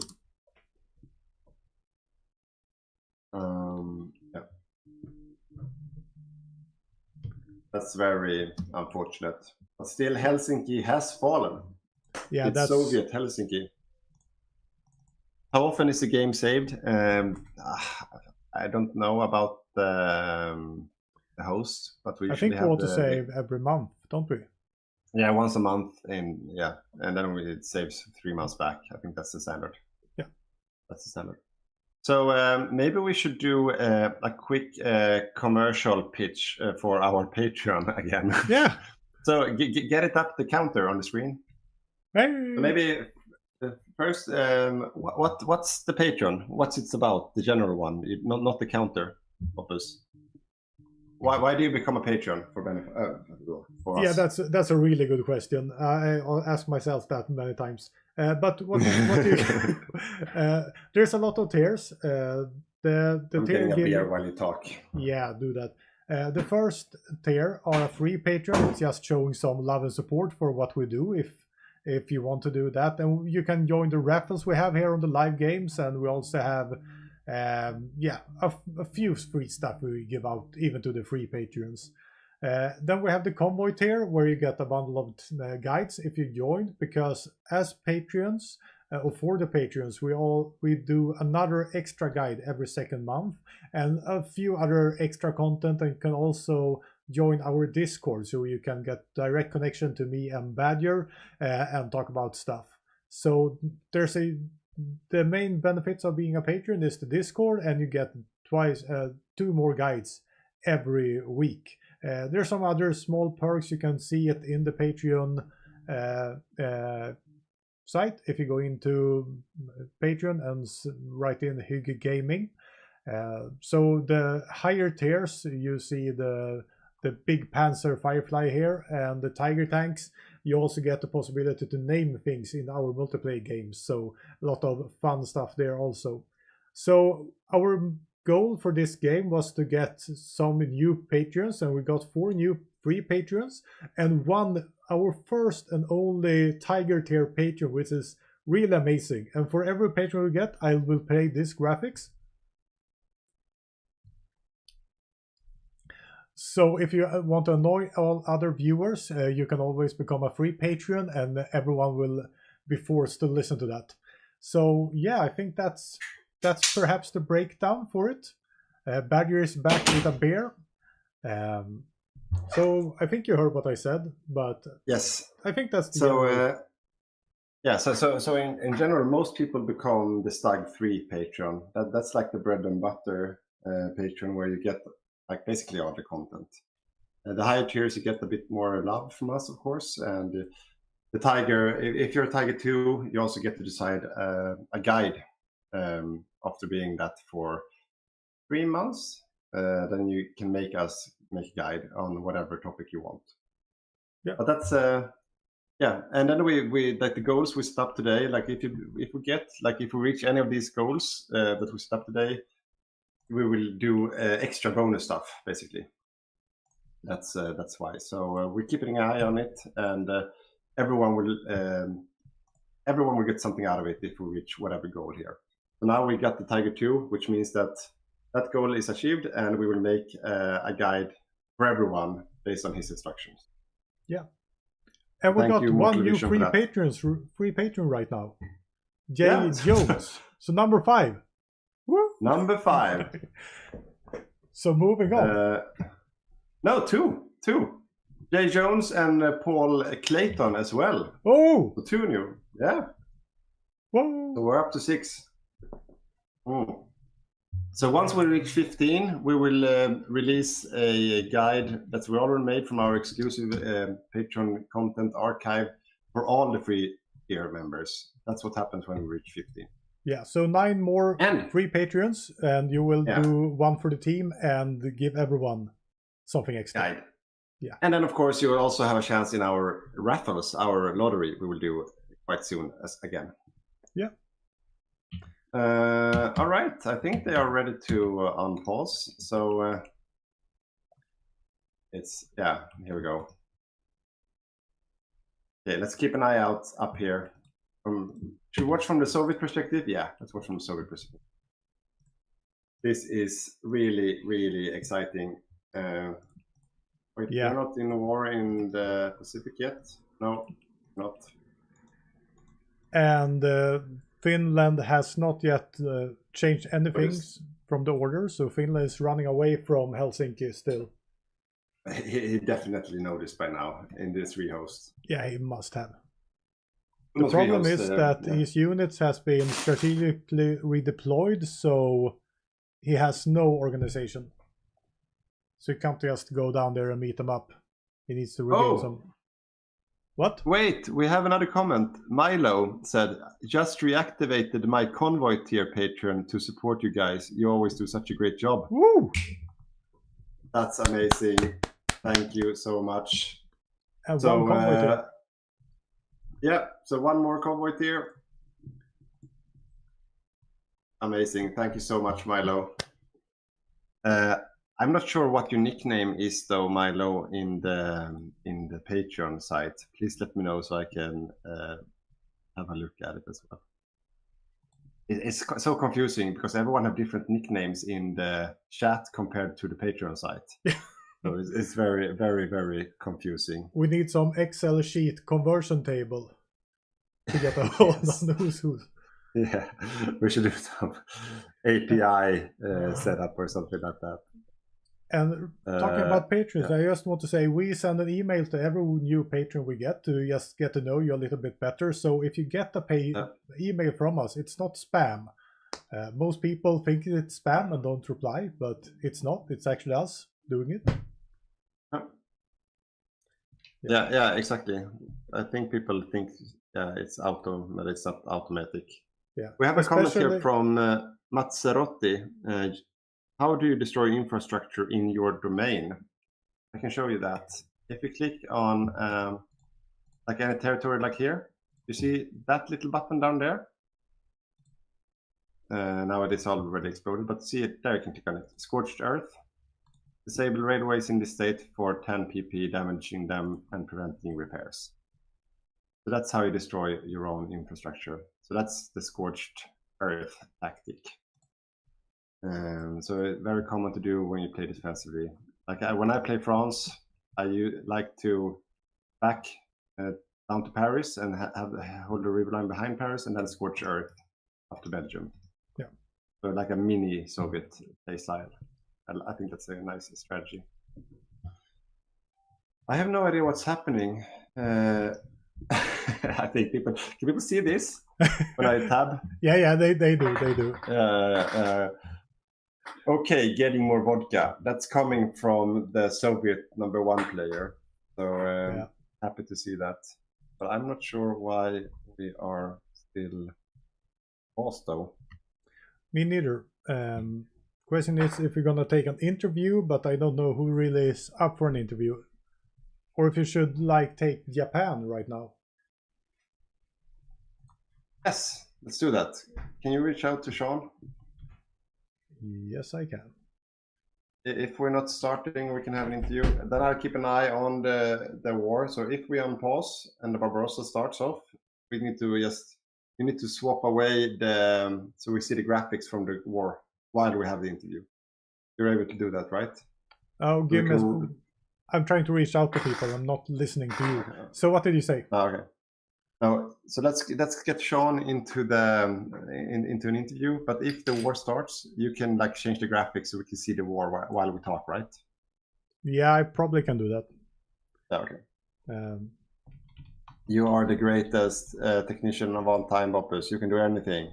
Woo! Oh, this is sweaty. So let's see. Okay. Okay, we need. Let's see.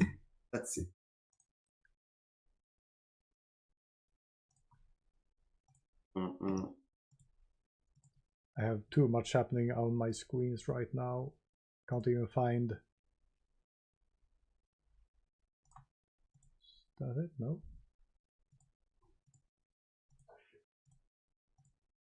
Maybe I should reach out to see if. Oh, are we not live? Yeah, we are live. Sorry. We're live. Yeah. My screen just looked a bit weird. Sean isn't answering. And let's see, maybe Einar's. Can we talk to him?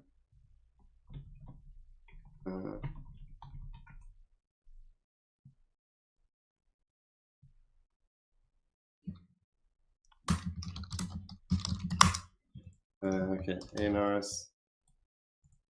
Hey mate, up for an interview. Or Sean. If they reply. Yeah. Thanks for the great guides. They really helped me getting into the game. Happy to hear, Mazzarotti. Yeah, like if you weren't aware, like me and Boppus, we release a new guide every Monday for everyone on YouTube, and then we make another additional guide every 6 weeks for our Patreons as well. So yeah, I have a contact on Einar's. Do you have him on Messenger? You have him in the chats, so maybe we can just ping him the link. I've sent the link in the chat, so it should be coming. Just need to set up this. Yeah. So while we wait, if you wanna be able to win a DLC or a bundle of guides that's from the Patreon exclusive archive, you could join as a free member, Patreon, or any other Patreon. So and then you have a chance to win, because we do the raffles during this cast as well. Oh, so we're about to unpause. So no interview. No interview. We're going. No, we're going. Okay. Okay. Next time I'm ready with an interview with some gameplay. Also in place. Ready for interview next post. Yeah, I think they're going now. Looks like it. Yep. Yeah, here we go. They're running. See if the paradox are coming. Yes. Let's see. Yeah, they're landing. They're landing. Porvo, Turku. It's happening. It's happening. It's happening. What's the capitulation limit? Okay, halfway, 47% towards Finland capitulation. Is reacting, but yeah, he was quick on picking it up this time. Yeah, but the Soviet tanks are pushing really hard into Finland right now. Oh wow! Yeah, they're strat bombing the shit out of him as well. Yeah. Complete air supremacy. But they're pushing against Helsinki right now, but they will connect Tampere. They took Tampere is. Yeah, they're gonna break supply lines here. They're holding Helsinki. Yeah, they managed to hold Helsinki. Why they should reinforce? They should send in more troops. Why ain't they reinforcing? Have anything to reinforce with? They could have stuff to reinforce with. So the Mongolians, they are really pushing through here. Yeah, Helsinki is back in the Finnish hands now, and they're making quick quick work. So we have 3 Mongolian tanks. Yeah, Mutmek and medium tanks, classical template. Yeah. And the Mongolians are really pushing heavily through here. This looks really bleak right now for the. Yeah. They're winning every fight. Yeah. They're winning every fight. Like the stats on the defenders are crazy strong, but it doesn't matter. It's too much to handle right now for the Finnish player. And I can't see any reinforcements coming from Germany. No, nothing coming. No, I think Bulgaria is trying to send something, but they got stuck with. Then they're naval invading. They're naval invading in the back. Here we go. They are, yeah. They are naval invading in the back. So they're coming to Turkey right now. But can he live until that? That's the question. So Finland is down. They're still on 0.5%. He has Helsinki. It's sweaty. Let's look from the Finnish perspective. Turkey is getting blocked by the Soviets. Oh my God. The reinforcement is not coming through. They should just send troops to Helsinki, and they should do it quick because he's losing Helsinki right now. It's falling. Can't he just cancel the attack on Turkey and send them to Helsinki instead? There we go. Yeah. Yeah. Finland is gone. Yeah. They won't take this. Or He's trying to take it back. No, but Soviets are holding. 88%. Yeah, they have no organization left. And the Soviets are coming with attacks. Oh, wait. The Spanish. Spanish and the Germans coming from the north. The Spanish and the Germans are coming from the north, and they just took back points from the west coast. Look at this. Look at the Spanish. Amazing. Oh. Look at this. Oh, they're Martin, just keeping him in the game. Yeah, and they will take Turkey. They will take Turkey, and they will kill that one paratrooper. Yeah. But my God, this is close. This is close. The Finnish army is landing there. They're surviving. Yeah, they're surviving. They're surviving for now. This is not. They still have an army up here. They're still in the fight. Wow. The Germans and the Spanish, they came from the north. They must have landed up here. Yeah. In Vasa. But now they're. And then just further north. The question is what happened when they face. Yeah, they're facing the armor, and the Germans are winning against armor. Look here. Outside Helsinki. The German armor is winning against the Soviet armor right now. The Mongolians are out of supply. They're moving back to Helsinki. That was Mongolian tanks. Yeah, are they pulling out? Yeah, they pulled out. Yeah, in the meantime, they're just moving forward against the front line. No, they're still there. Sorry, no, they're still there. The Mongolians. Wait, the other front line, nothing happening in mainland Europe right now. This is really interesting. Yeah, they have convoys. Right? Yes. Yeah. But this is too intense to look anywhere else. Okay, so right now the Mongolians are holding Helsinki, but should they not pull out, this is too risky to stay here. Yeah, they pull out. It's really risky, but they have they're huge possibility to actually kill off some tanks here. Ooh. Oh my God. So the Soviet tanks has bad supply in Helsinki. They're not getting in enough. It's not Soviet tanks, it's Mongolian tanks. Mongolian tanks. Oh, it's the same color. It's Soviet special forces and Mongolian tanks. Yeah. Okay, they're still holding Helsinki. They have not given up on this fight yet. No. And look at this push by Sticky. Yeah. Sticky is managing all the mountaineers here. So these are the mountaineer divisions, and they are doing the work of the interior. So they are pushing everywhere. It's a bit sweaty still. Really. My God. Oh, this was a close one. It's far from over. Okay, what's happening let's have a quick look. We have some pushes. Go down to the Ukraine. We're looking from the Axis side. We have a few Soviet tanks down in outside Zaporizhia. We have Hungarian tanks trying to cross the river, and it seems to be able to do it if you go a little bit further down. Yeah, I see it. So they are breaking through. Yeah. There, they have. No, they're going through back. Yeah, so the Soviet tanks are here. Out of supply though, but they are still fighting the fight. It's Simon controlling the Axis side, the Soviet side here. Oh, they can't stop this one. It's too much Axis troops. They have foothold. Yeah. If you look at the front line, yeah, they're breaking a couple of places. They're trying to break the center. Trying to break into Kiev. An entirely different question. Did you know a shortcut to control countries? Because my buttons has disappeared.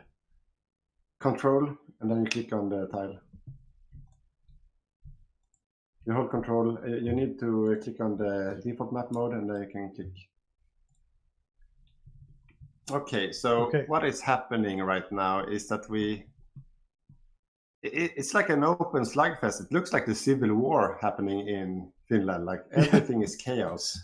Yeah, and from the Axis perspective here, Finland lost 113,000 troops. They're on 90% capitulation. They're still holding on to vital territory. They cannot afford to lose Tampere. They're retaking. The Germans are pushing down here now, trying to cut off the Mongolians. The Mongolians are out on deep water. If they take Helsinki now, they don't have the force. They don't have the forces to do that. No. Not right now. But yeah, they're pushing in. They're pushing in to. Yeah, this could be sweaty. Now they should be able to. They are cut off. Yeah. So now the Axis, they should raid Helsinki. They should raid Helsinki. They're not doing it. Or are they? Yeah, they have ships assigned to the area. Okay, so the Axis, they have made taking ground here on the Baltics, Riga. They have taken a big chunk of land here. They have not been able to penetrate the center, but they have gotten a foothold. They're over the river. They have gone over the river in several places, and also in the south. There's a heavy fighting happening in the south. The Soviets, they still have all of their tanks alive. They lost some of the mountaineers. And now we have war in the Pacific. Yeah, I can't. Okay, Helsinki is liberated. Helsinki is liberated. What happened to the Mongolians? Are they alive? Yeah, they backed off. Yeah. Mongolians backed off. So Helsinki is liberated. The Soviets are pulling back. They are consolidating back in Viipuri, in the Karelian forests and plains. They're still trying to do some damage in the north, but they should pull back real soon. They are admitting defeat. It was a shot worth taking, but they are backing off. But the Mongolians are still here. I think they're consolidating for another fight, but they are right now out of strength and trying to recover. But still, I would say this is a Soviet victory. They had to pull out a lot of tanks to just defend Finland. So they bought a lot of time here. Yeah. Because I was still in August, so winter is coming, and they haven't pushed that far into Soviet Union yet. Did the Spanish player lose tanks? No, I don't think so, right? No. He only had 2, didn't he? I'm not sure though.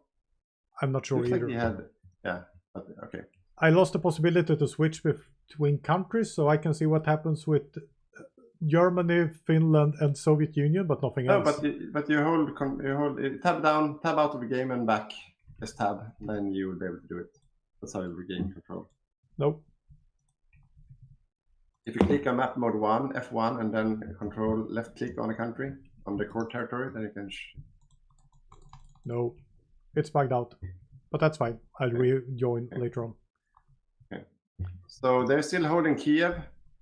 Amazingly, they are trying to recover the territory they lost in the south. They are fighting head-on with the Axis, who have a real supply issue because they have no supply hubs here with railways coming from behind. This is what Matthias, the main controller of Soviets, talked about. Like, let them come over because they won't have any supply once they're over. Yeah, it looks like he's right about that. So it's really difficult for the Axis to sustain this fight here. Even if they take territory, they're out of supply and they can be thrown out right away. Could we just go down to Singapore quickly, see, because Singapore seems to be falling. Okay, so what is happening here? We have a lot of UK troops. So what do we have here? Is that Marines? Marines? Yeah, proper Marines divisions. They are collapsing. It's probably the air. Yeah, the air game. They're getting crushed in the air. Yeah. So now they should pull out before that gets run over. No, this is not good. They're fleeing back to that island. Oh no! Oh no! No! No! No! No! That's really, really, really, really bad. Yeah, that will be. No, that's not good at all. Yeah, see here. This. No! No! Oh, that's so these guys are all dead. Yeah, they're gone. They're gone. Yeah. So this entire stack here is gonna get wiped because they have no harbor. Good riddance. A good fight. That's tough. That's 2 Marines from the Dutch. Yeah, they are gone. That's a heavy, heavy blow. They managed to get some troops out, of course. Most of it managed to survive. Some of the Marines, but it's still a very, very heavy blow for the Allies in the Pacific theater. And up on the Burma line, the Dhaka line is well defended from the Raj perspective. They have built some fortresses on the mountain range, and they are ready to give them a fight. So, a bit more to watch later on. Let's see if there's anything on the naval side. No main engagements happening. Still refitting. We have a naval invasion in New Caledonia, so Manchukuo is starting to naval invade stuff. Main fleet of Manchukuo is out on the hunt. Still lacking screens, but they have a proper fleet ready still. Yeah. So he's hunting. He's definitely hunting. Looking for something to get. We have a naval invasion happening in Java, Sumatra. Yeah, but they seems to be something. Something happened there. They went quickly to red. Yeah, there came more Marines. Yeah. That's falling. What's happening to the main islands? Nothing Guam, Wake, Marcus Island, Kojima. Nothing has happened in main islands. Oh. All right, back to Finland. Yeah, Finland seems to be out of troops, manpower. This is really tough for them. They need to change their recruitment law quick as possible. Yeah, indeed. Indeed. But they have consolidated. They're in the game. They won't capitulate right now. The Soviets are mopping up northern Finland and Norway. There's a lot of battles, but nothing decisive happening in the east. Okay, so what's the status right now? Oh wait, counterattack from the Soviets. The Mongolians have moved down to the Baltic states, and they are now trying to make some encirclements happening here. On the air side, they are moving into red air territory, which is a dangerous feat to do if you're playing the Comintern. But they are out of blood. You see the 5 German tanks there, so I think they're quite ready to counter the counterattack. Oh, but now you see the Soviet moved their air force into the zone. They are committing. Yeah. So now the Germans, on the other hand, are in red air with nothing to support them. Luftwaffe is somewhere else right now. Yeah, they're attacking quite hard down in the south, so they're trying to go. They're taking Zaporizhia, so they have a supply they got the supply there. hub now. They have the supply hub. So we have really bad. If we look at the Soviet tanks, they have 3 Soviet tanks there with really bad supply. Probably no fuel over there either. So this might be a really good encirclement. Is these 3 tanks the first heavy blow on the Eastern Front? Yeah, they're trying to flee. They need to pin them now. Why they should. Yeah, they could. Yeah, okay, they got them pinned. Whoa, that was just in the nick of time. Yeah. Okay, so the Soviets are out. Let's see, Operation Countenance. Let's see what happens if they are agreeing to that. Yep, they did.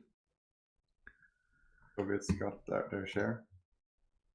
But let's see, yeah. Yeah. They Really did some fighting here. The Mongolians are now backing off again. Yeah. Okay, we have a good encirclement down here, at least 5 units, but at least still. Down here in outside Zaporizhia. Okay, but still all Soviet armor are alive. Yeah. Non-Soviet armor have fallen, which means that no heavy blows. I mean, there's still 700,000 dead, but that's, you could expect that, They're right? fine. They're trading fine. 2-1. It's okay in this early in the war. Not really 2-1, right? Because Germans, Finland and everything. Yeah, they're trading positive. Almost. Yeah. No, I mean the Germans. You see the stats, like most of the losses are from the Battle of France. Yeah. So they haven't dealt much damage as of yet. But the Finns have, of course, gotten a heavy blow. So I mean, I think it's okay. It's still like 2-1, like you said. Yeah. And how's the armor production? They're only down to 50. This is also really bad management of the Soviet industry. You have 45 on trains. Yeah, I saw that earlier. They were really lacking in trains. So what's bad is that he's giving up the upside of his industry here by doing these swaparoos, because you don't want to move around your military factories playing the Soviets with the command industry. So you want to have the stable lines well calculated and to be able to max that out. This is very unfortunate. So he should move back to armor production as soon as possible. Yeah, and in chat we have Wendy seeing that Sevastopol might be falling. Yeah, that's right. Okay, hot joins. I will hot join also then. Yeah, it looks like it's almost falling. You're right. Well observed. So yeah, let's see. Can we get an interview now? If you try to find an interview, I'll rejoin so I don't. Yeah.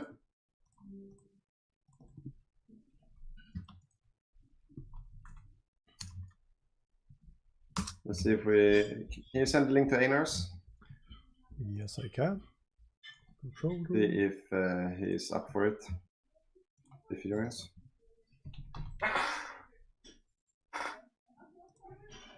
If we have time. This is very, very intense. Yeah. Let's see. Do we have any more Patreons? I've posted it in the Asia Access chat. If you have, because I can't write to him at Messenger for some reason. So send me the link and I send it to him. Messenger. We hear people in your background, Boppus. Having a good time. How much do you hear them? Are they annoying or is it fine? It's I'm not sure. Like let the chat decide. Yeah. Is the door closed? The door should be closed. Okay. They should be more quiet than they are. Yeah. Okay. I hope this will fix the sound issue. Yeah, that was good. Thank you. That was good. All right, but I'm not seeing him in. Boppus, ready up, Boppus. They're waiting for you.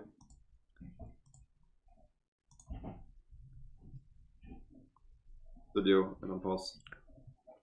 So now I'm that annoying studio guy that can't ready up. You were the one slowing it down. Oh my god! And now I can toggle between countries again. Yeah, and now they play. So no interview. Yep. Okay. Okay, they are pushing. I need some air in this room. Wow, it's up in here. Yeah. It's me sweating. So we have Hungarians and Bulgarians down in outside. Is this not Stalino? I don't know what it's called now. Gasolino, right? Looks like they are trying to hold with the armor divisions they have. Yeah, but it's the Hungarians being super aggressive. They're trying to cover the back here. It's the Bulgarians and the Hungarians doing the work. Yeah. Getting quite sweaty down in the southern front, but he's doing a very good job with those 3 armored divisions. And oh, look at this!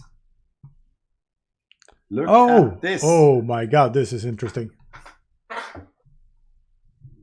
They moved down some armor to but they're not. And again, a tactical pause from someone.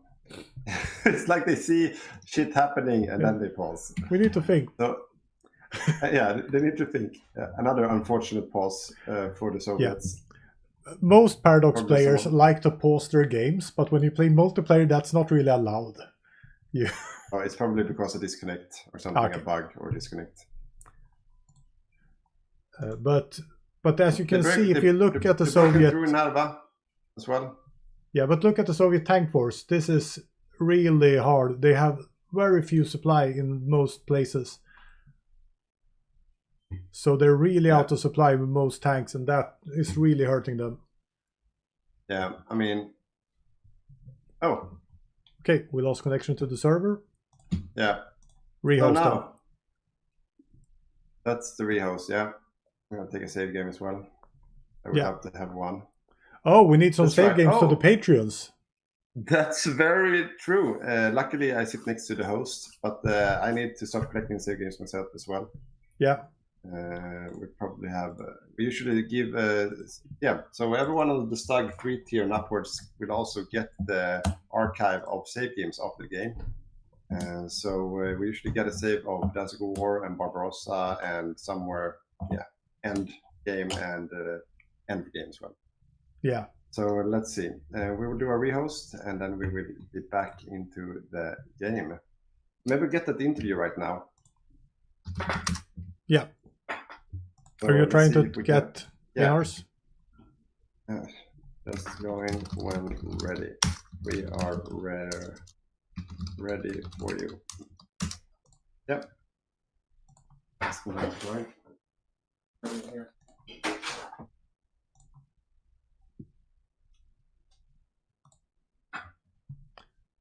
And he's gotten the link. Yeah. I've sent him the link that you sent to me. Yeah. Then we'll wait. This is more intense than I thought it would be. But the other guys also rotate once in a while. Yeah, they do. So we have. Are you here, Iners? No, he's not here. Yeah, he's asking for the password. Hey, but I won't say the password. I wrote it. You have to communicate the password. Yeah. To be able to. The game is up as well, so join the game while we wait. Yeah, can't ready up though.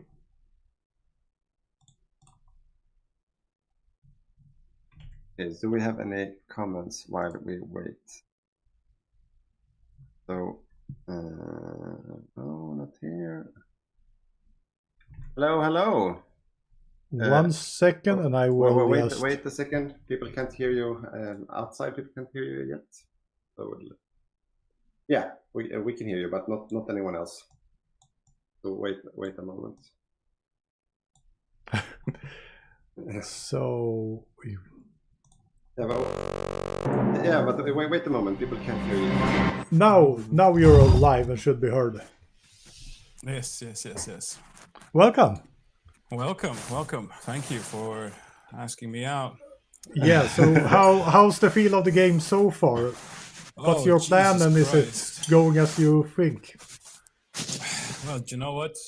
I am a player with 200 hours in this game, and on my second game, I decided to second seed Japan. So, if anything, we can talk about cock and ball torture. So you're happy about that decision? It's stressful. It's stressful, but the plan seems to be coming along slowly and surely. Yeah. Sean's been a good coach. I am testing his nerves right now with my lack of knowledge of the game. Yeah. But we all have to start somewhere. So thank you, Sean. That is very true. Yeah. But the plan, I don't know. Am I allowed to go in details about the plan? Yeah, you can share everything with us here. I really don't know them that much. We have the God's eye on the game, so you can share anything with us. Yeah. So right now, obviously, we've taken Singapore. I'm focusing on Dutch East Indies and British Malaya, trying to capture all that. So hopefully we could also take on Australia. Navy-wise, I understand we've gone for a direct counter for submarines. But I have no knowledge for Navy, so can't really comment much on that. Obviously, British Raj, my friend Yuri took the liberty, and Sean spared some divisions, so it's a bit easier on my micro and gameplay to manage all the islands and fronts. But yeah, maybe I shouldn't have gone for second seed Japan. No, it's good. It's stress testing your pulse, right? To know that you're alive. Yeah. I don't have anything to rate my pulse right now, but I can tell you that inside I definitely feel quite intense. It's a very intense game, and I saw in the chat earlier that someone said playing 1,000 hours of HOI4. That's a tutorial. So yeah. So I'm kind of playing the Dark Souls tutorial right now. Yeah, you are. Basically it. Yeah.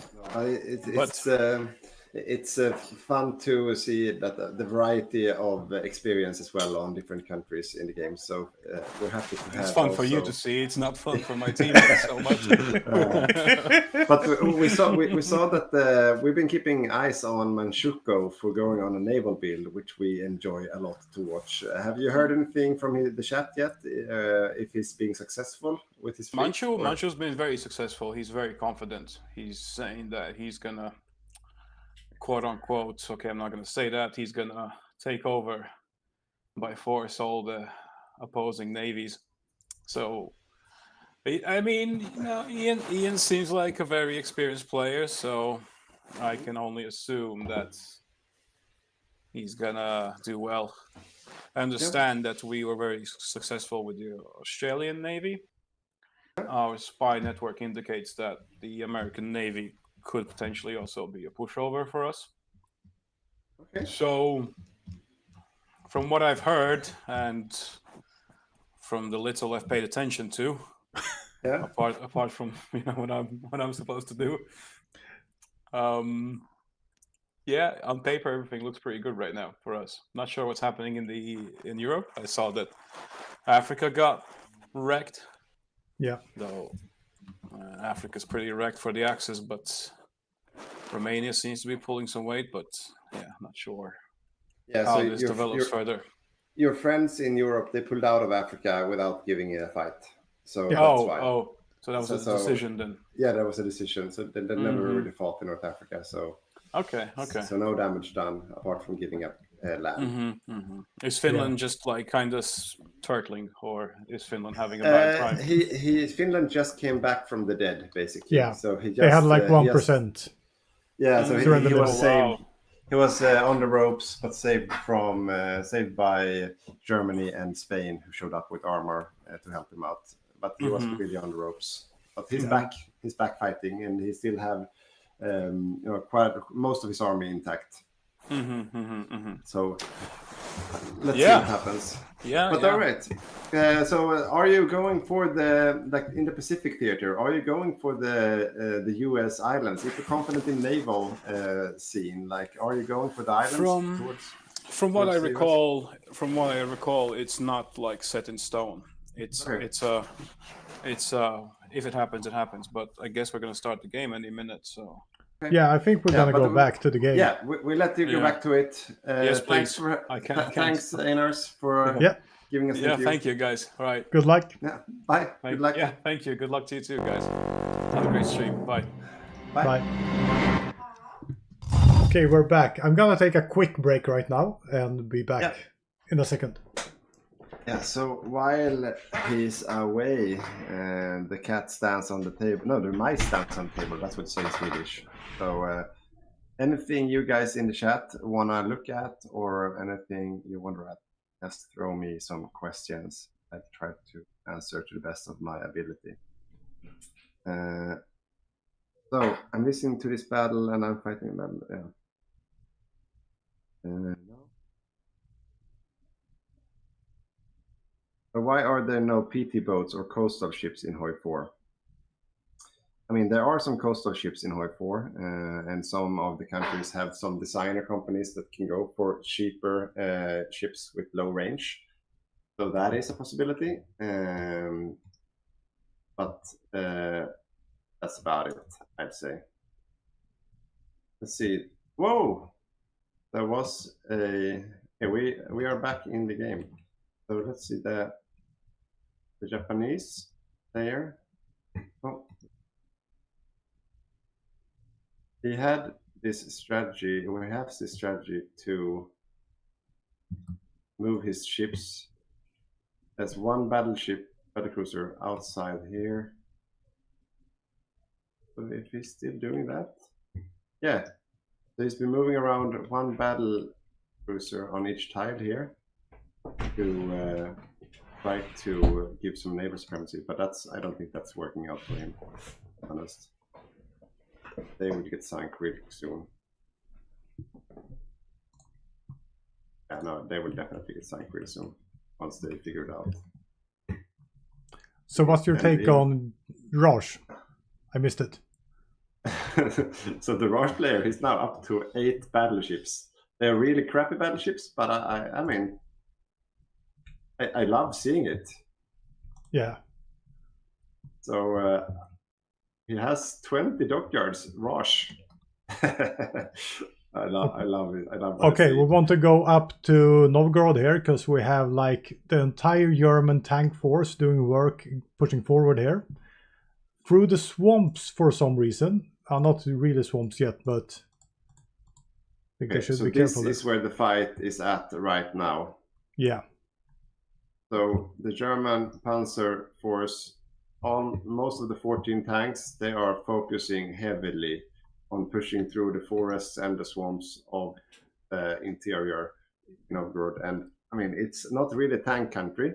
No, and go down south now quickly, because this is could be the big blow. They got out like 5 tanks right now, but Axis is really pushing in here now. Oh my God, they're coming around. It's PD. It's PD. Oh! It's going all the way around. Okay, amazing. So and it's Martin from the other side. Yeah. This is seven Soviet and tanks. Hungary, and then we have the Bulgarians being the rear defense here. 7 ghetto cars. Seven medium tanks. Yeah. And they have nothing to push. They are getting run over. They have nothing to push. 7 medium tanks. That's 7 out of the 10 tanks of the Soviets. Oh no, this is a really bleak moment for the Soviet Union. There's no coming back from that punch right now. Okay, no. We're not gonna call it yet. No. I'm not saying it's not coming. Oh, there's over. Like, what I tried to mean is like they're not getting out of that pocket. No, they're not. So that's the Menti, wasn't it? Yeah, that was Menti. You guys were right. So right now, I mean, congratulations, PD, Martin, and Christer. That was some beautiful legwork with those divisions making this round. Now someone, now he paused Soviet player 1. Did he rage quit? No. No, okay. Soviet player 2 disconnected. Yeah. I do not hope that was a disconnect thanks to something with his pocket. Yeah. So they wanna rehost or something like that. I'm not sure if they lost connection thanks or they lost controls or anything, but let's hope not. No. Let's hope it was like a fair fight and there was just bad luck. Yeah, and the chat is agreeing with us that was really rough for the USSR. Yeah, that was really tough. But I mean, check out the Black Sea seaports. Yeah, still nothing happened. Like the Soviets, they still have control with this fleet and this fleet over the ports. They are leaving Sevastopol right now, pulling back to this side. We'll probably do the same with this division real soon. But the Romanians, they have taken most of Crimea and they intend to keep it. And I mean, after that blow dealt to the Soviets, what do you reckon? What's your analysis of the situation, Boppus? They still have a lot of troops. I'm gonna switch over to the Soviet. They have no, they don't have. They have 2 million units in field, but they probably have Order 270 is coming out now, the focus, and they have first wave mobilization and divert all Far Eastern reserves. They probably have 2.5 million men coming out just by pushing some buttons, but still, yeah, this will be hard fought by the Soviets. Yeah, because I mean, yeah, they still have at least a year in them. At least a year. Yeah, absolutely. But the real issue here now is that they lost what's not supposed to happen happened. They lost most of their armor in a pocket. Yeah. So they tried to gather their strength in one place, and they lost like almost everything.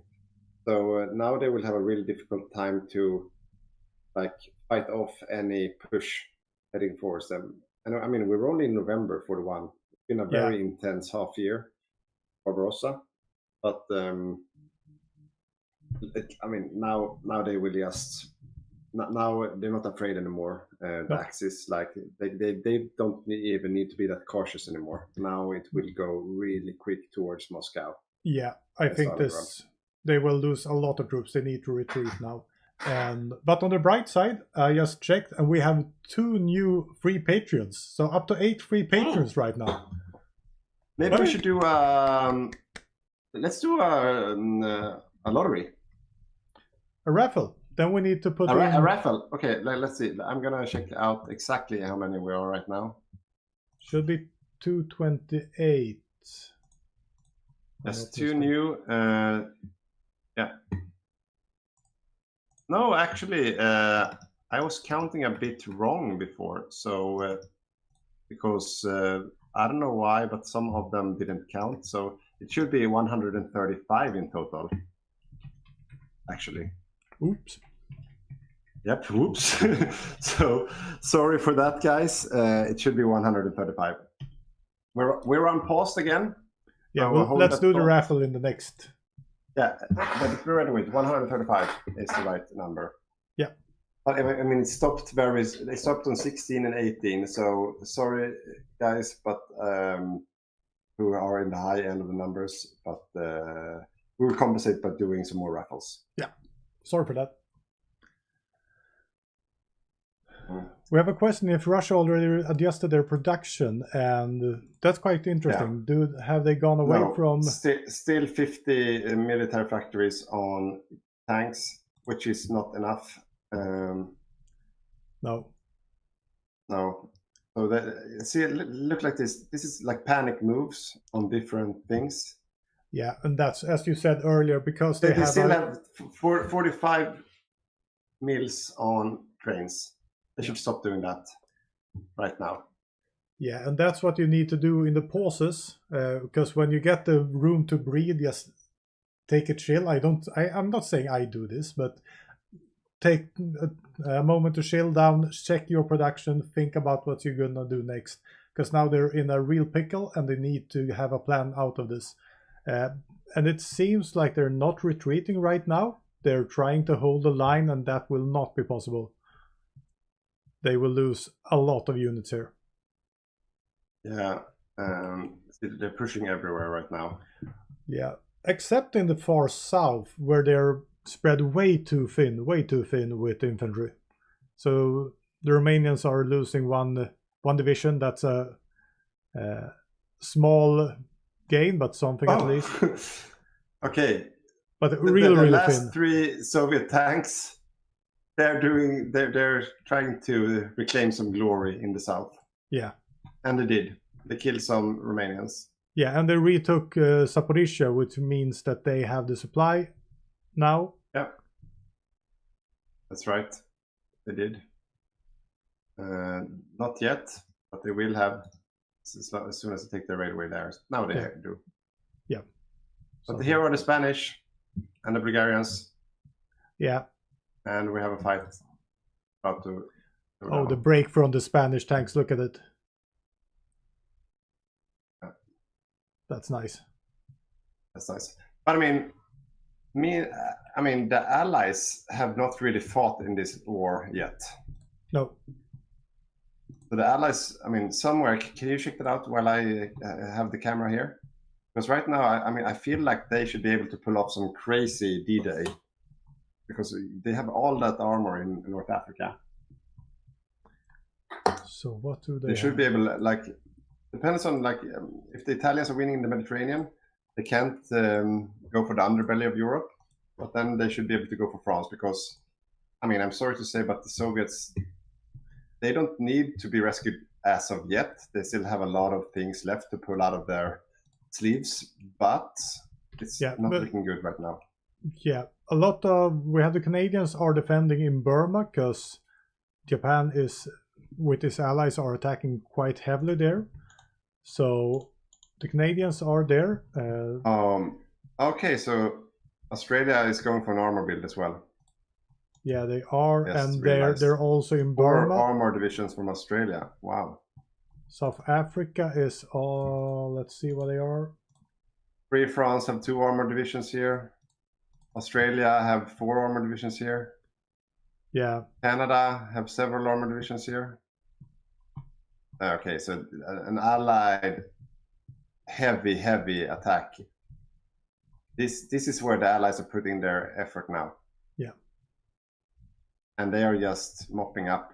It looks like the Axis are slowly retreating.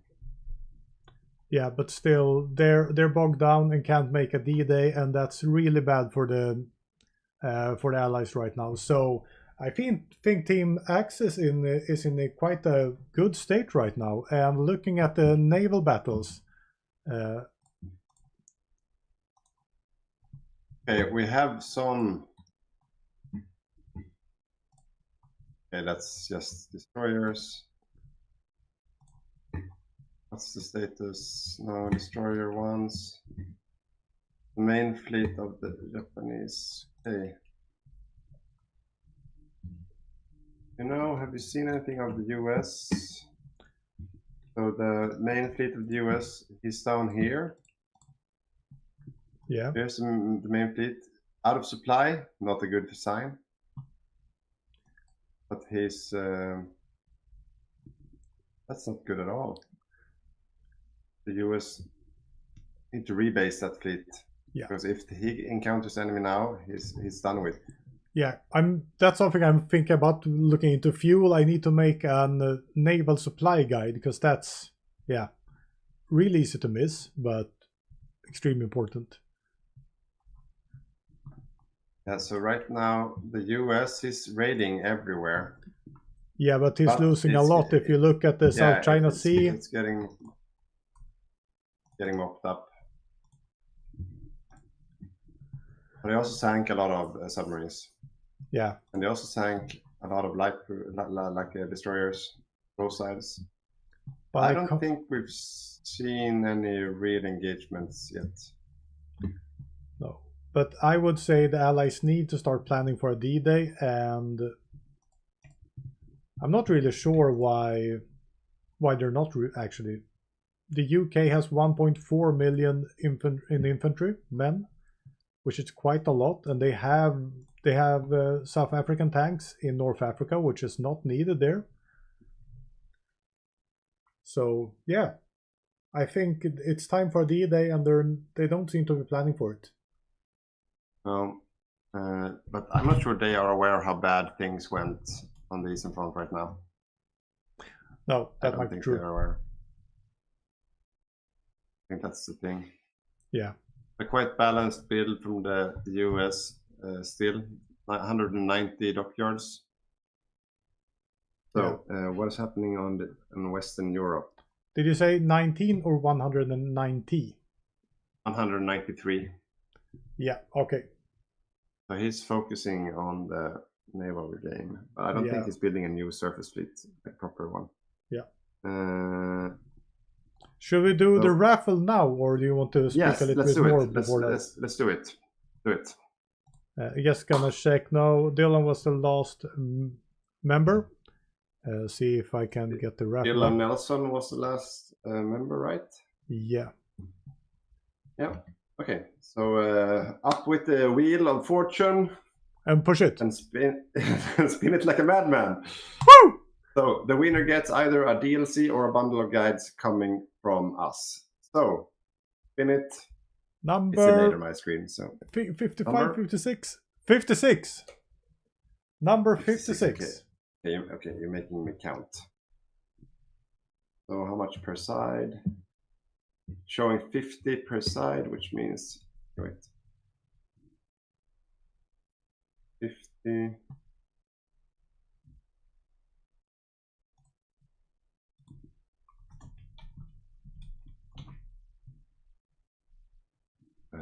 Oh, this is 30. Well, 50 what? 56? 56.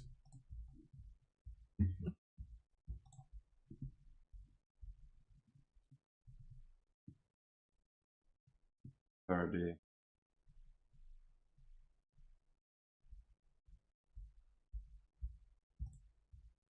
35.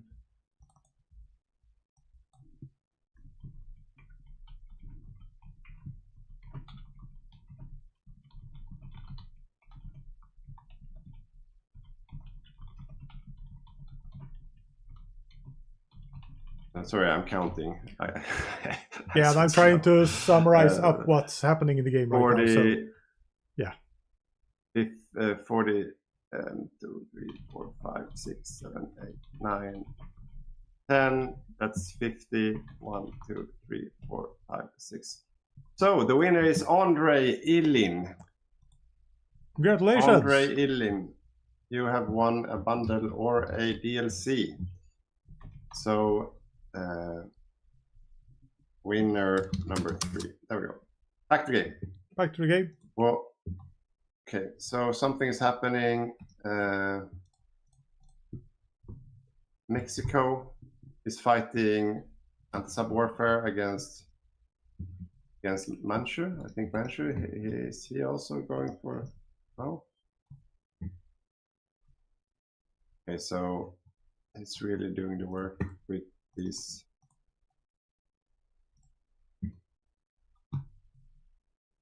The Manchurian fleet is after the surface ratings and the ASWs from the US, and he's wrecking them.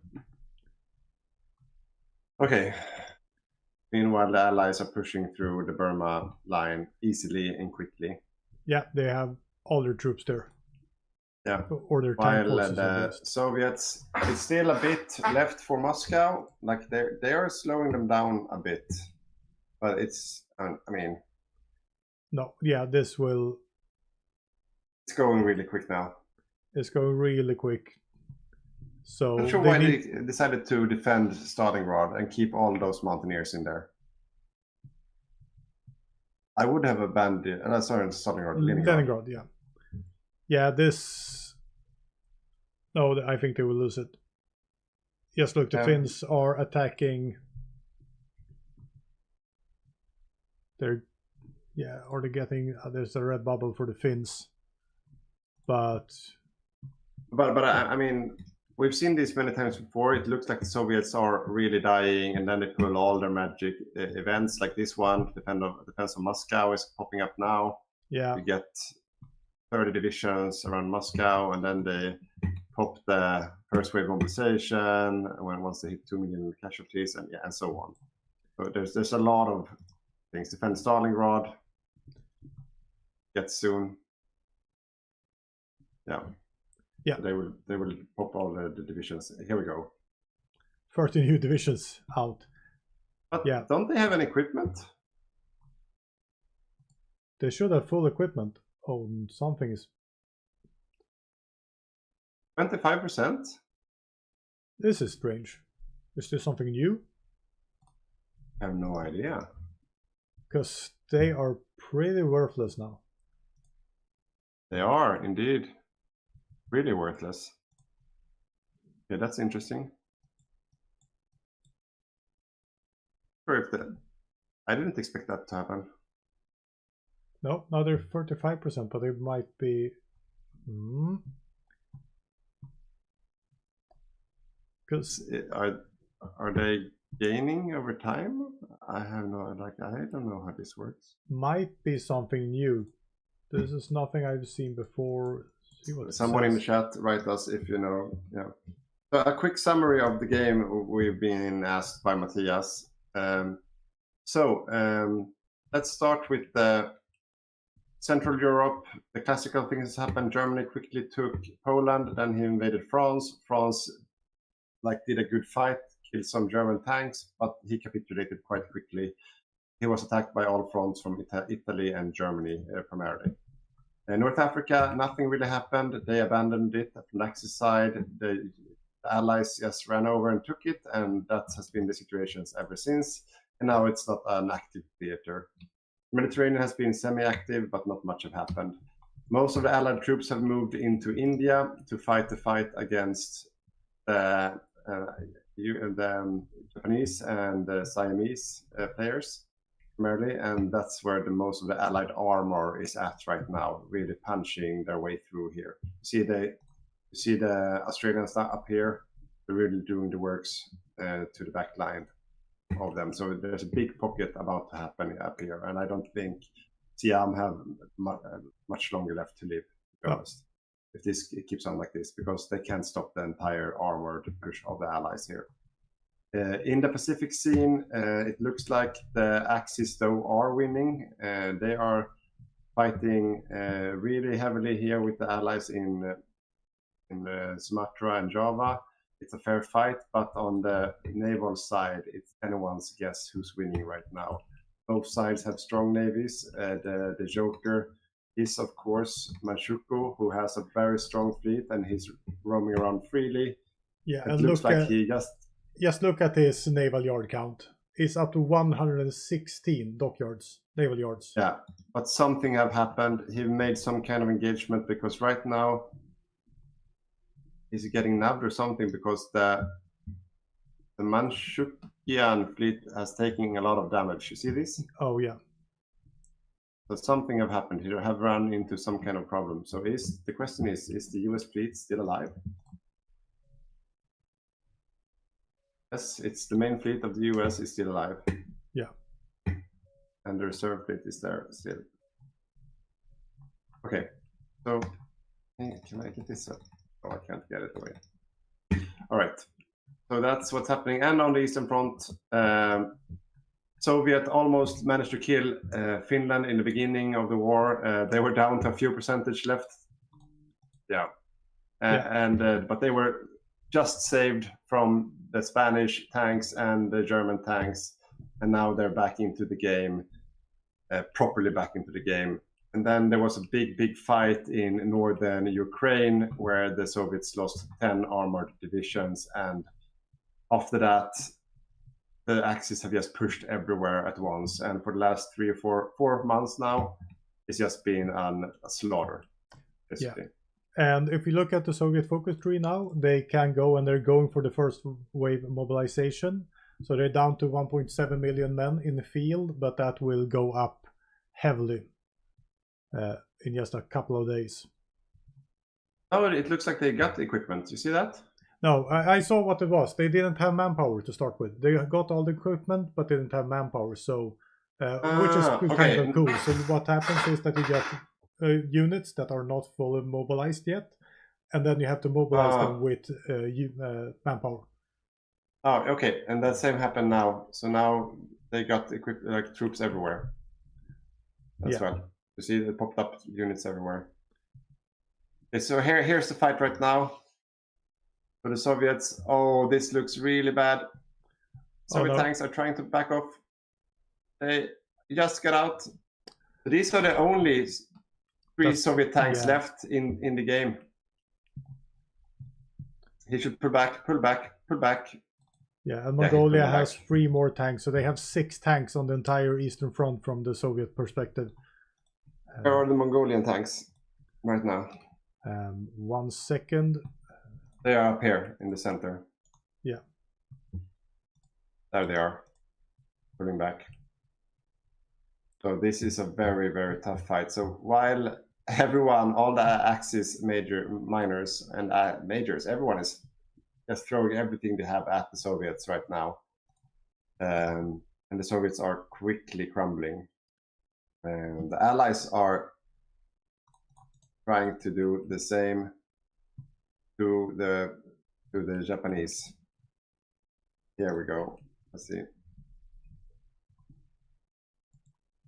So they are pushing, And Leningrad has fallen, so that's that with Leningrad. Now called. I think that was about it for summary. So what is happening to? I want to have what is Italy doing? Is he doing anything? Okay. So now he's quite preparing sure. Amtraks. Yeah, he had plans for Amtraks. I thought he was going to bring them out much sooner than this. But one Amtrak attacking Port Said won't be enough. So no real engagement with the surface fleets. But his main fleets are still... Oh, I feel like his carriers have been sunk. Okay. So let's see. So the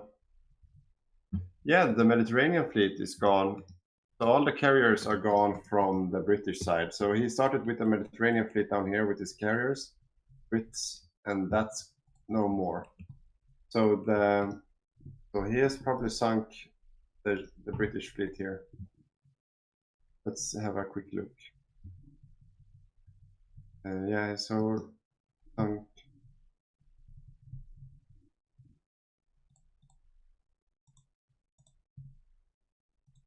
He lost his own.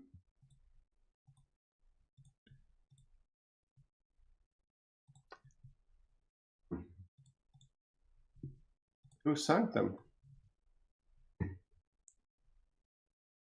I can't find it. They were probably nubbed down to death. I need to see this. Carrier, he lost 6 carriers. Oh! It was the Manchu player who sank the British. Yeah, so the Brit probably took his fleet down here, went east with it to help out, and then he lost it to the Manchurian player. That makes sense. All right. Okay, so back to the Eastern Front. Yeah, I can just say that there are a lot of naval invasions from the Allies now in New Caledonia and the islands south in the Pacific. See what they're going to do with that. The Eastern Front, you say? Yeah.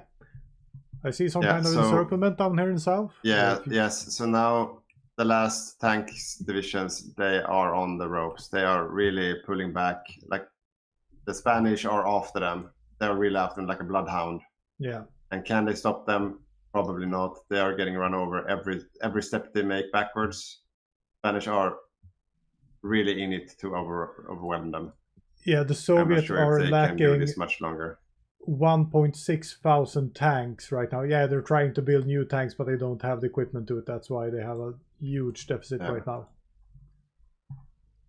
So I think the Axis are doing a great job in the Eastern Front. They're pushing smart and heavily and taking some kind of risks now. If you look in the middle here, we have the Hungarians. Pete is pushing in. I haven't shown the play card in like 2 hours.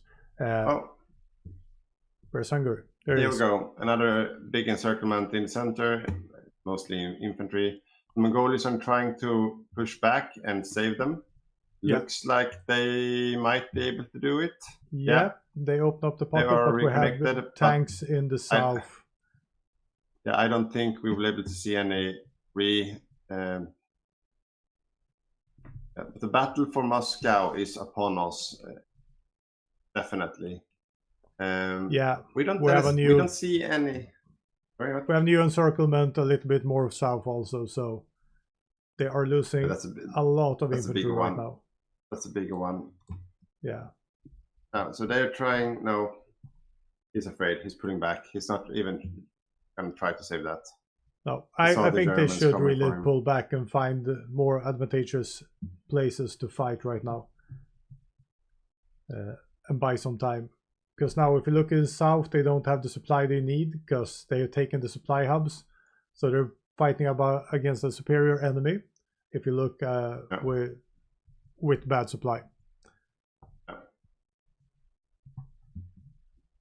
But so on the air side, they have some air advantage in some zones, but most of them they are just getting wrecked. Yeah. And they are overstacked. You see here, they are getting strat bomb down to nothing thanks to the strat bombers. Yeah. Well, so the air game is also in heavy Axis favor. This is going really quick now. Yeah. Unless they start prepping something real soon, there won't be much left to save. And I don't think it's the right play for the allies to. I mean, maybe just knock out Siam quick, but then head west quickly. Yeah. Yeah. Quickly. What happens if they would manage to kill off Manchukuo? Would Manchukuo lose their fleet, or will they still control it? No, I don't think they would, because they're a puppet of Japan.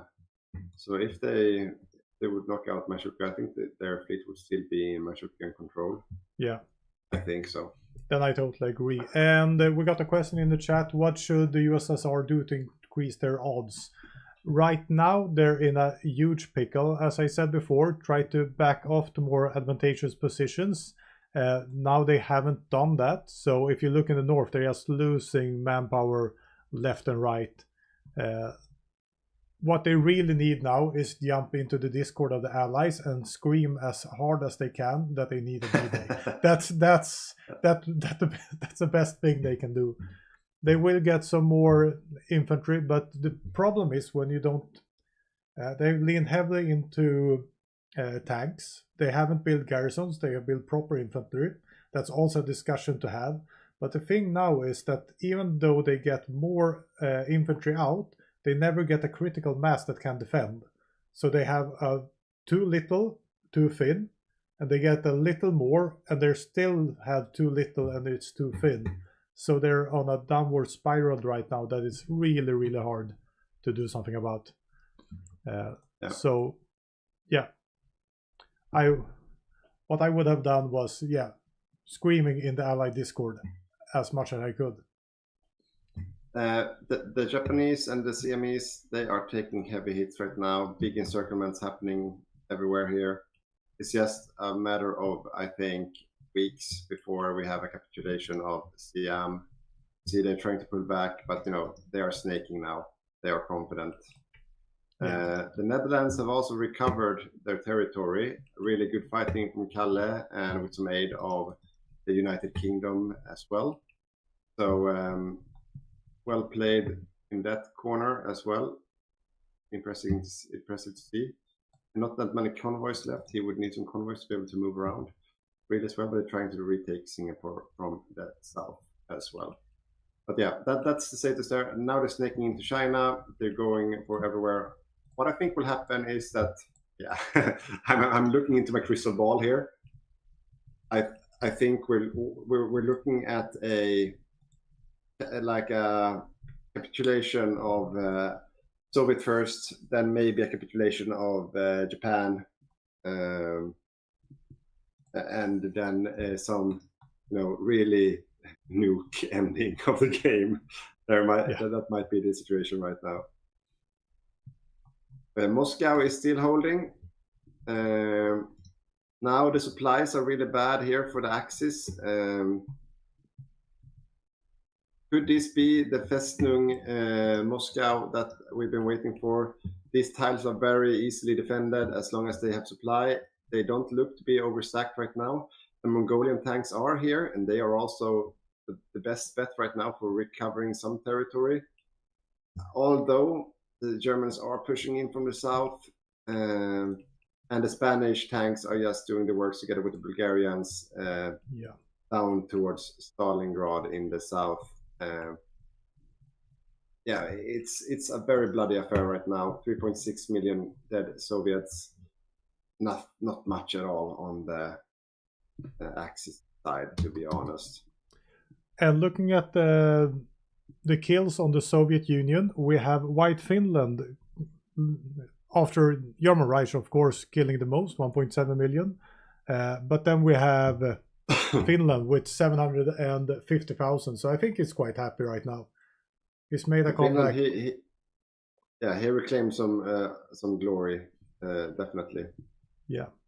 But I also have Bulgaria with 650,000. They're trying to parachute down the organization of Moscow. So that okay. They're paradropping on Moscow. But they didn't manage to do anything properly with it. But this is not looking good for the Soviet Union. Nope. They are still holding Moscow, but I think they should consider pulling back, and I think they should do that right now. Yeah. Those 3 Mongolian tanks, they should not be there anymore. Those are the only real troops left. They should pull out now while they can. Yeah, they're losing way too much right now. Yeah. I mean, Soviets can still play. They still have a lot of industry. So it's not the end of the game, but they should take it easy and just prolong as long as they can, because the allies are in a very good shape. That's what they should do. You see the Mongolian player here. He did exactly that. He's doing a really good work here. Yeah. Mongolian player. He's trying to keep them occupied north and south at the same time, saving as much troops as he can. Yeah. Oh my god. This is some MVP stuff happening from bots right now. Yeah. A lot of Soviet players or soldiers. Yeah. And there's no D-Day in sight. There's nothing happening in North Africa. There's nothing happening in the UK, which I can see. No build-up at all. So I'm not really sure what the game plan for the Allies is right now.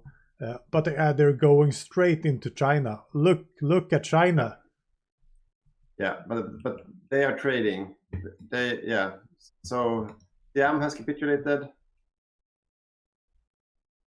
They are trading an eye for an eye.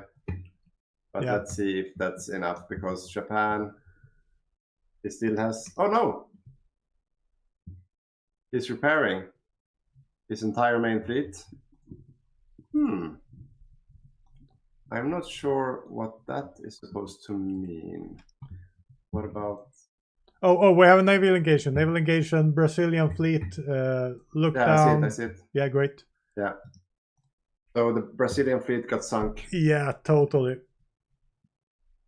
That wasn't a fair fight. The Brazilian fleet is nothing compared to the Manchurian fleet. No. The only fleet right now that's in the game able to fight the Manchurians, that's the US fleet. The main US fleet, it's here, and it's really good. He has his almost 400 navs roaming around doing the work.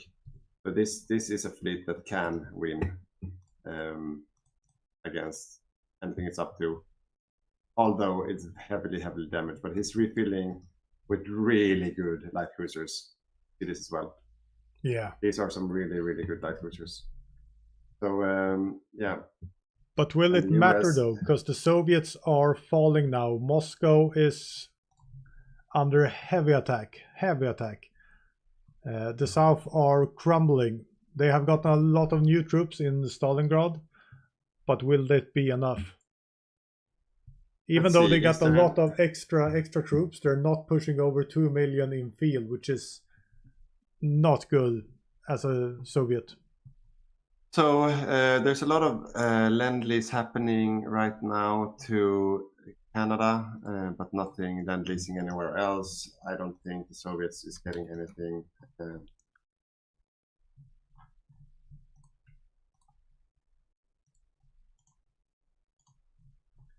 So Moscow will fall in a second. Yeah, but look to the Iranian Raj border now. We have 5 Canadian tanks actually moving. We have 4 Australian tanks moving towards Egypt.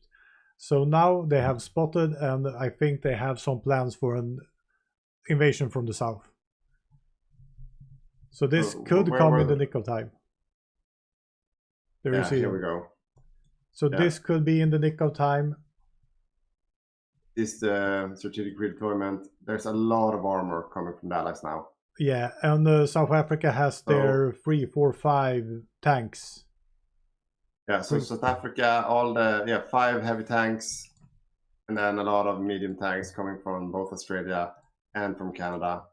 They are finally gathering for something to happen. Yeah, French tanks are coming there also. So yeah, everything is going down to Europe now. So the Soviets have moved their capital to Kazan right now. That's the new capital of Kazan.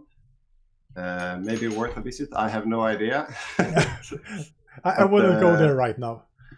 No. We're a very pro-Ukrainian channel, of course. Yeah.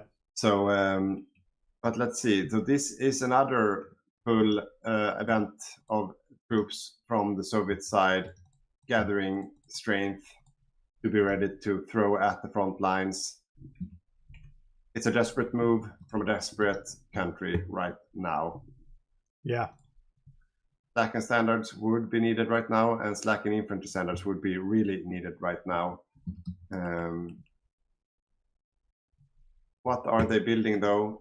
Do they have anything in the field? 3 armored divisions still, only 2 railway guns left.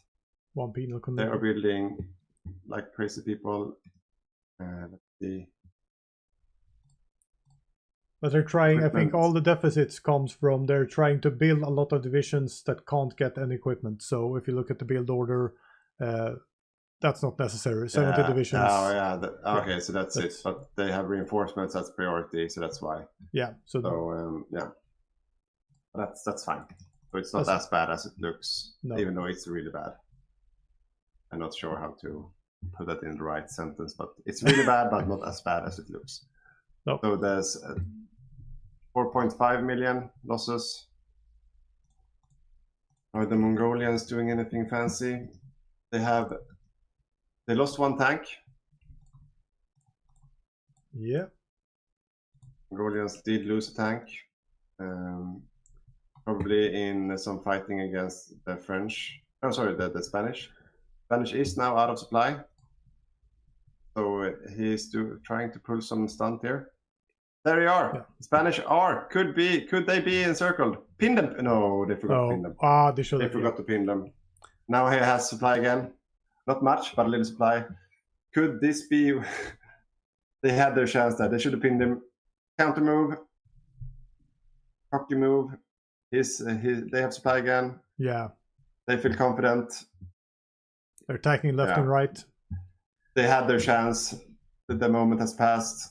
Now they should pull back again. Yeah. Yeah, they are pulling back again.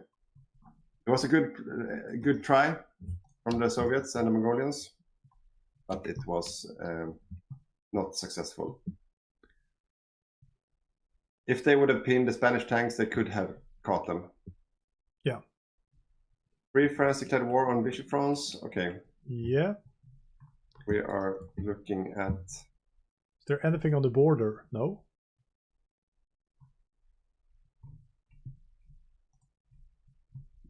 Okay, where are they? And where is...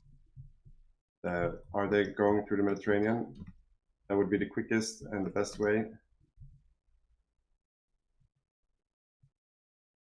Who are you looking for right now? No, we're looking for a fleet that could challenge in the Mediterranean.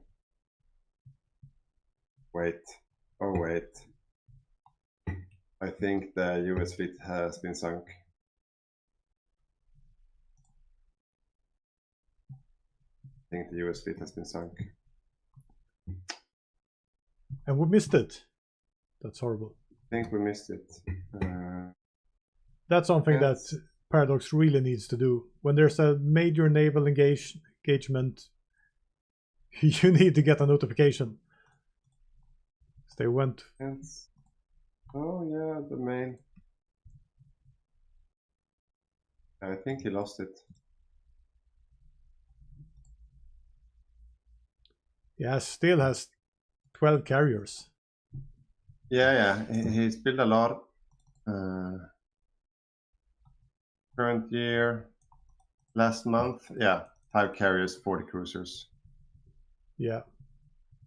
So he got caught by the Manchurian player. The Manchurian player sunk the main fleet.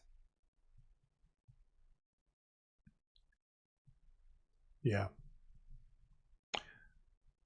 Wait. I'm not sure. This looks like a double stack. Oh. Let's have a look at it afterwards, but it looks like a double stack, actually. Because they were both Manchurian and Japanese fleets engaging on the same date. Yeah. I just gonna say that before we go to the Soviets, the Asia Axis are retreating out of China, leaving it all together and just defending Beijing and Manchukuo. That's how they will play it. Okay. Yeah. But they have one on the sea. The US still have at least one real fleet left in them. I think if they have any screens left. No, they don't have screens enough, like good screens enough. But they have capitals, so they can quickly recover and build a new fleet. They have 200 naval dockyards. So in a couple months, and they will have a new fleet ready to fight. Yeah. But the front line have stabilized a little bit from the Soviet side. The punch is now going southward, it looks like, with some armor fighting the fight against Stalingrad. This is where the hammer might come next. Yeah. Stalingrad will fall. Yeah, most likely. They're holding for now. Yeah. This would be a good counter option right now. Yeah. Right now they could counterattack, but they don't have anything to counterattack. No, that's the main problem. Their tanks are up in the north. They're moving down a little bit, but where are the Spanish? Where are the? Have we missed something? Is there D-Day happening? No D-Day happening right now. The Spanish is north of here. There they are. Vanovo. But the Spanish, I don't know what they're waiting for right now. They need to kill more Soviets, because the Soviets has no more decisions. So they have their last troops now, 1.7 million units not units though, but 1.7 million men in field. So when they start losing units now, they will quickly crumble. Okay, so we see a D-Day might be able, they're planning an invasion of Sicily. Yeah. Right now. I'm not sure if they will be able to do anything. It's quite well defended, but that's why I was looking for the fleets before. We would need to see the UK fleet moving into the Mediterranean if that's supposed to happen. Yeah. Because right now, this is access controlled waters. There's no chance they will be able to do anything there. The strike force. Oh, I see 2 swords outside Calais. They might have some kind of plans. I can't see what they are going to attack with, but okay. But they are. Italy is not. He's doing some stuff he's not allowed to do. He's stacking. I'm writing to him. Yep. So there's a lot happening right now. The Soviet Union is crumbling. They are down to their last 1.7 million men. China is being lost by the Asia Axis. We have Raj going in, or the Dominion of India, and will meet up with a defensive wall outside Beijing, which will be really interesting to see if they can penetrate. To the sea, there's a lot of battles happening, but no major victories as of now.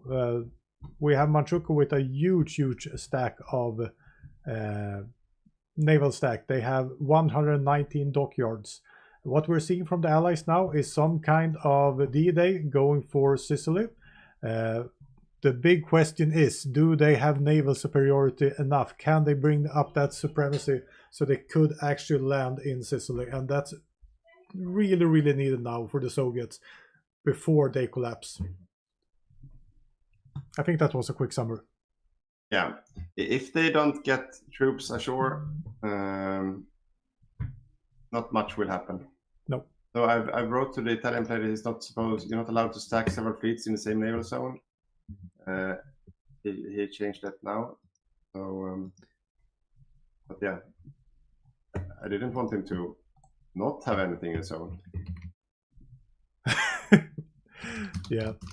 Soviet Union is down to 25% now in surrender progress, but we have in Chelyabinsk a little bit extra victory points, so they will be able to hold even if they lose Stalingrad, but they don't have much time left, so the D-Day is really necessary. Yeah, he's dying really quickly now. Yeah. Or they are. They are. And they're pushing down towards the oil fields now, and that will be a nail in the coffin for the Soviet Air Force, which is quite numerous still. They had 2,800 fighters, and they will be grounded without that fuel. Oh, yeah, there's surrounding one infantry division here. Oh, the Bulgarians. Yeah. Why aren't the Bulgarians doing anything? Where did they go? So there was one German infantry division gone. That's something. That's something? That's something, yeah. So a small counterplay. Stalingrad is getting surrounded by the Germans. They are not heading straight on. No, now they are actually. Now it's falling as well. So when Stalingrad falls, it can't be much left. No. We are very close to see a capitulation of Soviet Union. And Japan is nowhere close to fall, which would be an acceptable trade for the Allies. So they will have... Stalingrad, it falls now. Let's see what happens. No, it's post. Francisco Falco. Stop. Oh, we have disconnect. Australia disconnected. Yeah. So, we have some questions. What are the Allies doing actually? Driving around in Africa, or are they fighting in India? Why no naval invasions? Mike Mandalorian, that's a very good question. Yeah, we have been asking us that question for like 1 hour. No, so what the Allies have been up to, because they never fought in North Africa. So the Allies, what they did was that they went with their fleets into Pacific and got sunk by the Manchurians and the Japanese. And then they've been killing Siam and taking China, basically. So that's what they've been up to, and also giving it taking Singapore and recovering their Indonesian islands. So they are taking back more than they lost. So Allied offensive in the Asia theater, and now they're moving all their armor to North Africa. So here we have the Allied spearhead. Issue though is that they don't have a fleet ready to do any naval invasions, because the Italian fleet is still there, and the UK doesn't have a proper battle fleet. Yes, the starting fleet that could hypothetically win an engagement. Here we have it, but it's not a very good fleet, so I'm not sure it would win against the Italian fleet, even if it tried. So, and the Germans, do they have a fleet? Not really, only submarines. So right now, their best chance to do a naval invasion would be probably up in Channel, but there are no troops ready to do it up in Channel. So they're preparing to do a naval invasion in the Mediterranean, where they have no fleet to back that up. So we're a bit confused about the plan right now. Maybe they forgot about the naval supremacy issue, or that they don't have a fleet ready to fight the Italians, because the Italians are holding their ground. Yeah. Maybe they are waiting for the US fleet, because the US have ships that could win against the Italian without a problem. But they would have a very difficult time fighting the Japanese and the Manchurian fleets, because they are winning on the naval theaters. Right? Oh, I got a game crash. You crashed? Yep. It's rehosting. I don't know, reloading. Yeah. So, I hope so. Yeah, I think what should be done now is what happened in our live Bergårdhof game. I think the US should pivot over to Europe quickly as quickly as possible. Quickly, yeah. I agree. The thing is, if the Allies would just land somewhere, this is anyone's game. Yeah. Like the Allies haven't, apart from the naval side of things, the Allies are completely intact. Yeah. So they have a tremendous force, and they have probably on par or even more armor than the Axis, to be honest. So if they just land and get a foothold in Europe, it's anyone's game. Yeah. But maybe we should do a quick vote on who will win the game. Yeah. So who will win the game? Axis or Allies? And then with the Axis, and that's including Japanese and like these two teams basically, Axis or Allies. Is it the same Mantide code? No. I don't know. 56, 48, 64, 6. Yeah, it's the same one. Yeah. Oh, we need to clear the results from the last one. I don't know how to do that. Do you know how to do that? Nope. No clue. Wait. The results. There we go. It's done. So now share the link. There it is. Get the vote. Get the vote going. We want to know who you think will win the game. And are you readying up? People are waiting for you, Boppus. Yeah, I'm almost readying up because I haven't joined yet. Right, I'm grabbing a beer. Yeah, it's too intense. I can't grab a beer yet. Yeah. Right. Get but the go grab a beer up as well. Yeah. So I'm just gonna join and ready up, and we're just up to 8 free patrons. So if anyone out there want to support all the free patrons of the Hygge Gaming community, please just go into the Patreon site, Hygge Gaming, and join as a free patron. If we go up to the goal set for today to 15 free patrons, we will give every free patron on the Hygge Gaming site a free Patreon guide. So yes, 7 more to go, and everyone, including you signing up today, will get a free Patreon guide. So why not? It's free, so just go and sign up. The other thing doesn't cost money, so I totally understand why you wouldn't pay for us being here. But free patrons, yeah, free is always nice. So just sign up for some more free patrons, and we'll send out a guide to all the free patrons of the community. If we get 5 convoy tiers, we'll send out a guide bundle to all the convoy tiers. And if we get free stag tiers or free firefly tiers, which are the stag tier is the most common tier where you get all the perks of being a patron, we will give some bonus content. So there's a possibility to get 2 bonus contents for all watching us at Hygge Gaming. So there's a lot of things, a lot of possibilities. And the most important stuff, if you become a patron, either free patron or paying patron, I have the possibility to give us some shares. And since I'm the technician and really happy with my work, I love pressing that button. So Boppus ready up. Yeah, I'm talking too much, so I'm not concentrating on the game. And as of usual, everyone is irritating at the studio who doesn't ready up. So you're slowing down the game. Yeah, I'm just the worst right now. Okay. So let's see if we have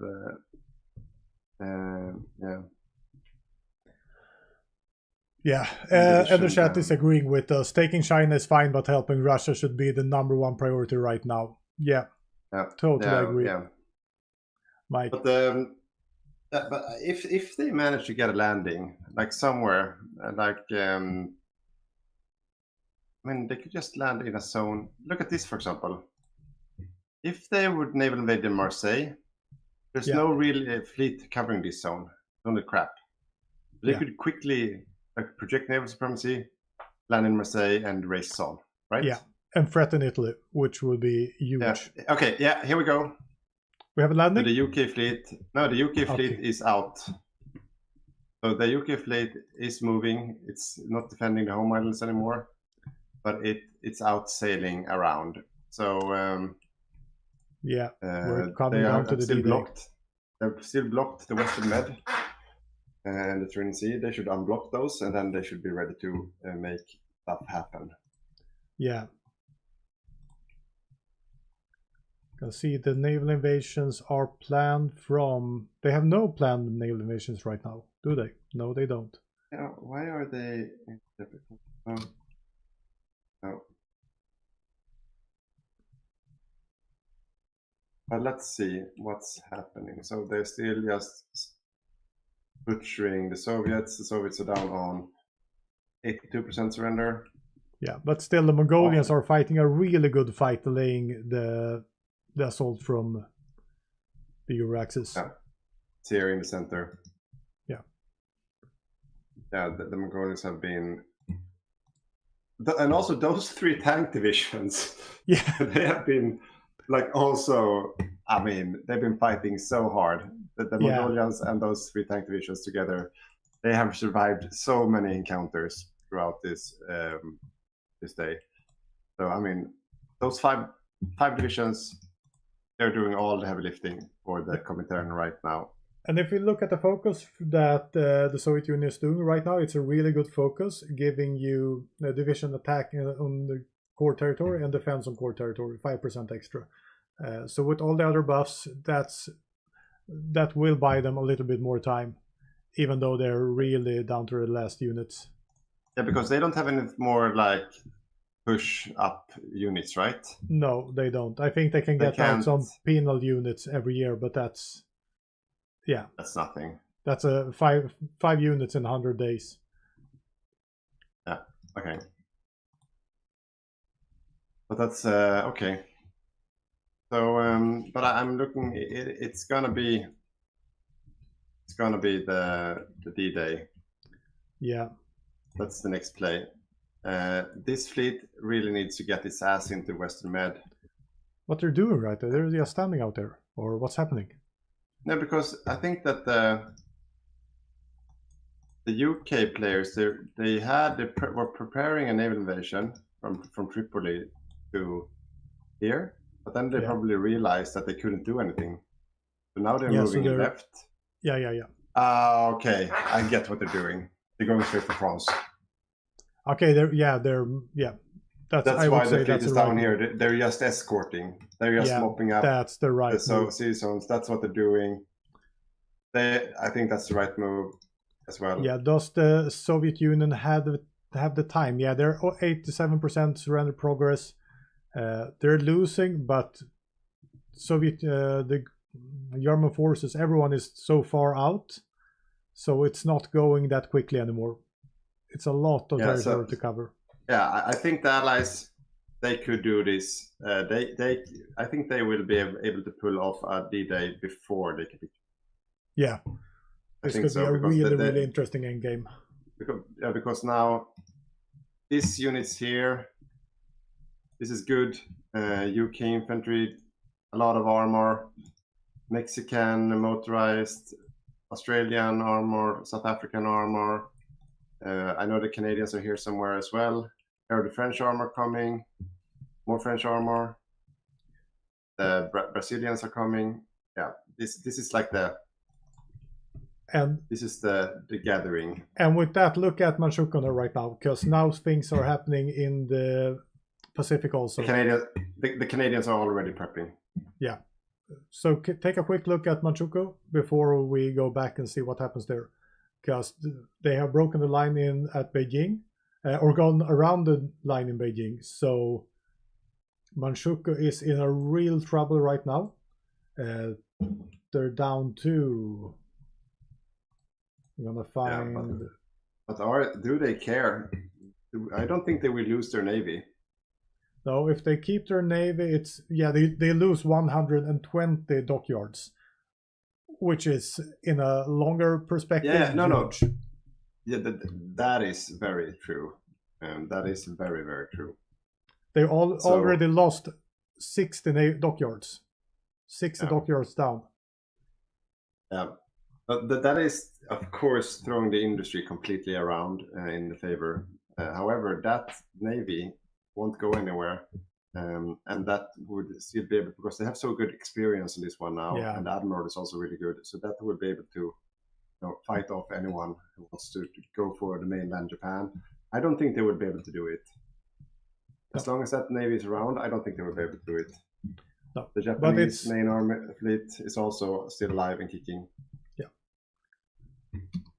But it makes the game even more exciting, because now Soviets are losing more and more troops. Now they're down to 1.4 million. We need that D-Day. So we only have received 2 votes so far. So please come with some more votes. Get the it up on the screen. Yeah, so we can share the results soon as well. And see.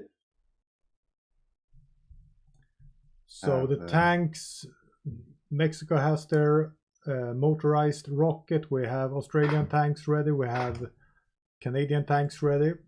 They have. This is gonna be so exciting. Finally, things happening. But we see that Italy is preparing for it. They don't have any quick response force. They should have some kind of quick response force, but they're not undefended, the harbors. Okay, so the UK, the UK have landed with most of the troops back in the home islands. The Canadians are there, the Mexicans are there, the Australians are there. Yeah. Okay. So, but we have no invasion plans as of yet. The US have a fleet here as well. You see the newest main fleet. There it is. In Dublin. Yeah. They're building. They will land. They're building up more and more forces. They are readying. Yeah, the Dutch are here as well. Yeah, you just saw them. The Dutch are here as well. Love it. Okay, let's see what he has.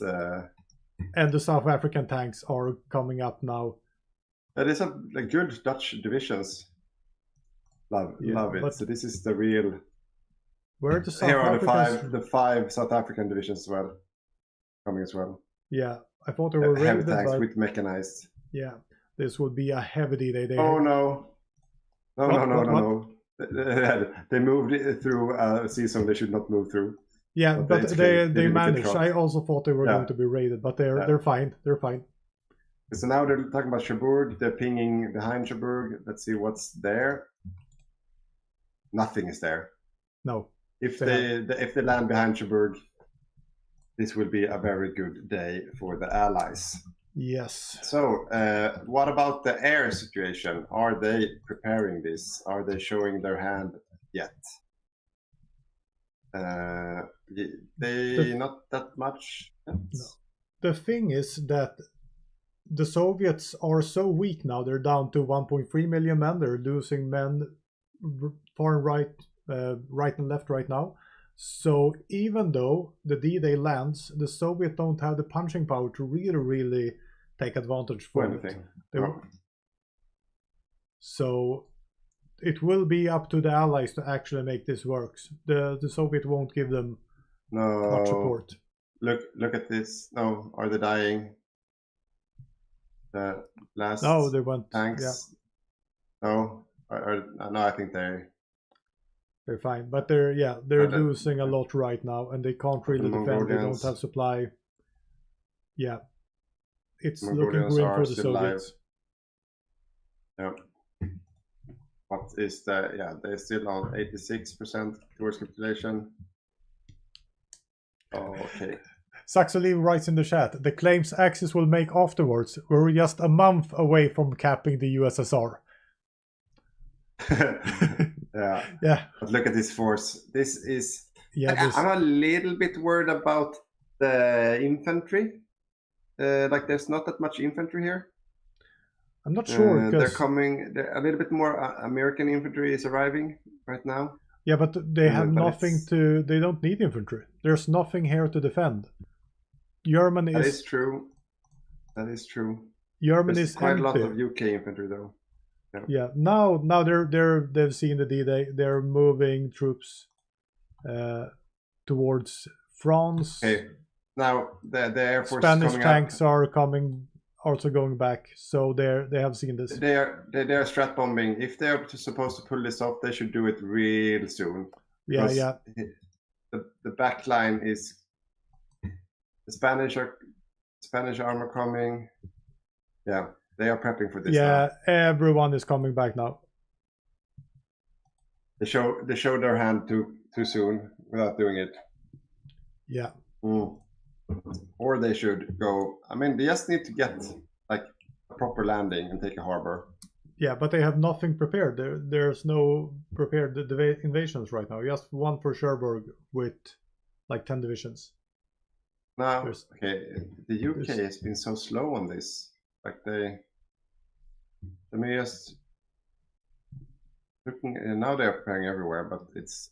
I mean, they should have done this. Yeah. But there we go. Here are the allied ones. Okay. Oh, let's see. No. There might be some surrounds of Axis armor, but I think they will manage. Where? Down south, where Azov Sea. Yeah. So we have Soviets. Azov Sea? Yeah. That's the Caspian Sea.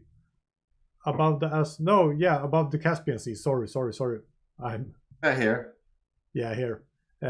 They were about to encircle them, but yeah. Now they're gonna be counter-encircled instead. No, maybe look at the Soviets are trying something here now. Ah, look. But they don't have the strength. They don't have the strength. Neither side have any supply here. There's no supply whatsoever here. But this is like the strength of the Soviets. When you get this far in, there's no supply coming anywhere. This is where it gets really difficult to push through. So this is a very strategic supply hub they have hold up here in the north. Yeah. So this is like more like a battle of supply hubs now.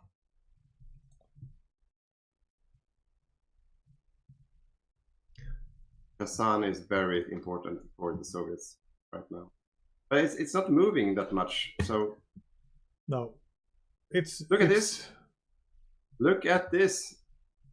The Hungarian player is trying to pin it! Come on! Pin him! My God. No one is pinning in this game. Pin the south one. Oh, pin him! You will get out. I'm not sure. It's moving. The Hungarian is... Yeah, they will solve this. Pete is going down and... yeah. I think he's getting out? Yeah, he's getting out. The Hungarians are taking that. No. I missed something here. This is moving in slow motion. Yeah. Okay, they're getting one out. The next one, yeah, probably. Yeah. It's moving 1 kilometer per hour right now. They might lose now. They managed. And there's no the D-Day is coming. D-Day. It's happening. And they have taken some ports here. Cherbourg is taken. We have Brest taken, and they're trying to counterattack. This is a heavy punch coming now. Yeah. Here we go. Okay, so before we look at this, let's have a quick look at the results of the vote. And I can just share with you viewers, what do you think about this game? And everyone thinks the Allies are taking this home. Okay. Interesting. This D-Day is...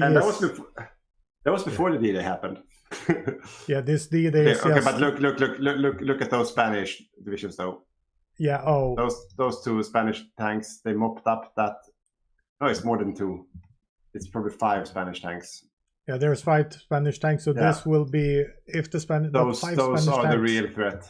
Those are the real threat here. Or they managed to take care of this, but the air situation, that's the real question now. Is yellow air, it's challenged. Yeah, but what is happening here? But so they're the Spanish facing... are pushing one South African tank and a lot of infantry. But where are the heavy hitters? Yeah, they need to push. This is a mistake from the Axis side. They need to push more from Soviets. There are the French tanks coming, and now they are attacking the Spanish. The Spanish can't stop them. It's too little for the Axis. The Axis need to pull out more resources. Yeah, the Australians are pushing into along the river here in the south. Okay. Even though the Spanish tanks are really, really strong, I don't think they will be able to stop this. No, it's too little. It's too much armor for the Spanish to manage. And the Soviet has 12% until capitulation, so they won't capitulate soon either. So this is a big strategic mistake from the Axis side, not pulling out. This is yeah, they should pull out because they're not a threat, to be honest. They're not a threat right anymore. The Soviet has nothing. They have 1.2 million men. Yeah, exactly. They have their like a few tank divisions, but they can't do much with it. If I would be the Axis, I would pull back now, and I would pull back quick. Yeah. Because right now, and this is what the UK has been saving up for. We have green air with a lot of close air support. Yeah. I don't know why they're naval striking the land tiles, but they're doing everything right now. Yeah. They're naval striking the rivers maybe, and some like pools, public pools maybe. But they're doing everything. Not a single boat will survive. Everything is going down on the bottom of the sea. There's so much air. Look at the graphics just in game. Amazing. But this is some heavy trading in the air, but it looks like it's very tight, and that other tile as well is very, very tight. They've been saving up for this. Yeah, Germany lost a fleet outside Portugal also. Okay, here are the home guard. They are coming. Now they are just filling up the line with whatever they have. They are committing to this. Right now, they are running into issues. Here are the proper Italians are coming from the south with their Amtraks. The Germans are gathering all their armor as well. Yeah, this is where the main fight is happening. They are getting stuck. Yeah, more troops are arriving from the east now. More air is building up as well. They're recalling more tanks. We have 5 more tanks moving out. Moving home. I think I'm not sure if it was a good decision to move in more crappy infantry to the front line. No, they might be overstacking. Yeah, they're not overstacked yet. Yeah, they are a little. They are overstacked. They don't have full supply. And in the south, this salient here is not looking too rock and rolling. Oh, there's a huge round. What was in it? I don't know. I just saw like 5-6 units. I think it was. I think Axis has. I think it was South Africans, wasn't it? Yeah, might have. They're pulling back. Yeah, they're pulling back, and this is a huge win for the Axis. They did the exactly right thing. They pulled back their armor in the nick of time, I would say, and now I think we have a new surround down here of a lot of. But what's not very good is that the Mexicans are out here on the front line. Where are the Australians? Because the Australians, you don't want to lose the tanks. No, but they're gonna lose. Okay. Oh my God! Tile. Look at that tile. Look at that. Yeah. There we go. This is a lot. This is a lot. That was not an organized retreat. They managed to punch through in the north at a few tiles, once around, and then like someone probably screamed, pull out, pull out, pull out. Yeah. And you see what happened. An organized retreat. Very organized retreat. Spain is doing a lot of work here in the front lines. A US tank as well. Oh, pull out, pull out, pull out. UK, pull out. You are standing in harbor, pulling out. Yeah, they're retreating as much as they can, but that was costly, and the thing is that the Soviet Union will now fall. Soviet hasn't anything they can really fight with. They're trying as hard as they can right now, but they might even get the circle with their few remaining tanks. This is a failed D-Day. Failed D-Day, but overrun. That was, oh my god, that's a lot of troops lost. Okay, so a quick summary of what do we have left of the allies. So UK still have most of their infantry left intact. Let's have a quick rundown of so the Canadians lost more than half. I think they went into the fight with 6 or 7 tank divisions, only 3 left. Let's have a quick look. Mexico, 1 division left, the good ones. South Africa, 3 out of 6 left. Free France, 1 left out of 3. Yeah. Australia, 8 left. I think he got out with everything, and I don't think he had everything there either. No. Yeah, so 4 new here now. But look at that strength. I'm not sure if they got raided. Might have been. Yeah, the game really tilted towards the Axis now. And the Soviet we still Union have is... people saying, actually we're still pro-allies. The Asian situation is so dire. Imagine building up for 10 hours and ending with 1 division. The thing is that the Japanese fleet are unscathed, and I would say that, let's see if the Manchurian fleet... Yeah, so I mean, I think that the fighting wise, this could have been anyone's battle in this landing. To be honest, I think what the Allies did was they were too spread out on the front line. Like the Australians, with our really good tanks, they went in the south without fighting any real armor, and then became like a forced punch with the Germans and the Spanish along the coastline in the north. And that kind of like, they got some success and then quickly an overrun, and then they decided to pull out everywhere at the same time.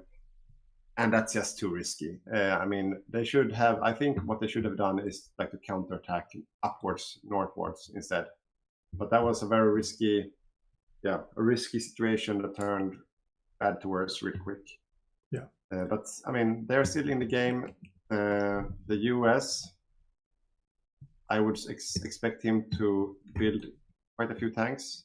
Well, he's doing 50 on M4s, and I suppose he's lend-leasing that to someone. Lend-lease to United Kingdom. No, that's the influence programs. Oh, he's not really lend-leasing. He's building armor himself. So he's using his tanks himself. Yeah. Good tank divisions from the US. If he's seen it as well. They're planning a new landing in Holland this time around. I think that's a good idea because those tiles are really easily defendable as well. What happens on the Eastern Front though? Is there anyone? Yeah, the Spanish are back and they are trying to end this. And Germany just got jet engines and probably preparing for jet cast right now. So, what's up in Asia? Manchukuo has their fleet left, so that's no problem. However, they have no fuel left. That's a problem. That's not good for a fleet. No. So he could quickly run into issues because he has 0 fuel right now. He's standing still. No, he's not consuming any fuel right now, but he doesn't have much left. So he's not in a good place right now with his fleet. They have taken Wake Island. They have not taken Midway, and they have not taken Hawaii. No. The US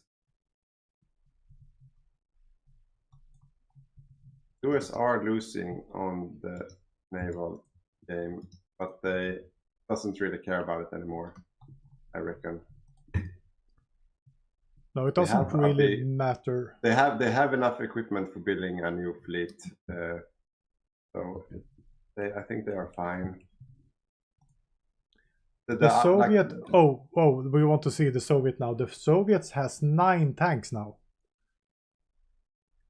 Which means that that save was really, really important. With 9 tanks, they can start doing damage. And even though the Axis has more tanks, this is where it can get fun, because once around and it can be even, and one more. If you look at Hungarian tank dead.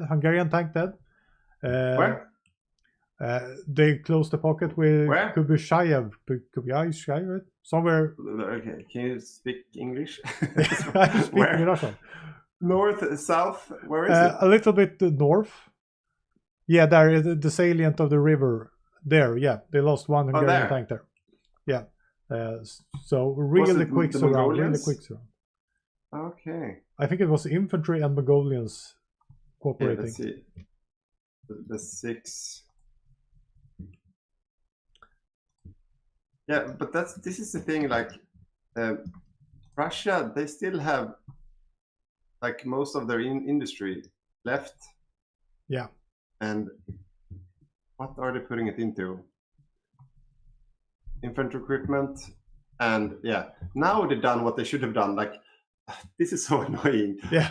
Like they should have been focused on tanks from the get-go, I think. Yeah. And just like, it doesn't really matter if their infantry divisions are strong or weak on the front line. They should just focus on having something to punch with.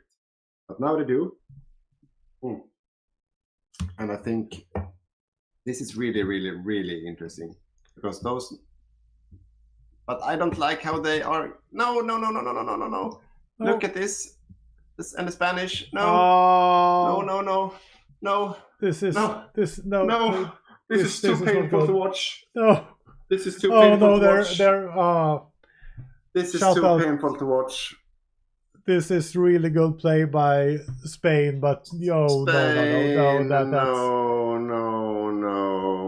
Spain and Germany really. Yeah. That was 5 tanks of the Soviets. That was all Spain.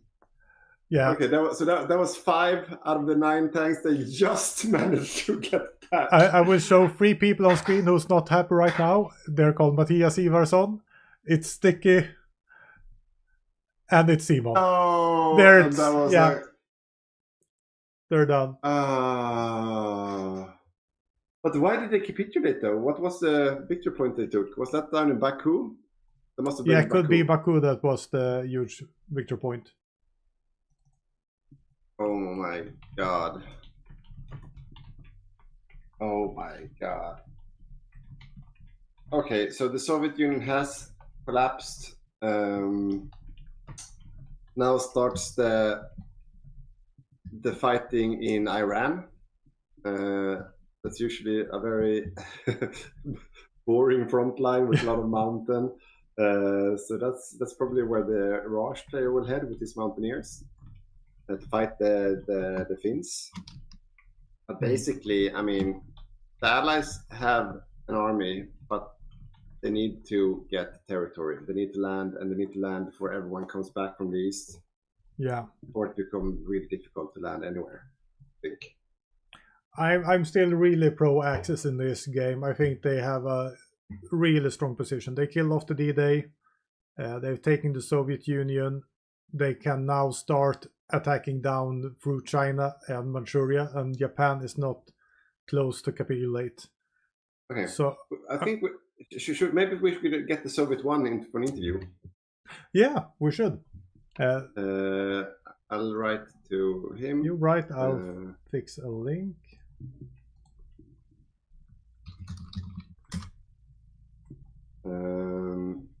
I mean, it kind of, thanks to that he was about to capitulate, that was maybe why he was so aggressive with tanks as well.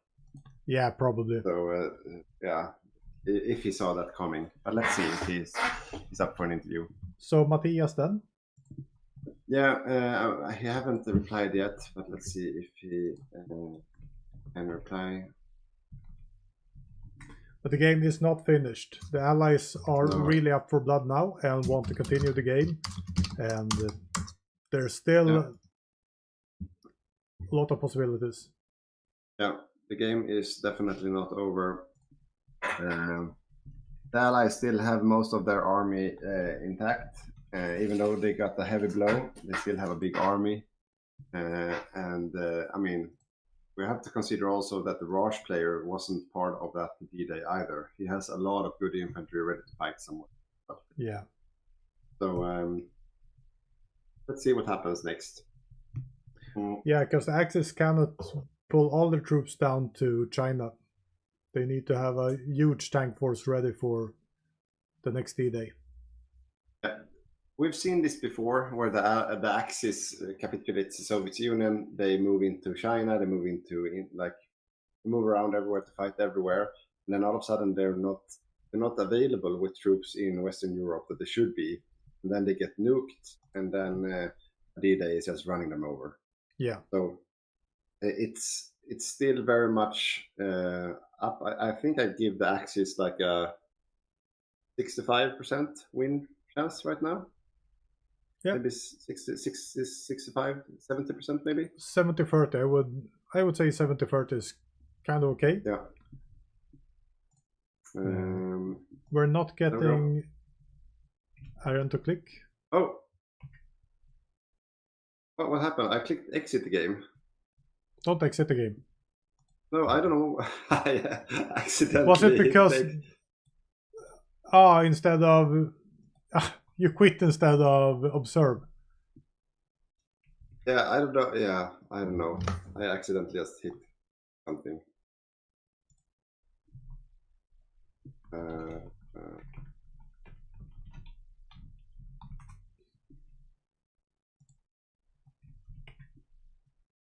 So that was a mistake. Are you still in the game, Boppus?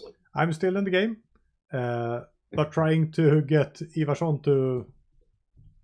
Yeah, I think he.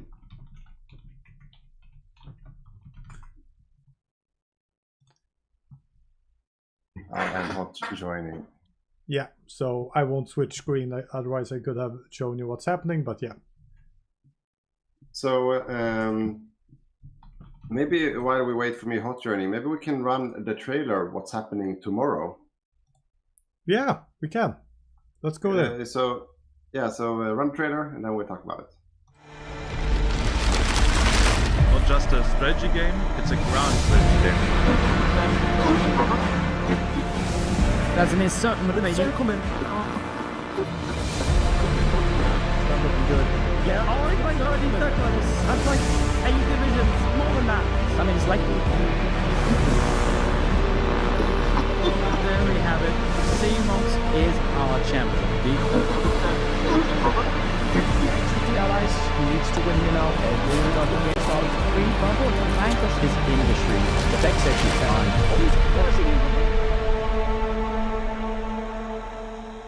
We'll fix it. Yeah, I will fix it, and you can talk until I do, Badger, because now we're back in. Yeah, I'm still trying to hot join. Connection timed out. Let's see if I can get the host crash. Oh no. Okay, we'll go into the interview then. Yeah. So I think we can see you and hear you now. I hope so. So how was the Eastern Front? Stressful. So we were just commenting on that you had 9 medium tanks back into the fight, and we were just like, oh wow, it's turning around, and then you get overrun, and Yes. like you get you didn't see the punch from the Spanish, or what happened?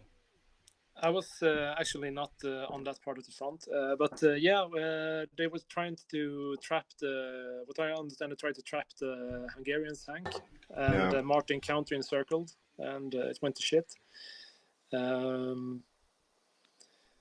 But that's like what happened is due to some major fuck-ups in the beginning of the build.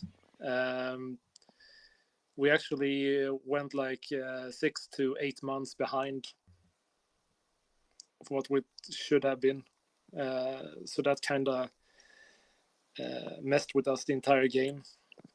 Yeah, we saw some panicky moves with trains and... Yeah, well, you moved 45 mills into trains forever. Yeah, that was a mistake. I forgot them there. That was only going to be like producing trains for a bit.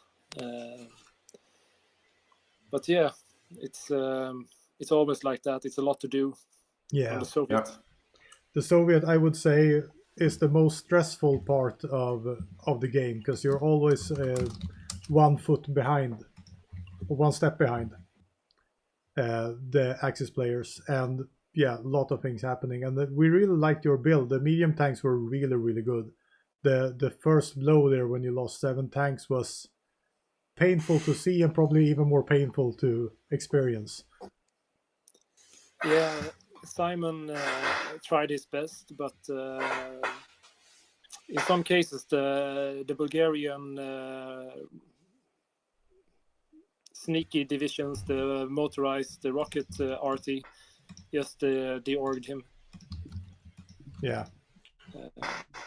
But there was like you had 3 tanks left for a very long time that were epic fighting. I think I'm sure it was Simon or was you or Sticky controlling them, but there were 3 Soviet tanks really doing a good fight for a very long time. Yeah, in the center there. Yeah.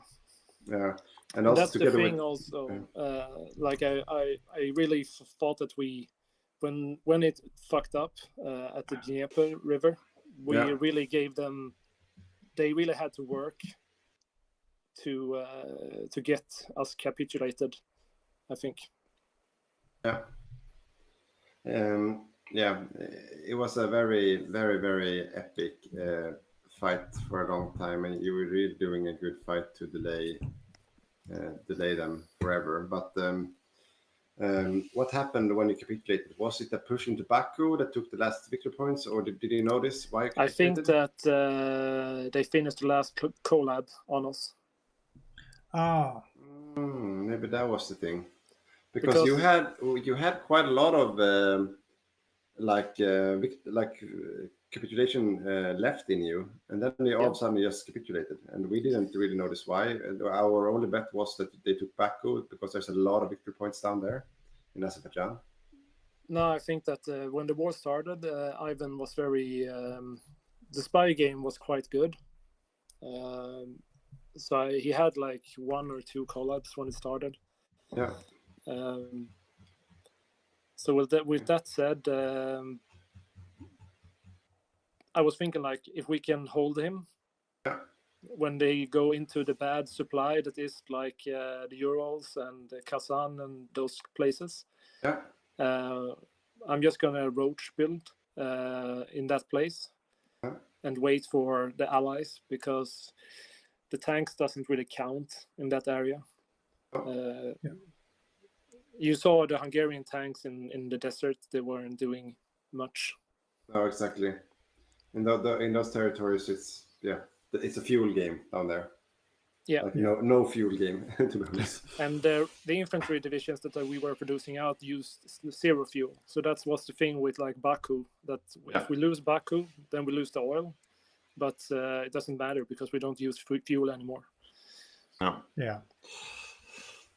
But do we have any questions from the viewers to our Soviet players or Soviet stars? Please come with them.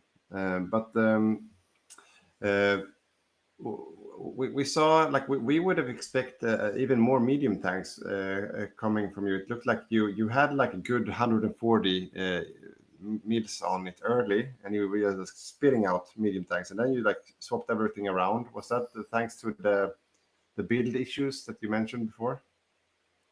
Yeah, and also because the Finnish plan didn't work out. We had 4 collabs on Finland. Yeah. So the goal was to simply just punch him really hard and cap him. Yeah. And then swing that entire mountaineer force through the Baltics. Yeah. And if that would have worked, we would have maybe cranked out another 10 mediums. Yeah. But nothing really works out the way you think it should work out on the Eastern Front. But the Finnish plan was really, really good. It was extremely close. You were like 1% from capitulating, and even how frustrating it must have been. It was a great play in every possible manner. Yeah, really, really good. I was really impressed. We thought he was really dying, and then we saw some German and Spanish tanks coming from the north, like from Oulu up there. I don't know where they came from, but they came from the very north, and that was like saving grace of him. It was a very tight call. Yeah. Yeah, Martin is always in the right places. Yeah, sadly. Yeah, we've seen the Spanish tanks everywhere this game. But anything you want to share with us, or anything else you want to bring? I just want to point out that I made a critical error with the purchase, so don't do that at home. And because what it did actually was to deny the infantry guy and the special forces guy for the Finnish assault. So that would have been like maybe 20% extra attack. So maybe that would have been the tipping point that made Finland crumble. But buts and ifs. That's a great takeaway. You kids at home, don't purge your generals. That's not a good way. That's the main takeaway today. Don't purge your generals. Yeah. But that I think that's one for the historians to decide, right? If that was the move that tipped it. But anyways, we have enjoyed a lot of Eastern Front action from your side, and we think you did a really good fight, and you went down swinging, guns blazing to the very last drop. So thank you for the entertainment today. Thank you. Yeah. Have a good night. See you. Bye. So we're still waiting for the last people to join in the hot join or the rehost. The game is not over, far from it. The allies are looking to take revenge on their communist brothers in the east, and the Japanese. We have no idea what they're cooking, but they're winning at the seas and with the Manchurians, but we don't really see any way to capitalize on it. So maybe they will try to, now when the Soviet has capitulated, maybe they will try to recover the Chinese territories. Who knows? Yeah, because now the Axis has at least a part of their army they can put into China and Manchuria, and together with the Japanese, it can be really exciting. At the same time, we have the D-Day hanging over the head of Germany, and a successful D-Day comes down to a few things, but as always, if you win the first few engagements, you can just steamroll from there. So I would say this is really exciting. So much exciting that I will take a short break and be with you guys soon again. I was just going to say the same thing, but then I have some questions here I can answer in the meanwhile. The trailer you saw before was from the one-on-one, and I think they call it like the Commanders World Series World Cup, World Championship. So we were invited by Paradox to host one of the 8 legs for this tournament in our community. So what we did was that we asked everyone in our community who wanted to be a part of it to sign up for like a battle royale. And that's been happening right now behind the scenes. But this week. And tomorrow we have 4 semi-finalists that will hit the semi-finals in our community, which will be casted tomorrow night. So that's going to be very interesting to see. And then the winner of the Hygge community will win 250 euros from Paradox, and then move along to the World Cup quarterfinal. It's going to be very intense. With a prize pool of the winner gets 5,000 euros, and this runner-up gets like 1,800 euros or something. So very interesting.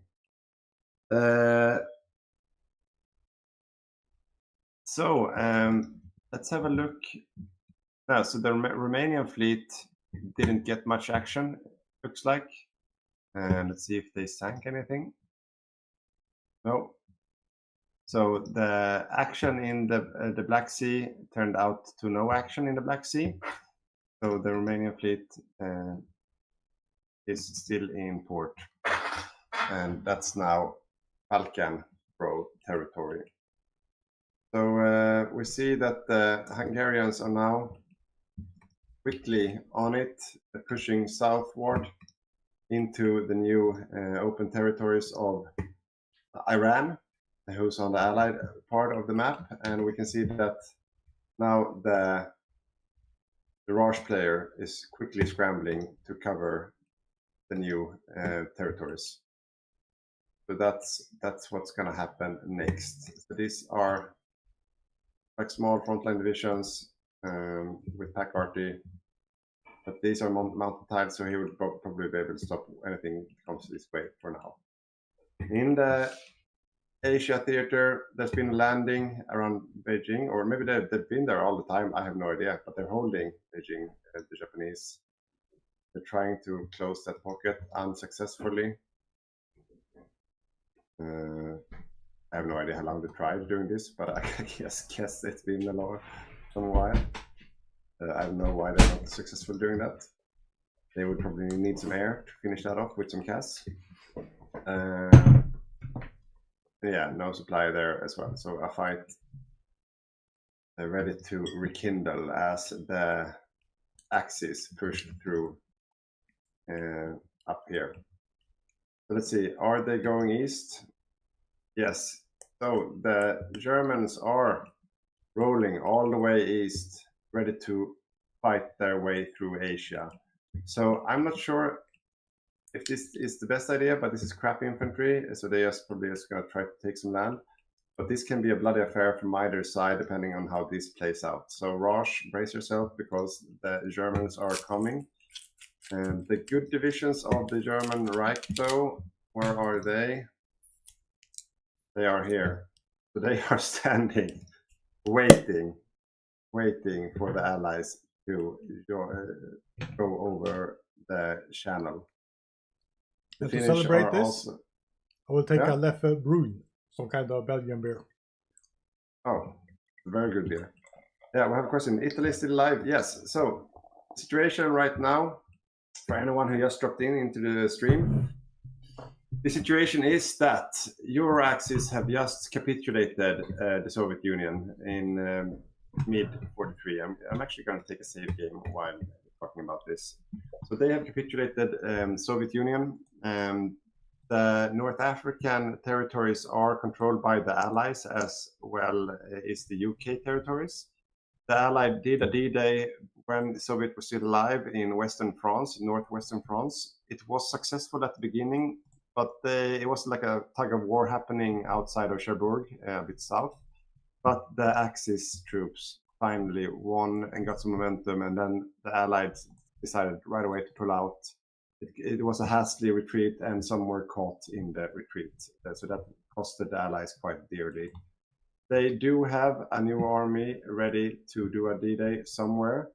Not sure where they are gathering for it, but the Australians have 8 armored divisions here. The US are also gathering in force. And the UK, they are moving into, let's see, North Africa to fight off the Hungarian hordes coming from Attila the Hun. Attila Dahan. There we go. With Iraqi exile. So this is gonna be interesting. This is what the fight will be. Who is joining? So we have some infantry here from the Netherlands, Beirut. The Poles are coming as well. Canadians and the Dutch. Yeah, so 6 Canadian armor. Okay, and also the South African. They're driving. I don't know why they're driving. But that's what's happening. So, I mean, if they manage, what do you reckon, Boppus? If they manage to, because this is a sitting duck right now, so the Hungarians are very cocky, pushing this far south without any supply. Yeah, this can be dangerous, and it's a really tight game. As we said, we were talking about 60-70% favor Axis, but they don't have, they can't lose this. And without supplies, this can be really dangerous. Yeah, I mean, because up for the Allies to push through up here, that's really difficult. But if the Axis comes down here and just gets like the head of the snake cut off, it's a different story, right? Yeah. So they should, run out of manpower. He noticed that right now. And we also have the atomic bomb game going. So Germany is like 250 days until the reactors research are finished. Yep. And 60 days behind is the Americans. So the Germans will probably have nukes first. Germans will have nukes first? Yeah, the Germans will have nukes first. Okay. So, and yeah, so we have a question. No. What about the... Sorry, they're going for the Manhattan Project. So they will get some bonuses when switching it. So we'll see in like 20 days. Okay. The actual. Oh no! No! Manchu is taking the Panama Channel. No. Oh, that's so good. That's so good. That's very, very interesting. He haven't noticed it himself yet, so maybe he should move to the right time. Yeah, now he does. That's very nice. Very nice play. Yeah, the Brazilian is trying to react to it. It's too late. Yeah. It's still more the nuisance. They will be able to conquer he will it, take but it back still. right away. Yeah, it's no issue. But still, it's a good. It's a feather in the hat. But this is the next interesting fight, because right now you see here. Oh, the Canadians. They are steamrolling, and the Hungarians are out of fuel, out of supply. Yeah. So look at this. This can be really bloody. So the Canadians, let's swap to him. They have no supply at all. I don't know what they're doing down there. So where is they need to get out right now. I'm not sure why he goes with everything north. If I would be him, I would go south as well, because the Hungarians are fleeing to the south. Well, but maybe they are pulling both ways. Because right now they have a very good chance to do some real damage here. If we swap to the Hungarians, they have no backline. No. The Hungarians are... No, nothing is coming from north. So they could get really overrun here. Yeah. And they will be. Yeah, they will be. The Canadians are... They have spotted this. Yeah, they have. Yeah. And they are also moving... They are aiming for the supply hub. Yeah. They haven't done any... Yeah, they have a railway down there.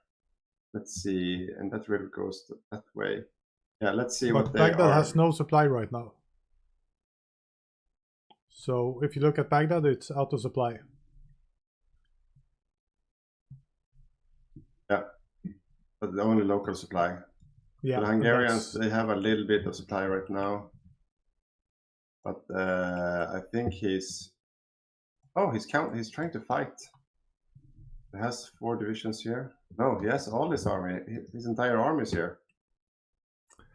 I think those 6 medium tanks, I think they are dead within a month. Yeah. This was too cocky, way too cocky.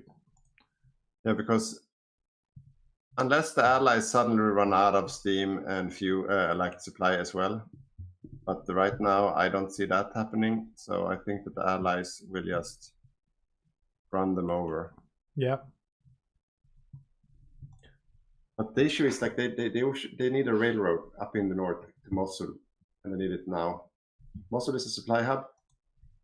They would need, if they build a railway here now, they should be fine. And they can be pushed, and they could close this and then connect it up here. But now, okay, the Bulgarians are coming. Yeah. There they are. But do they have supply? Yeah, that's much. Yeah, up here they will have supply. Yeah, they will have supply. Up here. So, yeah. Okay, now they're moving into mountain territories. So, okay, maybe they are fine after all. Yeah, but these kind of mistakes can really turn this war around right now. So they managed to mop up the Beijing pocket, or the Japanese pull back. I'm not sure which. But so the Japanese, they don't have a big army left. But still, they have 700k, so they're not out of the game in any sense. And the Germans will get a lot of ports in Asia now, and a lot of harbors, not a lot of naval yards when taking Manchuria. But this is interesting. You see this? So this is a big, really big Raj army here. Yeah. And that Raj army, now, I'm not sure Raj, he should know this, right? But let's see. He sees it, right? Because he's up here fighting as well, but he needs support, and he needs to get out. He needs to get out, and he needs to do it right now. The port is far away. Put back there. Yeah. Yeah. Now he noticed. Yeah. No, he doesn't. No, he's putting back. Like it's too shallow. Yeah. Now someone pinged. Australia pinged. Yeah. Yeah. Told him. We need to redeploy out of there. He but he might get. I don't know why they're not pinning. Yeah, now they're pinning him, and they might take out a few of them. He's pinning too hard though. We need to stop that attack. Yeah, they're getting out. Yeah. Oh, perhaps not. Look at the paratroopers here cutting off the railways. Yeah. Exactly. There's no railway connection now. No, because they're in the way. Yep.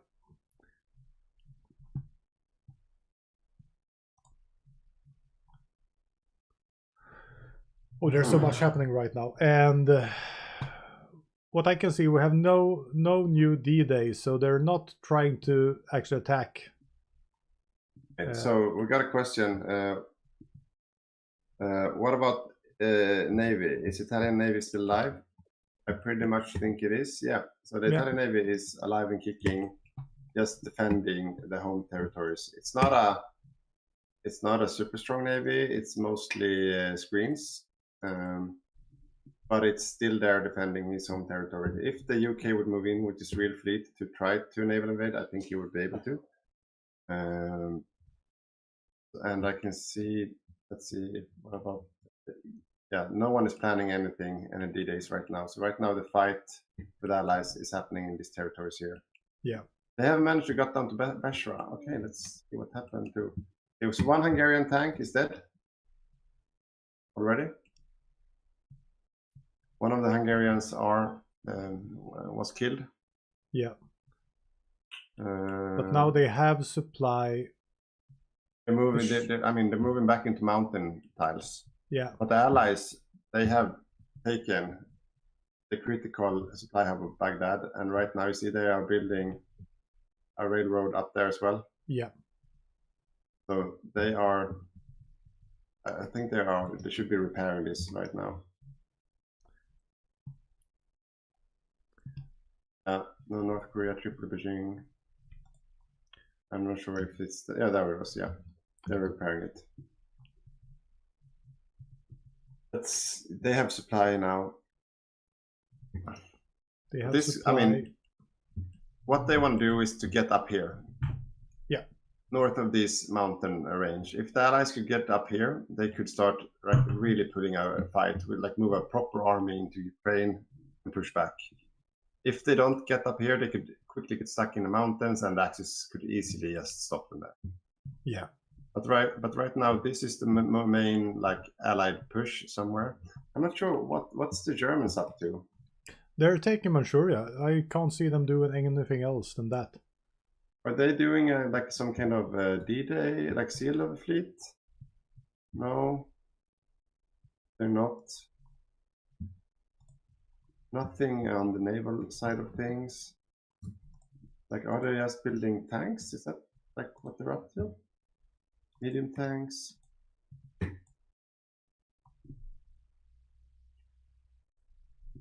mean, the Spanish player doesn't idle. He's always moving around. No, he's moving somewhere. Where is he moving? Yeah, he's okay.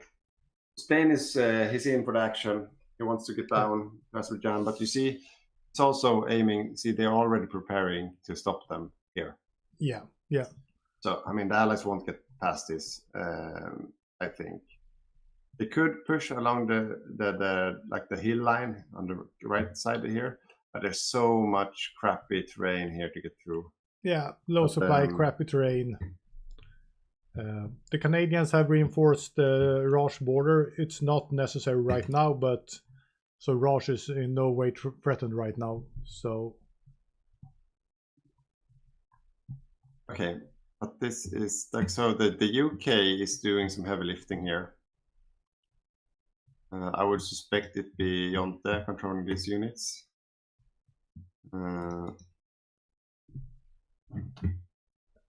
See if he's the Montgomery. Okay, some rounds on the Romanians. The French channel, naval combat. Oh wow! Oh my God, that's a lot. Oh, okay. I'm not sure what the Manch is doing with his convoys, but no, me neither. But that's a lot of convoys and a good amount of experience for the fleet. So the Manch player, he's quickly losing his convoys. He's losing his fuel. Yeah, but his main fleet is still alive, and I'm not sure. But fuelless, they have no fuel, and they can't trade for fuel, so they will be a sitting duck right now. No, but can't I think Japan could lend lease him fuel, right? Don't you use your own convoys to receive lend lease? Yeah, but they have a border, right? I don't know. Perhaps. Sure. Don't know where the capital is. But he's down to 0 fuel right now. So let's see if he gets any more fuel in the near future. But this is interesting. Like the Japanese, they have a convoy issue. Is that the raiding? Is that actually working? They're not building any convoys. Only 15. But could the US actually be getting to him finally after all this time? Yeah, he is raiding. But the US, he's been. I mean, he's on convoys, but not that much. So let's see. US on Japan perspective, Intel ledger. Convoys, so he's been 3 years. Yeah, okay. Yeah. So right now the US is raiding more convoys than Japan is producing. Yeah. So it's still, I mean, it's moving in the right direction for him. Okay, I need beer. Yeah, go fetch a beer. I can't sit here all dry. I don't know what people would think about me, but so I need another beer. So I'm gonna, where do I place the screen? I place it here, Baghdad. Yeah, place it at Baghdad. I think I can just, there we go. I'll be right back. Where's my, yeah, now you see my screen. Oh, I haven't been into the game showing it by a long time. So let's see what's happening right now. We have fighting going on. The Romanians are here. They're pushing up, yeah, we see from Iran perspective, to at least take Germany. They want to make a defensive line, as you see here, up in the mountains and hills, really advantageous terrain. So you just block it off. They see that they're not winning this battle, so they want to retreat. I think it will be hard to go. They don't have the power for. The Axis doesn't have the power to actually go down and attack India right now. So I think it's right to go down there. And oh, let's see here. The Italians are doing stuff. So we have Italians Amtraks, free Amtraks. They are lacking something at least because the speed are not there. We have Canadian tanks trying to mop them up. And for now they're holding, but it seems that they're starting to retreat. Yeah, the Italians are retreating. Oh, the Canadians would probably take that port. They at least should take Benghazi, and yeah, the Italians are retreating. But it's a good effort. For some reason, they have a tank down here. Hopefully, they get it out. It still has some fuel, but if the fuel is gone, they will be really slow. So yeah, you can't see my screen right now, but the Italians made a naval invasion that sadly failed in North Africa. Okay, but okay. Oh yeah. I'll give you back control. Okay. Yeah, I can see here that they are. But they probably I think they got almost everything out, and they're gonna save that last Amtrak also. Let's see, because I mean, anything can happen because this is moving very quickly. Yeah, they are. Yeah, they are.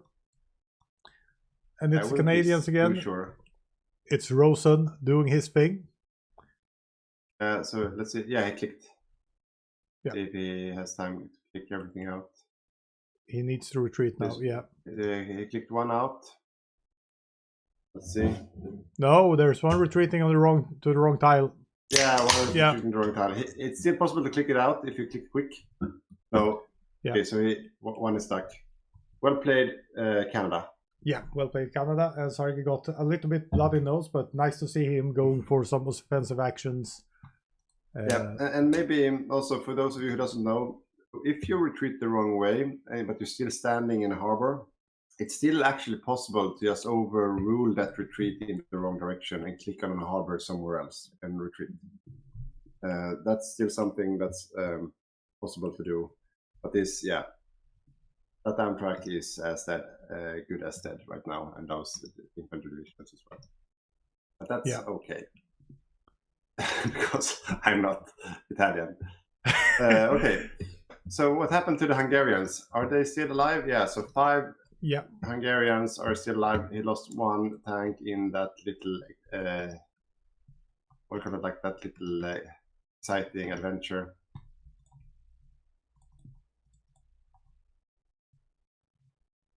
So he's building. Where's the fight? So we have one. The Raj is retreating from China, so the allies are totally retreating from China right now. They won't have anything left, so they're giving China to the Euro-Axis. Okay. I mean, the Raj has a lot of infantry, but those are 15 wicks, right? Most of them. Yeah, that's like, not a huge army. It's 800,000 men. It's good. Yeah, but those are like the Gurkhas. They are the ones doing all the damage. Yeah. Let's say it's not a huge army. Right now, he has a lot of military factories, but that's thanks to the Chinese territories that he's controlling. So he's doing a defensive line down here in Indochina. More favorable terrain, I agree. So he should also get some favorable supply hubs. But that's a good defensive line. That's really, behind that river line. I think that's a good. Maybe take the Hanoi as well. I would do that. Yeah, I think we're going to nuke territory. This will be decided with nukes. You think so? Yeah, I think so. We're in February 1944. What's the nuke tech situation? nuclear reactors in 80 days for Germany, and for the US it's 148 days. But the US has the Manhattan Project. I don't know which bonuses Germany has towards nukes. So he's doing the nuclear reactor tech right now. And then he needs to do the nuclear bomb after that. Yeah. And the US doing the nuclear reactor is 70 days behind, but he would definitely get I think he would get have time buffs towards the Manhattan Project, like the nukes, more than Germany. So I think I'm not sure, but I think he's going to be ahead. Yeah, so now they will turtle here. This will be very difficult to break. Yeah. So if we look industry-wise, Axis are trailing the Allies with 400 factories. So the Axis has 3,400 factories. And when I looked at the Allies, they're at 3,800, something like that. Yeah, but the second they lose China, yeah, don't you think that will swap in the favor of the Axis? Yeah, it should at least even it out. I'm not sure it will swap. They need, yeah, it's really even factory-wise. Because see, the Raj, he gets like 200, more than 200 from occupation right now. Yeah. And Australia gets 40 from occupation, so it's not that much. So I think it will make it even. 3,600 industry on both sides.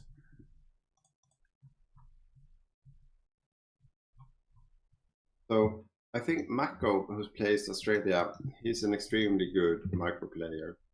And those tank divisions, I think those are the ones to look out for right now. Yeah, those are good stats. Yeah. So I think that the Australian player, yeah, he's definitely one to look out for. What's happening with the US industry? 7 tank divisions.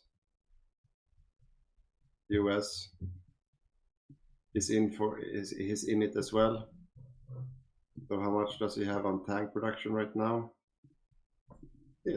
Where are they? There they are. 75 tank. Okay.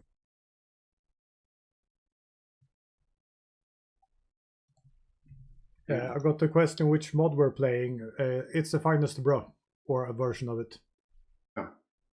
Yeah. Finest Bro. Where are the Aussie convoys? Yeah, it's a good question. Like Australia, he's lacking a little bit of convoys, not much. He has most of what he needs. Okay, what are the US? Are they making naval missions? Naval combat.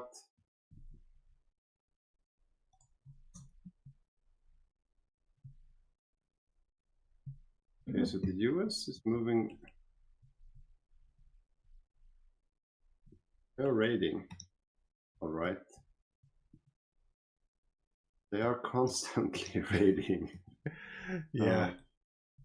This is a headache for Japan. He has issues with the raiding. Yeah, but they're thinking German convoys also. Yeah, that's right. The main Japanese fleet is still intact. It's lacking screens, so it's not like a perfect fleet situation right now. I have to get rid of this box. It's so annoying. No, sorry. Could you look in the middle of China? For some reason, we have a American Expeditionary Force just standing outside Wuhan with no support anywhere else than just being there. And yeah, now they've spotted it. It's the American Armor Division. Yeah. What is that Armor Division doing there? They have, and it's look at the path. Now I saw it. Changde, yeah, I don't know if they will try no, to. He's actually trying to delay this. Yeah, delay tactic. Yeah. Okay, so what's the Spanish player up to? Because he's always where the action is at. He has some visions there. Mainly standing still.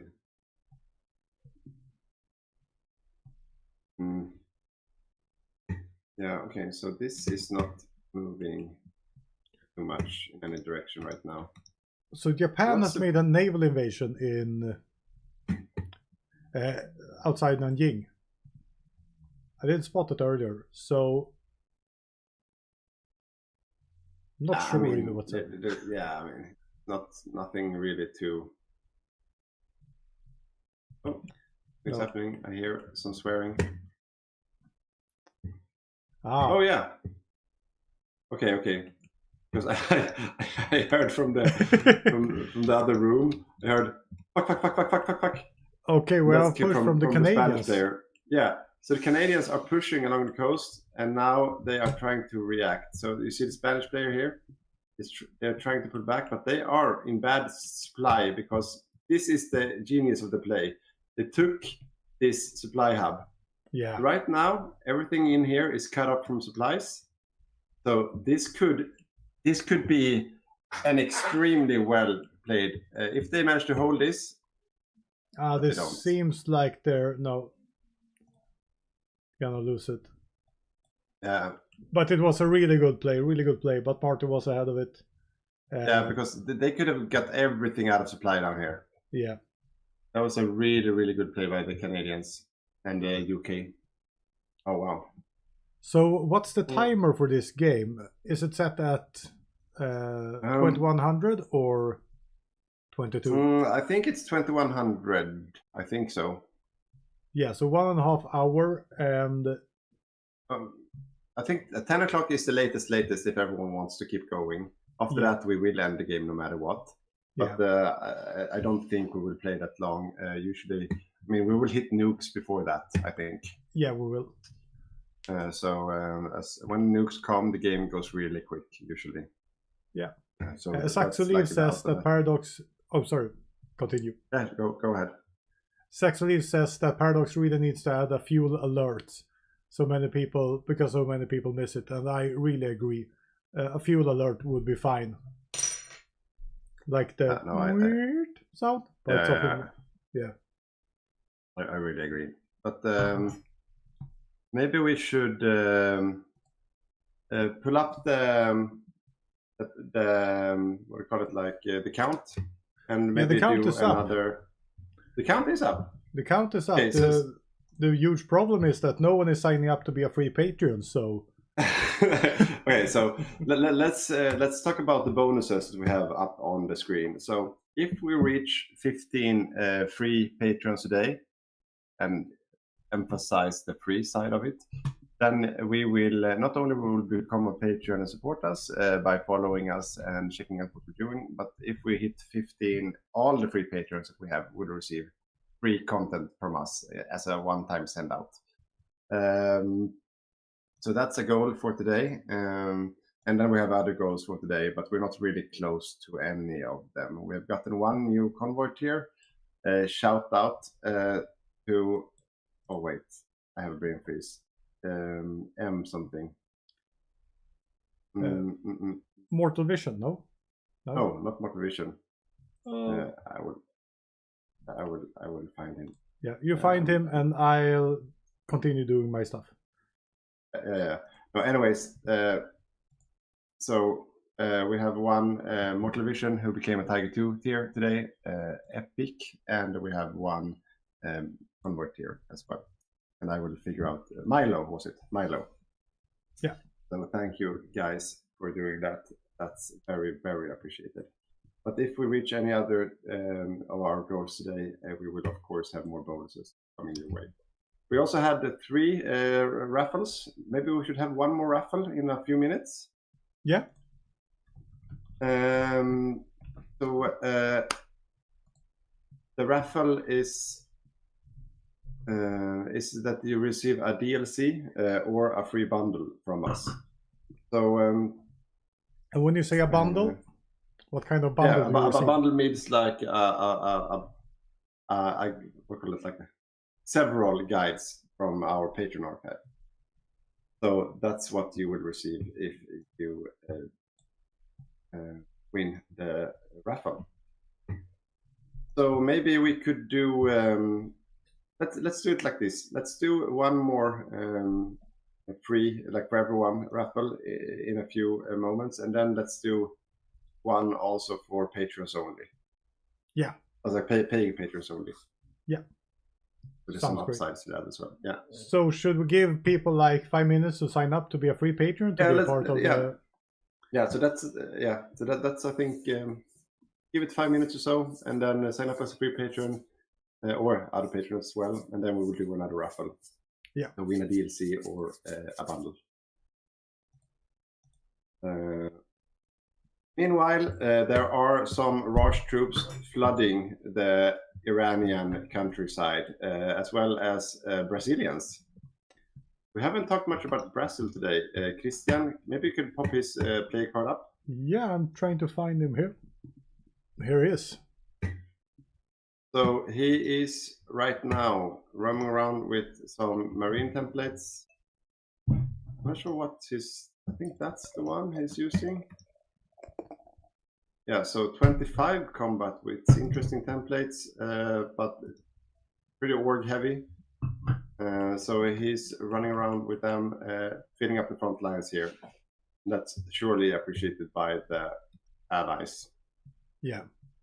No, that's not him. Yeah, because we have a stand-in playing Brazil. So, it's actually not Axel. It's the New Zealand player. If you take his play card up. Christian. Mm-hmm. Yeah, I forgot to switch that out. Yeah, so he's the one playing Brazil. Yeah. But let's see. What else? We can have a look at the Mexican player again. What does he have? 3 mod rocky divisions are actually really strong. A lot of soft attack. But where are they? They are moving over the pond to North Africa. Oh, look at this. Okay. Italians, they are out for blood. Okay, Sarge playing Italy. Shout out to Sarge for doing some crazy stuff. Yeah. This is what happens if you don't control the Mediterranean. I still really don't understand why the US or the UK have just went into the Med and sunk his navy. So they can't do this anymore. Because that's what happens if you let him move around at will. So that's a French tank is just standing there without any supply, which is not very good. So if I would be that French guy, I would pull back, and I would pull back really quick. He's about to get overrun. Yeah. Has he disconnected or anything? Why is he not moving? I think he hasn't spotted it. What is he doing? That's more important. Oh, he's fighting over here, maybe? He's prepping some paradrops. Now he noticed. But is it a little too late?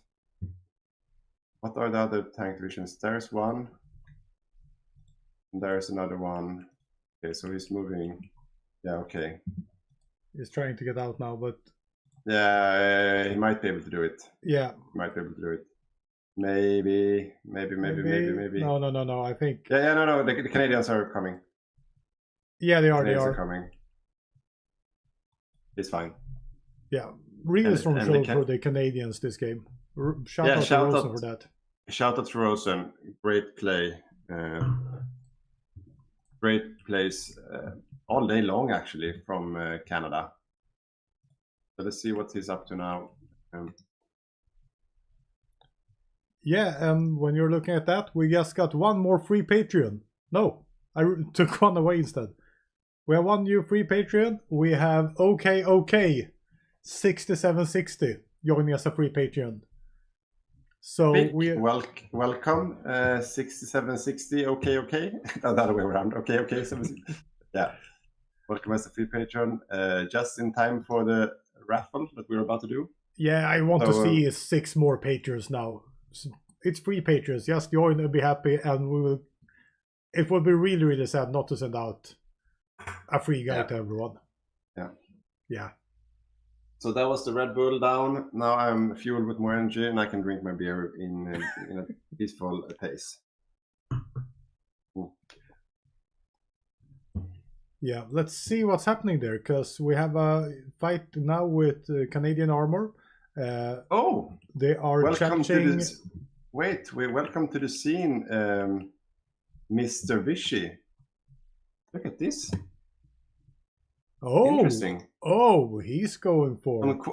So one quality division coming out from the Vichy player. So he's mostly like, like D-Day defense stuff. But he has one really expensive division, and he's about to try to surround the Canadians with that one. Yeah. Yeah, and he's fighting a good fight. Pushing through. What is Canada doing?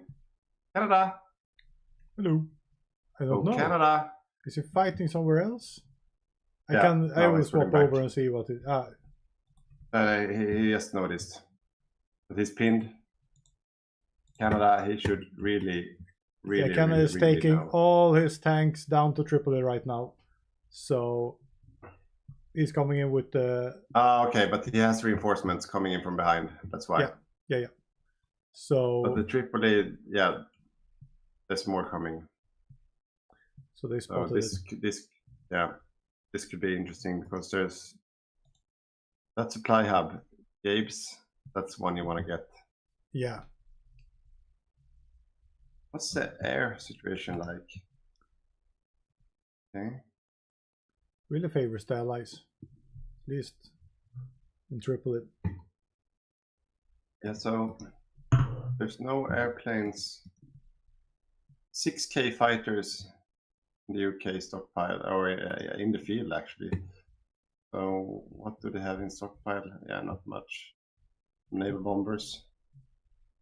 But they should really, they need some more CAS. That's what they need. They don't need more fighters right now. They need more CAS. It's not building. Not building CAS. Okay. That's what they need. Japan is. I wouldn't even consider Japan a major right now. They have 314 factories. Yeah, I mean, compared to that's like Hungary. Yeah. Hungary is 270. Yeah. But they're still in the game, and that still means a lot. Yeah, absolutely. Now, let's see, they are trying to push through here. This is going to be a showdown between the Italian forces and the allied, like the Canadian, French, the Dutch, and the UK layer. Yeah, and the Canadian tanks. The Canadian tanks are really, really strong. They have still supply, and I think now they're getting overstacked. They need to do something quickly before they run out of supply completely. They haven't even motorized the hub, but they're not. This is the thing. Why don't they move the fleet in? Why don't they take the fight? I mean, of course, they don't know the state of the Italian fleet, but the Italian fleet is not that intimidating, to be honest. They have a lot of screens, but they don't have a good main fleet. So the UK, but then of course he's not that confident about his fleet either. That's probably why he's like this. I'm pretty sure they don't want to risk being naval invaded and losing the UK, because that would be devastating right now. Yeah, exactly. So that's of course why they are standing with their. No, I get it. But where's the US fleet at right now? Probably sunk again. Probably sunk. Because they can just pull out of the. There's no one threatening them in the Pacific. So here's the main fleet. It's at Hawaii. There's the US fleet. Because that's a fleet they could spare to just take out the Italian fleet. Because even though they have a lot of troops in Germany and a competent tank force there, they have 14 tanks, Italy is always a tempting target to invade and push out of the game. So I agree, they should go into the Mediterranean, try to take out the fleet. But you see this, this is really interesting. Both Manchu and Italy, or Japan, they have barely any convoys left. So the Manchu, he has just fuel enough for his fleet, but you see, Japan, he's completely out of fuel. Yeah. His main fleet is looking for an engagement, and he's looking for the US fleet.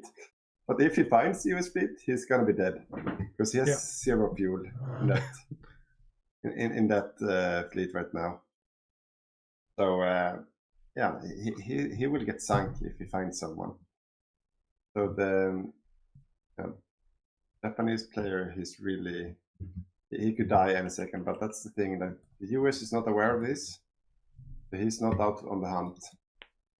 No, just standing there. He's still afraid of the Manchuria fleet, and he should be, because that's a good fleet. That's a good fleet. We got one, Saxley said that the fleet has been out of fuel for months. And yeah, they have been. And also got a question, are you guys ever planning on doing another giant land game in the future? Because the first one was cool to watch. And yeah, we do that once a year. So Bergård HOI4 is planned, not... We're planning it right now, but not really intense. But we have some plans for it. So that will come next year sometime. Yeah. Should we go for the raffle? We have gotten one more free Patreon. It doesn't seem that there's much more coming in right now. Hopefully we'll go up to 15, but... So let's have a quick look at the exact number. There should be 136 in your raffle. Yeah. No. This raffle doesn't count. This raffle doesn't count. Can I stop it? Because I haven't put in the last number. Doesn't count. Tab away. That's tab away. Yeah. 136. So yeah, 136, yeah. Yeah, 136. Now we have everyone in there. Everybody heard that this first one didn't count. Now we'll push the button. Oh, no. One Australian tank was surrounded and killed in Iran. I'm not sure what happened here, but... I'm doing the raffle. Yeah, do the raffle. Spin it. Spin the wheel. We're spinning, and it lands at number 566. Number 6 it is. It's one of our absolutely earliest patrons. Number 6? Number 6. Okay, let's see how that is. Who is that? 2, 3, 4, 5, 6. No, let's spin again, because that's me. No, I don't wanna. I can make a guide for you. No, that's okay. I proudly give away my. I don't know what that says about me, that I supported ourselves as a patron as the 6th one, not even the 1st, 2nd, or 5th one. No. Yeah. So spin it again. Spin it again. It actually was a free guide for the Badger. Okay, we're going to number 54. 54? Yeah. Okay. So let's see. 36.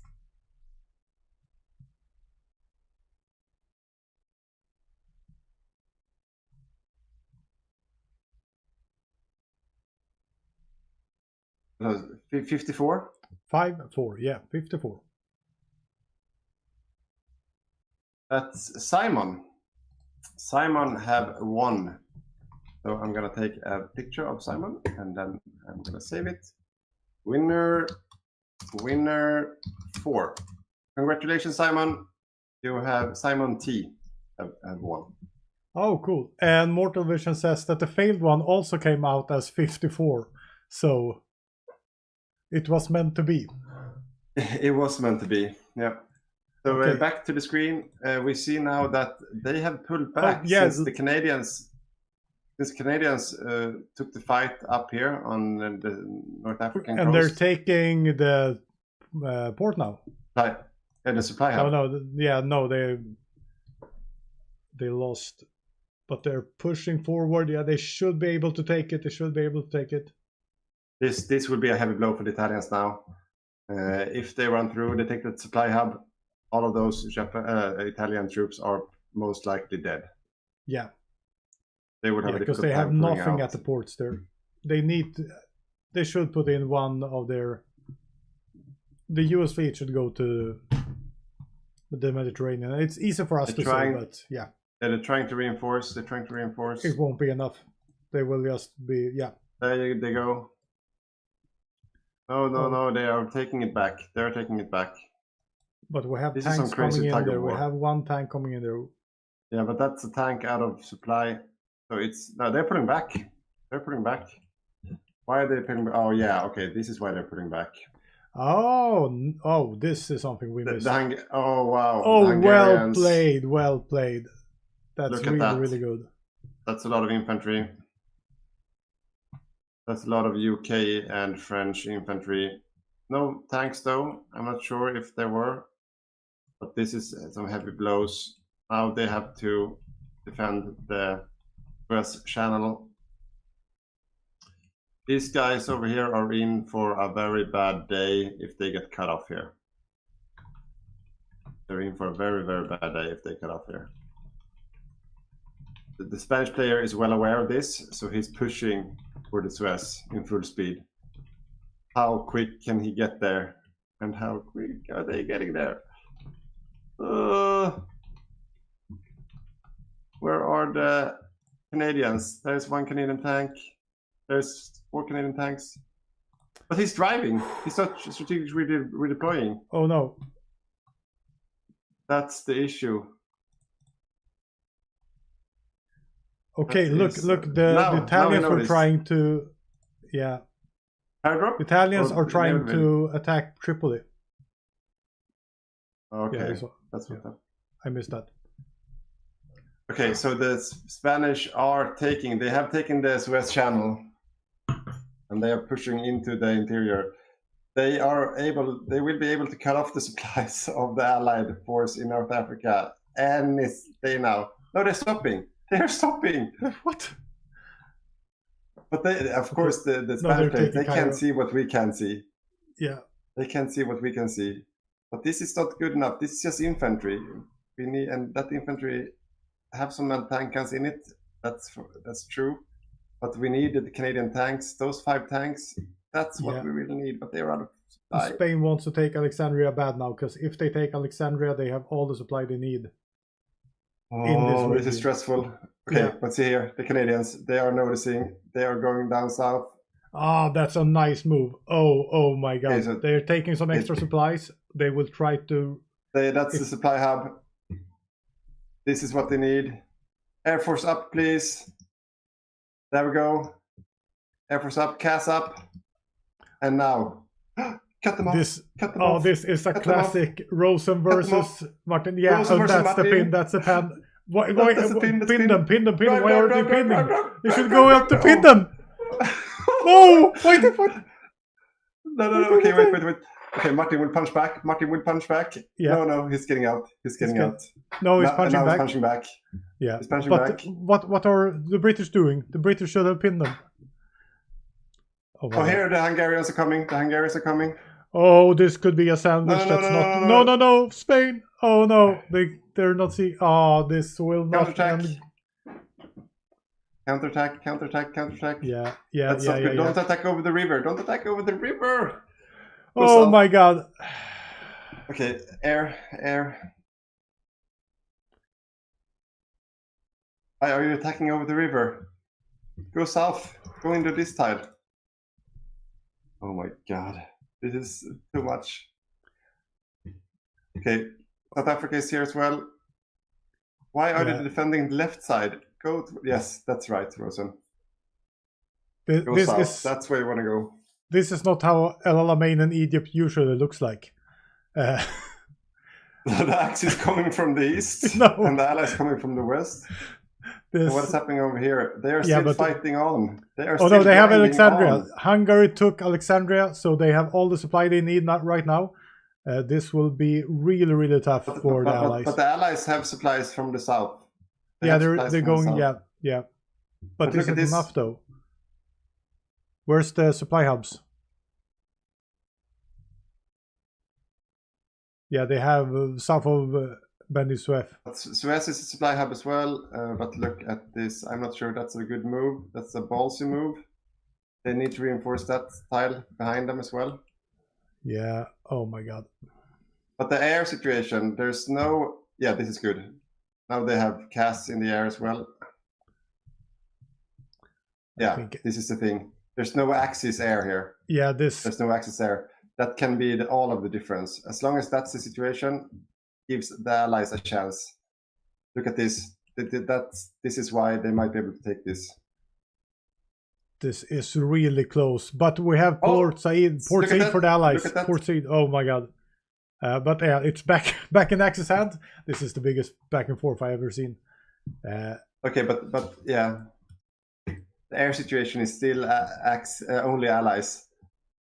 Okay, so the Spanish player, he is pulling out. He is standing on the right tiles, but his Hungarian buddy, is he going to be left behind? He wants to fight. No. It looks like it. So the Hungarian might be cut off. Oh, speed 2. Oh, pity.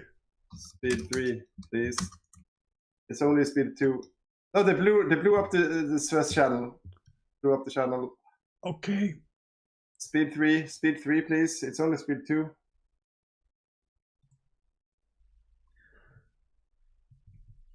This is really, really intense. Really intense. They are trying to pull out. The Allies have taken the supply depot on the other side, so they have south of Tunis. But look at this. Yeah. They can't be too cocky either, because the Spaniards, they are still on the eastern side here, ready to punch back at any given second. Stop attacking. Oh, there's too much Axis armor here. Yeah. Okay, so now we can see Axis Air Force is on the eastern side. Axis Air Force is moving into the western side. Yeah, that's really needed. But they will lose Alexandria. They will lose so there we most go. of what they have gained here. So the Axis, they're coming with Luftwaffe now. Yeah.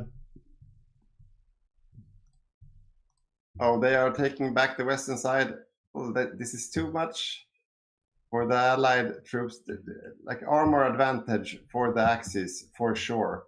Yeah. Air advantage for the Allies, still in Allied air control. But we need more armor here. They can't do it without more armor. I kind of see the Spaniards all of a sudden just roaming down the Nile. Yeah, it will be painful to watch. But the air situation is now challenged. Only bombers. I'm not sure what they're up to, but they need bombing. Fighters there. Yeah, there's but fighters. They're pushing out again against Alexandria. The Hungarian tanks, they are really cocky. This is a really, really ballsy move. Okay, now we have 6 Canadian tanks pushing up. Okay, we have 4. Yeah, the Hungarians are really, really playing well. Pete has really longed for playing. This is really good. Well done, Petey. Well done, Petey. Well done, Hungary. Yeah, this is He's really well played. He's moving back. Now the Bulgarians are here as well. When is it time for the Allies to realize that this is too much to chew? Yeah, but the Allies are taking back Algiers instead. Okay. So they have. So the situation. They will have more. Yeah. Oh yeah, they're mopping up the Italians. Wow. Yeah, so that's they're trading well right now, but oh my god. Well, so those are dead Italian divisions for sure. But what is happening here? Okay, the Canadians are still in this fight, and they're in it to win it. A South African tank, now they are pushing back over the river again. This is not a good fight to take for the allies in Cairo. But Cairo is an urban tile. Needs to remember that as well. It's a very good tile to hold. We would definitely, like, it's very weird, like so many bombers on the Axis side. Oh, Iran capitulated? Germany has Romania. 25 tank divisions right now. So how many tank divisions does the US have? I'm looking right now, 11, so a lot less. Oh, okay. Canada has 6. Canada, this is a slugfest, but I think this is gonna go. This upper hand. Yeah, no, this is not good. They're taking Alexandria. Another really good pocket. No shit, that's another 5 divisions from the UK. That's too much to chew. I think they have to back that off now. Yeah. We lost like roughly 10 or 9 divisions, UK infantry. Yeah, I think they should pull back now. I don't think they will be able to manage that. The huge risk is that they actually take the supply depot now south of Benusur, because the Hungarians are coming down there. They will take that Canadian tank. That's the supply hub. Yeah, the supply hub tanks up here will be an accident. There's a lot of. They have a lot of tanks counter-attacking. Yeah, now they're pulling back. Yeah. They have taken the decision to pull back.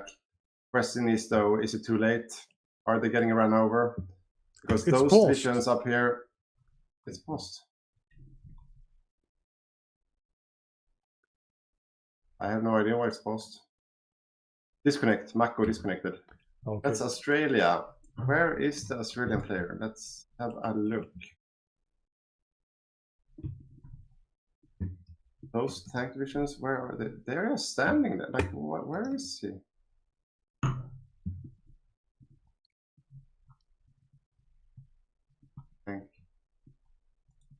Is he exercising, giving new ones, or yeah, he's training new ones. Okay. So if we look at the world map right now, we have India putting up a defense together with Australia towards China. We have a strange salient up in the Central Asia region from from Roche. I haven't. Whoa! Well done, Roche. Yeah, very well done.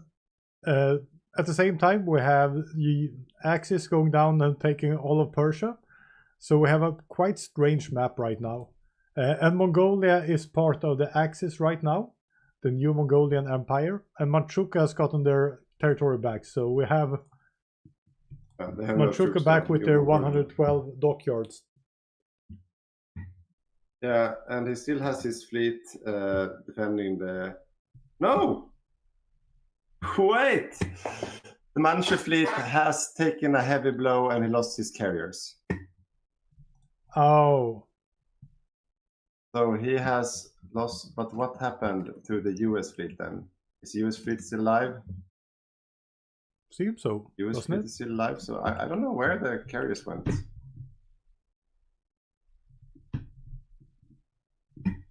Oh yeah, so he just lost but he has dockyards again, so he will keep on building light cruisers, I suppose. But what? What to who? I'm not sure. Are they calling it?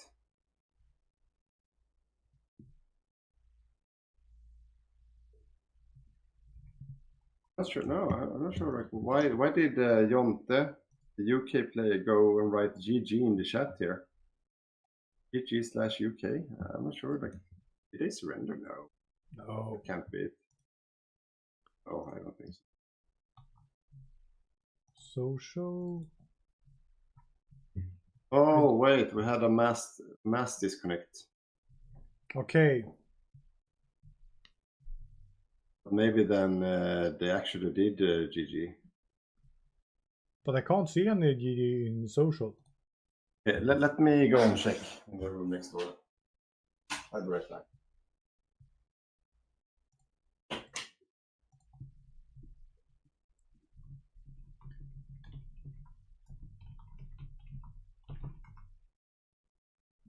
Yeah. What? It's over. It's over. It's over. The Allies surrendered. The Allied surrender. Whoa! My team won. I'll put on some sharing for that. Woo!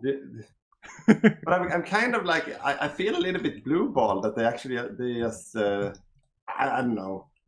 Of course, look at it soberly as well. I mean, they would need to pull off like a really crazy D-Day to be able to do something, right? Yeah. I think I totally get it. I felt that it was. I can't stop the Patreon. Give me a second. Oh. I'm getting shares. Not shares. Now yeah, so you can't hear. No, but I mean, they got stuck on in the North African theater. The nukes were just around the corner. I think they got tired of it, to be honest, the Allies, because they were nowhere near a proper like D-Day. So the Australians, but this is like what I don't really get. So the Australians were just standing around in the home islands, but doing what? Like, why were they just standing there? Yeah. Those could have been running around in North Africa doing damage because they controlled the waterways. So yeah. They should have. Those extra 8 tanks would have done all the difference here in Egypt or up here in North Africa. Where were the U.S.? Where were the U.S. tanks? Oh, the U.S. tank, they were here in Burma, I think. Yeah, I actually see it. I think I can't really see a way back for the Allies in this game. They can't make a proper D-Day. They don't have really the forces to do it. Or perhaps they could. If they should do something, it's a Hail Mary D-Day. Just trying to kill the head of the snake, take out Germany. Yeah, amassed both the US and American fleets, all the tanks, everything. A quick redeployment. Like a Danish invasion or something like that. That's what I kind of miss. Like one of these crazy D-Days. Because there's they have 14 tanks, the Germans, defending at home. But since the Allies control the waterways, they move quicker. They could more quickly move everything to do the D-Day. Yeah.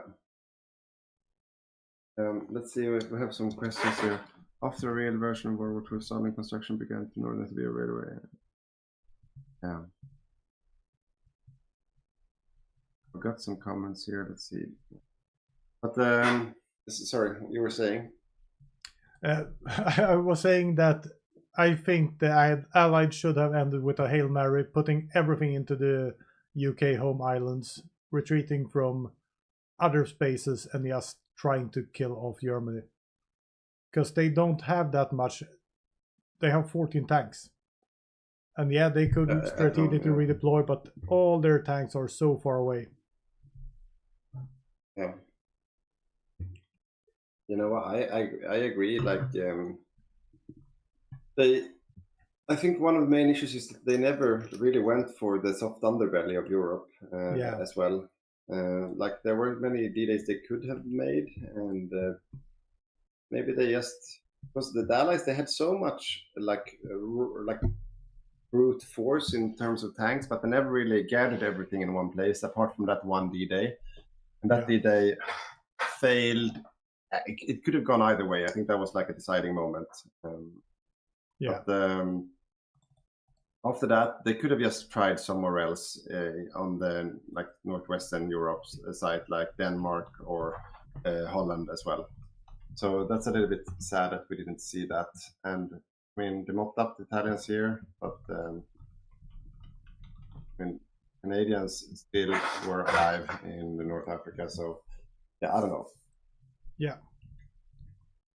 How was are they on close yet? 400 days to nuclear reactor for the Germans, not even close. No. The US were 300 days. US where I did that. Yeah, but quite a while. Okay. That's a year away from nukes. Yeah. Kind of 4 to 5 would have been okay. Yeah, I understand that you're calling it. It was a really, really fun game, seeing a really, really intense. I would say the Soviet front and the first D-Day landing, Soviet attack on Finland. There was a lot of highlights in this game that I really, really enjoyed. But yeah. Well, we promised one last raffle for the patrons only, right? Yeah, we did. We did. So let's do that before everyone leaves this one. So I think that they deserve that. The true heroes of our Patreon community. So how many numbers should be in the raffle? Yes. Okay. So let's do this.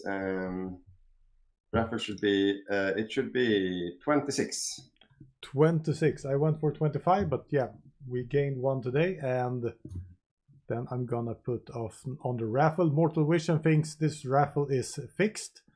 I can assure you absolutely nothing. This is a web raffle, so I have no idea how this works, but I haven't fixed it. Okay. So okay. So what are you winning? What's happening? Yeah. So it's since everyone have all the. No, there are some convert here as well. So it's the same rules as everywhere, as always, DLC or bundle. DLC or bundle. And yeah. I'm just making sure we didn't got a new patron here, so we're missing out on someone. No, we didn't, so I'll roll the raffle. Raffle. There it goes. That was a strange raffle, but number 21. Number 21 is the winner. Okay, let's see who that is. Let's see who number 21 is. Congratulations, number 21. You are, let's see, let's count from the top. So 26. There we go.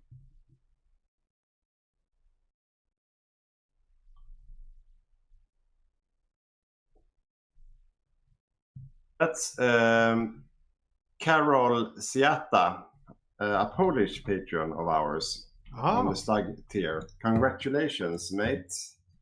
You have just won a DLC or a bundle. Probably not a bundle that you need, but a DLC you won. So, yes, that's winner number 5 today on the 5th. We've been quite busy with the bundles, or sorry, with the raffles today. Congratulations, Carol. Yeah. Or Carol or something like that. Yeah, I don't know how to pronounce it. It's a Polish name. Yeah, a nice Switch scene. We're sitting about behind a desk right now. So, really, really good game. Yes. We have some comments in the chat. Skill difference was quite noticeable, but a good game at least. Congratulations. Someone thought it was a bit anticlimactic. Actually said that, but Mortal Vision replied that it's at least a rare occasion. Yeah. I wouldn't say it's anticlimactic, but yeah, I think the Allies could have done more with the late game after Soviet style. Yeah, but it's also, I mean, it's also quite easy to mentally run out of steam as well. When you're trying some things and it doesn't really go your way, why would a D-Day all of a sudden work? That's kind of easy to end up in that kind of like ray whale thinking as well. So, but maybe like I think a shout out to the Manchurian player with his fleet. He did some real damage to the Allies today.